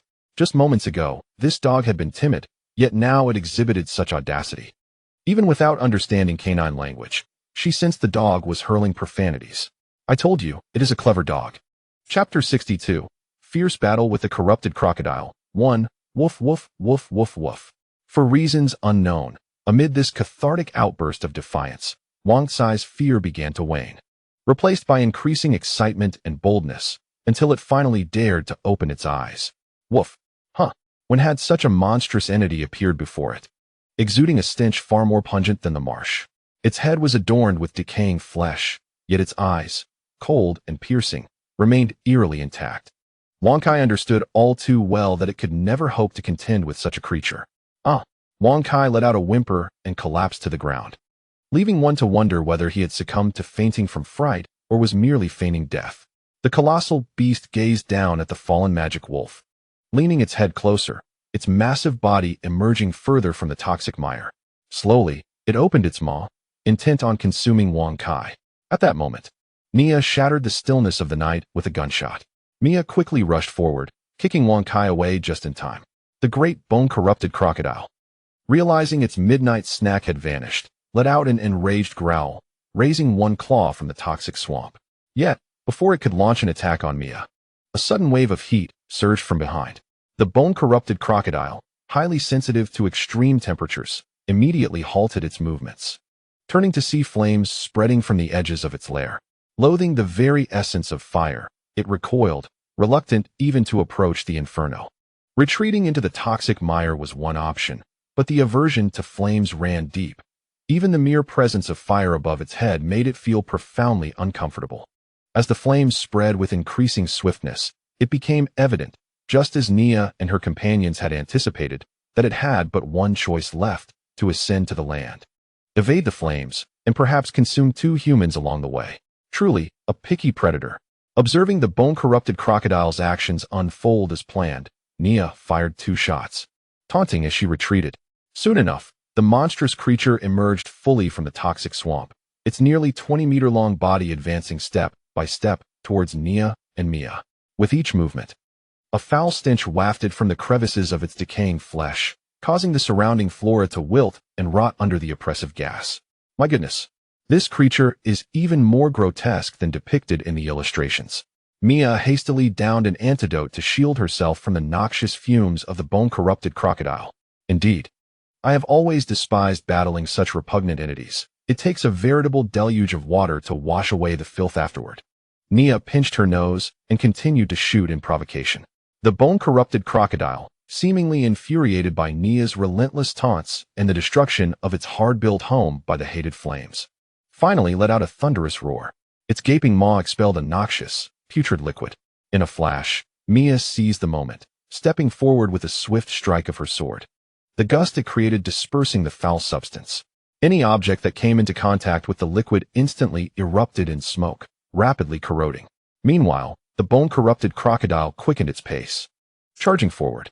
At that precise moment, Amanda, having carefully gauged the timing and distance, activated the mechanism, causing barrels suspended in midair to plummet and strike the crocodile's back with a resounding thud.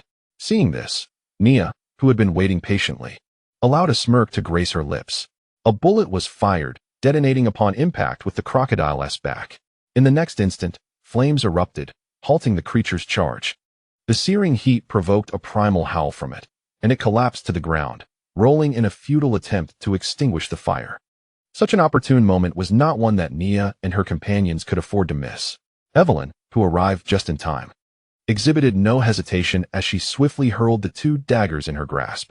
The daggers erupted with a peculiar luminescence in midair before piercing through the great bone-corrupted crocodile, tearing a gaping wound of half a meter in length.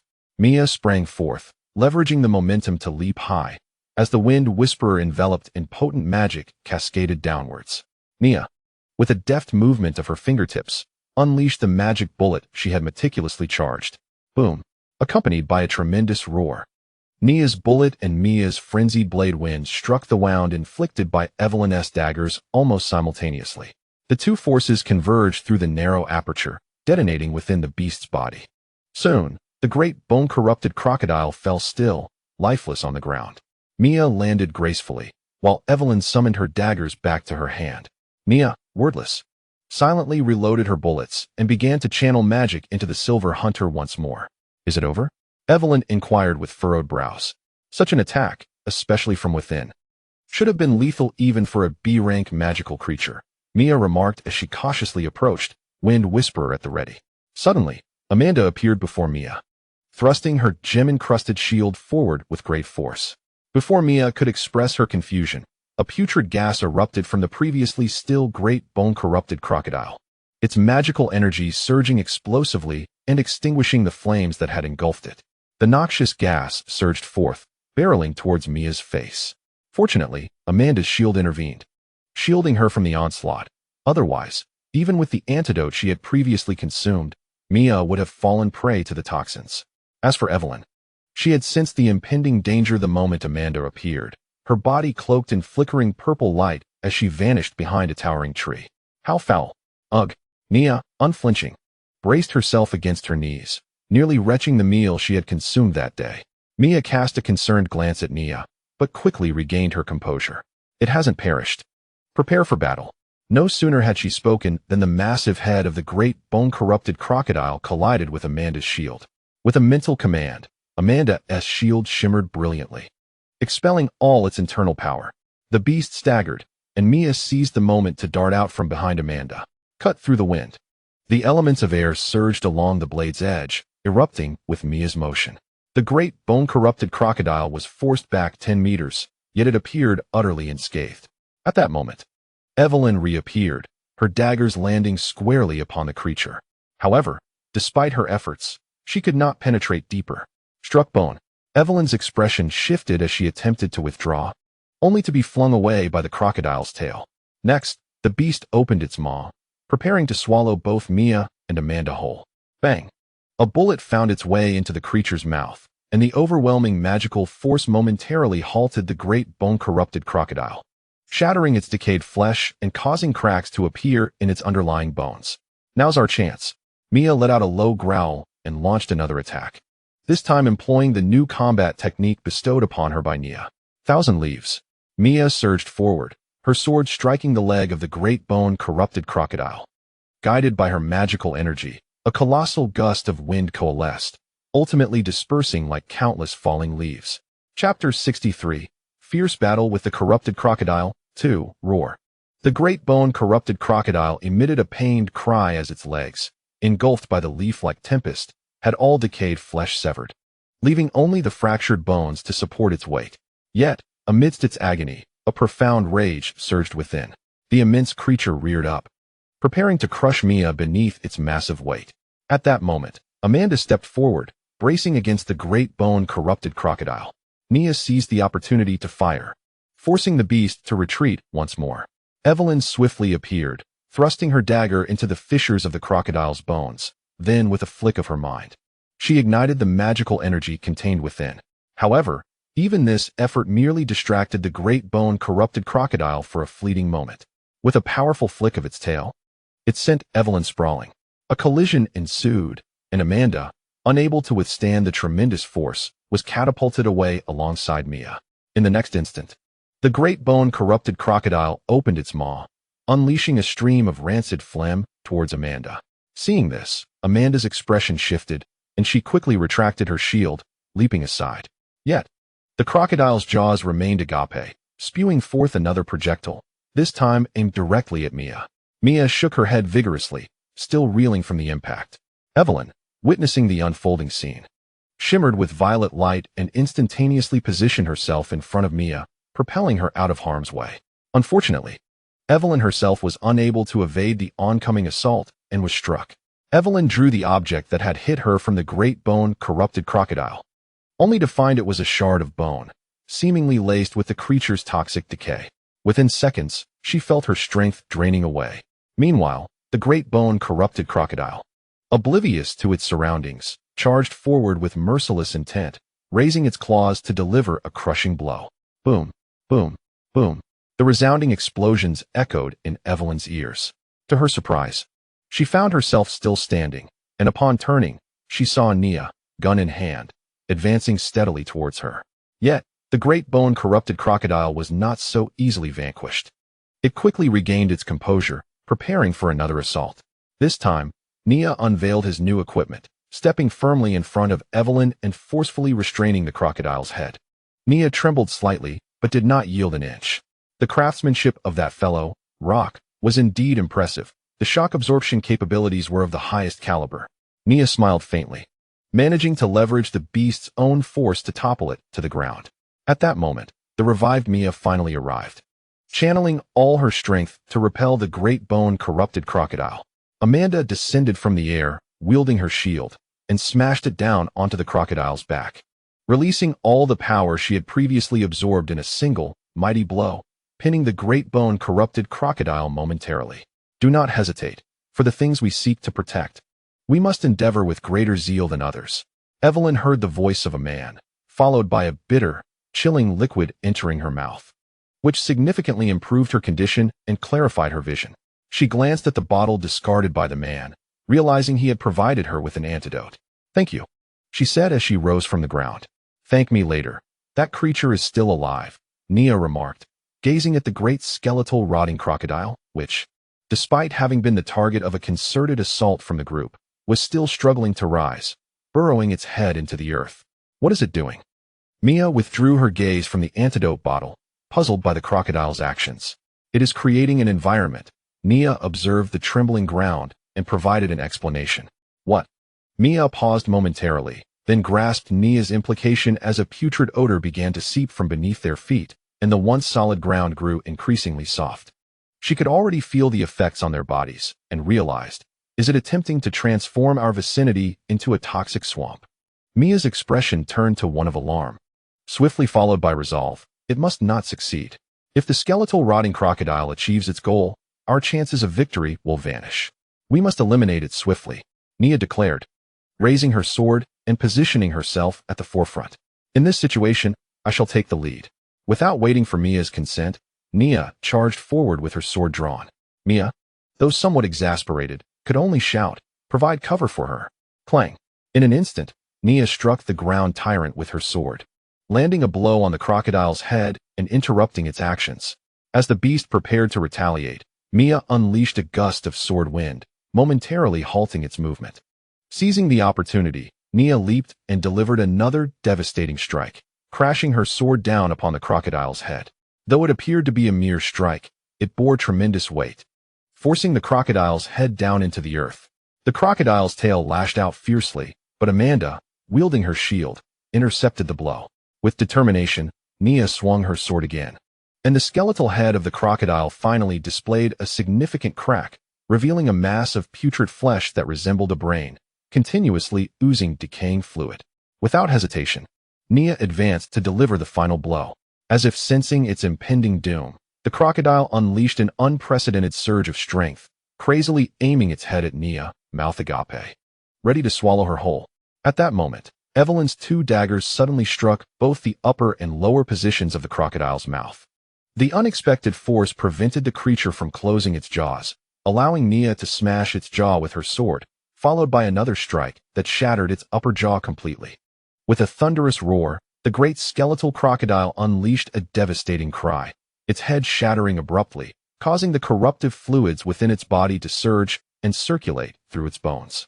In a resonant display of magical energy, its colossal form began to disintegrate. It intended to self-destruct. Amanda, protect Mia, Nia shouted urgently, realizing the creature's sinister intent as she turned to Amanda, who stood closer to Mia. Just as she prepared to retreat, she noticed Evelyn retreating in sheer panic. Recognizing that Evelyn had exhausted her magical energy and could no longer utilize that special teleportation technique, Nia acted without hesitation. She rushed forward, enveloping Evelyn in her arms, and thrust the earth tyrant into the ground, using its broad blade to shield them. Almost instantaneously, as the earth tyrant pierced the earth, the skeletal crocodile's bones shattered into countless fragments, raining down upon Mia and Nia like a torrential downpour. It took a good 10 seconds for the storm of bone shards to subside. Evelyn extricated herself from Nia's embrace, her expression tinged with unease as she prepared to speak, only to be taken aback by the sight of Nia's back littered with bone shards. Nia. Chapter 64. In truth, I am immortal Nia. Upon realizing Nia's condition, Mia shouted, pushing past Amanda to rush to Nia's side. Evelyn, shaken from her stupor, quickly spoke up. The antidote, if used now, should suffice. The antidote is gone.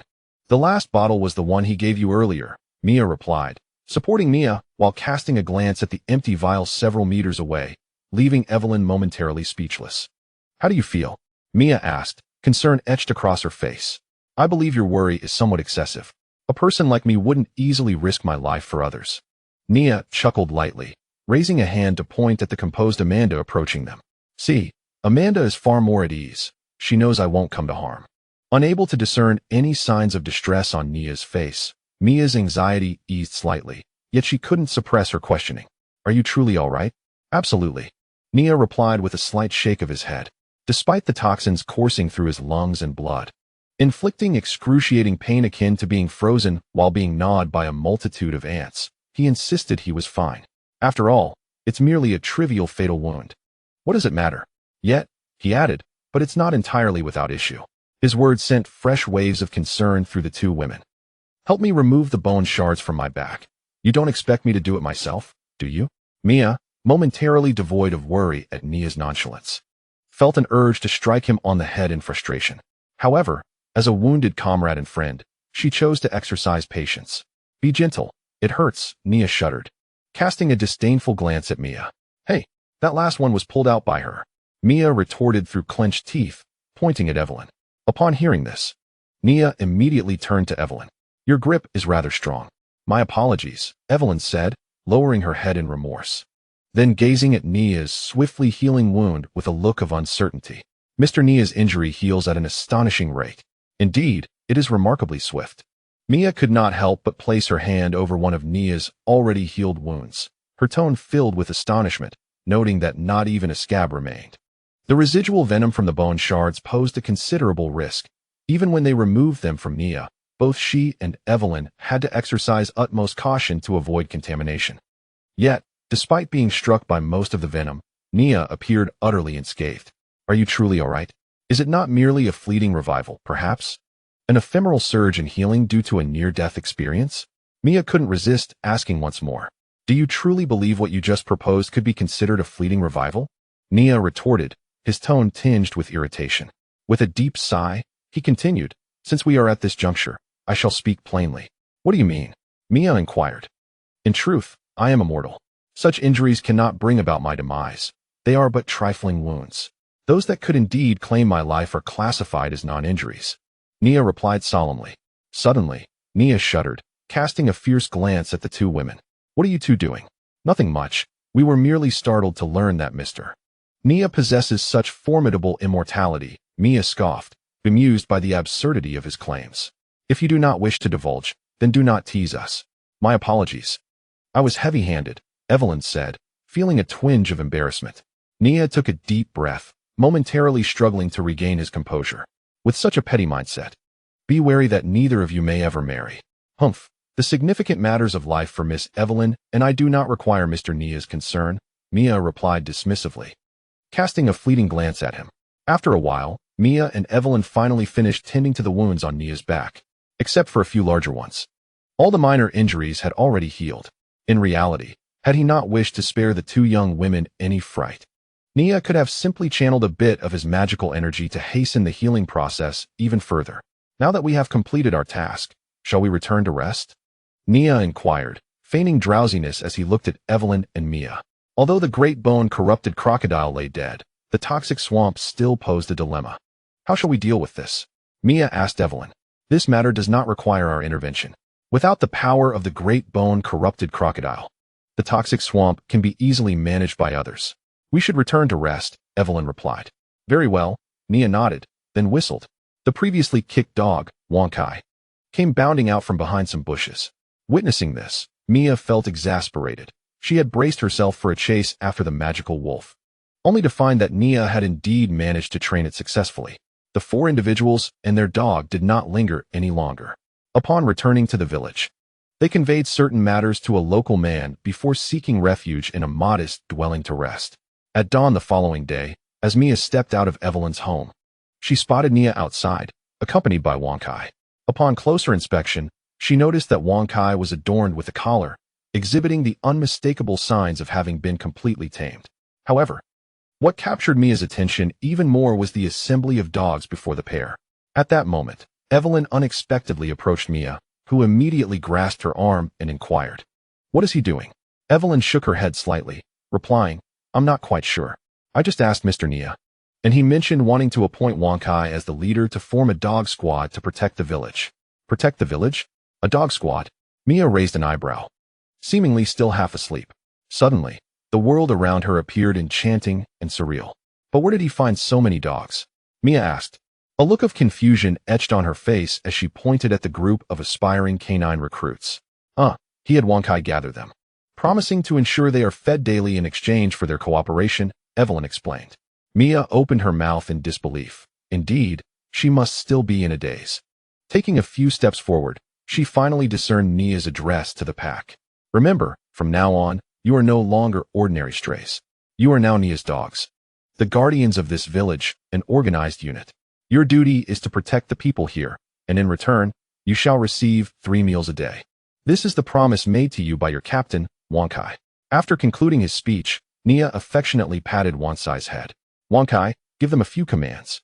The newly appointed leader, unperturbed by his newfound authority, stepped forward confidently. Woof, woof, woof. Woof, woof. Well said. Everyone understands, right? In my absence, Wonkai is in charge. Wonkai, lead by example. Don't think I won't return. Do you comprehend? Mia, having observed from behind Nia, could no longer contain her curiosity and finally voiced her question. Comprehend? Nia looked at his team leader in astonishment. It's only been one night. How could your mind have shrunk again? How can a human understand the language of dogs? Have you considered what you are saying? However, Mia gazed at him incredulously. You don't understand what I mean by this? Do not interrupt my address. Your interference is unhelpful and merely creates chaos. Nia frowned, dismissing Mia's concerns, and turned his attention back to the pack, pointing at the first dog on his left. He declared, from now on, you shall be known as Bruce. Woof. And you shall be called Big Yellow. Woof. And you shall be named Mau Mau. Woof. And you shall be referred to as Archie. Woof. Remember, you need only to remember 2 words, Nia began, but he was interrupted as all members of the dog squad, including Wonkai, stood upright on their hind legs. Woof woof. With a resounding bark, the exchange between man and dog reached its conclusion. Nia instructed Wonkai to take his canine team for training. The final bark held a significant meaning. As Nia gazed contentedly at the departing figures of the Paw Patrol, Mia suddenly interjected with a question. They said loyalty. Nia instinctively replied. Indeed, you comprehend, Mia exclaimed, her face a mask of astonishment. What exactly are you? A werewolf, perhaps?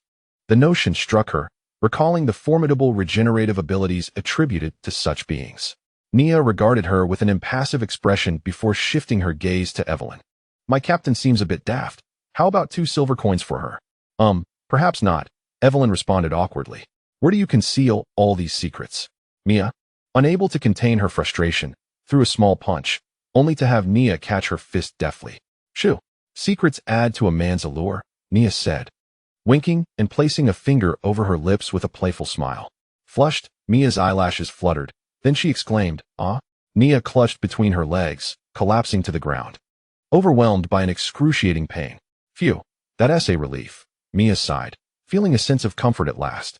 By the way, why is the village so deserted today? She inquired, surveying the empty surroundings. They left last night to address the poisonous swamp. They believed that wasting even a moment could exacerbate the corrosion. By the way, your fellow team member, Amanda, accompanied them, claiming she was bored and wanted to explore. Oh, shall we go take a look? Mia asked.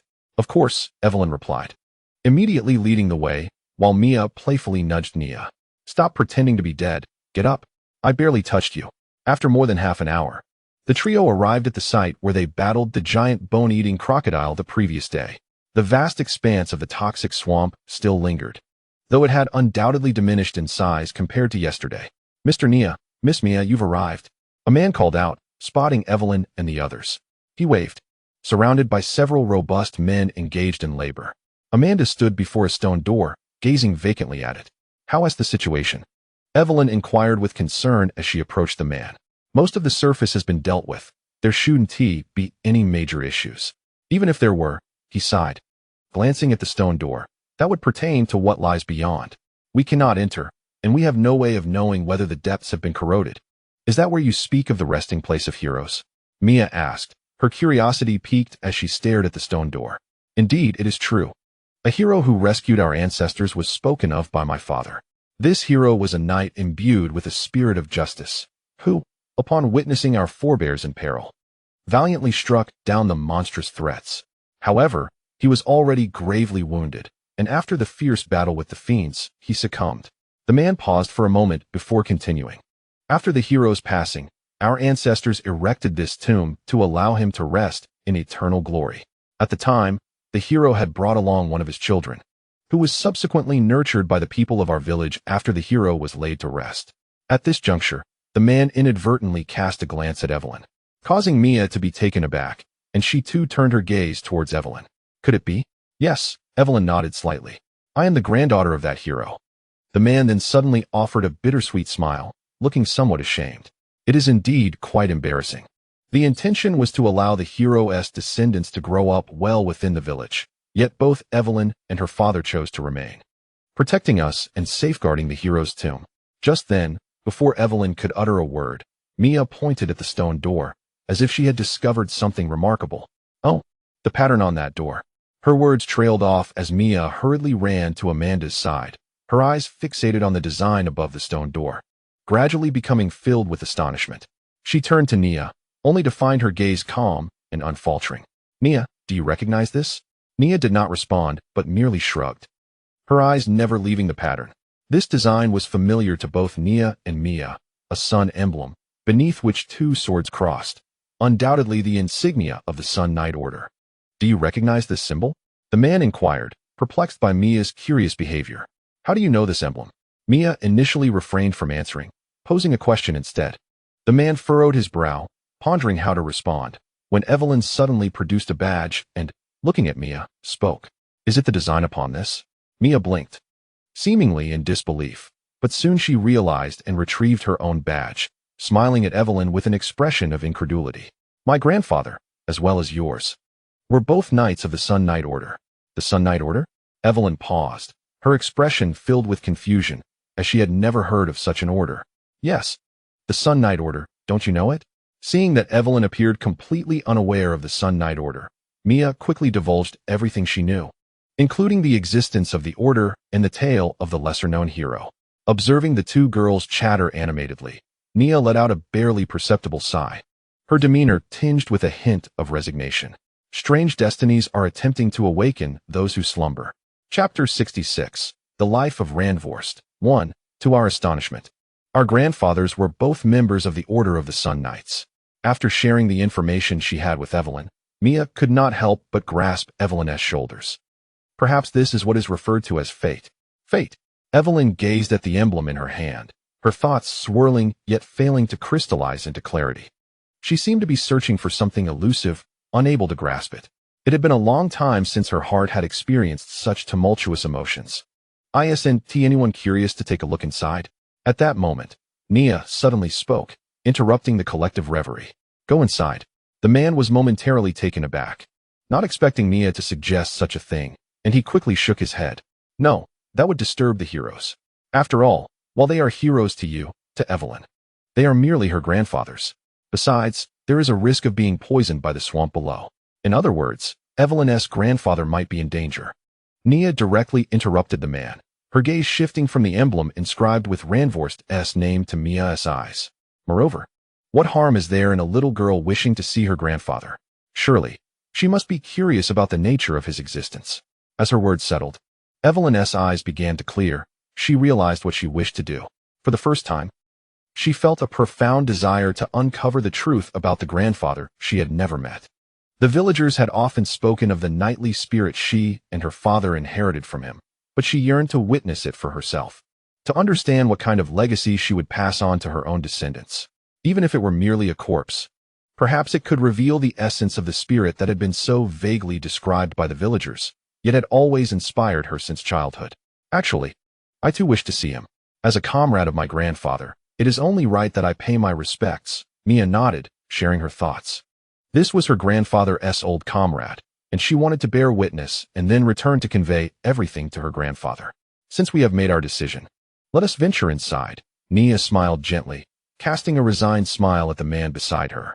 Indeed, it is Evelyn's grandfather, and thus it is her prerogative to decide. However, we are uncertain how to open this door. At least, we have never seen a key or a lock upon it. The lock has always been there, as has the key, Nia remarked lightly, her gaze shifting to Amanda, who seemed to have been anticipating this moment, immediately pressing down forcefully in the center of the sun emblem. In the next moment, a section of the emblem sank, revealing a recess shaped like an insignia. Go ahead, granddaughter with the key. Nia nodded at Evelyn, gesturing for her to proceed. Without hesitation, Evelyn stepped forward and placed the emblem she held into the recess. Before long, the stone door before them slowly descended, transforming into a staircase leading downward. Evelyn took a deep breath and stepped forward. Nia nodded to Mia and Amanda, following suit. The man, observing the group delve deeper, pondered for a moment before succumbing to his curiosity. After instructing the others to work quietly, he ventured in after them. Despite their disdainful glances, once Evelyn and the others entered, the torches affixed to the walls ignited one by one, illuminating the path. The good news was that the materials used within the tomb were of excellent quality and showed no signs of decay.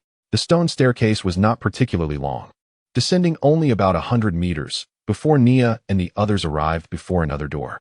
However, this door was not locked. A gentle push from Evelyn caused it to swing open effortlessly, with a whoosh. As the tomb door creaked open, A sudden brightness enveloped the chamber. The first sight that greeted them was the skeletal remains clad in knightly armor, kneeling before an ornate chair crafted from silver. Curiously, the skeleton knelt with its right side resting against a gleaming knight's sword, while its left hand seemed to clutch something tightly against its chest. "Is it pledging allegiance?" Mia queried, a look of confusion on her face. Evelyn instinctively provided the answer. "Allegiance."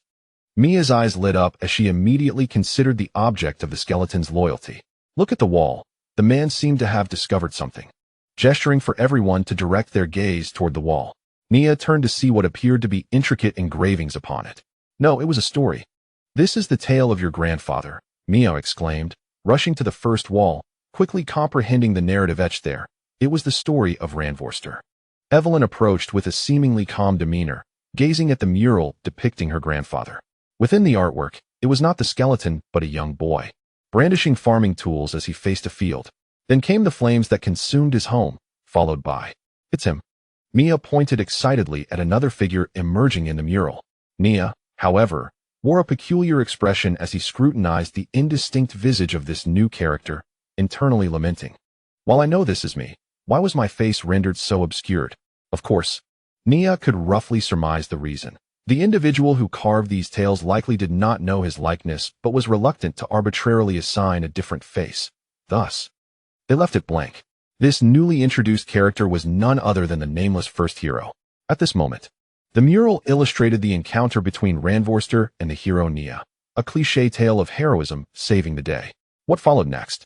Mia hurried to the next wall, eager to discover the continuation of the saga. To her delight, she beheld even more tales of the hero. Rand trained relentlessly, faced dire crises, fought valiantly, and was ultimately rescued once more, pulled from the brink of death by the hero. Not long after, the esteemed Rand grasped the knight's long sword bestowed by the hero. Standing resolutely beside him, the hero, accompanied by other members of the knightly order, faced the sun and raised the holy sword high, as though making a proclamation. Yet, apart from Rand, the visages of the other characters remained indistinct, rendered as mere blanks. "That is my grandfather." Despite the obscurity, Mia immediately recognized her grandfather among them. After all, as the commander of the knightly order, his position made him relatively easy to identify. The fledgling Randvorst was a member of the knightly order, positioned among all its members, while Akaral Dennis, the commander, stood merely 2 or 3 paces behind the hero. Mia chuckled, observing her grandfather alongside the hero, their formidable presence evoking an involuntary smile. Evelyn, gazing upon her own grandfather, sensed either the skill of the artist who carved these murals or perhaps her own connection as Rand's granddaughter. She could vividly feel the vigor of Rand and his admiration for the hero emanating from the mural. Evelyn raised her gaze. The hero looked towards the light, yet their focus remained solely on him. "Is this the one to whom my grandfather pledged his loyalty? He appears quite formidable, indeed worthy of following." Chapter 67. The Life of Randvorst. 2.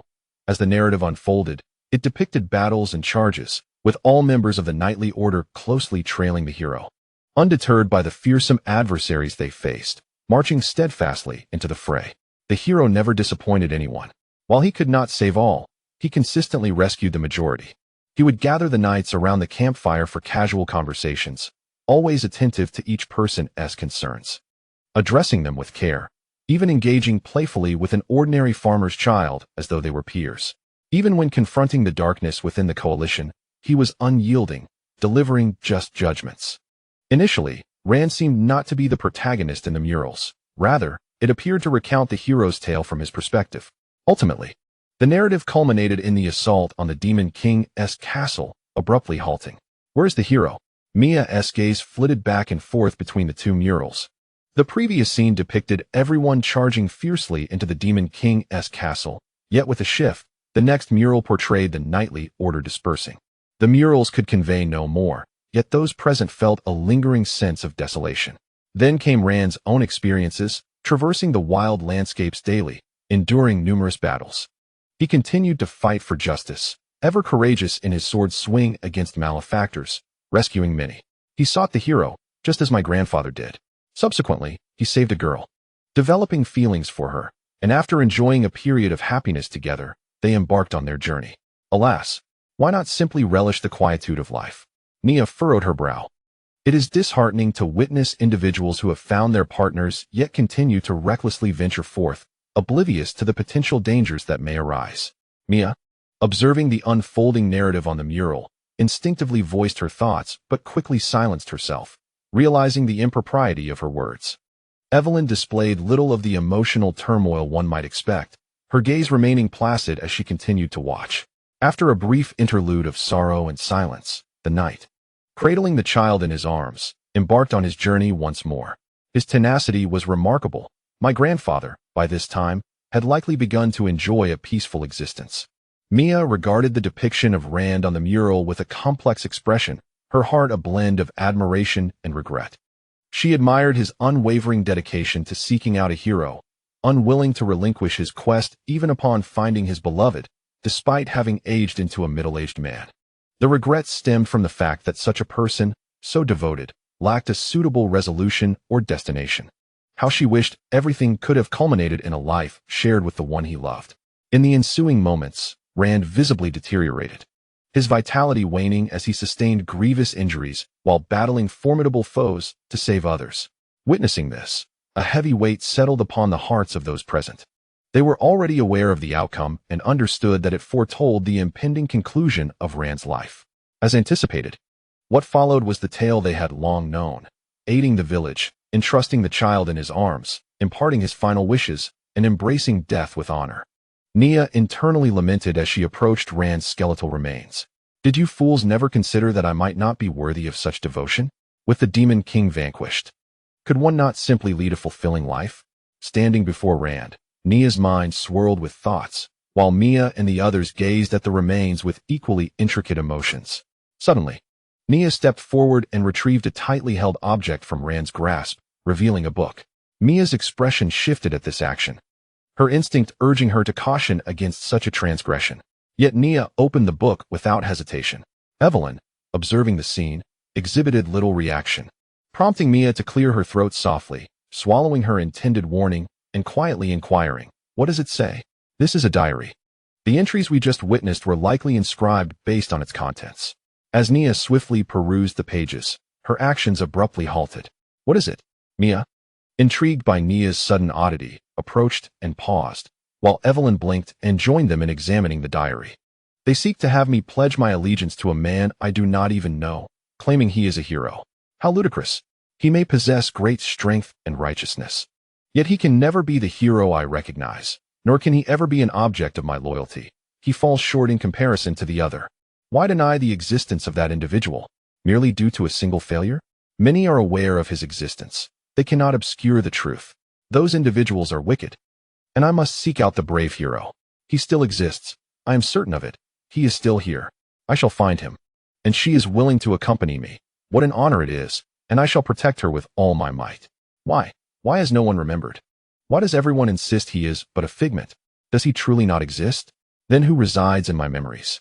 Those scoundrels who have forgotten his great deeds. I yearn to vanquish them, yet I cannot, for I wish to see him once more. He once advised against letting anger govern my will, to pursue the righteous path. I can no longer discern what is right, but I shall advance in accordance with your will, as your knight. I know he exists. Those individuals have chosen to erase his existence with time, yet I remember. And so do my brothers. It has been long since I last saw you, but I know that you, like me, still remember. Those villains shall not succeed, for we still hold the truth within our hearts, though I feel as if I am nearing my limit. This diary chronicles my life. My experiences are my glory, yet I can no longer continue. My honor reaches its conclusion here, and regretfully, I have not been able to meet the brave hero. He has become a tale of non-existence in the eyes of the people, yet I know the truth of his being. In this moment, I shall depart with this memory. But I am aware he remains, and not everyone will forget him. The traces of his existence will always be documented by someone. If anyone discovers me, please deliver this diary to him. Perhaps it will grant me one final opportunity to convey my words. I, Randwast, a warrior who has steadfastly followed your will, have journeyed through life towards the light, never straying from my path. Ah, it seems Lord Rand wished for this diary to be found. Why then did he not leave it for someone to peruse? Evelyn remarked, glancing sideways. It is rather peculiar. Not at all. Perhaps he did not wish for his descendants to bear the same burdens he did, Nia replied, closing the diary and placing it into Evelyn's hands. Return it. Or keep it as a memento. It's entirely your choice. But please, do not take that last passage to heart. He appears to have hoped his heirs would not repeat his foolishness. Having said that, Nia cast a sidelong glance at Randwast, a hint of exasperation in her tone. Honestly, he is a grown man, yet his behavior is so immature. What a waste of a lifetime. It makes me feel somewhat guilty, that foolish boy. No, this is not a waste. He is engaged in the most significant endeavor of his life, even if it remains unfulfilled. Dedicating oneself to the pursuit of righteousness is undoubtedly meaningful, Evelyn firmly countered, gripping the diary tightly. Well, I think we should return. I must ponder how to relay this to my grandfather. He will likely be quite saddened, Mia suggested after a moment of contemplation. Indeed, Evelyn nodded slightly, clutching her diary as she walked ahead, followed closely by the others. Only Nia lingered a few steps behind, bringing up the rear. Just as they were about to leave the crypt, Nia raised his hand slightly, and a shadowy figure detached itself from him, ascending to the chair facing Rand, where it took a seat. The specter bore Nia's visage, adorned in resplendent armor, its face alight with a smile as it accepted the homage of the deceased. Chapter 68. You've stumbled into the line of fire. I truly did not anticipate this. As the stone door slowly closed behind them, Mia stretched lazily. The events of the day had been beyond her expectations. It could be considered a delightful surprise, yet why did she feel so drowsy? Yawning, Mia appeared to drift into slumber. I feel a bit drowsy too, echoed the man and Evelyn, but before they could finish their sentences, they collapsed to the ground alongside Mia. Witnessing the plight of the three, Nia jolted awake from his stupor, instantly perceiving the noxious odor of the toxic mire that masked the air around them. A swift glance revealed that the villagers, who had been tending to the mire, lay sprawled on the ground as well. Nia, I'm feeling a bit sleepy too. Amanda rubbed her eyes and spoke to Nia. A glint of cold light flashed in Nia's eyes as he promptly pressed his hand to his forehead, slowly crouching down. What is happening? There is something amiss with the air here, he uttered, his gaze drifting around with a haze of confusion. Who is there? Show yourself. A chilling laughter echoed from the dense thicket. Ah, Mr. Nia, you have not disappointed me. Your strength surpasses my expectations. This miasma can render even B-rank adventurers unconscious swiftly. Yet you have endured for so long. 13 figures emerged from the shadows, and Nia's gaze fixated on one among them, who clutched a dark red staff. Is it you? Mr. Nia, it is a pleasure to meet you formally. Allow me to introduce myself. I am Klaus, though you may call me Little Klaus. As a token of respect I extend to you, this formidable individual. I hardly consider this a formal introduction. However, compared to your last encounter, when you fled without showing your face, you've displayed a tad more courage this time, perhaps due to the company you keep. Nia shook his head, his tone laced with effort. The man before him, Klaus, was indeed the wizard who had not shown himself during Nia and Mia's initial encounter at the ogre camp, the very same who had fled after casting 2 spells on the blue-skinned ogre. Realizing he was outmatched, Mr. Nia, you possess keen insight. They are indeed my steadfast support, Klaus remarked with a faint smile. Then what brings you here? Have you gathered a throng to seek vengeance upon me? Nia inquired with a stern countenance. Quite the contrary. Encountering you, Mr. Nia, was an unexpected turn of events. Our true objective lies below, the remains of one who was powerful in life, which I trust you have already laid eyes upon. Remains? Nia's pupils contracted, and his form swayed, nearly collapsing entirely. What do you intend to do with him? Well, that remains a secret. Observing Nia's current state, Klaus boldly approached him. However, if Mr. Nia were one of us, then it would not be a secret at all. We have always been candid with our own. And you? Nia's gaze swept over Klaus and his companions. You resemble a cult organization, yet I comprehend your intentions. Do you wish to recruit me? Indeed, Mr. Nia. You are not only imbued with strength, but also possess wisdom. Your conjecture is entirely accurate, Klaus replied. I recall that we have a history, Nia remarked. That was but a trivial matter, hardly worth consideration. As long as Mr. Nia is willing to join the faith of our God, what does our minor grievance amount to? And if I decline? Nia inquired. Klaus smiled faintly, glancing at the stone door behind Nia. Then you shall become our enemy. Very well, I refuse. Nia retorted with a cold laugh, providing his answer. Klaus fell silent for a moment, then exhaled softly. Such a pity. I believed you to be a person of intelligence. capable of making astute decisions rather than allowing fervor to cloud your judgment. Mr. Nia, I would like to. Klaus's words were abruptly interrupted as a robust man clad in heavy armor stepped forward, cutting him off. Enough, since he has declined. There is no need for further discussion. Our God does not lack for followers. Eliminate them and retrieve the remains. Klaus cast a sidelong glance at the burly man, refraining from further speech and clearing the path before Nia. Young man, go below and regret your decision. The imposing figure grinned with a menacing smile. Yet Nia did not respond. Instead, he turned to Amanda, who was also clutching her head, and asked in a cryptic manner, Amanda, are you angry? A bit. Amanda raised her head, her pupils swirling with potent magic, as if ignited by flames. Then unleash it. Nia chuckled lightly, and as his words fell, the robust man sensed a shift in the air and attempted to turn, only to find his body ensnared by overwhelming magical power, unable to take a single step back. Die. Amanda lunged forward and grasped the burly man's throat, her youthful skin swiftly manifesting wrinkles before transforming into fiery red dragon scales. She opened her mouth, and a torrent of crimson flames erupted, engulfing the formidable man. In an instant, he was reduced to ashes, and Amanda released her now empty hands, casting her gaze toward the others. However, before she could act, she collapsed to the ground. This scene left all present momentarily stunned. Huh. It seems she is indeed just a little girl. She could not withstand it for long. A relaxed tone drifted into the ears of the onlookers, who gazed in horror at the figure before them, unable to reconcile it with the image they had moments ago. Nia's lips curled into a slight smile as he regarded Amanda on the ground, continuing with a nonchalant air. But never mind, this is quite fitting. My mood has not been particularly bright today, and your presence has only worsened it. So, congratulations, you have walked right into the line of fire.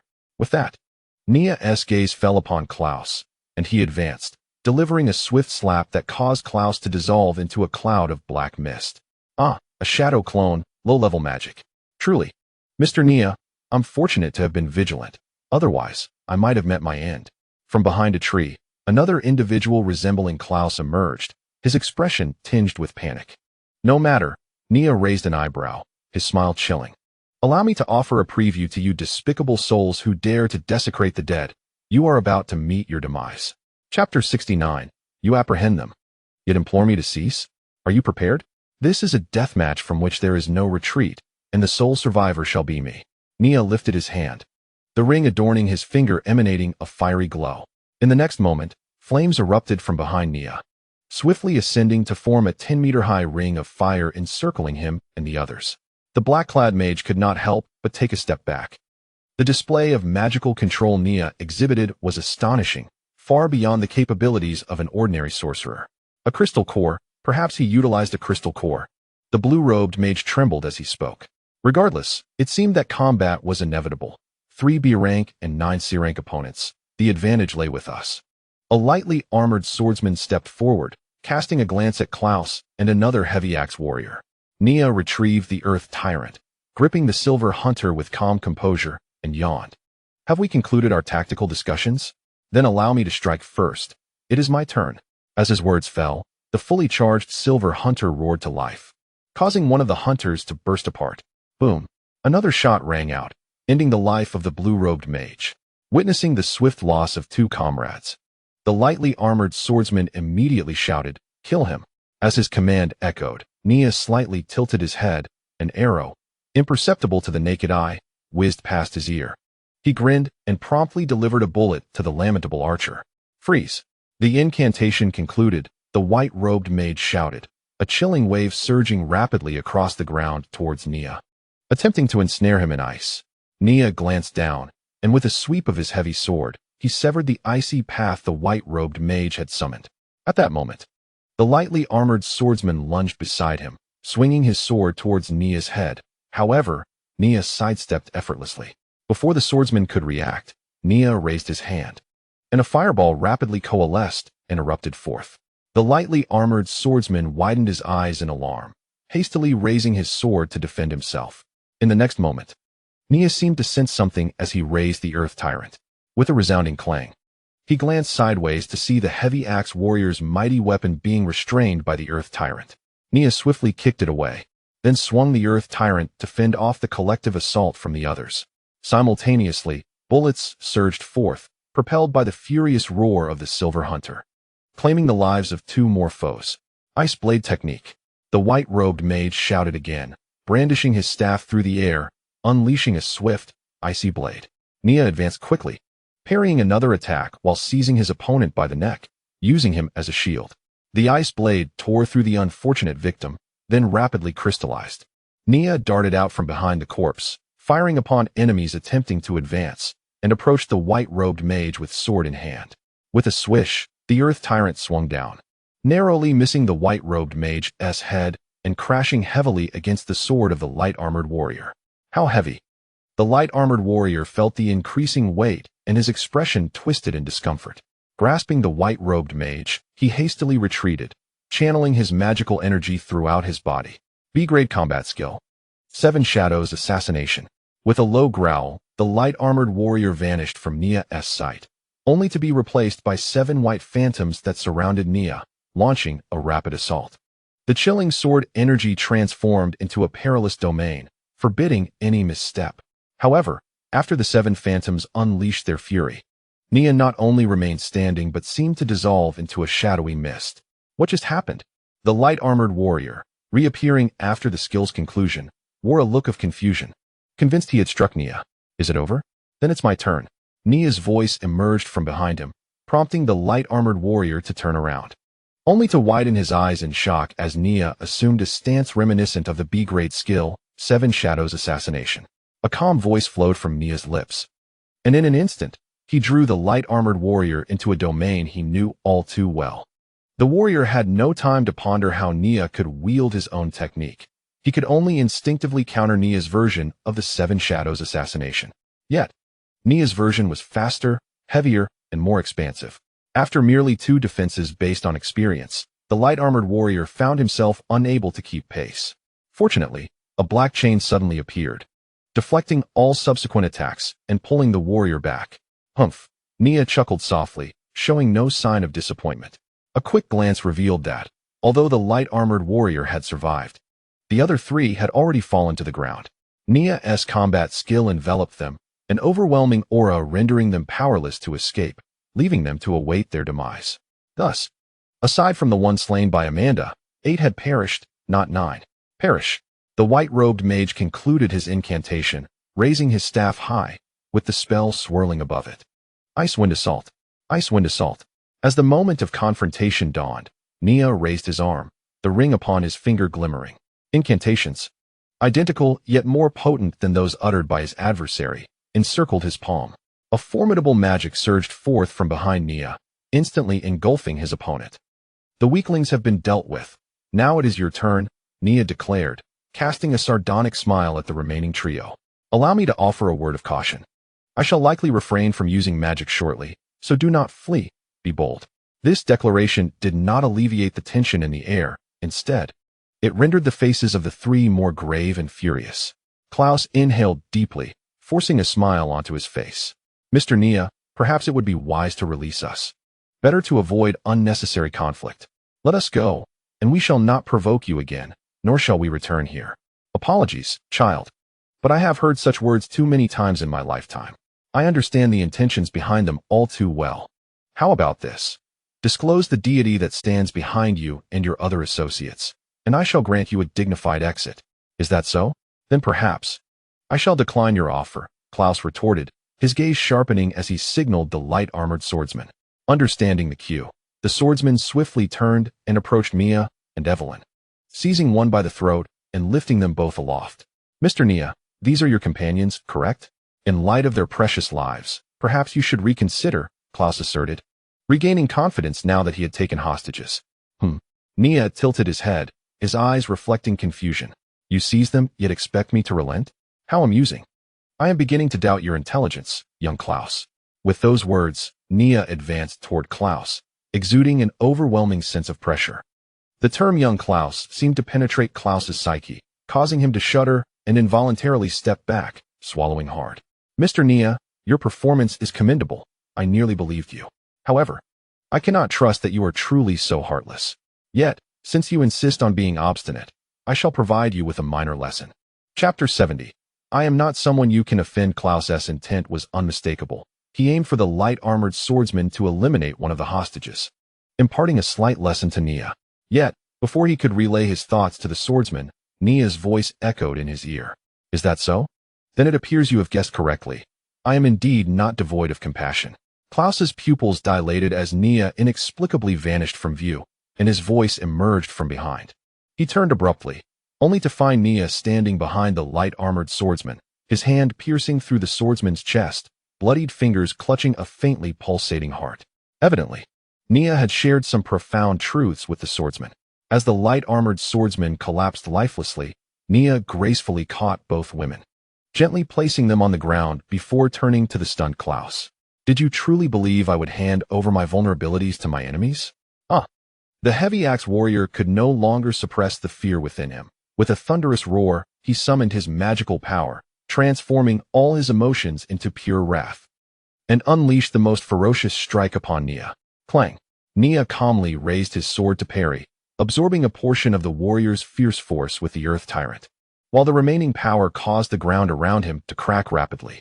My, such strength, Nia remarked with a smile, yet he gently pushed back the warrior's weapon, as though engaging in a playful contest. In the next moment, Nia thrust the heavy-axe warrior aside and swung his sword, poised to end his life. Just as the blade was about to descend upon the warrior, Klaus sprang into action, swiftly aiming his staff at the heavy-axe warrior and using a dark chain of magic to pull him away. Bam! The mighty earth tyrant struck nothing but air. But Nia was not disheartened. He merely glanced up at Klaus with indifference. What other means of escape do you possess? No, it is a means to kill you. Klaus no longer concealed his resolute intent to slay, casting a glance at the heavy-axe warrior before producing 2 vials of crimson liquid, tossing one to the warrior. Drink this, and you shall receive the gift of my deity. After issuing the command to the heavy-axe warrior, Klaus turned his gaze back to Nia, his magical energy surging violently, and his visage grew increasingly menacing. Observing the transformations in both men, Nia furrowed his brow. Suddenly, Klaus positioned his staff before his chest, chanting a brief incantation, and dark, blood-colored bats materialized from behind, charging towards Nia. Nia prepared to dispatch the bats with his sword, only to discover that their target was not himself, but rather they encircled him. Suddenly, the dark blood bats shot forth blood chains, swiftly ensnaring Nia, leaving him no opportunity to escape as the heavy-axe warrior lunged at him with ferocity. At that moment, the heavy-axe warrior was shrouded in a miasma of bloodlust, his momentum reaching an almost B-class pinnacle. With a single swing, he unleashed a tremendous wave of crimson energy that engulfed Nia. Buzz! Like the hum of machinery.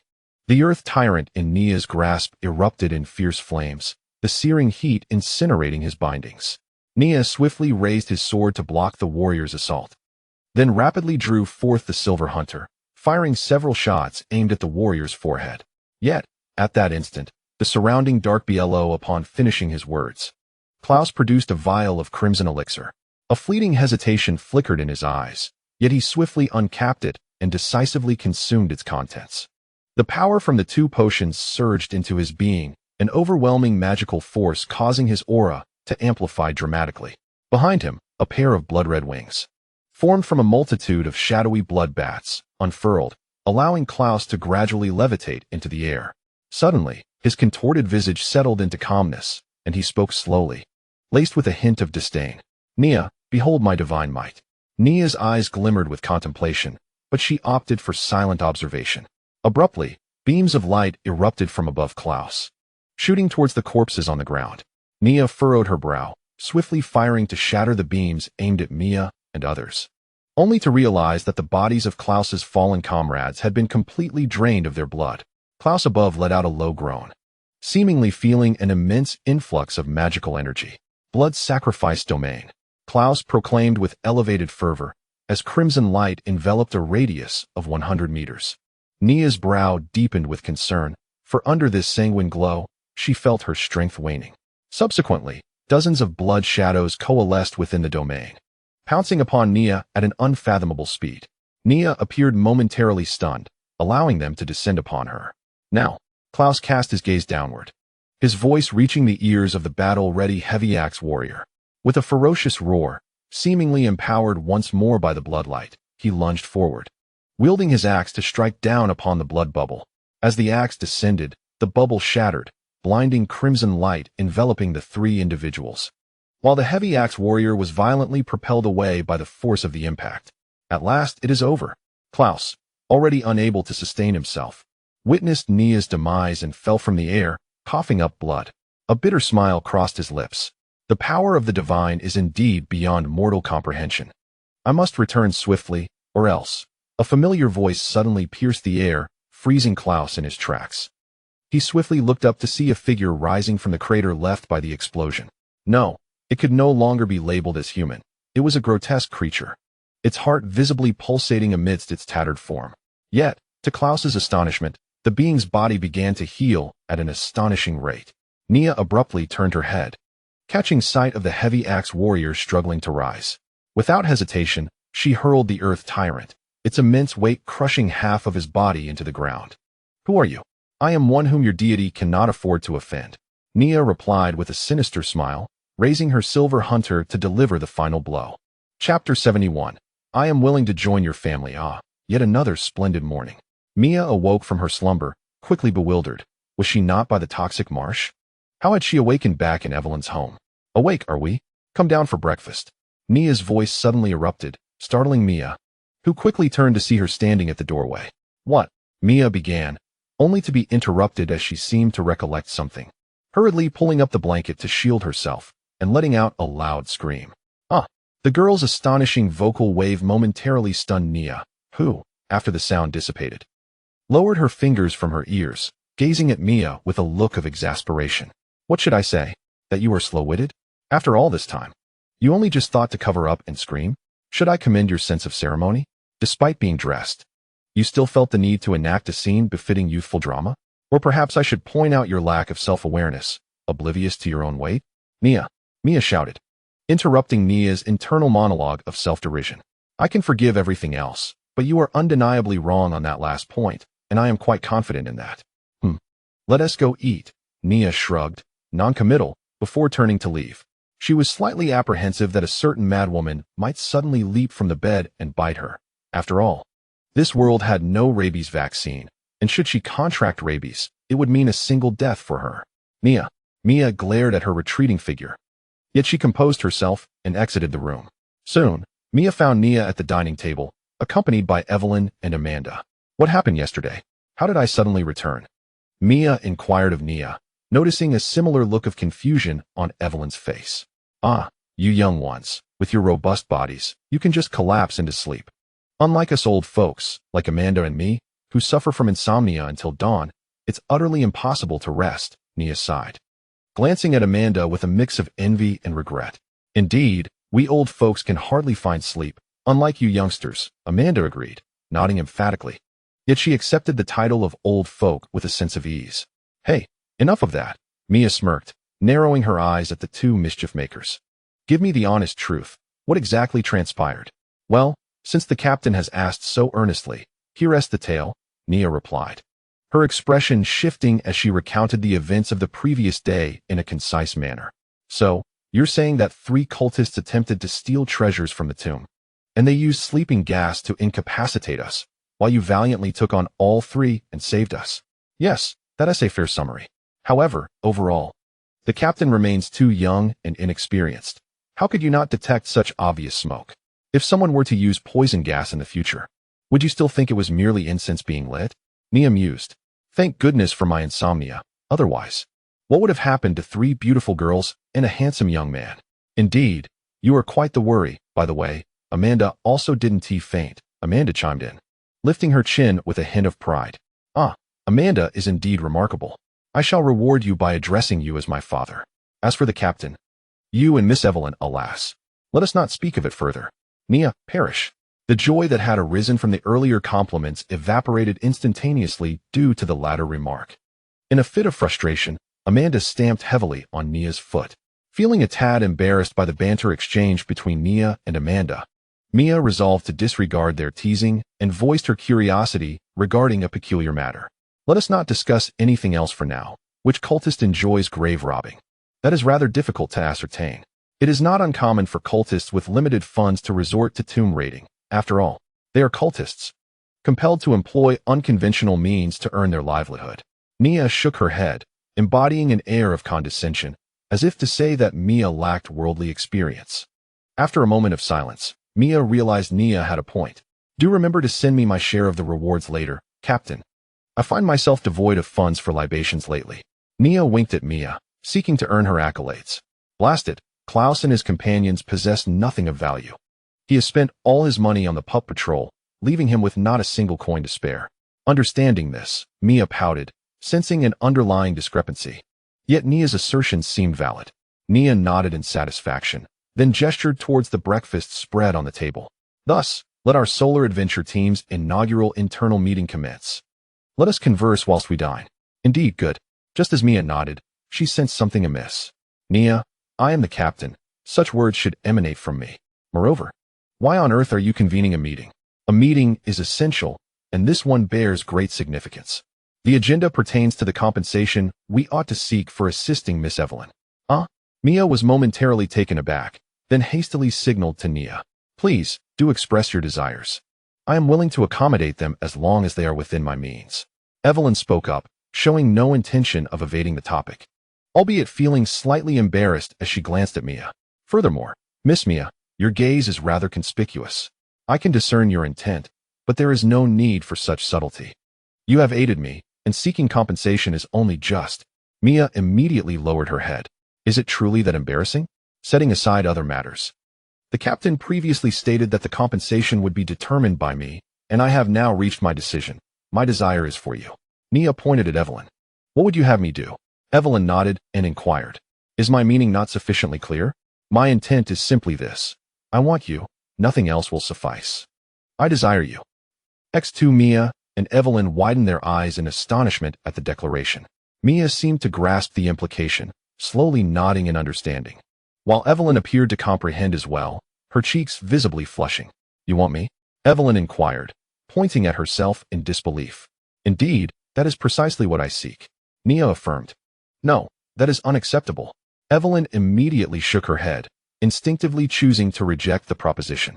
So, you refuse my request the moment it is presented? Miss Evelyn, I had thought more highly of you.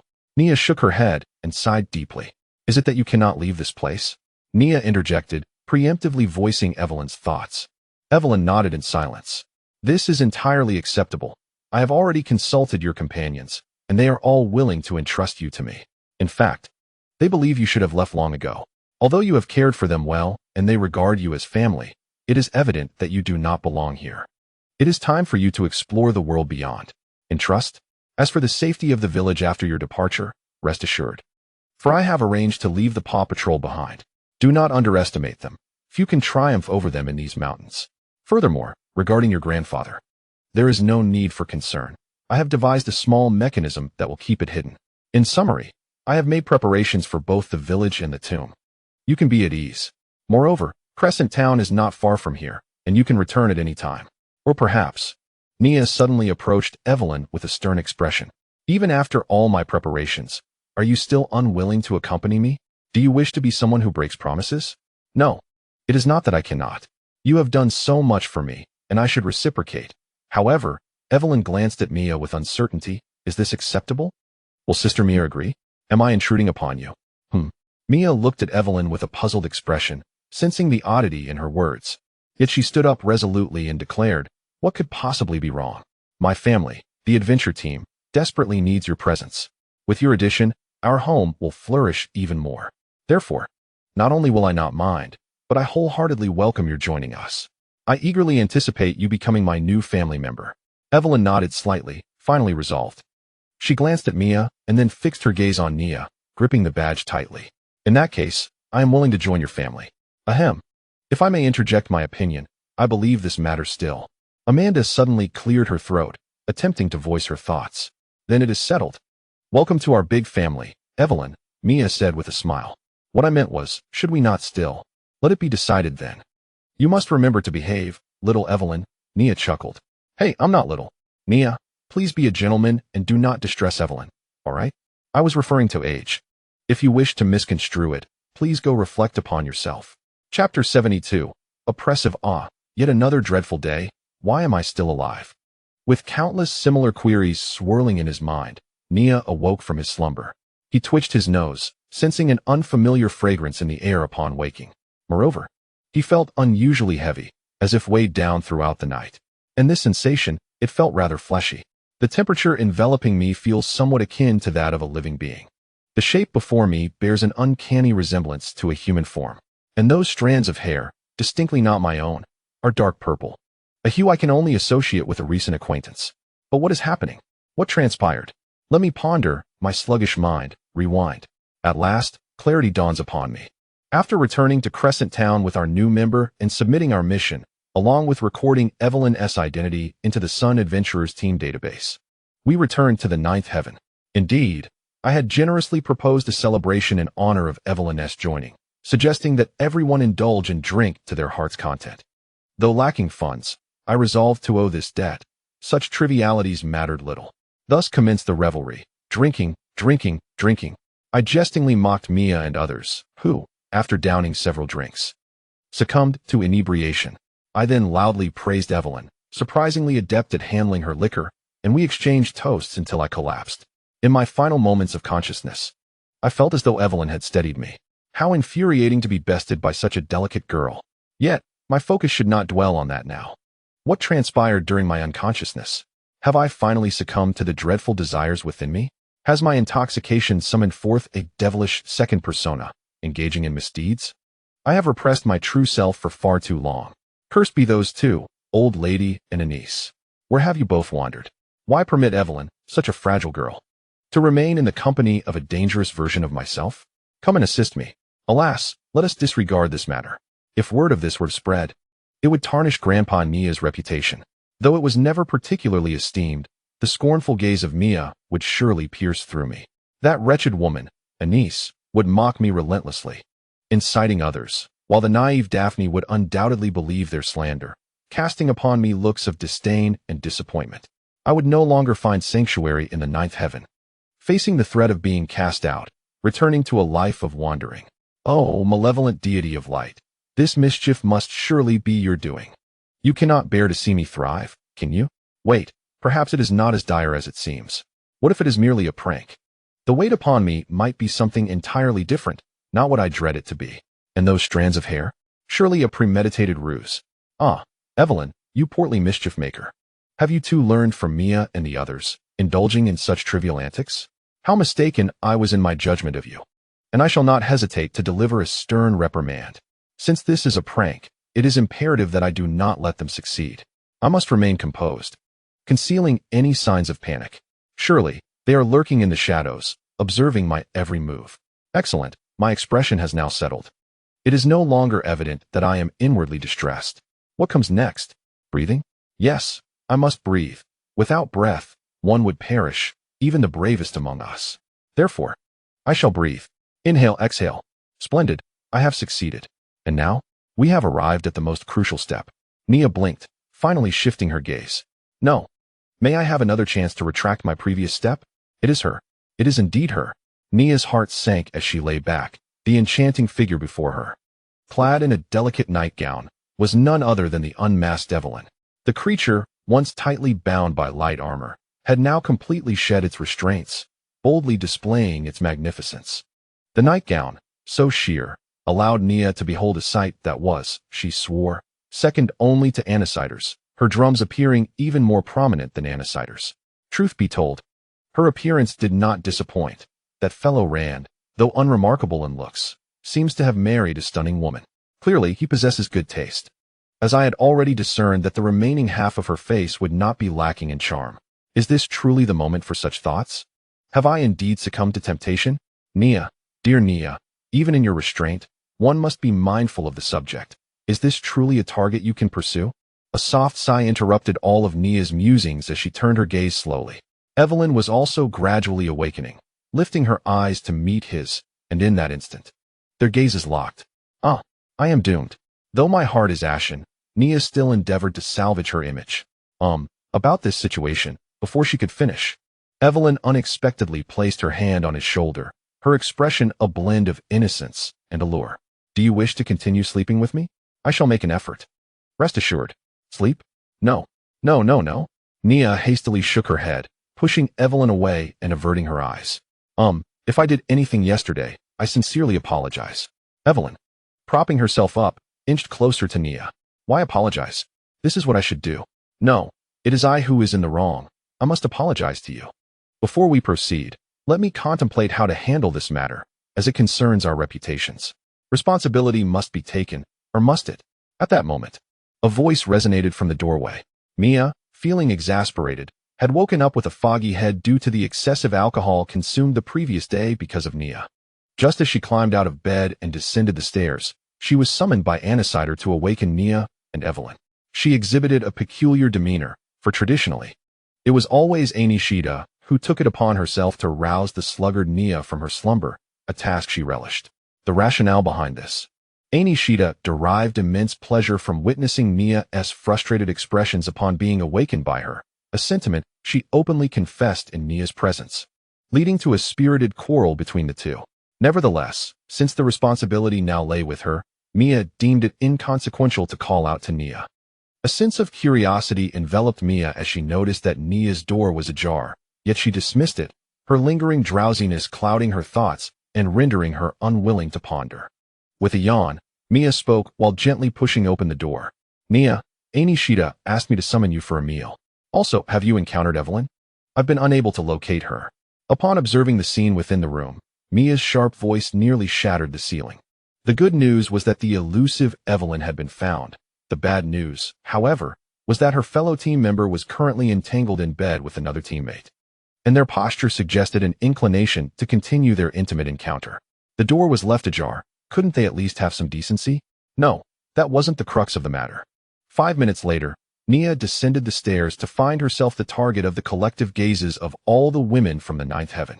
Ah, family, who can comprehend this? The female gaze is utterly terrifying. Nia, what am I to say? Anicider lamented. Evelyn has only been here for a day, and she hasn't even fully matured yet. She covered her face with one hand, seemingly mortified by Nia's actions.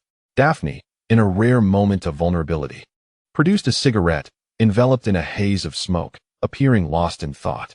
She pondered whether it was time to prepare for a wedding. The notion excited her, but the financial burden dampened her spirits. Perhaps I should change Nia's hairstyle first, she mused.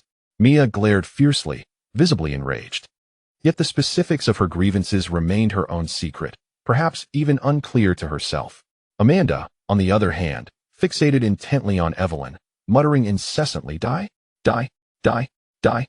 Only those close enough could decipher her fervent utterances. As for Evelyn, she looked on in bewilderment at the assembly before her, her expression one of utter confusion. Please allow me to explain. The situation may not be as you presume. Nia slowly raised her hand, attempting to take control of the discourse, despite being uncertain of how to articulate the predicament. Explain what? How the young lady who just arrived here was seduced into your bed by your flowery words. Spare us. The situation is what it is. Why not embrace it openly? We shall offer our blessings. Anik sighed, casting a disdainful glance, interrupted Nia's initial remarks. Her face etched with concern as she turned to Daphne. But dear Daphne, this is utterly terrifying. I never imagined I would spend such an extended period living with someone like him. He has completely succumbed to his desires, playing with the naive young girl as if she were a mere toy. If this continues, not only Evelyn, but even I, and Mia, oh dear, under the grip of greed and lust, Nia would treat this place as his harem. We would all fall victim to his sinister whims. And once he is no longer satisfied, even you, and perhaps Lena, would not be spared. Wait, what about me?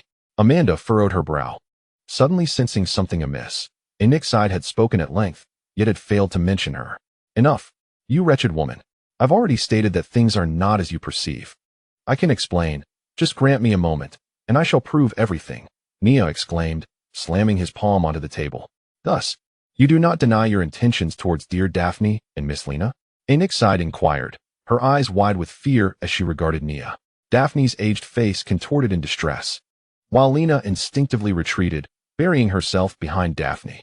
Grandmother, I'm frightened. I'm still just a child. At least let me grow up a bit more. Enough of this. I am not a pervert. And you, ancient crone, please refrain from your excessive self-importance. I could never find you appealing. Nia roared, attempting to silence them all. In that moment, he felt as helpless as a man stripped of his dignity. Oh dear, Mr. Nia looks truly pitiable. Perhaps we should extend him an opportunity. There may indeed be some misunderstandings, Anikside said with a smile, unexpectedly defending Nia. Yet, for reasons unknown, Nia felt a chill creep into his heart. Miss Evelyn, might I inquire what prompted you to climb into Mr. Nia's bed? Anikside questioned. Because Nia helped me, and he required me to do so, Evelyn replied matter-of-factly. Oh, a case of reciprocal gratitude, I see. It appears this is not a matter of mutual affection, which aligns perfectly with my preconceived notions of you, Mr. Nia, Anikside remarked, casting a fleeting glance at Nia. Hey, Nia clenched his fists, veins bulging on his forehead, ready to unleash his fury upon Anikside's delicate visage. Yet, she seemed to anticipate his reaction, promptly covering her mouth with an apologetic expression. Forgive me, I seem to have inadvertently viewed you through a biased lens, Mr. Nia. Now, let us pose a second question. In any case, we did nothing. Nia inhaled deeply, emphasizing his point. Indeed, we did nothing, shouldn't we? Let us hope so. Let us wish for that, she replied lightly, her two simple sentences dousing the flames of Nia's anger.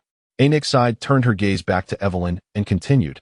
So, Miss Evelyn, last night, you and Mr. Nia were engaging in the act of conceiving a child, correct? Nia pursed his lips, finding Ainsid's question rather blunt. However, he refrained from commenting, knowing that once Evelyn answered the question, it would clarify whether he was indeed white or black. Indeed, we are engaged in matters pertaining to procreation, Evelyn affirmed with a nod. Nia was momentarily taken aback, blinking in astonishment, his face betraying sheer terror as beads of sweat trickled down his brow. The case is cracked. Dear Daphne, we can prepare for the wedding of the despicable Mr. Nia and the innocent Miss Evelyn, Ainsid remarked with a hint of regret as he gazed at Daphne. But I truly do not comprehend such oppressive words. If you seek me out, even Mr. Nia, I could endure it for a while. But how could he extend his venomous hand towards his own teammate? Mia pointed accusingly at Nia and Evelyn, her heart swelling with a painful sense of betrayal.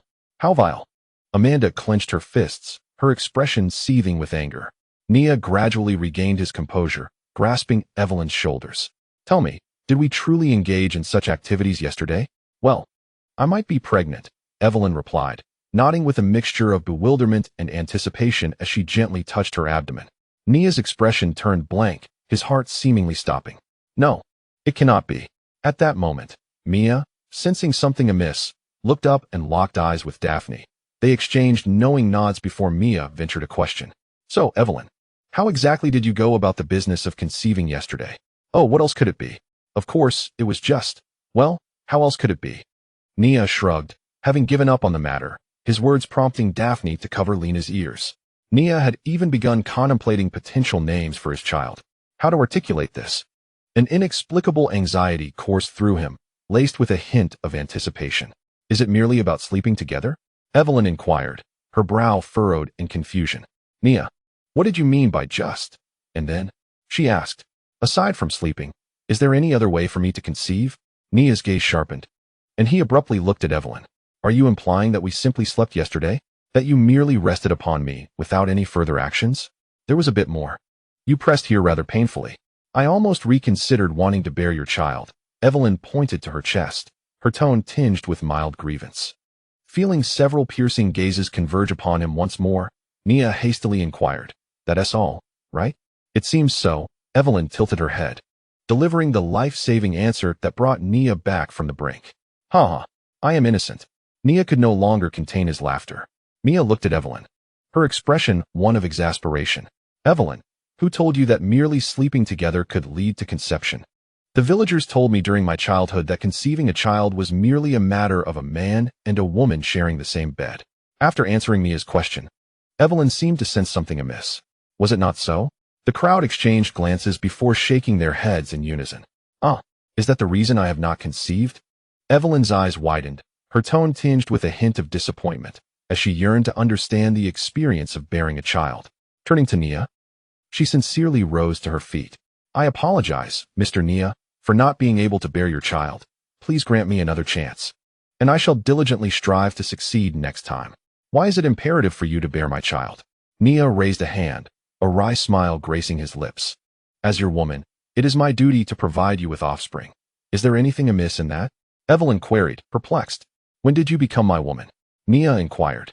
You were the one who said it. The villagers entrusted me to you, and you invited me to join your family, commanding me to obey you. Does that not make me your woman? Wait, is that truly how you interpreted it? Nia's eyes flickered in surprise, having never considered that she might understand the situation in such a manner. Isn't that the case? I even consulted Sister Mia for her opinion, and she concurred that I could join your family as your second wife. Upon hearing Evelyn's gaze shift to her, Mia's face flushed crimson, only to quickly regain her composure. No, what I meant by family was, after listening to Mia's explanation, Evelyn experienced an epiphany. So that's how it is. Sister Mia, you and Nia are not a couple. I thought you were quite generous. That's not correct. Nia interjected, his gaze piercing into Evelyn's. Even if you misinterpreted those sentiments, how could you have concluded that climbing into my bed to bear my child was the solution? There is more to this. Well, regarding this matter, it was Sister Enid who inspired me. Yesterday, while conversing with her about events in the village, she mentioned that you had become Nia's woman out of gratitude, urging me to hurry and conceive his child, for only then could I truly be considered his woman. By the way, Mr. Nia, it was Sister Enid who instructed me to assist you when you were intoxicated, suggesting I should act swiftly. Otherwise, you might feel embarrassed upon awakening. As Evelyn concluded her remarks, Nia abruptly raised his head and shouted in fury, Enid. Hey, where did she go? Unfortunately, the treacherous Enid had quietly slipped away after the spectacle, leaving Nia alone with nothing but the air around him. Chapter 74. I shall never allow desire to undermine my resolve then. Have I truly not conceived a child? We were indeed intimate. Enough. That chapter has passed. It is merely yesterday's tale. Please refrain from resurrecting it to embarrass me further, or I shall swear to soundly reprimand you. Upon hearing Evelyn's tone filled with melancholy and regret, Nia immediately turned to issue a warning. Startled by Nia's stern demeanor, Evelyn instinctively covered her large drum. Smack! Ah! Evelyn cried out, her head nearly steaming from the heat of her emotions. Observing this, Nia's lips twitched in response. Did I strike you? What was that for? Evelyn retorted, her neck retracting as she spoke earnestly. Nia took a deep breath, then shot a fierce glare at Mia. And you, what was the sudden assault about? Mia, arms crossed, casually glanced at Nia. I did mention, be a bit more gentlemanly, Mr. Nia. Although you possess a rather peculiar disposition, please refrain from truly embodying that. Ultimately, if you must be a deviant, could you at least strive to be a more refined one? Avoid fixating on striking Miss Evelyn's grand drum. Mia inadvertently cast a glance at Evelyn's grand drum, though she too was tempted to strike it. There was nothing inherently wrong with its shape, elasticity, and size, perfectly complemented by its matching legs. Previously, she had not paid it much mind, but now, with a moment's leisure, she observed it closely and found it utterly flawless. Mia, despite being of the same gender, understood Nia quite well. After all, no one in the world could truly refuse Evelyn's grand drum, not to mention her stunning legs. In comparison, she mused, I, too, am not lacking in appeal. I merely speak in jest, and your gaze is evidently more brazen than mine. Nia sighed deeply. An expression of sorrow etched across his face. How foolish I am. I genuinely believed I had joined a normal adventuring party, only to discover that I am the most abnormal among them. No, I believe you, Mr. Nia, are indeed the most peculiar in various respects. Who agrees? Raise your hands. Mia proclaimed, lifting her hands in agreement, followed by Evelyn, who pondered for a moment before joining in. Amanda, witnessing their actions, promptly raised her hand as well. What are you doing? We are allies. Nia furrowed his brow at Amanda, incredulous that she would betray their camaraderie. It seems rather amusing to gang up on you, Nia. Amanda shrugged nonchalantly. You. Nia pointed at Amanda, disbelief flooding his expression. So, what exactly must I do to conceive a child? I did not quite grasp what you mentioned yesterday, Mr. Nia. What does it mean to enter first, then 2 thrusts, then withdraw? Could you elucidate further? Evelyn inquired. Looking at the Indeed, Nia is exceedingly audacious, rendering practical experience utterly unnecessary. Allow me to present you with a compendium. Upon its perusal, you shall grasp everything with clarity. Within its pages lie an array of professions, diverse attire, and myriad identities. It encompasses not only methods of conception, but also the intricacies of childbirth and postnatal care. This tome is the foundational guide to traversing that threshold, a veritable treasure trove of divine knowledge, second only to the sacred text of the Holy See. Once you have absorbed its wisdom, you will find subsequent readings to be far less daunting. Do remember that you owe me 10 gemstones, red, blue, green, white, and ultimately a kaleidoscope of black. Amanda promptly produced a small yellow book bound in bright yellow, presenting it to Evelyn, who, upon hearing Amanda's lengthy enumeration of titles, expressed mild astonishment and took it with a mixture of comprehension and confusion. Just as she was about to open it, Mia snatched it from her grasp, peering skeptically at its contents. Upon glimpsing the pages, her cheeks flushed crimson, and she instinctively shielded her eyes. How could you possess such a book, Amanda? It is utterly indecent. This is certainly not suitable for someone of my age. Before speaking, could you at least close that seam in your hand and cease your page turning? Nia, exasperated, seized the book and, upon glancing at it, felt a jolt of shock, swiftly closing it once more. Soon, a bead of cold sweat trickled down Nia's face as he tremulously inquired, Amanda, from whence did you acquire this book? From your bedside. Haha, Amanda instinctively replied. Then midway through the realization, she flashed a grin, attempting to deflect the inquiry. Mia cast a peculiar glance at Nia, her expression averted, while Evelyn blinked, her curiosity about the book's contents intensifying. Ahem, first and foremost, this serves as a prop for my bed's legs, as you all know. That miserly old crone purchased a bed that is perpetually creaky and dilapidated. I found this book and discovered it to be quite suitable for that purpose. Enough said. I believe you, Mia interjected, nodding at Nia with a thumbs up. At that moment, Mia seemed to radiate brilliance, more luminous than the deity of light itself. She understands me.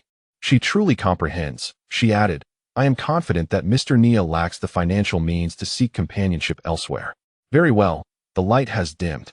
This rogue captain is a nefarious scoundrel, second only to that wretched woman on his side. Nia, choosing not to elaborate, prepared to employ his second tactic, redirecting the conversation. Amanda, could you enlighten me as to how you stumbled upon this in my chamber?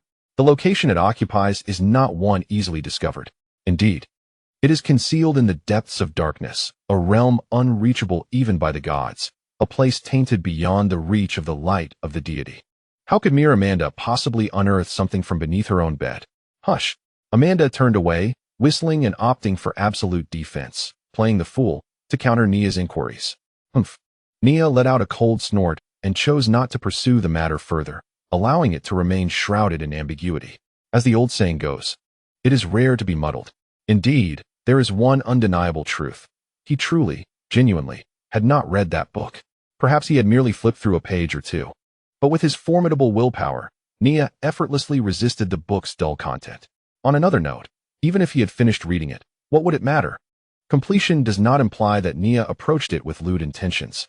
That pursuit is knowledge. It is an exercise of endurance and a tempering of will. Nia has always been a diligent scholar, resolutely refusing to let desire shatter his resolve.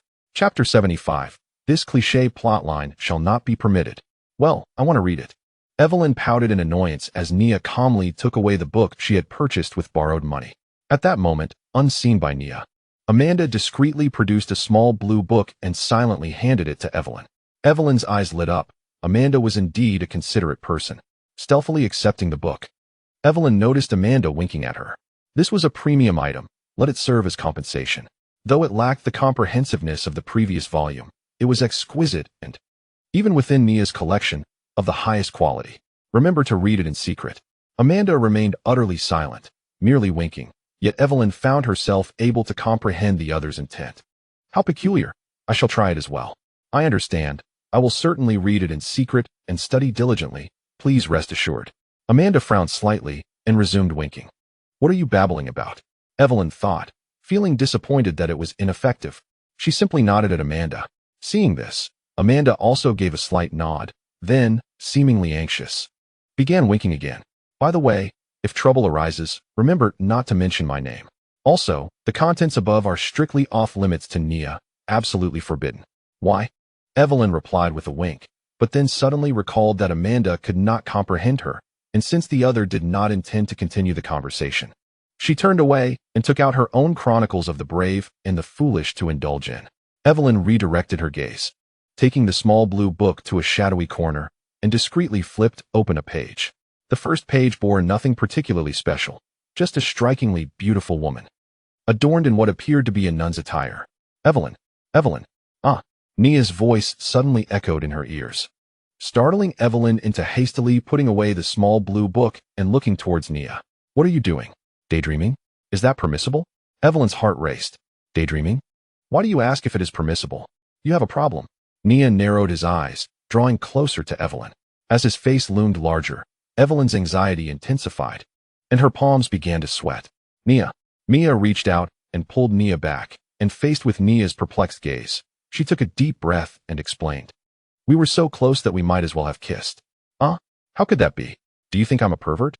To use such a reason to kiss someone else? Only a deviant would do such a thing. Am I a pervert? Setting aside whether you are indeed a pervert, even if you have no such intentions, there is still a possibility that unforeseen circumstances could lead to a kiss with Evelyn.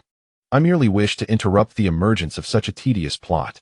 This is a common trope in books and television series, where the male and female leads draw near, only to accidentally kiss, leading to a complicated narrative filled with entanglements, ultimately culminating in a happy ending with both characters returning home with a child. The last time we watched that soap opera featuring the domineering 120-year-old count who fell in love with his postmenopausal maid was exactly this kind of storyline. With Mimia around, such cliched plots shall not be permitted. Oh, I see. The captain has been single for too long, so he cannot bear such youthful romantic narratives, can he? Nia mused, stroking his chin. But don't you have questions for Evelyn? Why concern yourself with these trivial details? All right. Nia was immediately diverted, turning his attention to Evelyn, who at that moment stood with her arms crossed, her expression indifferent, her eyes narrowed slightly, exuding an air of coldness. Yet Nia was entirely unfazed. He was far more curious about Evelyn. Evelyn, could you tell me why you insist on wearing that mask? You are quite attractive, after all. Nothing much, really.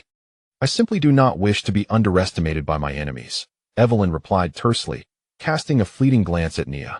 Nia felt a twinge of confusion from her gaze. He had done nothing to provoke her. At that moment, Mia suddenly leaned closer and whispered in Nia's ear. It seems she has entered assassin mode.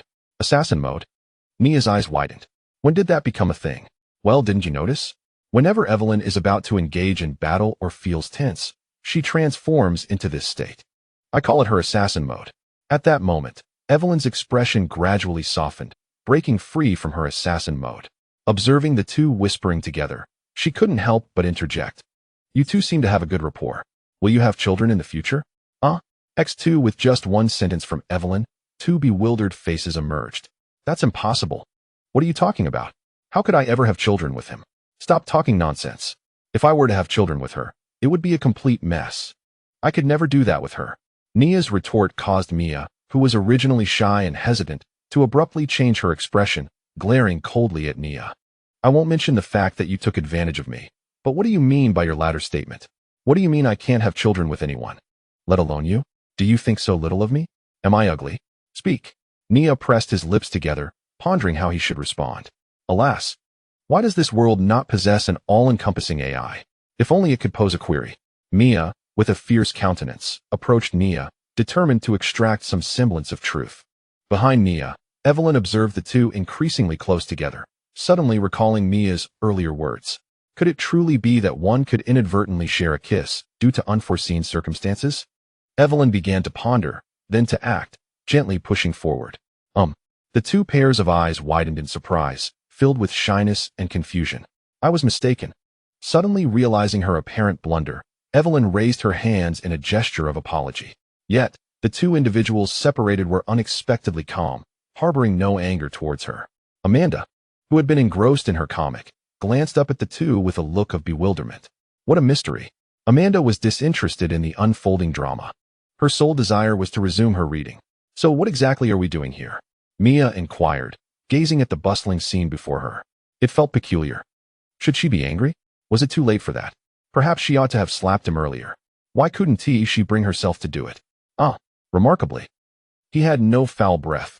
Her grandfather had once said that men without bad breath are quite rare. Didn't you say you didn't trust me with finances? Hence your intention to find someone to manage logistics for our adventure team? Nia yawned in response, appearing somewhat fatigued. Nia, your grandfather has become quite eccentric, she remarked. By the way, She bumped into my tooth. Should I seek some compensation? I've been short on funds for drinks lately. Then why did we suddenly start arguing? Mia queried again. The sight of an elderly man in his 100s and an older lady in her 50s kissing was indeed unsettling. However, Mia and I should be all right. Right? Wait, is it appropriate for me to contemplate this? With no one else around, we could only engage in conversation, and thus it unfolded. Let us refrain from that. What if she becomes angry and decides to hit me? It's quite embarrassing to be struck by a child. Even I, Mia, with my amiable disposition, would find it disconcerting. So boring. Mia sighed. Yet, with no one else around, we have no choice but to converse. However, if this were in a book, our dialogue would likely fill half a chapter, wouldn't it? Not necessarily. It could be an entire chapter. Let us be daring and say 2 chapters.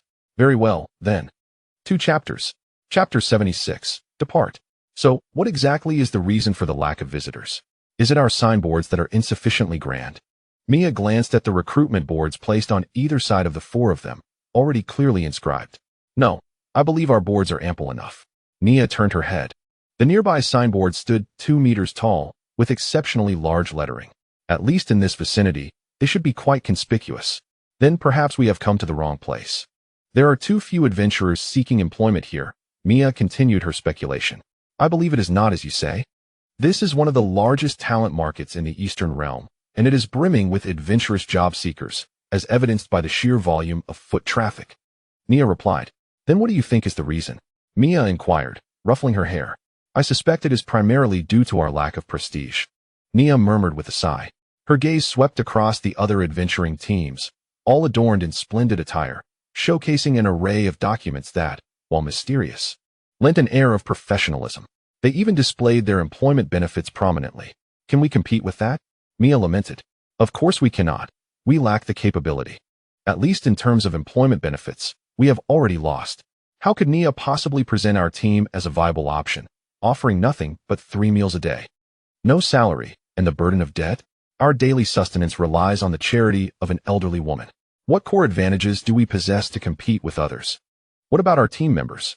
This thought reassured Mia, for it was evident that there weren't many adventurers easily swayed by mere charm. Otherwise, it was quite unreasonable for 3 stunning young women to be seated here without a single suitor approaching. What else do we have? Strength? Indeed, strength. The Sun Adventurers Guild has now achieved the status of a formidable C-rank team, the premier guild in Crescent Town. Yet, upon inspection, all the teams recruiting here are C-rank, with D-rank teams being a rarity. Do we truly lack any competitiveness? Mia exclaimed in despair, leaning against Nia's shoulder, her expression one of utter disillusionment. The illustrious Sun Adventurers Guild finds itself overlooked by all, a collection of short-sighted individuals. Once we attain fame, they will surely regret their choices.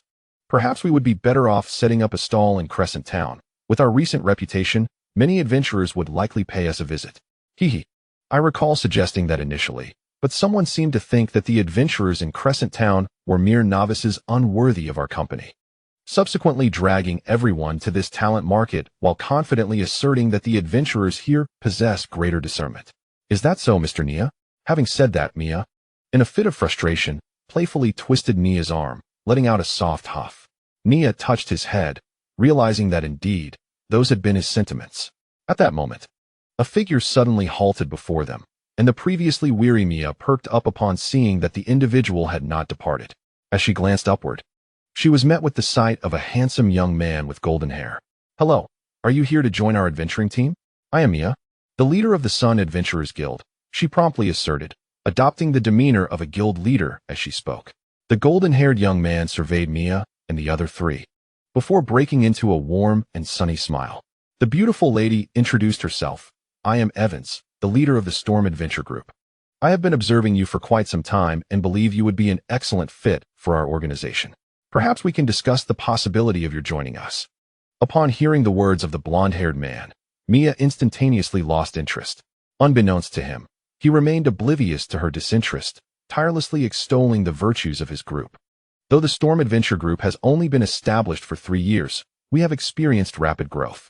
Among all C-rank adventure groups in the Eastern region, we rank among the best and are on the verge of achieving B-rank status.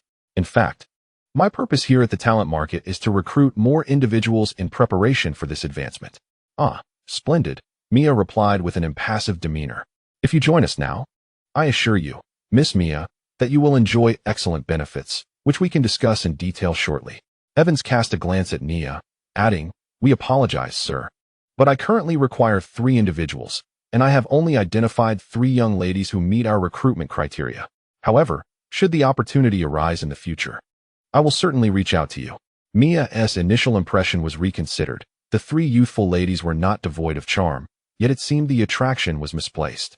Mia, having discerned Evans's intentions, nodded subtly, silently affirming the allure of Mia and her companions. At that moment, Mia, equally aware of the underlying motives, furrowed her brow and inquired of Nia, Are you familiar with this storm adventure group? I am not, Nia replied candidly. Then they must be some provincial fools. Pretending to be something they are not, Mia murmured softly, ensuring Evans could overhear her words. Suddenly realizing her slip, Mia hastily apologized to Evans. My apologies, Mr. Evans. I inadvertently voiced my thoughts. No harm done, Evans replied, forcing a smile while concealing his irritation. I understand that Miss Mia may have some reservations about us. Yet I believe if we leave, Mia interjected, her patience completely exhausted. The treatment left Evans's facade of kindness nearly shattered. Ignoring Mia, he turned his attention to Evelyn. But before he could speak, she echoed the same single word, leave. Taking a deep breath, Evans's demeanor darkened. Yet he refrained from lashing out and chose to restrain his anger, preparing to depart. Just as he turned, Amanda's voice called out, Hold on. Why don't you ask me? Evans felt a flicker of hope, realizing not all women lacked discernment. Imagining the dismay he would cause by enticing their members away, he shifted back into his congenial guise, prepared to extend an invitation to Amanda, only to find her gesturing a vulgar sign at him. Leave. Amanda let out a soft sigh, her tone tinged with indignation.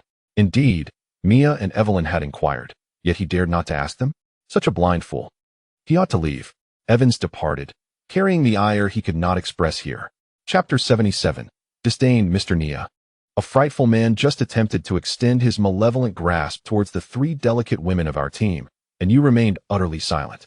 That is quite ungentlemanly. You ought to be more courageous, Mia remarked, directing her ire towards Nia. Amanda nodded in agreement. Indeed, that blind imbecile deserves a harsh lesson. He could not even discern who among us is the fairest. Such a waste of his golden locks. If he cannot even manage to embody the likeness of a minotaur, he might as well shave it all off. Are you suggesting I should draw my silver hunter and take a shot at his canine head? It is not entirely out of the question. However, I have heard that the market's overseers are quite formidable, several B-class warriors among them. Still, if this is the captain's command, I shall comply immediately. Nia drew his revolver, seemingly ready to rush out at Mia's command to eliminate that incompetent fool with golden hair. He had prepared to witness how Evans would persuade Mia and the others, yet as a captain, his combat prowess proved woefully inadequate, being driven away by mere words. Perhaps it is best to let it go. After all, we must continue to coexist here. As Mia reflected on this, she noticed another figure standing before her. She immediately looked up and repeated her earlier words. Greetings. Are you here to join our adventuring party? I am Mia, the captain of the Sun Adventurers. The newcomer was a middle-aged man with a full beard, deep in thought as he glanced at the nearby wooden sign, reviewing the recruitment criteria. Are you looking for someone to manage finances? Indeed, Mia replied, nodding with a smile, although she felt this man hardly resembled the ideal candidate. Nonetheless, she decided to interview him anyway. I worked in logistics for my previous adventuring party, the man stated, his words surprising Mia with their relevance. Then, sir, you genuinely align with our needs. Shall we discuss further? Yet, despite her invitation, the man observed them with skepticism. You all appear rather unreliable, he remarked, his gaze settling on Nia. Especially this fellow. He gives off a dark, damp, and a social vibe. It feels as though following you would lead to a rather bleak future. Hey, I advise you to choose your words carefully, lest you find yourself on the receiving end of Nia's wrath, came the retort. As Nia swiftly drew his silver hunter and earth tyrant, his eyes ablaze with fury, as if ready to make the man pay for his insolence.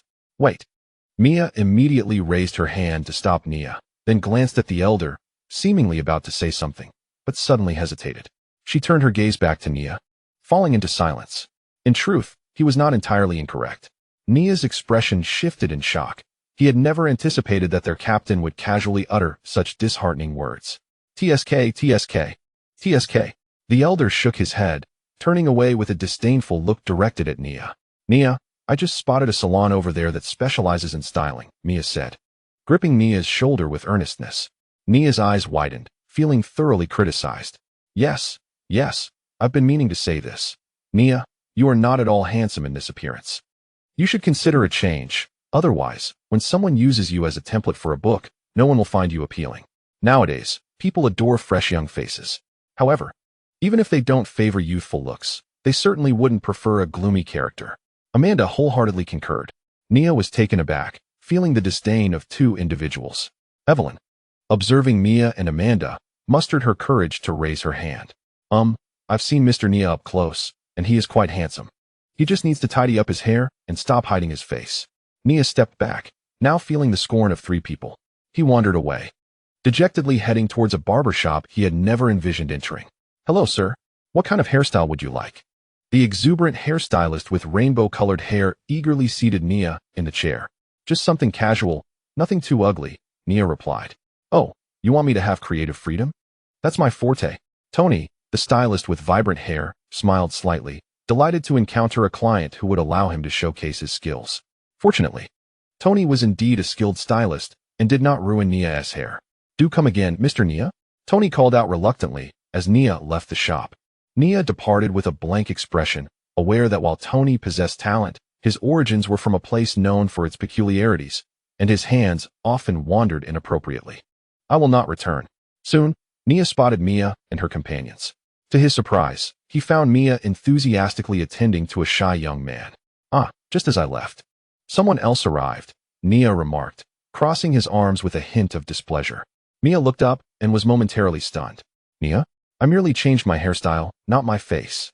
Nia replied with a slight smirk, dismissing the notion that there was such a drastic transformation.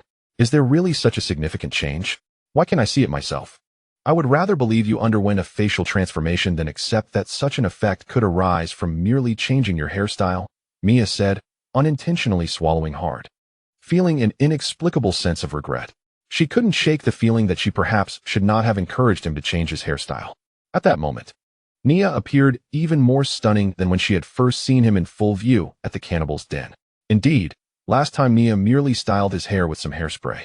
But this time, he earnestly sought the expertise of Tony to meticulously arrange his locks. Honestly, one might as well say I had tailored a unique model at the barber shop. Nia rolled her eyes and then turned her attention to the overlooked young man. Enough of these trivialities. Who is this? Oh, right, I almost forgot you were still here. Prompted by Nia, Mia suddenly recalled the presence of another individual. His name is Colin, here for an interview, and I have discerned that his management skills are quite commendable. He would be more than adequate for our logistical needs. Thus, it appears that the lack of visitors earlier was indeed attributable to Nia. Amanda interjected at this moment. Nia, unfazed, swiftly struck her on the head, prompting Mia to chuckle helplessly as she introduced Colin. This is Nia, our vice captain. In crucial moments, even I, as captain, must heed his counsel. Afterward, Mia leaned closer to Nia, whispering softly, please think of a way to entice him to work here for no salary. Upon hearing this, Nia turned to Mia. You, with your expressive brows and large eyes, how have you come to emulate those unscrupulous capitalists? They would at least offer a salary. Chapter 78. White socks. So you are Colin? Nia's gaze swept over the frail youth, who, with a flourish, placed a chair on the ground and sat down. Share your story. Certainly, Captain. Colin responded instantly, puffing out his chest and raising his head instinctively. Hearing Colin's address, Mia's eyes widened, and she promptly yanked Nia from his chair. Hey, I am the captain. And why, if you had a chair prepared, did you not bring it out sooner? Leaving us three beautiful ladies squatting here like street urchins? TSK, are you truly so petty about the position of mere captain? Were I in your place, I wouldn't even glance at the position of a hero, a person of such narrow-mindedness. I misjudged you, and it's not as if I called for you. As for whether you are beautiful ladies, well, let us leave that aside. Nia sighed deeply at the end of his remarks, seemingly at a loss for further words. However, it was evident that sometimes saying nothing can be more hurtful than speaking volumes. Nia did not concur with Mia, which was quite typical of him, for he was indeed that kind of scoundrel. Yet, without even a counterpoint from Nia, Mia was truly at a loss for words. Come on, speak up. Why are you silent? You can either agree with me or refute my claims, you scoundrel. Why do you remain mute? In contrast, our new employee, a mere cattle, seems to have been disregarded by you once again. What a negligent captain you are. How can our Sun Adventure team hope to flourish with someone like you? Prompted by Nia's remark. Mia finally remembered the overlooked candidate and swiftly regained the composure befitting a captain. My apologies, Mr. Colin. This fellow is simply too much to handle. No, it's quite all right. Colin smiled faintly, a hint of resignation evident in his demeanor. He could not shake the impression that ever since the arrival of Mr. Nia, the attention of those present had shifted entirely away from others. Surely, this was merely an illusion, was it not? Please do not take offense, Mr. Colin.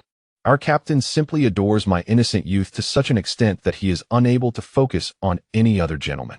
This is not your fault, it is mine. Nia stepped forward, deliberately striking a pose, a subtle smile gracing his lips, his gaze profound, as though he were enveloped in light. Mia squinted, momentarily entranced. Amanda narrowed her eyes, equally captivated. Evelyn followed suit, lost in the moment. But before Colin could even squint, he was met with a punch from Nia, transforming his astonishment into a cry of pain. Ouch! Awakened by Colin's exclamation, Mia turned her gaze toward Nia, only to find him already 10 meters away. The question about Nia's inexplicable act of violence lodged in her throat, replaced by confusion. What on earth are you doing? Still questioning me? Nia retorted, irritation evident. I won't mention Amanda and Evelyn. They are merely background characters. What were you doing just now? Could you not see I was putting on a show? By custom. You should have interrupted me. Your current role is to thwart my attempts at flamboyance, so please, do it thoroughly. Disappointment flickered in Nia's eyes as he addressed his captain. I merely found your audacity too shameless to comment on, Mia thought, her gaze flitting about, reluctant to admit that she had been mesmerized. Deep down, she felt indignant at Nia's rigid assumptions about her. And what do you mean by saying that thwarting my flamboyance is my role? While it is true that I might engage in such antics, I, Mia Rodness, cannot be reduced to mere parameters. Do not underestimate me, you scoundrel. I can also be captivated by a mere visage. Such thoughts, however, she dared only to keep within the confines of her mind. With a steely gaze, Mia stepped forward and seized Nia by the collar. Let us set this aside for now and discuss why you struck Mr. Colin. What if you frighten away the prize I have set my sights on? Simultaneously, she felt a surge of intense jealousy, one that eclipsed even that of Teacher Tony. Damn it, this fellow. As Nia pried Mia's hand away, his gaze dropped, and he was suddenly taken aback. White socks, he exclaimed, recognizing the legendary white socks. If memory served correctly, Teacher Tony also wore white socks. Another white sock wearer had once informed Nia that they were all part of the same club. You also wear white socks, Amanda pointed out, indicating Nia's feet. What? That cannot be. Nia looked down in shock. I cannot possibly be. No, that is not right. He shook his head vigorously, realizing he had not given it much thought when he wore them. Thus, he could not possibly be a part of that group. Rather, it was likely that the buyer had subconsciously chosen them. Upon deeper reflection, it dawns upon me that the individual who purchased this pair of socks was not myself, but rather Mia. This fellow, with utmost conviction, presented me with a gift, and in the act of selecting the socks, must have subconsciously opted for white, influenced by his own warped preferences. The mystery is solved. Mia, you are indeed the true Nanto. Before I could complete my thought, Mia delivered a swift kick that sent me sprawling to the ground. Do you require a room to ascertain my gender, Mr. Nia? No, I have complete faith in you. Captain, it is foolish of me to overthink. After all, it is merely a pair of socks, and should not bear the weight of such bias. Nia trembled as he raised his hand to respond. Yet, Mia, upon receiving the answer, did not appear particularly pleased, and stepped down firmly. Mr. Nia, perhaps you should maintain your composure. Might we discuss the matter at hand? Came the exasperated voice of Mr. Colin, whose presence had once again been overlooked, evident from the 2 red lines beneath his nose. Mia, momentarily taken aback, handed over 2 sheets of paper while offering yet another apology. My sincerest apologies, Mr. Colin. I assure you, I will not disregard you again. It is quite all right. No harm done. Colin graciously forgave Mia and her companions for their rudeness. Plugging his nose with a tissue, his expression bore a bitter countenance, with 2 white tissues protruding from his reddened nostrils. a stark contrast to the refined youth he once was. Upon taking a seat, Mia was momentarily taken aback by the sight. Miss Mia, are you mocking me? Colin inquired, taking a deep breath. No, not at all. Please do not misunderstand. I merely recalled something amusing. I remembered Nia performing the butt dance after removing his trousers last night, and it struck me as utterly hilarious. I hope you do not take offense. Upon hearing this, Nia could hardly agree, but at Captain's glance, he fell silent. The butt dance, Mr. Nia indeed possesses a certain audacity. Colin turned to Nia, somewhat skeptical. Yet upon observing his eccentric demeanor, he found understanding. Miss Evelyn, what is it that you find amusing? Colin directed his gaze at Evelyn, puzzled. I too recalled something humorous. Nia eating green onions with his backside, which is quite the jest. Is that so? Ha. Miss Amanda, you seem to be laughing at me. Do not inquire further. I am simply amused by your appearance, which portrays a hopeless image, as if no one could ever find you appealing. Chapter 79. Our people are about to bear children for Nia. This world is filled with many magnanimous individuals. Clearly, our Mr. Colin epitomizes such generosity. For while others would undoubtedly recoil from the indignities cast upon them by the solar adventurers, our esteemed Colin has endured and is willing to further discuss his potential inclusion in the solar adventurers. Nia. I shall refer to him as the stoic hero. Mr. Nia, please refrain from regarding me with such an offensive gaze while muttering slanderous thoughts in your heart. Colin gazed at Nia with a look of exasperation, subtly reminding him to temper his expression lest it be too overt. No, my expression quite clearly conveys my admiration for you, Nia retorted. Therefore, Mr. Colin, we are exceedingly pleased with you. What are your demands? What sort of remuneration would entice you to join our ranks? To prevent the conversation from veering off course due to Nia's antics, Mia promptly interjected to steer the dialogue back on track. Indeed, as the vice captain, I can assure you that you may request any salary you deem appropriate, be it 1, 10, 100, or even 1,000. The Sun Adventurers Guild is prepared to accommodate your worth. Nia spoke with an allure that was undeniably tempting, yet devoid of substance, for the esteemed Sun Adventurers Guild could hardly offer any salary. Upon joining, one would still need to repay debts alongside them. Nonetheless, Colin was not without his own advantages. He was to receive the esteemed position of elder within the guild. A shrewd investment indeed. No, I do not desire a salary, Colin replied with a slight shake of his head, though internally he scoffed. How could he not perceive the poverty of these individuals? Certainly, Colin had no need for monetary compensation. His desires lay elsewhere. No salary. Upon hearing this, Mia and Nia's eyes lit up in unison. Their immediate reaction was not to assume he had loftier demands, but rather, wonderful. Here is an idealistic soul. Just as I suspected. The absence of another schemer to share profits with is indeed a blessing. I shall celebrate with a few extra drinks later. Mr. Nia, you have spoken your mind, Colin said, his face betraying no emotion. Then let us forget it. Consider it as if I never spoke, Nia calmly replied. After a brief silence, Colin turned his gaze toward Mia as if to feign forgetfulness. Indeed, I do not seek a salary. I have but one request. Assist me in locating a certain item, and upon its acquisition, I shall pledge my allegiance to you. And to be one of us means Nia must bear children. Evelyn exclaimed unexpectedly, leaving Colin astounded, while the poor lad looked on in horror at the 4 individuals before him. I may wear white socks, but I assure you, that is not the case. I even have someone I fancy, a woman. Naturally, Nia, Mia, and Amanda shared similar expressions of astonishment. Under the gaze of 4 such individuals, Evelyn felt a twinge of anxiety. Was that not humorous? She had crafted the quip from her own experiences of misunderstanding. I find you quite amusing, Nia replied, his smile not quite reaching his eyes. Very well, I shall endeavor to improve. Evelyn sighed in disappointment, realizing her attempts at humor had fallen flat. Mia turned back to reassure Colin. Rest assured, Mr. Colin, she is not a deviant. Colin nodded slightly, his expression unchanged. I am aware. Indeed, I am aware that not only is she a deviant, but so are all of you. Soon, Corin took the initiative to steer the conversation once more. It appears that I have misplaced an item in the Shadow Realm, and I require your assistance. I should mention that there are formidable entities lurking in that vicinity. With all due respect, Mr. Corin, your request ought to be made at the Adventurers Hall, from which an adventuring team can take it up, Mia pondered, expressing her confusion regarding Corin's actions. I certainly share your sentiments, Corin replied with a wry smile, extending his hands toward the four, yet refraining from elaborating further. However, it was evident that Nia and the others had grasped the underlying implication. Poor Corin was of modest means, lacking financial resources.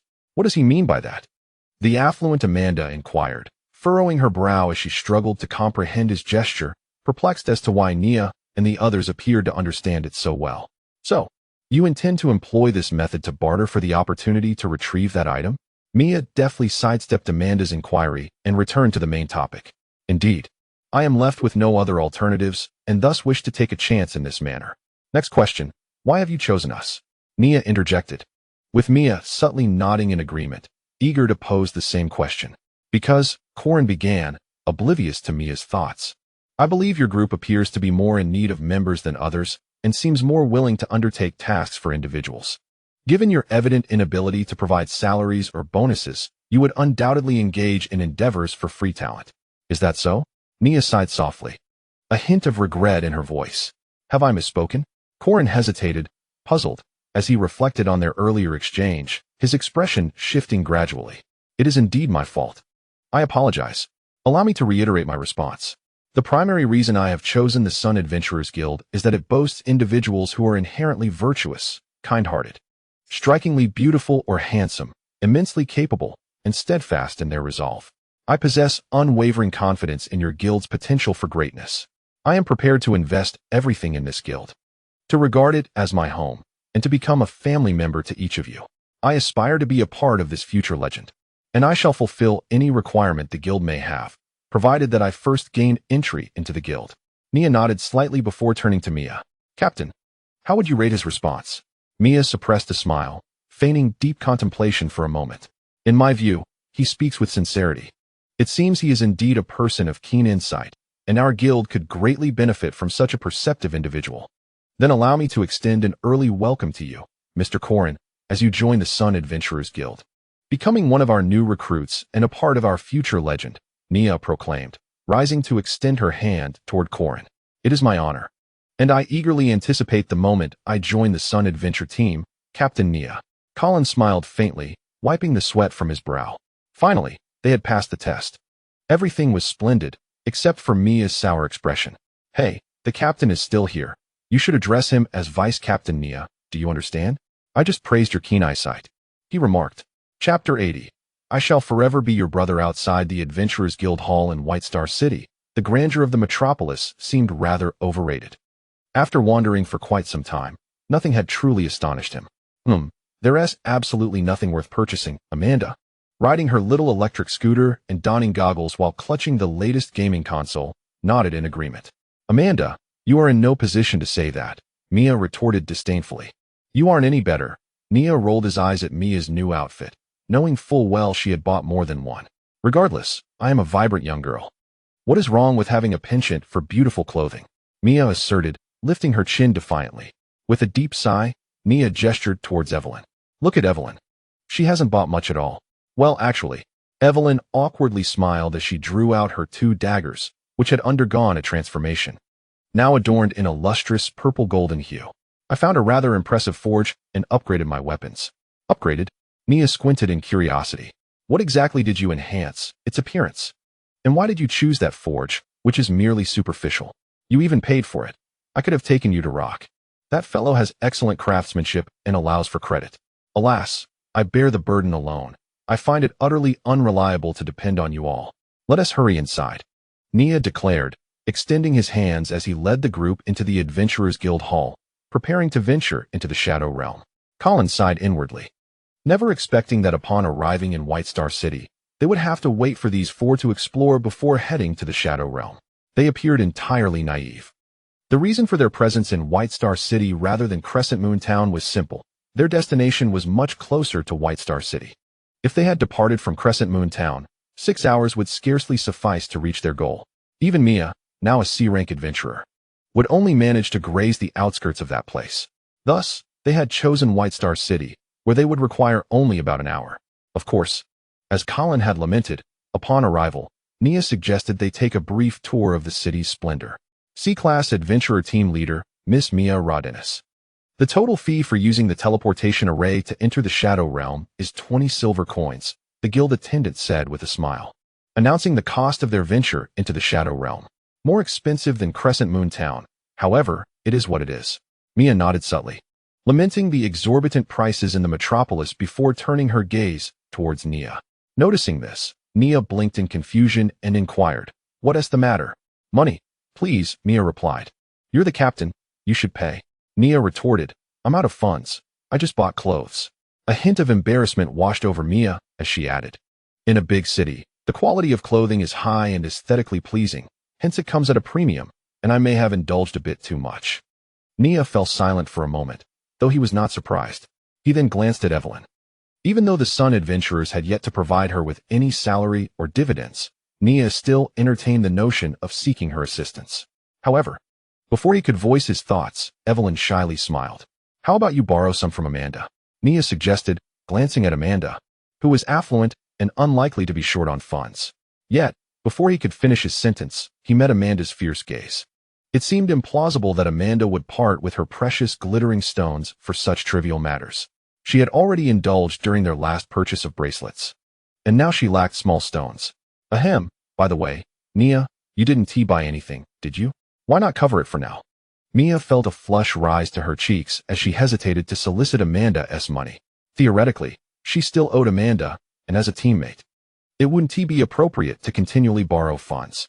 As for Nia, Mia felt no qualms about asking him for money, for she intended to repay him as well. "Me?" Nia pursed his lips and retrieved several items from his storage bag, local wines from White Star City, along with various traditional fruit wines and rice wines. "I plan to take these back and have that old hag concoct something tastier for me." "You're broke too? Why didn't you save some?" Mia exploded in anger, chastising Nia for his reckless spending. "You're criticizing me? As the captain, you should be the most mindful of this." Nia immediately shot back. "I'm a woman. It's only natural to be captivated by beautiful clothing and end up buying 2 extra pieces," Mia defended herself. "I'm a drunkard. It's only normal to be enchanted by fine wine and purchase 2 extra bottles." Are we bickering now?" "Truly an unattractive sight," Amanda remarked with a cold smile, quietly observing the exchange. Evelyn watched for a moment, feeling that their quarrel was rather unproductive. However, the guild sister nearby clearly had no intention of merely spectating. She smiled slightly and interrupted them. "May I inquire if you have paid the fee to enter the Shadow Realm?" "Of course we intend to enter." The two ceased their quarrel in unison. Nia rummaged through his pockets and produced 20 black iron coins. "This is all I have left. It's my hard-earned money." "Actually, you won that playing games with kids, didn't you? And you may have used some dubious tactics, like yanking the controller away just as a child was about to win." Mia squinted at him. "You saw that?" Nia exclaimed in astonishment. "Indeed." To apologize after the fact and offer someone ice cream, only to flee at the moment of payment, leaving behind a child in tears. "By the way, this was not witnessed by me, but by Amanda." Mia interjected. "Forgive my candor, sir, but your funds are insufficient." The guild's lady cast a discreetly disdainful glance at Nia, then reminded him in her usual tone, "I am well aware of that." Nia retracted his ill-gotten gains and shifted his gaze to Corin. "Brother, do you have it?" Nia inquired with a smile. "Indeed, brother, I do, and I shall entrust it to you." Corin stepped forward with a wry smile, relinquishing half of his assets to the guild lady. "Have we not even joined yet, and are already incurring expenses? This truly is a legendary adventuring party. The prospects are promising indeed. Brother, after this, I acknowledge you. Should fortune smile upon you in the future, do be sure to inform me. I shall always stand by you as your brother." Nia placed his hand on Corin's shoulder, giving him a thumbs up. This loyal fellow has earned Nia's respect,